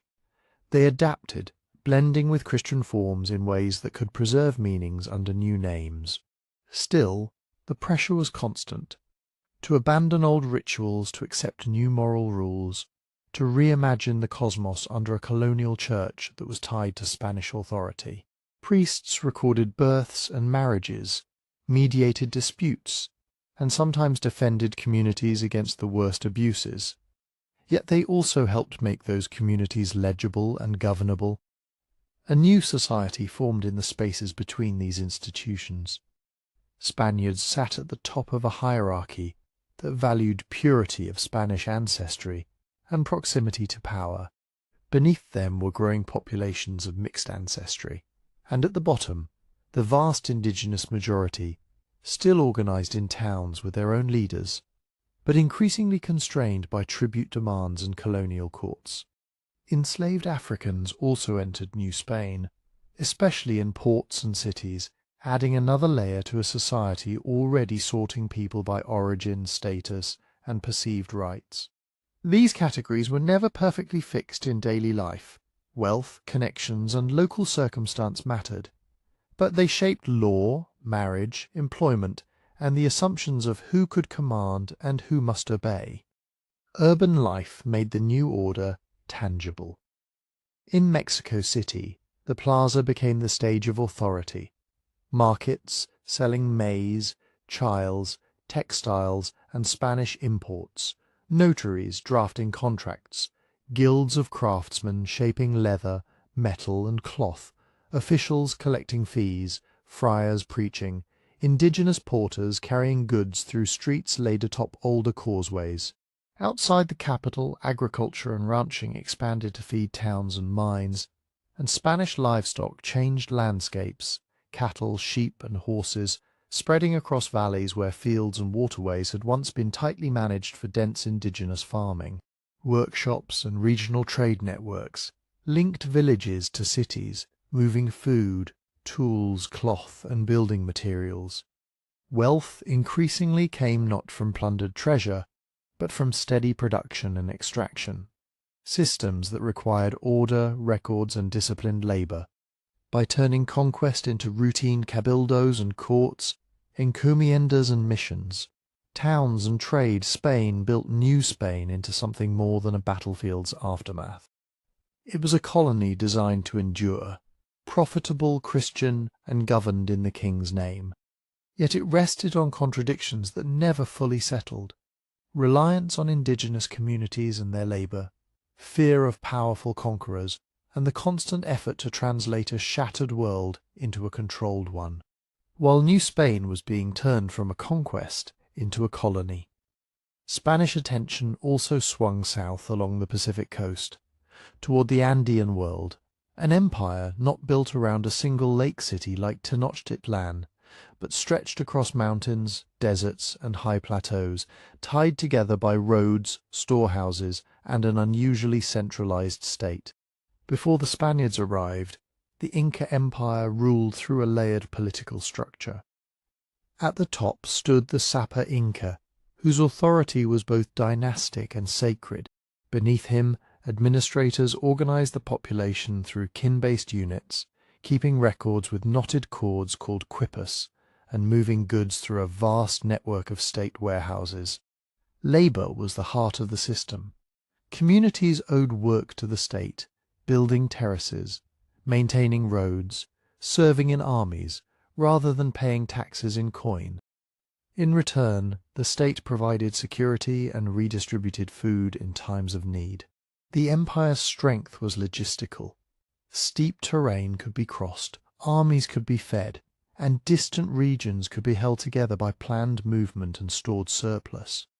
But that strength depended on a stable centre, and the moment the Spaniards entered the Andes, the centre was cracking. A succession crisis had become a civil war between two royal brothers. Years of conflict had exhausted armies, disrupted tribute and labour obligations, and sharpened resentments in newly conquered provinces that had never fully accepted Inca rule. Disease, carried ahead of Europeans along trade and travel routes, had already undermined the imperial household and its legitimacy. What the Spaniards encountered was not a united empire, ready to face an external threat, but a bruised political landscape filled with factions looking for advantage. Francisco Pizarro arrived with a small force by Andean standards, but he carried a method already tested in the Caribbean and Mexico: strike at the top, seize the person who embodied authority, and force a political collapse that numbers alone could not achieve. In 1532, he met the victorious Inca claimant Atahualpa in the highland town of Cajamarca. Atahualpa had just defeated his rivals and was consolidating power. His confidence and the expectation that strangers could be managed through ceremony and display helped create an opening. The Spaniards captured him in a sudden assault, turning a diplomatic encounter into a decapitation of sovereignty. The consequences rippled outward. In the Inca political system, commands flowed from the ruler through a hierarchy of officials and kin ties. With Atahualpa held hostage, Spaniards could issue orders in his name, demanding gold and silver as ransom, and using the captive ruler to quiet immediate resistance. The ransom enriched the conquerors, but it also did something more destabilizing. It taught everyone watching that the old rules had been broken, that the sacred body of the ruler could be seized, and that wealth could be extracted by force without the reciprocity that had legitimized Inca demands. When Atahualpa was executed after the ransom was delivered, the shock was not only moral and political, it was administrative. The empire's central node had been removed, and rival claimants and regional leaders recalculated their loyalties. As in Mexico, Spanish victory depended on indigenous collaboration as much as Spanish weaponry. Many Andean groups had been incorporated into the Inca Empire only recently, and some saw the newcomers as useful allies against Cuzco's dominance. Others tried to play Spaniards and Incas against each other, bargaining for autonomy, settling old grievances, or seeking protection. Coalitions shifted repeatedly, because it was not always clear who would win, and because Spanish demands, food, porters, and labour, could be as burdensome as Inca ones. The conquerors, operating far from their bases, relied on local supplies and guides, and on indigenous intermediaries who could translate not only language but political expectations. The fall of Cuzco did not end the struggle. Conquest in the Andes was not a single collapse. It was an extended contest across difficult geography, with long supply lines and pockets of determined resistance. Inca elites attempted to preserve a restored state under new leadership, sometimes cooperating tactically and sometimes fighting outright. The Spaniards themselves fractured as rival factions fought over spoils, offices, and control of indigenous labour. These internal Spanish conflicts mattered because they weakened coordination and forced the crown to intervene more directly, just as it had in New Spain. Conquest leaders could win battles, but they were unreliable builders of stable royal authority. A new colonial centre emerged on the coast. In 1535, the city of Lima was founded to anchor Spanish power near the sea, closer to maritime supply routes and communication with Panama and Spain. The choice reflected hard lessons about logistics and control. The highlands were politically central to the Andes, but the coast connected the colony to the wider empire. From Lima, Spanish officials could manage shipping, oversee taxation, and project authority into the interior through governors, courts, and eventually a more formalized bureaucracy. By the early 1540s, the crown created the Viceroyalty of Peru, signaling that the Andes were not merely another frontier, but a pillar of imperial wealth and strategy. A viceroy, backed by royal courts and treasuries, was meant to discipline unruly conquistadors, regulate labour systems, and secure the king's share. Yet consolidation was slow and violent. Remote valleys and rugged mountain zones offered refuge to Inca resistance, and imperial roads that had once served Cuzco could now serve rebels as well. Campaigns dragged on for decades, punctuated by negotiations, betrayals, and shifting alliances, until the last major Inca strongholds were broken in the later 16th century. What ultimately made Peru central to Spain's empire was not only the dramatic capture of an emperor, but the transformation of Andean labour and administration into a mining-centred economy. The conquest redirected an existing system of state-organised work towards Spanish priorities, pushing communities into new drafts and tribute demands that would feed the mines and the cities that served them. The Andes had long been a world of organised labour and long-distance provisioning. Under Spanish rule, those same capacities would be bent toward extraction, towards silver above all, turning Peru into a core engine of imperial finance, and making the long, harsh process of consolidation worth the cost in the eyes of the crown. That mining-centred economy found its symbol and its brutal efficiency high on a wind-scoured plateau in the southern Andes. In the mid-16th century, a rich silver mountain was identified near an indigenous settlement called Potosi. The ore was not merely abundant, it was concentrated on a scale that made earlier Caribbean plunder, and even the first Andean ransoms seemed small by comparison. A city rose almost overnight in a place that, by ordinary standards, should not have supported one thin air, bitter cold, few trees, and long distances to food and fuel. Yet people came in waves, merchants, officials, priests, muleteers, craftsmen, and above all, coerced workers. Potosi became less a town than a machine, pulling labour and supplies from across the Andes and turning stone into coin. The technology and organisation that made Potosi truly world-changing developed quickly. Early on, miners followed rich veins and smelted ore in small furnaces. But as the easiest ore declined and production demanded greater throughput, the industry shifted toward mercury amalgamation, a process that allowed lower-grade ore to be refined in massive quantities.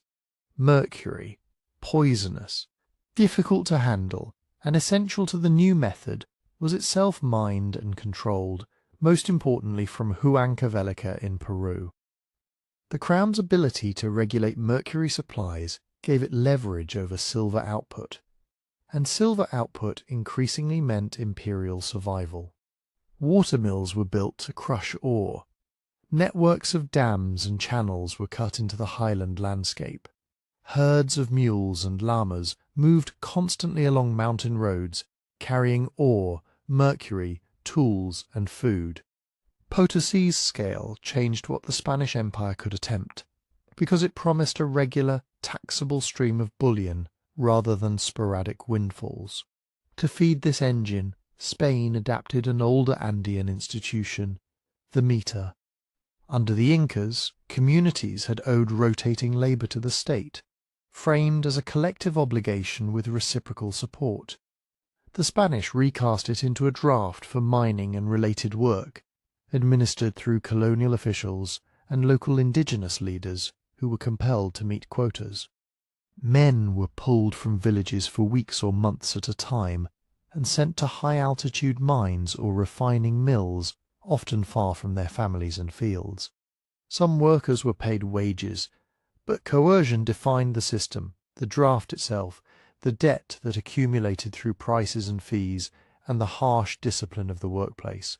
Alongside the meter were other forms of labour pressure, tribute in cash that forced participation in the market, and private demands for service in transport, milling and provisioning. The social consequences were profound. Communities lost labour at critical agricultural seasons, weakening their ability to maintain terraces, irrigation and herds. Families reorganised around absence and risk. Many drafted workers died from accidents, exposure and lung disease, while mercury poisoning and contamination spread through refining centres. Others fled, becoming migrants in Spanish towns or moving to remote regions to escape the draft, which in turn tightened pressure on those who remained. New layers of intermediaries grew powerful. Some indigenous officials who managed draft lists, Spanish mine owners, merchants who sold supplies at inflated prices, and administrators who counted and taxed the metal. In the Andes, conquest matured into a society structured around extraction, towns, roads, and markets oriented towards silver, and rural life increasingly shaped by the need to meet colonial demands in coin. From Potosi, the silver travelled outward in guarded streams. It moved to the Pacific port of Arica, and up to Lima, then north to Panama, and across the Caribbean to the great Atlantic staging points. The crown claimed its royal fifth and other taxes, and the rest flowed through merchants, creditors, and officials. Silver became the lifeblood of Habsburg policy. Spain fought long wars to defend its European position, to support allies, to suppress revolts, and to maintain garrisons and fleets from the Mediterranean to the Atlantic. The New World's bullion did not simply enrich Spain, it underwrote a global military posture. It allowed the monarchy to borrow heavily on the expectation of future shipments, tying imperial strategy to the rhythms of extraction and the hazards of the sea. Yet the same silver that financed empire also warped it. A flood of bullion increased the money supply across Europe, driving a long inflation that raised prices faster than wages and squeezed fixed incomes. Spain felt this acutely. Costs rose, while much of the silver quickly left the kingdom to pay foreign bankers, purchase grain, and buy manufactured goods from more productive economies. Easy access to bullion discouraged the patient work of building domestic industry and a broad tax base. Royal finances came to depend on extraordinary influxes rather than resilient revenue, and the monarchy repeatedly found itself rich in metal but short of liquidity, forced into cycles of borrowing and default as expenses outran even American treasure. The Atlantic itself became part of the economic system to protect the flow of bullion.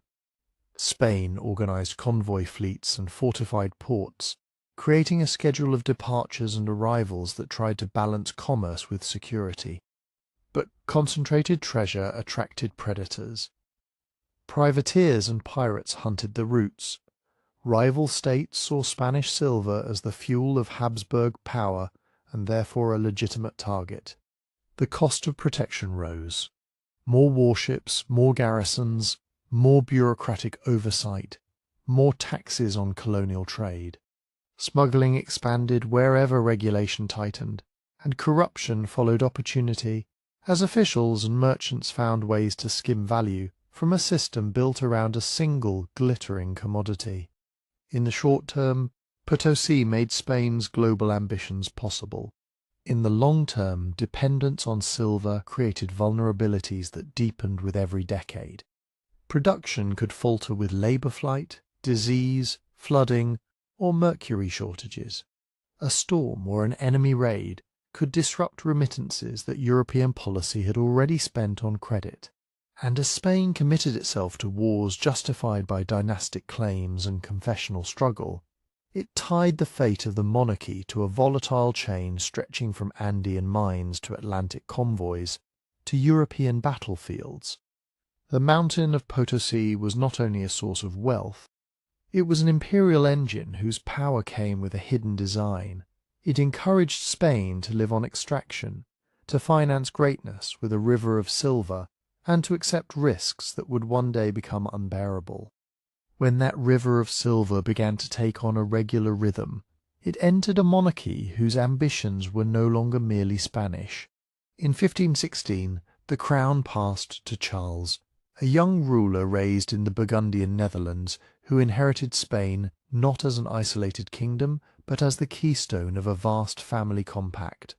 From his grandparents he drew different worlds at once: the Spanish crowns with their Atlantic openings, the Habsburg lands in Central Europe, and the Burgundian inheritance with its wealthy cities and strategic coastline.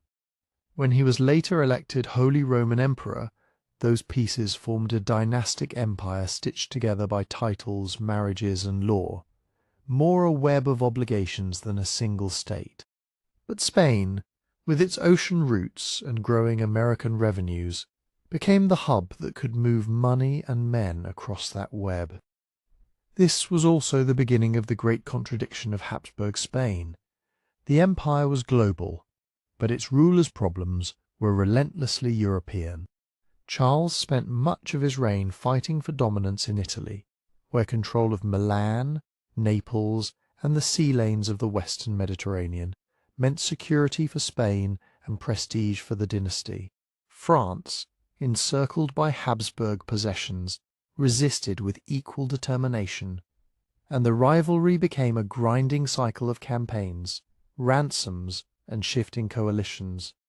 Meanwhile, the Ottoman Empire pressed from the east and south, threatening Habsburg Austria by land and challenging Spanish power at sea. North African corsair bases, tied into Ottoman strategy, raided coasts and shipping, turning the Mediterranean into another costly front. Spain's American conquests widened the monarchy's horizon, but they did not narrow its dangers. They multiplied them. In that setting, American wealth mattered less as a treasure chest than as a credit system. Silver offered a way to pay soldiers, subsidize allies, and keep fleets at sea, and just as importantly, it offered bankers a reason to lend. The monarchy could sign contracts and issue long-term promises backed by expected bullion shipments. Yet even Potosi could not make the empire solvent in a simple way. Wars were expensive because they were fought with professional armies, artillery trains, and fortified frontiers. Supply had to be purchased. Garrisons had to be maintained in Italy, along the Pyrenees in North Africa, and across the Habsburg lands. The crown's ordinary tax base in Castile, though substantial, was narrow and heavily burdened, while other parts of Spain guarded their fiscal privileges. Much of the silver passed quickly through Spain to pay foreign creditors and buy imports, because the empire needed grain, weapons, cloth, and naval materials that Spanish production could not reliably provide. The monarchy was often wealthy on paper and desperate in practice, its commitments expanding faster than any single revenue stream could follow. So Charles's reign was also an age of administrative construction, an attempt to govern distance with paperwork, and to turn conquest into a durable system. In Spain, decision-making gathered around specialized councils, bodies that handled particular regions and functions, advising the king and translating royal will into orders.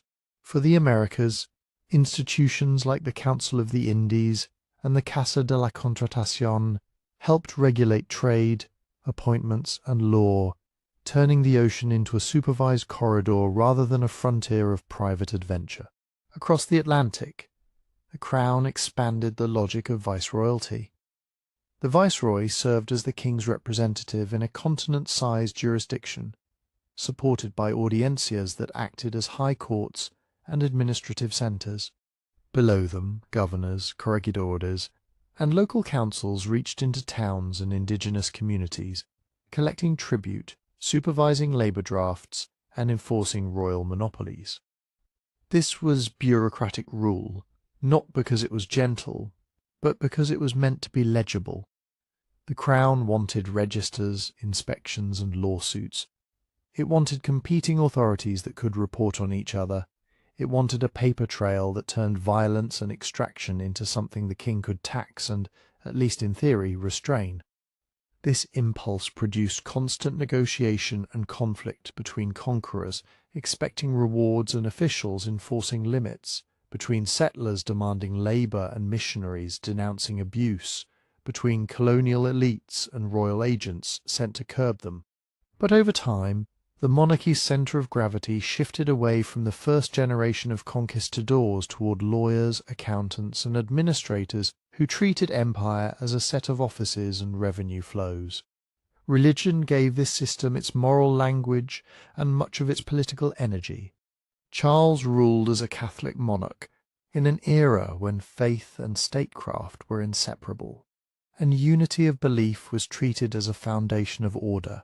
In Spain, this meant the continuing force of the Inquisition and suspicion of religious difference as a form of disloyalty. In the wider empire, Catholicism became both justification and tool.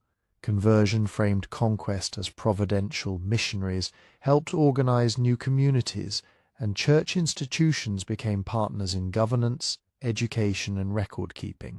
At the same time, Charles faced the Protestant Reformation in Northern Europe, which threatened not only theology but dynastic legitimacy and imperial cohesion. Fighting heresy required diplomacy, councils, and war, and it added another layer of expense to an already overextended monarchy. By the 1550s, Charles had learned that a single ruler could not personally hold together so many fronts, languages, and political traditions. Exhaustion, debt, and the sheer complexity of his inheritance pushed him toward partition. In 1556 he abdicated, leaving the imperial title and the Austrian lands to his brother Ferdinand, and the Spanish crowns with their Italian possessions, the Netherlands, and the American Empire, to his son Philip. The handover did not end the Habsburg struggle, it reorganized it. Under Philip II, Spain would become more firmly the headquarters of this Western Habsburg monarchy, and the machinery of councils, viceroys, and guarded sea lanes would tighten further. The global empire, born from dynastic accident and fueled by American silver, was about to be centralized, more Spanish in its habits, more rigid in its controls, and more committed than ever to sustaining greatness on an increasingly costly foundation. Philip II inherited more than territories. He inherited a problem of coordination, how to make decisions for Naples and Mexico, for Flanders and Peru, while enemies probed the borders and creditors watched the sea lanes. Where Charles V had ruled on the move, Philip chose stillness. He fixed the monarchy's centre in Castile, and in time Madrid, an inland town without a great port, became the empire's nerve centre precisely because it was secure, central, and close to the court's paperwork. From there, the king could receive dispatches, issue orders, and force distant realities into forms he could read: petitions, reports, account books, and legal cases. Philip's style was intensely personal and methodical. He worked through councils of state, war, finance, the Indies, yet he insisted on seeing decisions pass across his desk. The result was a monarchy that could be astonishingly informed and also painfully slow. Messages from the Americas took months. Instructions returned just as slowly. Local officials learned to act first and justify later, knowing that by the time Madrid answered, the moment had often passed. But the accumulation of paper was not wasted motion. It was how authority travelled. Royal power became something that could be copied, sealed, archived, and cited in court. In a world of distance, that was a kind of strength. At the same time, Spain's peak depended on practical imperial infrastructure, systems that made ocean and continent predictable enough to exploit. The treasure fleets became the backbone. Rather than scattered private sailings, bullion and high-value goods were concentrated into guarded convoys that ran on schedules, backed by naval escorts and intelligence networks watching for privateers. Ports, arsenals and shipyards, especially along the Andalusian rivers and coasts, were pulled into the monarchy's strategic orbit. Fortifications rose where the empire was most exposed. Caribbean harbours that sheltered the fleets, choke points guarding approaches to Mexico and Peru, and citadels in Italy and North Africa meant to deny rivals a staging ground. The empire spent heavily not only on conquest, but on keeping what had already been taken. To pay for it, Philip squeezed revenue from every available channel. Castile remained the fiscal engine, carrying the heaviest taxes and shouldering the weight of imperial defence. Sales, taxes, customs, and extraordinary grants from the Cortes were pushed again and again, while the crown also borrowed against future silver.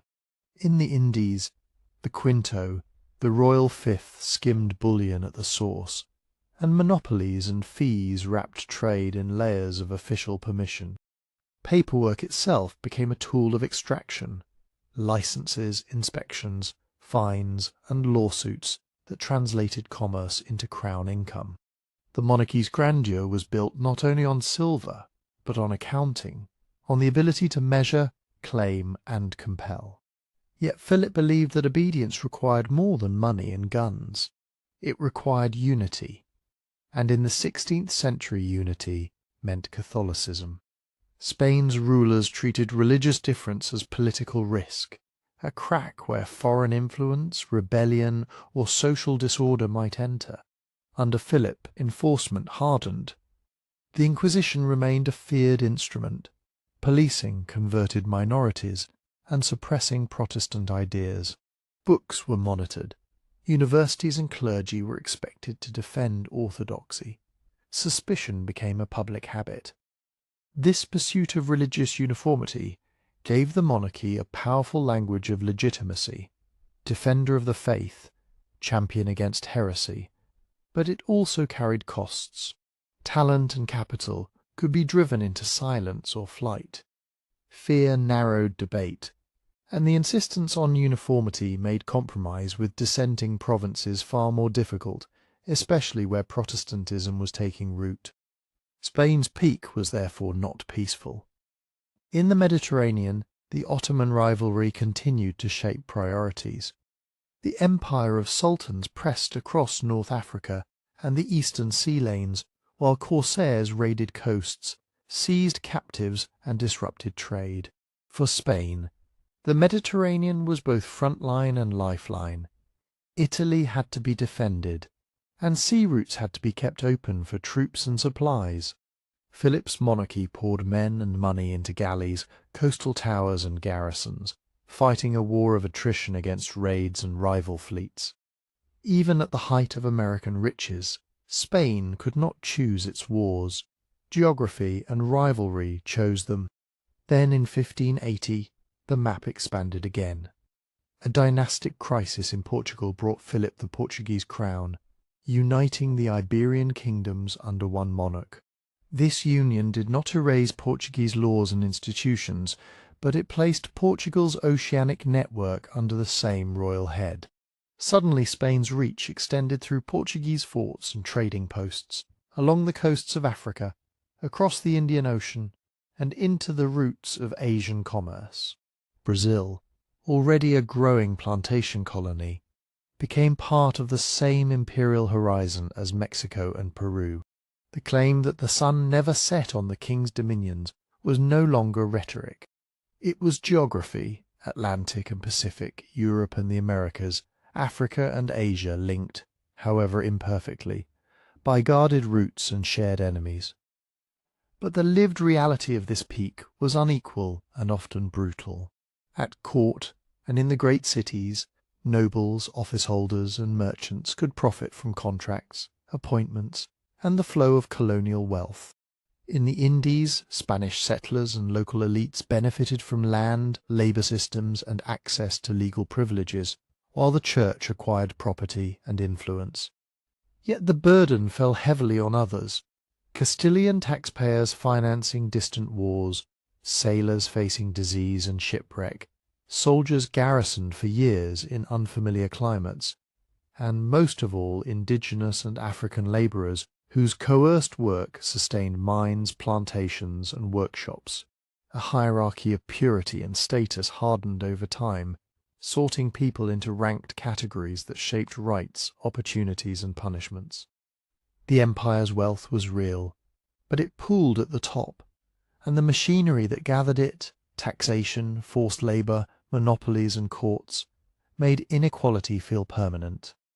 By the late 1580s, Philip II presided over a monarchy that seemed vast beyond precedent, richer than its rivals on paper, more interconnected than any earlier European state, and defended by fleets, fortresses and files of orders signed in Madrid.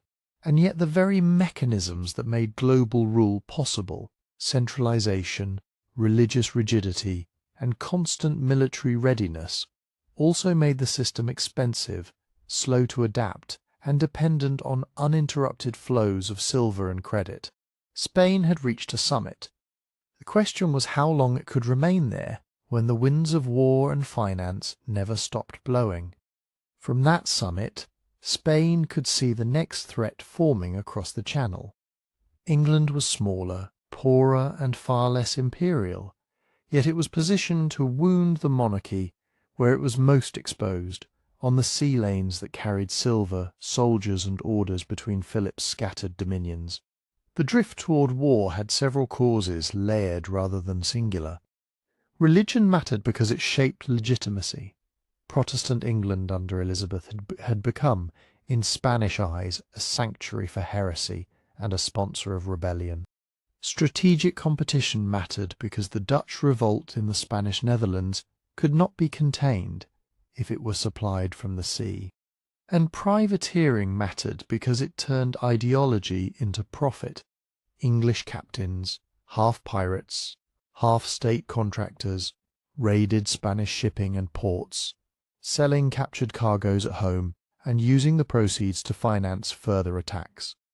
These voyages were not only theft, they were intelligence gathering and disruption, probing the edges of Spain's convoy system and forcing the Crown to spend more on escort and fortification. By the mid-1580s, England's open support for the Dutch and Spain's determination to defend Catholic order and Habsburg security pushed both kingdoms into formal war. Philip's answer was the Armada, often remembered as a single fleet and a single moment, but better understood as an operation that demanded coordination across distance, precisely the kind of coordination his empire struggled to achieve. The plan depended on joining naval power with land power. A great fleet would sail from Iberia, clear the Channel, and escort an army from Flanders across to England. That army, experienced, disciplined, and already positioned near the coast, was meant to be the decisive weapon. The fleet's task was less to conquer than to protect a crossing, create temporary control of a narrow sea, and deliver soldiers into the heart of England's political centre. This was a strategy built on timing and logistics. It required ships, provisions, ammunition, and money gathered from many ports and many treasuries. It required favourable winds to keep a large formation together. It required constant communication between commanders separated by coastline and enemy patrols. And it required suitable transport barges and flat-bottomed vessels ready in Flanders for an embarkation that could not be prepared openly without inviting attack. Spain could build a formidable fleet, but building a synchronized system with each part arriving at the right time was harder than assembling cannon and hulls. When the Armada sailed in 1588, these constraints quickly asserted themselves. The fleet was powerful, but it was not a single, simple instrument. Different squadrons had different sailing qualities. Many ships were adapted merchantmen rather than purpose-built warships. The command structure had to manage formation discipline, rationing and morale while dealing with weather that scattered ships and delayed progress. Spain's objective also narrowed its tactical options. The fleet needed to preserve itself to complete the escort mission, not gamble on an all-or-nothing battle that might leave it too damaged to protect the crossing. In the Channel, England exploited these pressures. English ships were generally more nimble and could engage at a distance with rapid gunnery, avoiding the close-quarters fighting where Spanish soldiers excelled. The fighting that followed was not a single decisive clash, but a series of engagements and manoeuvres, pursuit, harassment, and attempts to break formation. The Armada's greatest vulnerability remained the same. It could not complete its mission without meeting the army in Flanders, and that meeting point was itself difficult to reach and harder to hold. At a critical moment, disorder and confusion, amplified by fear of fire ships, and the challenge of maintaining formation, pushed the Spanish fleet away from the safe anchorage it needed. The result was not simply defeat by weather or defeat by tactics, but a chain of problems: imperfect coordination with Flanders, supply strain, the inability to force a protected embarkation, and the cumulative damage of repeated fighting. Then, as the Armada withdrew northward to return home by sailing around Scotland and Ireland, storms turned withdrawal into disaster. Ships already stressed by combat and crowding were driven onto unfamiliar coasts. Men drowned or died of exposure and hunger, or were killed after coming ashore. Nature did not replace strategy. It punished an operation whose margins for error were already thin. The immediate effects were both military and psychological. England celebrated survival as proof of providence and national resilience, and the war at sea gained political oxygen. Spain, for its part, did not collapse. It rebuilt fleets, continued to escort treasure, and remained the dominant land power in Europe. Yet the aura of inevitability, of Spain as unstoppable, was cracked. The war exposed that even a global empire with deep resources could be checked if its enemies targeted the connective tissue, shipping, ports, and coordination between theatres. Over the years that followed, maritime warfare pushed Spain to harden its defensive priorities. Convoys became even more central, escorts more costly, and coastal fortifications more urgent. Privateering and raids spread risk across the Atlantic world, threatening not only bullion but also credibility, because if the Crown could not protect commerce, it could not easily borrow against it. The war's outcome, ending in 1604, did not hand mastery of the seas to England overnight, but it revealed limits that mattered. Spain could project power far from home, yet it could not fully control the sea lanes against persistent, well-placed rivals. An empire held together by water could survive storms and enemies, but it could not ignore how often the two arrived together. Even as the war with England flared and cooled, the deeper wound lay closer to Spain's northern frontier, in the wealthy, crowded provinces of the Netherlands. These were not distant colonies, but core European possessions, ports, workshops, and market towns that helped finance the Habsburg system. Holding them was not a matter of pride alone. It was a matter of keeping open the roads of money and soldiers that connected Spain to its wider strategy. The revolt that began in 1568 grew from tensions that had been building for years. The Netherlands had a long tradition of local privileges and negotiated rule. Town councils, provincial estates, and great merchants expected to be consulted, taxed carefully, and left room to manage their own affairs. But the Habsburg monarchy, faced with rising costs and constant war, pressed for more uniform control. New taxes and tighter administration felt, in the provinces, like a slow squeezing of autonomy, an attempt to turn a patchwork of self-governing communities into a more obedient machine. Religion turned that political friction into a crisis of legitimacy. Calvinism spread quickly through cities and trading networks, and for many communities it became bound up with resistance to outside authority. Philip II's government, shaped by the Catholic Reformation, treated religious dissent as rebellion in the making. When officials moved to enforce orthodoxy, punish heresy, and strengthen the hand of the Church, they struck not only at belief but at local power. The revolt did not begin as a simple nationalist uprising. It was a fight over who would command consciences, courts, and taxes, and whether the Netherlands would be governed through negotiation or through coercion. Spain answered with soldiers, and at first it seemed a response suited to a monarchy that still dominated European battlefields. Experienced troops marched north along the Spanish road, the overland artery that carried men and money from Italy through friendly territories toward Flanders. Yet every army that arrived brought another bill. Garrisons had to be paid, fortresses maintained, and sieges supplied. Campaigning in the Low Countries was particularly costly. Dense towns, canals, and strong walls meant war became a grinding contest of fortifications and field works rather than swift victories. And when money ran late, as it often did, discipline frayed. Mutinies and plundering by unpaid troops deepened hatred of Spanish rule and made reconciliation harder, feeding the cycle that prolonged the war.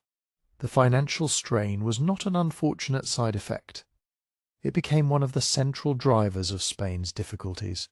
Silver from the Americas could be immense, but it arrived irregularly, and much of it was already promised to creditors before it ever reached Castile. The crown borrowed against future treasure to pay today's armies, then borrowed again to cover the interest. A rebellion in one corner of Europe thus echoed across the Atlantic. The need to fund Flanders shaped taxation at home, borrowing in Genoa, and the urgency with which fleets were loaded and dispatched from American ports. As the revolt continued, the Dutch provinces that held out began to transform their struggle into a new kind of power. Their strength did not rest primarily on vast land armies, but on ships, credit, and commerce. Dutch merchants and sailors entered the routes that Iberian crowns had tried to guard as monopolies, first as smugglers and privateers, then as builders of far-reaching trading systems. They learned to strike Spain where it hurt most, not always in grand battles, but in the costly disruption of shipping and the steady siphoning away of trade. In the Atlantic, Dutch raiders and rival companies probed the edges of Spanish and Portuguese claims, looking for sugar, salt, slaves, and silver. In Asia, they challenged Iberian positions and inserted themselves into the spice trade. This was more than piracy. It was the rise of a maritime commercial rival whose success depended on weakening Spain's ability to police oceans. For Spain, the contest in the Netherlands was no longer only a European land war. It was a global competition over who would set the terms of trade and whose flags would be protected by force. That global pressure forced Spain into difficult choices. Every ship assigned to escorting treasure was a ship not available elsewhere. Every regiment shipped to Flanders was a regiment not stationed in the Caribbean or on the Pacific coast. Colonial defences, forts, militias, watchtowers, and local fleets were strengthened over time, but they were never enough to seal an empire that stretched across so much water. The convoy system reduced risk, yet it also concentrated it. Delays, storms, or enemy action could postpone a year's revenues, and a single capture could send shock waves through credit markets. European war thus shaped colonial life, not only by demanding silver, but by forcing American cities and ports to live under the constant expectation of attack. In the early 1600s, the conflict entered a wider inferno. The 30 Years' War began as a religious and constitutional struggle within the Holy Roman Empire, but it quickly became a contest among great powers. For the Spanish Habsburgs, it was both an opportunity and a trap. Spain fought to support its Austrian relatives, defend Catholic allies, and maintain strategic corridors linking Italy, Germany, and the Low Countries. Yet each new front widened the gap between commitments and resources. This was Habsburg overstretch in its most concrete form. Too many battlefields, too many garrisons, too many loans, and too few moments of decisive peace. By the 1640s, exhaustion had become a political fact. Revolts at home and defeats abroad signalled that Spain's capacity to enforce its will was no longer what it had been under Philip II's early confidence. When the Peace of Westphalia arrived in 1648, it closed the 30 Years' War and recognised the independence of the Dutch Republic. The significance was larger than the map. Westphalia signalled that the age of a single Catholic Habsburg order dominating Europe was fading. Spain remained a vast empire, still rich in territories and tradition, but the direction of power had shifted. A stubborn revolt in the Netherlands had become a proving ground for modern war, modern finance, and global competition, and Spain, forced to fight for decades without rest, emerged still standing, yet unmistakably diminished. With power in Europe slipping from Spain's grasp, the American kingdoms became even more essential, not only as sources of silver, but as spaces that had to be governed, defended, and kept loyal across immense distances. The paradox of Spanish rule in the Americas was that it claimed absolute authority in the name of the king, yet in practice it survived through paperwork, delegation, and constant negotiation. At the top stood the viceroyalties, New Spain and Peru first. Then later New Granada and Rio de la Plata, each meant to represent the monarch's presence in lands the monarch would never see. A viceroy could command armies, supervise officials, and preside over ceremony, but his power was intentionally hedged. Spain distrusted any single strongman growing too rooted in American soil. So alongside the viceroy stood audiencias, high courts that were also administrative councils, staffed by trained jurists whose job was to apply royal law and report abuses upward. Beneath them, a lattice of governors, corregidores, and municipal councils tried to make empire work town by town. City councils, cabildos handled markets, water supplies, street maintenance, and local militias. In emergencies, they could act with surprising independence, simply because decisions had to be made before news could cross the ocean and return. That distance shaped everything. Orders from Madrid were slow and often outdated on arrival. Local realities demanded improvisation. The Crown responded by building a system that valued records, inspections, account books, residency trials for departing officials, and an endless tide of reports. In theory, this was control. In practice, it was a way of managing uncertainty, correcting disasters after the fact, and keeping rival authorities balanced against one another. Colonial government was less a clean chain of command than a carefully maintained rivalry of offices, each watching the other. No institution was more deeply woven into daily life than the church. Beyond preaching, it functioned as an administrator of people. Parishes kept registers of baptisms, marriages, and burials, turning households into legible entries of obligation and belonging. Religious orders spread through cities and frontiers alike. Franciscans, Dominicans, Jesuits and others, founding missions, schools and hospitals, and learning local languages to teach doctrine and discipline. Cathedrals and monasteries were not only spiritual centres but economic ones, supported by tithes, donations, rents and estates. The Church gave the empire moral authority and a vocabulary for hierarchy. But it also became a mediator, a place to complain, petition and seek protection. especially when secular officials were predatory. In the cities, Spanish America could feel intensely organized and public. Central plazas held markets crowded with maize, beans, chilies, cacao, textiles, candles and meat, goods brought in by indigenous traders and mule trains from surrounding countryside. Workshops rang with the work of tailors, shoemakers, carpenters and silversmiths, while scribes and notaries sat behind desks, turning life into contracts. Processions and feast days marked the calendar. Bells structured the hours. Yet the city's order depended on the countryside, where most people lived and where the pressures of colonial rule were sharpest. Across broad valleys and high plateaus, haciendas expanded, large landed estates producing wheat, cattle, sugar, and wine for regional markets and for mining centres. Some labour was waged, some coerced, and much was trapped in debt and dependency, with workers tied to an estate store and a cycle of obligations. In older indigenous regions, communities were reorganized into towns, expected to pay tribute and supply labour drafts for mines and public works. Local leaders, often recognized as intermediaries, helped collect payments and maintain order, but their position was precarious, squeezed between community survival and imperial demands.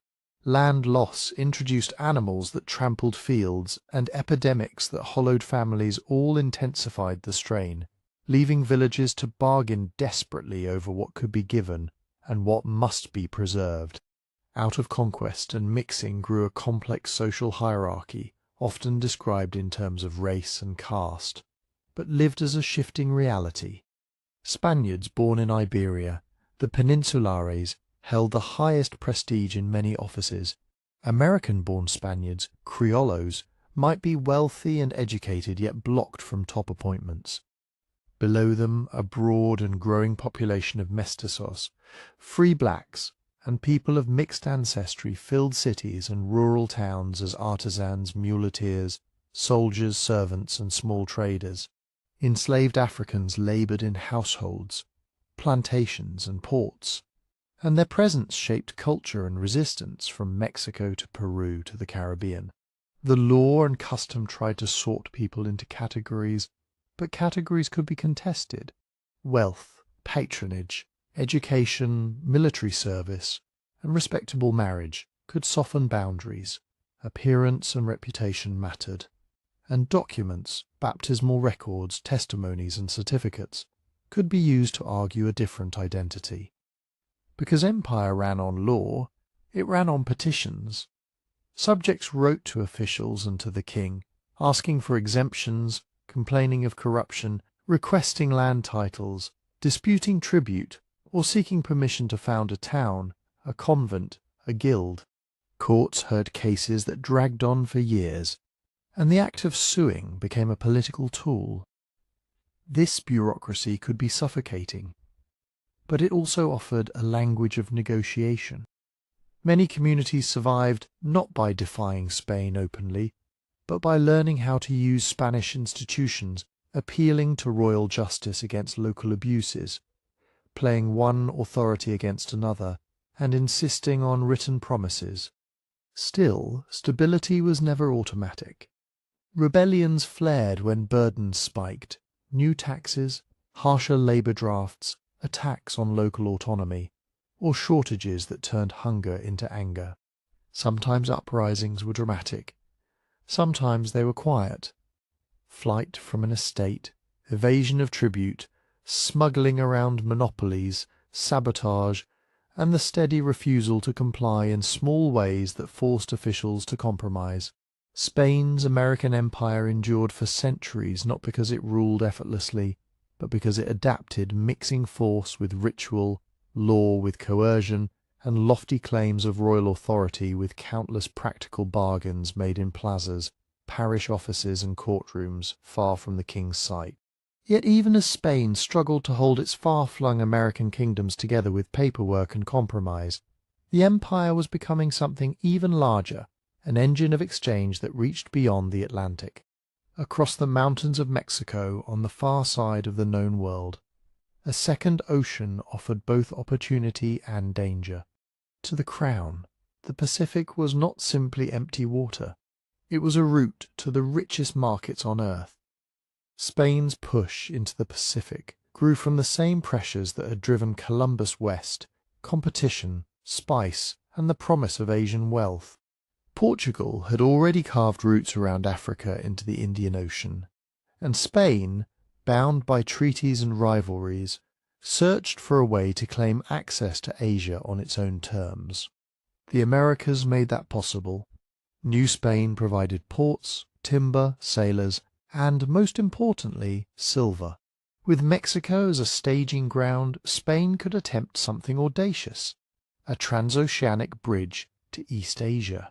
The Philippines became the keystone. When Spanish expeditions established a permanent foothold there in the later 16th century, it was not because the islands offered vast mines like Mexico or Peru. Their value was strategic. The archipelago sat close to the commercial heart of Asia, within reach of Chinese merchants, Southeast Asian traders, and the wider networks that flowed toward Japan and the Indies. Manila, founded as a Spanish city and port, was positioned to gather Asian goods into one place where Spain could tax, regulate, and protect them under its own flag. Out of that geography emerged one of the early modern world's most consequential systems: the Manila galleon trade. Each year, heavily built ships crossed the Pacific between Manila and Acapulco. The westbound journey from Mexico to the Philippines could be punishing, but the eastbound return was legendary: months of open ocean, storms, sickness, and the constant risk that a single catastrophe could erase an entire year's profits. These were not ordinary merchant vessels. They were floating warehouses and fortresses, designed to carry enormous cargoes and to fight if necessary. The logic of the system was simple, and it reshaped global trade. Spanish America produced silver on a scale unmatched elsewhere, especially from Mexico and the Andean mines. In East Asia, particularly in Ming and later Qing China, silver was in high demand as a monetary metal, useful for taxes, savings, and large transactions. In practice, this meant that American silver could buy what Europe wanted most: Asian luxury and craft goods. So bullion travelled west from Acapulco to Manila, then into the hands of Asian merchants, and onward through regional markets. In return came silk textiles, porcelain, lacquerware, spices, cottons, carved ivories, and countless small items of daily use and prestige. From Acapulco, these goods were hauled across Mexico to Veracruz and shipped onward to Spain or absorbed into American markets themselves. This trade altered consumption and status in ways that reached far beyond royal treasuries. Mexican elites could furnish homes with Chinese porcelain and wear silks that had crossed 2 oceans. In cities and mining towns, Asian textiles circulated through shops and fairs, sometimes blended with local styles and materials. The empire's wealth was no longer only measured in ingots and coins, but in the global flow of desirable things, objects that signaled connection to distant worlds.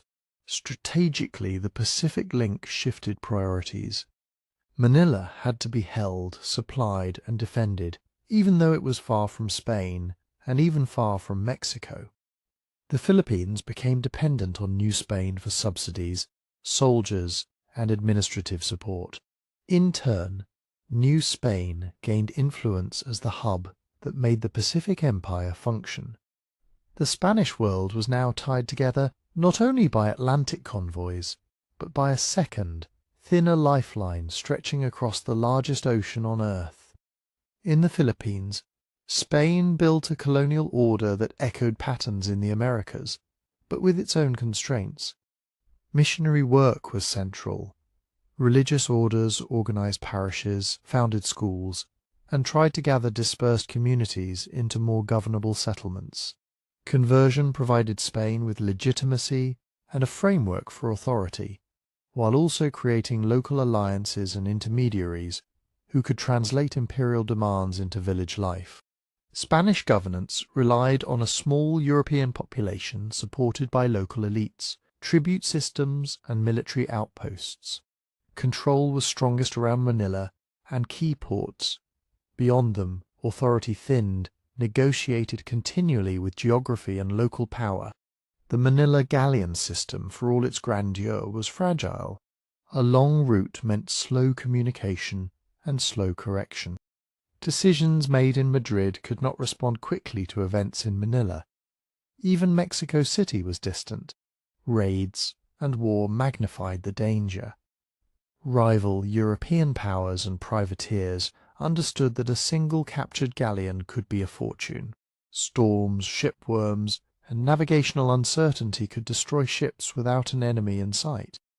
And because the trade was concentrated into a small number of massive voyages, disruption was not a minor inconvenience. It could become a crisis. In the end, Spain's Pacific connection reinforced both its power and its dependence. It demonstrated that the empire could operate on a planetary scale, turning American minds into global purchasing power. But it also bound Spain's fortunes to silver, to long-distance shipping, and to a world economy it could not fully control. The same routes that carried wealth carried vulnerability, and the same global reach that made Spain seem unstoppable also made the cost of holding the empire higher with every passing decade. Silver could purchase the world's goods, but it could not by itself create a strong economy at home. By the early 17th century, Spain was living inside a paradox of empire. American bullion continued to arrive, yet prosperity in Castile and much of the peninsula remained thin, uneven, and increasingly fragile. One reason was inflation. The great streams of silver from Mexico and the Andes expanded the money supply across Europe, pushing prices steadily upward over generations. Wages and fixed incomes rarely kept pace. In Spain, where much of the crown's ordinary revenue came from taxes approved in Castile, the rising cost of food, clothing, and transport meant that the same nominal income bought less each year. The empire seemed rich, but daily life felt more expensive, and the state's finances grew more strained. Just as important was what Spain did with its silver. Much of it passed through the kingdom rather than rooting itself in productive investment. War consumed enormous sums, and so did imports. Spain bought grain in bad years, textiles, arms, ship supplies, and luxury goods from more industrialized regions, Italy, the Low Countries, France, and beyond. The bullion that should have strengthened domestic production often became a payment method to foreign merchants and bankers. Spain's productive base remained weak, agriculture was vulnerable to drought and disruption, and urban industry struggled against competition and policy choices that favored privilege and status over manufacturing. As the century progressed, this imbalance hardened into deindustrialization. Castilian wool continued to flow outward, but much of the value-added work increasingly happened elsewhere. Cloth that might once have been made in Iberian towns was imported instead, sometimes even purchased with American silver, minted into coins in Seville or Mexico City. The empire's own trading rules encouraged concentration and rigidity, monopolies, regulated ports, and licensing systems that were designed to control wealth, not necessarily to multiply it. Profits could be made through access and connections rather than innovation. Over time, that encouraged rent-seeking behavior, competing to win privileges, offices, and contracts instead of building workshops and expanding output. The Crown's response to constant military commitments was borrowing on a breathtaking scale. Habsburg Spain maintained armies in the Netherlands, garrisons in Italy, fleets to guard the Atlantic routes, and defences stretching from the Caribbean to the Philippines.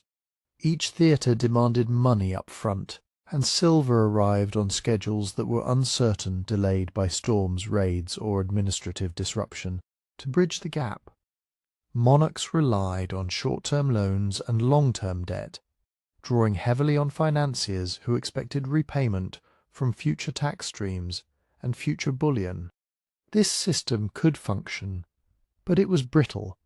When expenditures spiked or silver shipments failed to meet expectations, the monarchy declared suspension of payments, royal bankruptcies that shook credit and forced renegotiations. These defaults did not end the empire, but they raised the price of future borrowing and narrowed the crown's options. More revenue had to be committed to servicing debt, leaving less for reform or recovery. The state increasingly resembled a machine that existed to keep armies in the field and interest payments flowing, always vulnerable to a missed shipment or a lost campaign. Inside Spain, social and demographic pressures tightened the vice. Castile bore the heaviest tax burden, and the effort to extract more revenue met limits in population, productivity, and political consent. Some regions retained stronger legal protections against taxation or resisted new levies, which pushed the crown back toward the same overused sources. At the same time, expulsions, emigration to the Americas, war losses, and periodic disease outbreaks reduced labour in key areas. Rural communities struggled with debt, harvest failures, and the movement of land into large estates. A society that rewarded noble status and ecclesiastical careers could siphon talent away from commerce and crafts. The result was not sudden collapse, but slow erosion. Fewer taxpayers supporting greater obligations. These weaknesses showed themselves in war. Spain remained formidable, but the strategic initiative gradually slipped away. The long struggle in the Netherlands drained men and money for decades, and as Dutch power expanded at sea, the costs of protecting trade and communications climbed. Against France, Spain fought hard, but faced a rival with deeper demographic reserves and growing fiscal capacity. By mid-century, Spanish armies could still win battles, yet sustaining campaigns became harder. Defeats and unfavourable treaties did not instantly dismantle the empire, but they narrowed Spain's room to manoeuvre and signalled that Habsburg dominance was no longer inevitable. Corruption and administrative inertia compounded the damage. Empire ran on paperwork and patronage, and offices could become sources of private profit. Taxes were farmed out, contracts were awarded through connections, local officials sometimes delayed payments or diverted funds. Even when Madrid understood the problems, reform threatened entrenched interests, municipal elites, noble households, religious institutions, and the bureaucracies that managed imperial life. Decision-making slowed, and the system defaulted to familiar solutions: more borrowing, more privileges sold, more pressure on the same taxpayers. And yet the Spanish Empire endured. It endured because it had institutions that still worked well enough: councils, viceroyalties, audiencias, and a church network that reached into villages and towns.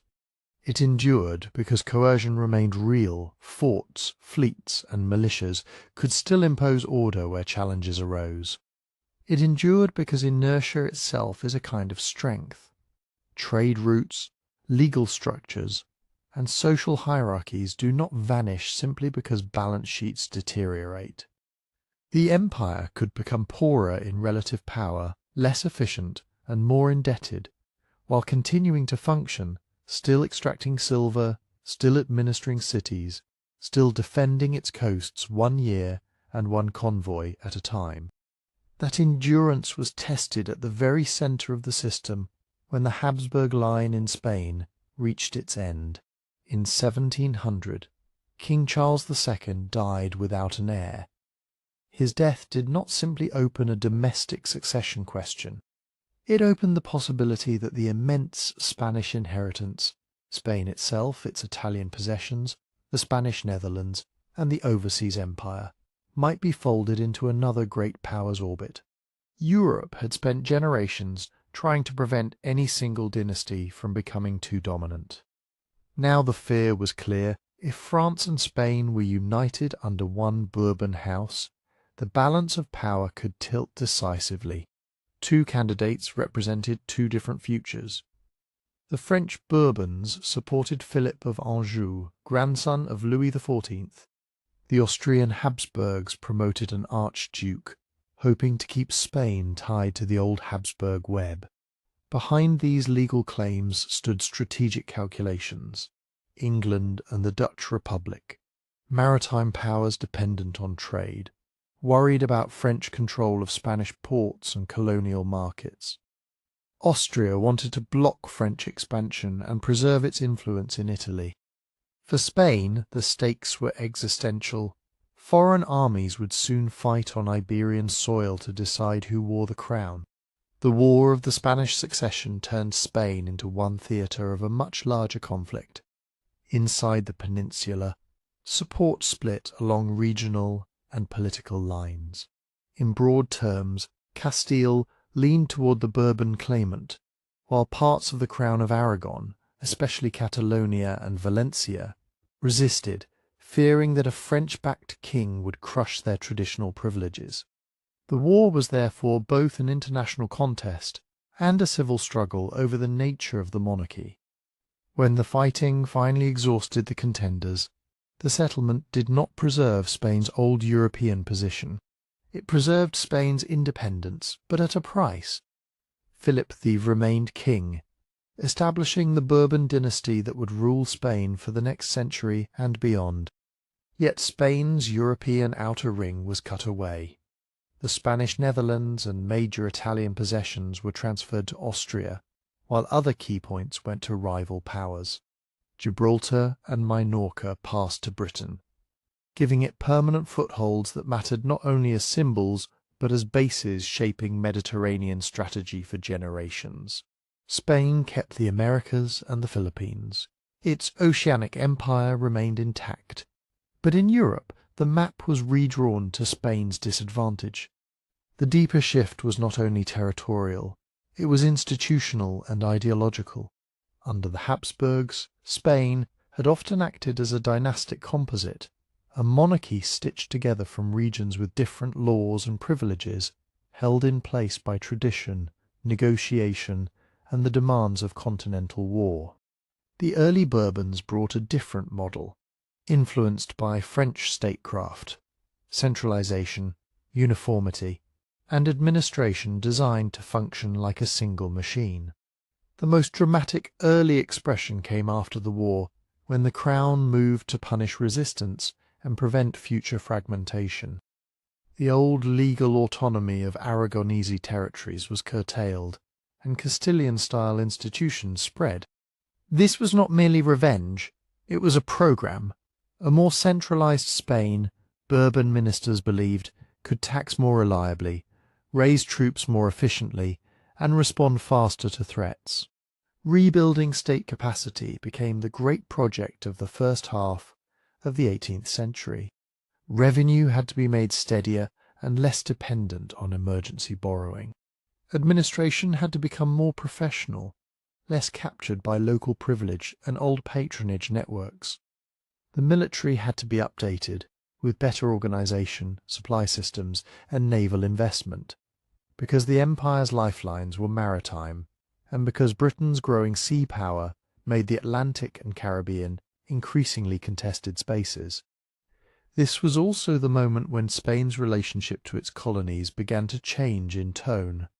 The overseas empire had long been a source of bullion and status, but it was also bound up in a legal and religious vision.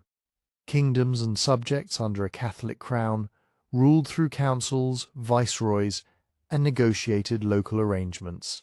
The Bourbons increasingly approached the empire as a fiscal and strategic system that had to pay for its own defence and contribute more to the recovery of the metropole. If Spain had lost its richest European territories, then the Americas mattered even more, not only as prestige, but as the main reservoir of revenue. That logic pushed reform outward. To extract more, the Crown tightened supervision of trade, sought to reduce smuggling, and looked for ways to increase tax yields on commodities, customs, and monopolies. It also favoured officials who answered directly to the Crown rather than to local networks. Each change aimed to make imperial income more predictable and to ensure that wealth did not leak away into private hands, contraband routes, or semi-autonomous elites. But efficiency has a human cost. In the Americas, these efforts threatened established interests. Merchant groups accustomed to old arrangements, municipal councils that guarded their influence, and Creole elites who had built identity and power inside the Habsburg framework. Greater extraction meant higher burdens and closer scrutiny. Centralization meant fewer opportunities to negotiate exceptions. The empire was not yet in open revolt, but resentment had new fuel. The sense that Madrid now saw the colonies less as partner kingdoms and more as managed assets. By 1748, as Europe reached another uneasy peace, Spain had not returned to Habsburg-era dominance. Instead, it had chosen a different path. The dynasty had changed, the European perimeter had shrunk, and the purpose of empire was being rewritten. The age of dynastic, continent-spanning Habsburg war was giving way to a Bourbon vision of managerial control, an empire to be audited, defended, and made productive, stronger in some ways, more disciplined, and quietly more brittle in others. In the mid-18th century, the Bourbon vision of a more disciplined empire moved from plans on paper to a broad remaking of Spanish America. The purpose was practical: increase revenue, reduce corruption and contraband, and build defences strong enough to survive a world where Britain's naval power kept growing. But every attempt to make the empire more efficient also made it feel more intrusive, and in many places that intrusion became the seed of lasting political resentment. One of the clearest changes was administrative restructuring.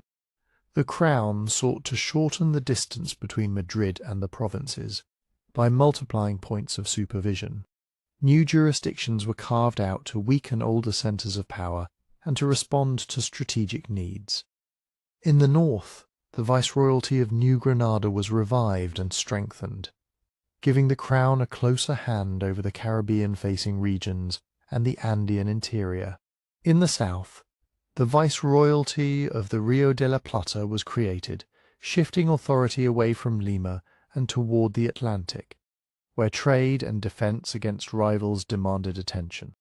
Beneath the viceroys, a new layer of intendants, royal officials with broad fiscal and administrative authority, was introduced to bypass local municipal councils and entrenched patronage networks. The goal was to make the empire legible: more reports, more audits, clearer chains of command, and fewer compromises with local power. Economics followed the same logic. Spain's leaders believed the imperial system had grown too rigid, too dependent on a few ports, and too vulnerable to smuggling. Rather than simply squeezing the old structure harder, they tried to modernize it in a controlled way. Trade was partially liberalized within the empire, allowing more Spanish ports to send ships to the Americas and more American ports to trade legally within new regulations. In theory, this would expand commerce, undercut contraband, and raise customs revenue. In practice, it often meant sharper competition and new winners and losers. Monopoly arrangements and tax farms were reorganized, customs procedures tightened, and revenue drives expanded sales taxes and state monopolies on key goods. The Crown wanted a colonial economy that could fund a stronger navy, a larger army, and a recovering Spanish state, an empire that did not merely glitter with silver but paid its bills reliably. Defence, too, became a central obsession.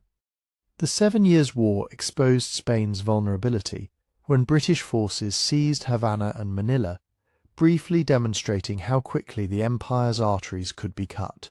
Afterward, fortifications were improved, militias expanded, and coastal garrisons strengthened from the Caribbean to the Rio de la Plata. The Crown encouraged local military organisation, including Creole participation, because the distances were too vast for Spain to defend the Americas with peninsular troops alone. Yet this created an unintended consequence.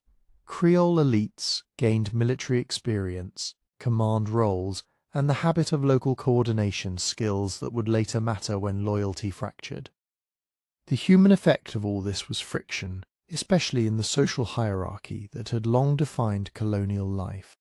The Bourbons increasingly favoured peninsulares, officials and merchants born in Spain for top posts in government, finance and the higher church, believing they were more dependable agents of royal authority. Creoles, even wealthy and culturally Spanish, felt blocked from advancement in the lands where their families had lived for generations. They watched new administrators arrive with reforming zeal, empowered to inspect accounts and override local custom. The old arrangement in which local elites could negotiate and influence rule through cabildos and relationships seemed to narrow into something colder, an empire of professionalized control. That tension erupted repeatedly in open unrest, revealing how legitimacy could erode when reforms were experienced as extraction. In the Andes, resistance flared in massive rebellions that fused anger over taxes and labor demands with memories of conquest and the continuing burdens placed on indigenous communities. The Great Uprising, associated with Tupac Amaru II, showed that the social order could still be shaken at its base, and that Bourbon fiscal pressure could ignite long-suppressed grievances about tribute, forced labor, and abusive local officials. In New Granada, the Comunero revolt similarly rose from opposition to new taxes and monopolies, gathering broad support before being broken by negotiation and force. These movements were not simple independence wars, but they exposed something crucial. People obeyed the crown partly because they believed in a certain moral economy, limits, protections, and reciprocal obligations. When reforms seemed to discard those limits, obedience became conditional. By the late 18th century, the paradox of the Bourbon project was clear. The empire was in many ways stronger. Revenues rose, trade volumes increased, and defences improved. Administration became more standardized, and Madrid's ability to act in the Americas grew sharper. But the emotional bond between Crown and many of its American subjects grew weaker. Creole identity hardened into something more self-conscious.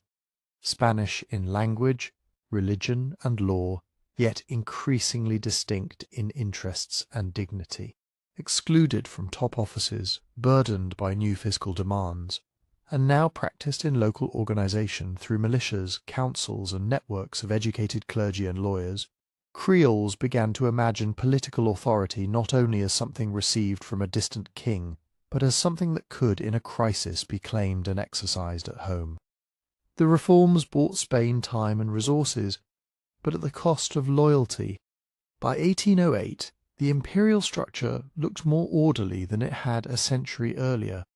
Yet beneath that order lay a growing conviction among many in Spanish America that the empire's new efficiency was not a shared renewal, but a tightening grip, and that if the centre ever faltered, the provinces had both the reasons and the means to act on their own. In 1808, the centre did falter, and it did so in a way that struck at the very idea of legitimate rule. Spain had been pulled into the storms of the Napoleonic era, first as an uneasy ally of France against Britain, then as a state whose weakness invited exploitation. The Spanish court was riven by faction and mistrust, the treasury strained, the fleet battered, and confidence in royal direction already shaken. Napoleon saw a strategic opening. Control of Spain meant pressure on Britain, access to Spanish ports and resources, and a pathway to enforce the continental system against British trade.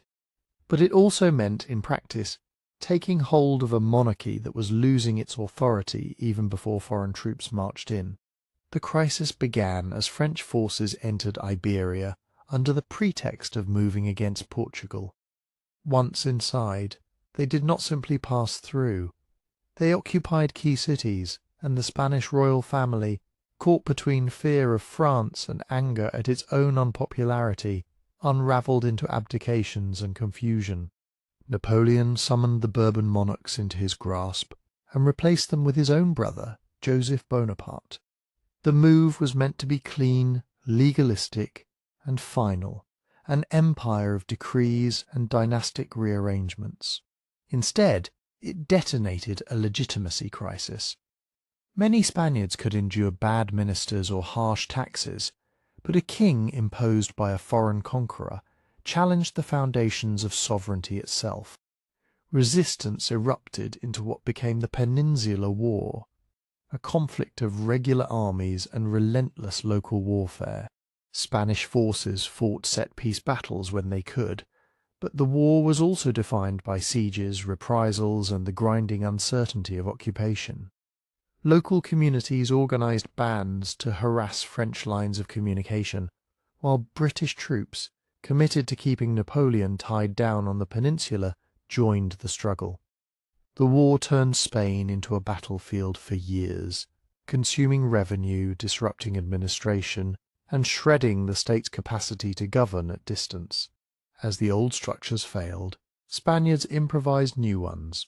Across the country, local and provincial juntas, emergency councils, claimed authority in the absence of a legitimate monarch. They raised troops, collected funds, issued orders, and coordinated resistance. This was not merely practical self-defense. It was a political earthquake. The question could no longer be avoided. If the king was captive or displaced, where did sovereignty reside? In traditional theory, authority flowed from the monarch. In the new reality, authority was exercised by bodies claiming to act in the name of the nation and the true king, even while the very act of claiming it hinted that political power could exist without direct royal command. From this improvised landscape emerged the Cortes of Cadiz, convened in a city that resisted French occupation and became a refuge for officials, soldiers, merchants, and political thinkers. There, representatives tried to rebuild the state while the war still raged. The Cadiz Cortes asserted that sovereignty lay in the nation, not solely in the person of a monarch, and it undertook a constitutional experiment meant to modernize Spain and bind the empire together on new terms. The Constitution of 1812 promised a unified political community, representation, and limits on royal power, and it spoke in the language of citizenship rather than colonial hierarchy. Yet the Cadiz project carried its own contradictions. It imagined a single Spanish nation spanning oceans, but the empire was not a blank slate. Spanish America had its own elites, corporate privileges, racialized social orders, and deep resentments sharpened by the Bourbon reforms. Cadiz offered representation, but representation was unequal and difficult to enact across war and distance. It proposed reforms that threatened entrenched interests, including the church's traditional privileges and the older structures of local power. Some embraced the constitution as a path to a reformed empire.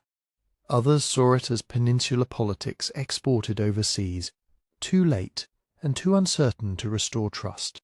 Across the Atlantic, the shockwaves were immediate. News of abdications, occupation, and juntas arrived in fragments carried by ships and rumour, and every delay widened the space for local interpretation. American cities and provinces began forming their own juntas, often insisting that they remained loyal to the rightful king, while refusing to accept officials tied to French authority or to a discredited court. In practice, this meant self-government. Cabildos and militias, strengthened and politicized under the Bourbons, became instruments for asserting local sovereignty. The old language of loyalty remained, but the machinery of independence started turning under it. Spain's ability to reassert control was crippled by the war's demands. The peninsula needed men, money, and supplies merely to survive. Trade was disrupted by blockades and conflict at sea. Remittances and silver flows became less predictable, and imperial administration lost coherence as officials were captured, replaced, or ignored. Even where loyalist sentiment remained strong, Madrid could not reliably send troops pay garrisons or enforce policy, power in the Americas increasingly belonged to whoever could organize locally, who could secure arms, collect revenue, and negotiate alliances among competing social groups. By the time Napoleon's grip weakened and the war drew toward its end, something irreversible had happened. The crisis had taught Spanish Americans that the empire's chain of command could snap, and that in the vacuum authority did not vanish, it relocated. Independence no longer needed to begin as a pure ideology. It could begin as an emergency measure justified as defense of order, faith, and the king's rights, and only later become an open break. Between 1808 and 1814, imperial legitimacy was not merely questioned, it was practiced away as provinces learned day by day that self-rule was not only imaginable but workable. By the early 1810s, those emergency measures hardened into rival claims of sovereignty. In Spanish America, many leaders still spoke the language of fidelity to Ferdinand VII, but loyalty was no longer a single shared position. Some argued that in the king's absence, authority reverted to local communities and their councils. Others insisted that only the established imperial hierarchy could preserve order. The legitimacy crisis, born in Napoleon's invasion, became a contest over who had the right to govern, tax, command militias, and speak for the people. The deeper fuel lay in the recent past. Bourbon reforms had tightened imperial control, raised revenues, professionalized bureaucracy, and expanded militia service. They also reduced Creole access to high office, empowered peninsular officials, and made the empire feel more extractive. When the centre cracked, old grievances turned into immediate power struggles between cities and provinces, merchants and landholders, royal officials and local councils. Independence was not one movement. It was many movements, shaped by local rivalries as much as by political ideals. The wars that followed were regional and uneven, fought across mountains, plains, tropical coasts, and long supply lines. They were civil wars as much as wars against Spain. In many areas the key question was not abstract independence, but which side could offer protection, stable trade, and a tolerable social order. Loyalist armies often drew strength from groups who feared Creole dominance or upheaval, communities wary of new taxes, forced recruitment or the loss of traditional rights.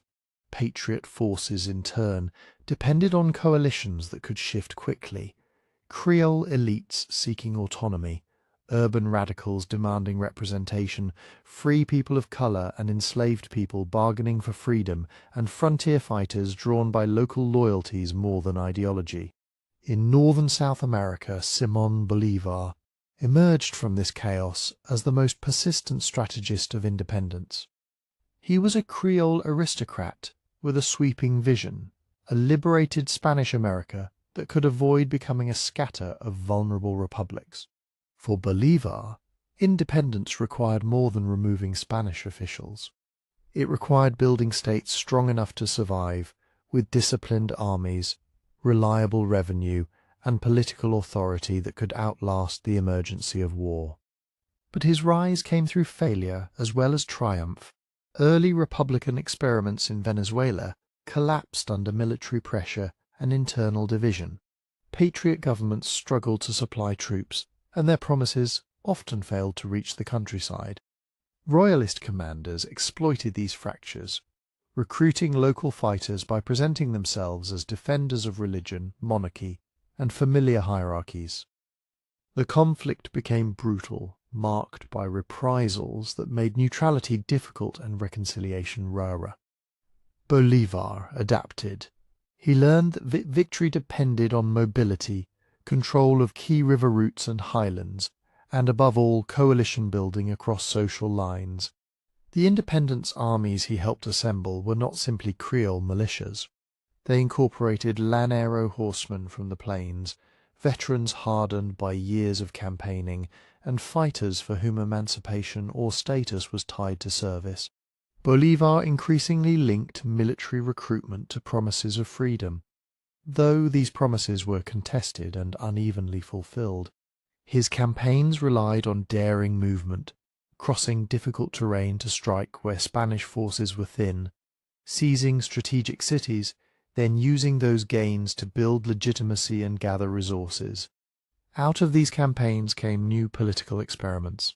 Bolivar championed the creation of Gran Colombia, an ambitious union meant to bind Venezuela, New Granada, and Quito into a single state capable of resisting foreign pressure and internal fragmentation.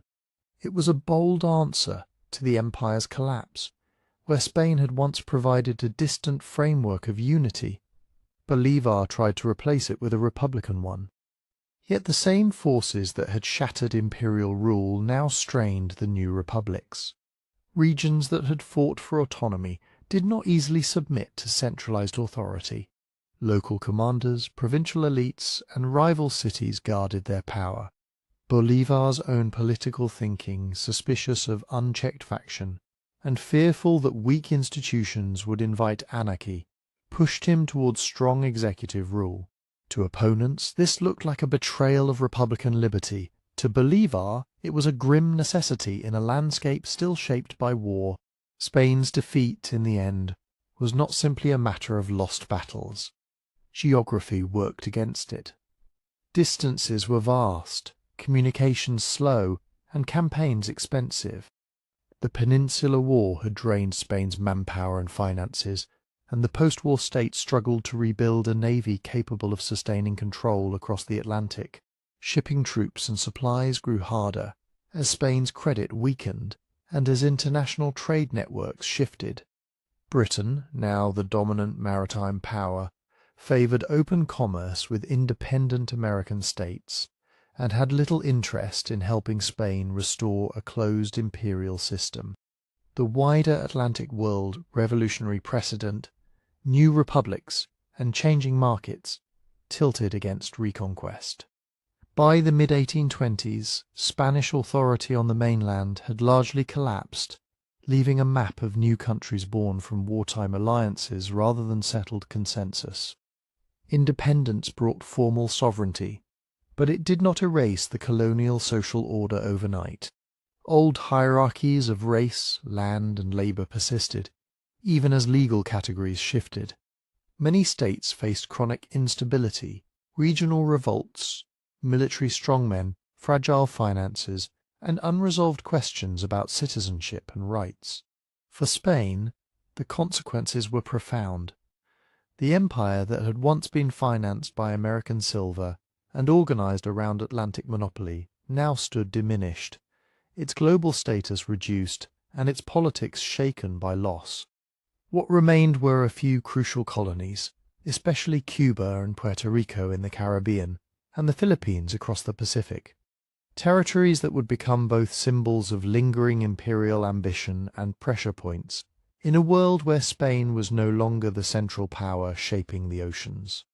What remained after the mainland breakaway was not a coherent imperial world, but a last ring of holdings that Spain treated as both lifeline and proof of continued stature.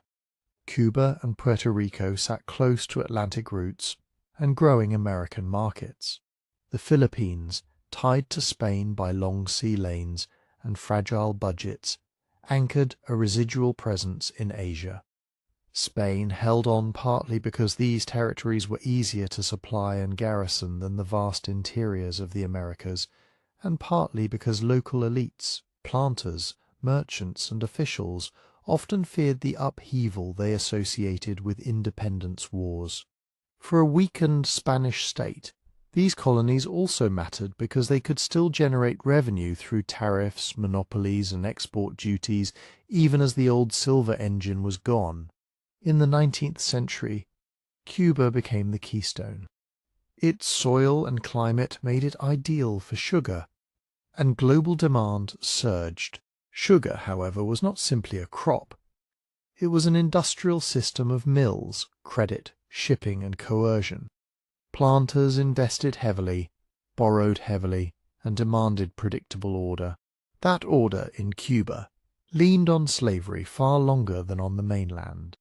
While much of Spanish America moved unevenly toward abolition during and after independence, Cuban sugar expanded through the importation of enslaved Africans and the tightening of plantation discipline.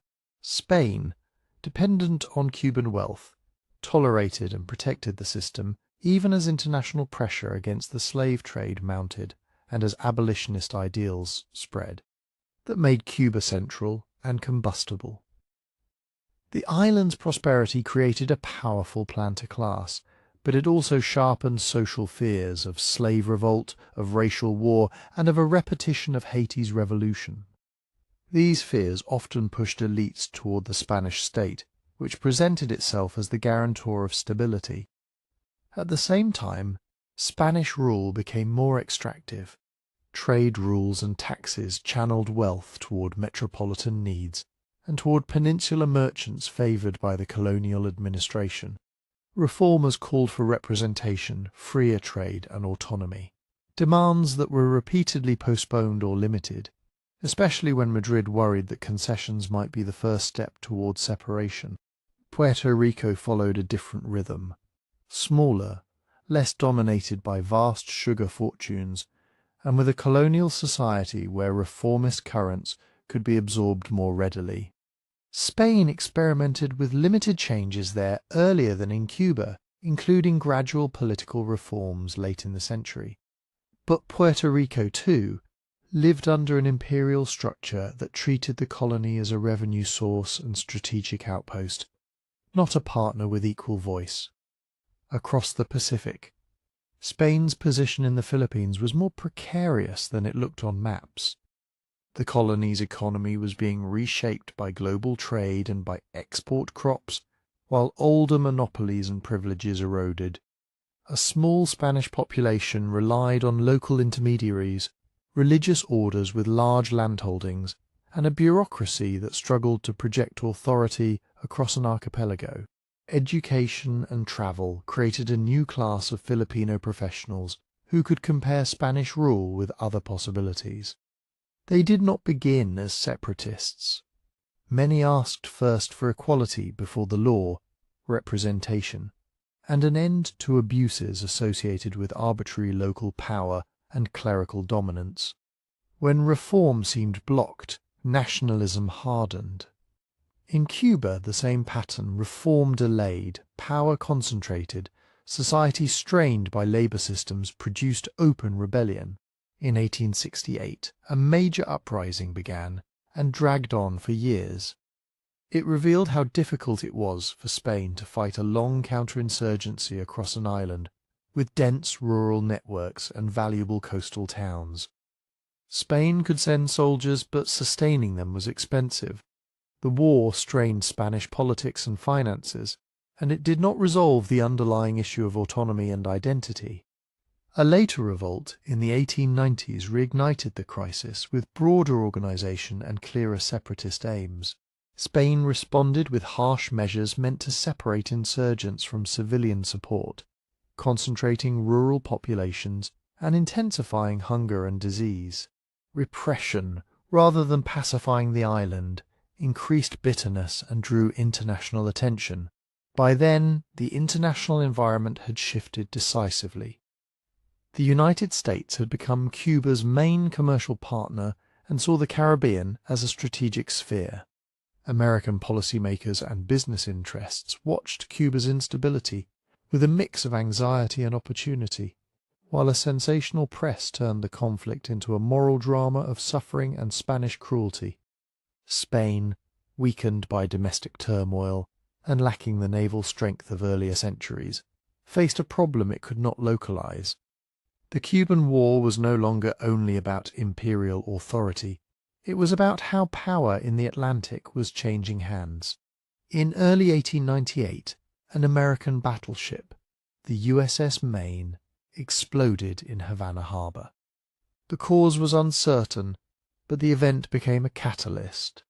Public outrage in the United States, combined with sympathy for Cuban rebels and strategic calculation, pushed Washington toward intervention. Spain, unwilling to abandon Cuba yet unable to compel peace, entered a war for which it was poorly prepared. The Spanish-American War unfolded quickly and on multiple fronts. In the Caribbean, American naval power tightened the noose, and U.S. forces landed in Cuba, coordinating in limited ways with Cuban insurgents who had already worn down Spanish control in the countryside. Spain's fleet, constrained by inferior ships and difficult choices, suffered decisive defeat. Puerto Rico, with fewer defences and less capacity to resist, was occupied with comparatively little fighting. In the Pacific, the American Navy struck the Spanish squadron in Manila Bay, shattering Spain's ability to defend the Philippines by sea. Filipino revolutionaries, already in revolt against Spain, pressed their own struggle as Spanish authority collapsed, only to confront the reality that the United States intended to replace Spain rather than recognize immediate independence. The settlement that followed stripped Spain of its last major overseas empire. Cuba became formally independent under heavy American influence and constraints, while Puerto Rico became a U.S. territory. Spain ceded the Philippines to the United States, a transfer that led directly into a new and brutal war between American forces and Filipino nationalists. For Spain, 1898 was not simply defeat. It was the end of an imperial identity that had lasted for centuries. The remaining fragments of empire could no longer justify the costs, and the world system that had once been organized around Spanish oceans now belonged to other powers. The losses of 1898 felt sudden, but Spain's imperial decline had been long in the making, built into the way the empire had grown. From the first Caribbean footholds to the great continental conquests, Spain became powerful quickly, and then spent that power just as quickly. The empire was vast, scattered, and expensive to defend. Silver and taxes could fund fleets and armies for a time, but war after war turned American treasure into European obligations. Costly commitments against the Dutch, against England in Italy and the Atlantic, made the monarchy dependent on borrowing, and repeated defaults weakened confidence and raised the price of survival. The deeper problem was economic structure. Extraction rewarded short-term inflows, not long-term development. The flood of bullion helped Spain purchase goods and pay soldiers, but it also encouraged dependence on imports and drained incentives to build a broad productive economy at home. In the colonies, systems like encomienda, forced labour drafts, and later debt peonage and plantation slavery concentrated land and power. Administration could be impressive, viceroys, audiencias, councils, and a paper-heavy bureaucracy, but distance, corruption, and competing jurisdictions limited what the Crown could truly control. When reforms tightened oversight in the 18th century, they often raised revenue and resentment at the same time. Those inequalities mattered because they shaped colonial society for generations. A hierarchy of peninsulares, Creoles, mixed communities, indigenous peoples and enslaved Africans created permanent contests over status and rights. The Crown and the Church built towns, parishes, schools and courts, but they also defended privilege and demanded labour and tribute. By the time legitimacy cracked in 1808, grievances were already organised, not only against Spain, but against the local order Spain had helped create. Yet the empire also left institutions that endured. Spanish became a shared public language across much of the Americas. Roman law traditions, municipal government, and imperial courts influenced later constitutions and legal culture. Catholicism, carried by missionaries and enforced by the state, reshaped landscapes with churches, festivals, and moral authority, even as local beliefs persisted and blended. Cities built around plazas, councils, and cathedrals still anchor daily life, marking the urban imprint of empire. The human legacy was the most profound and most contested. Epidemic disease caused catastrophic indigenous population loss, a demographic collapse that made conquest possible and still haunts memory. At the same time, mestizaje, mixing of peoples, created new identities, families and cultures alongside enduring racism and struggles over land and recognition. Globally, Spain helped knit together an early modern world economy. American silver moved through Europe into Asia. The Manila galleons tied Mexico to the Philippines and China, linking markets, tastes, and fortunes across oceans. After 1898, Spain faced itself without empire. The shock fed debates over national purpose, reform, and decline, arguments that shaped modern politics and cultural life. What Spain left behind was not a single story of glory or ruin, but a vast uneven inheritance, languages and laws, cities and faiths, networks of trade and deep wounds, still visible wherever the empire once ruled.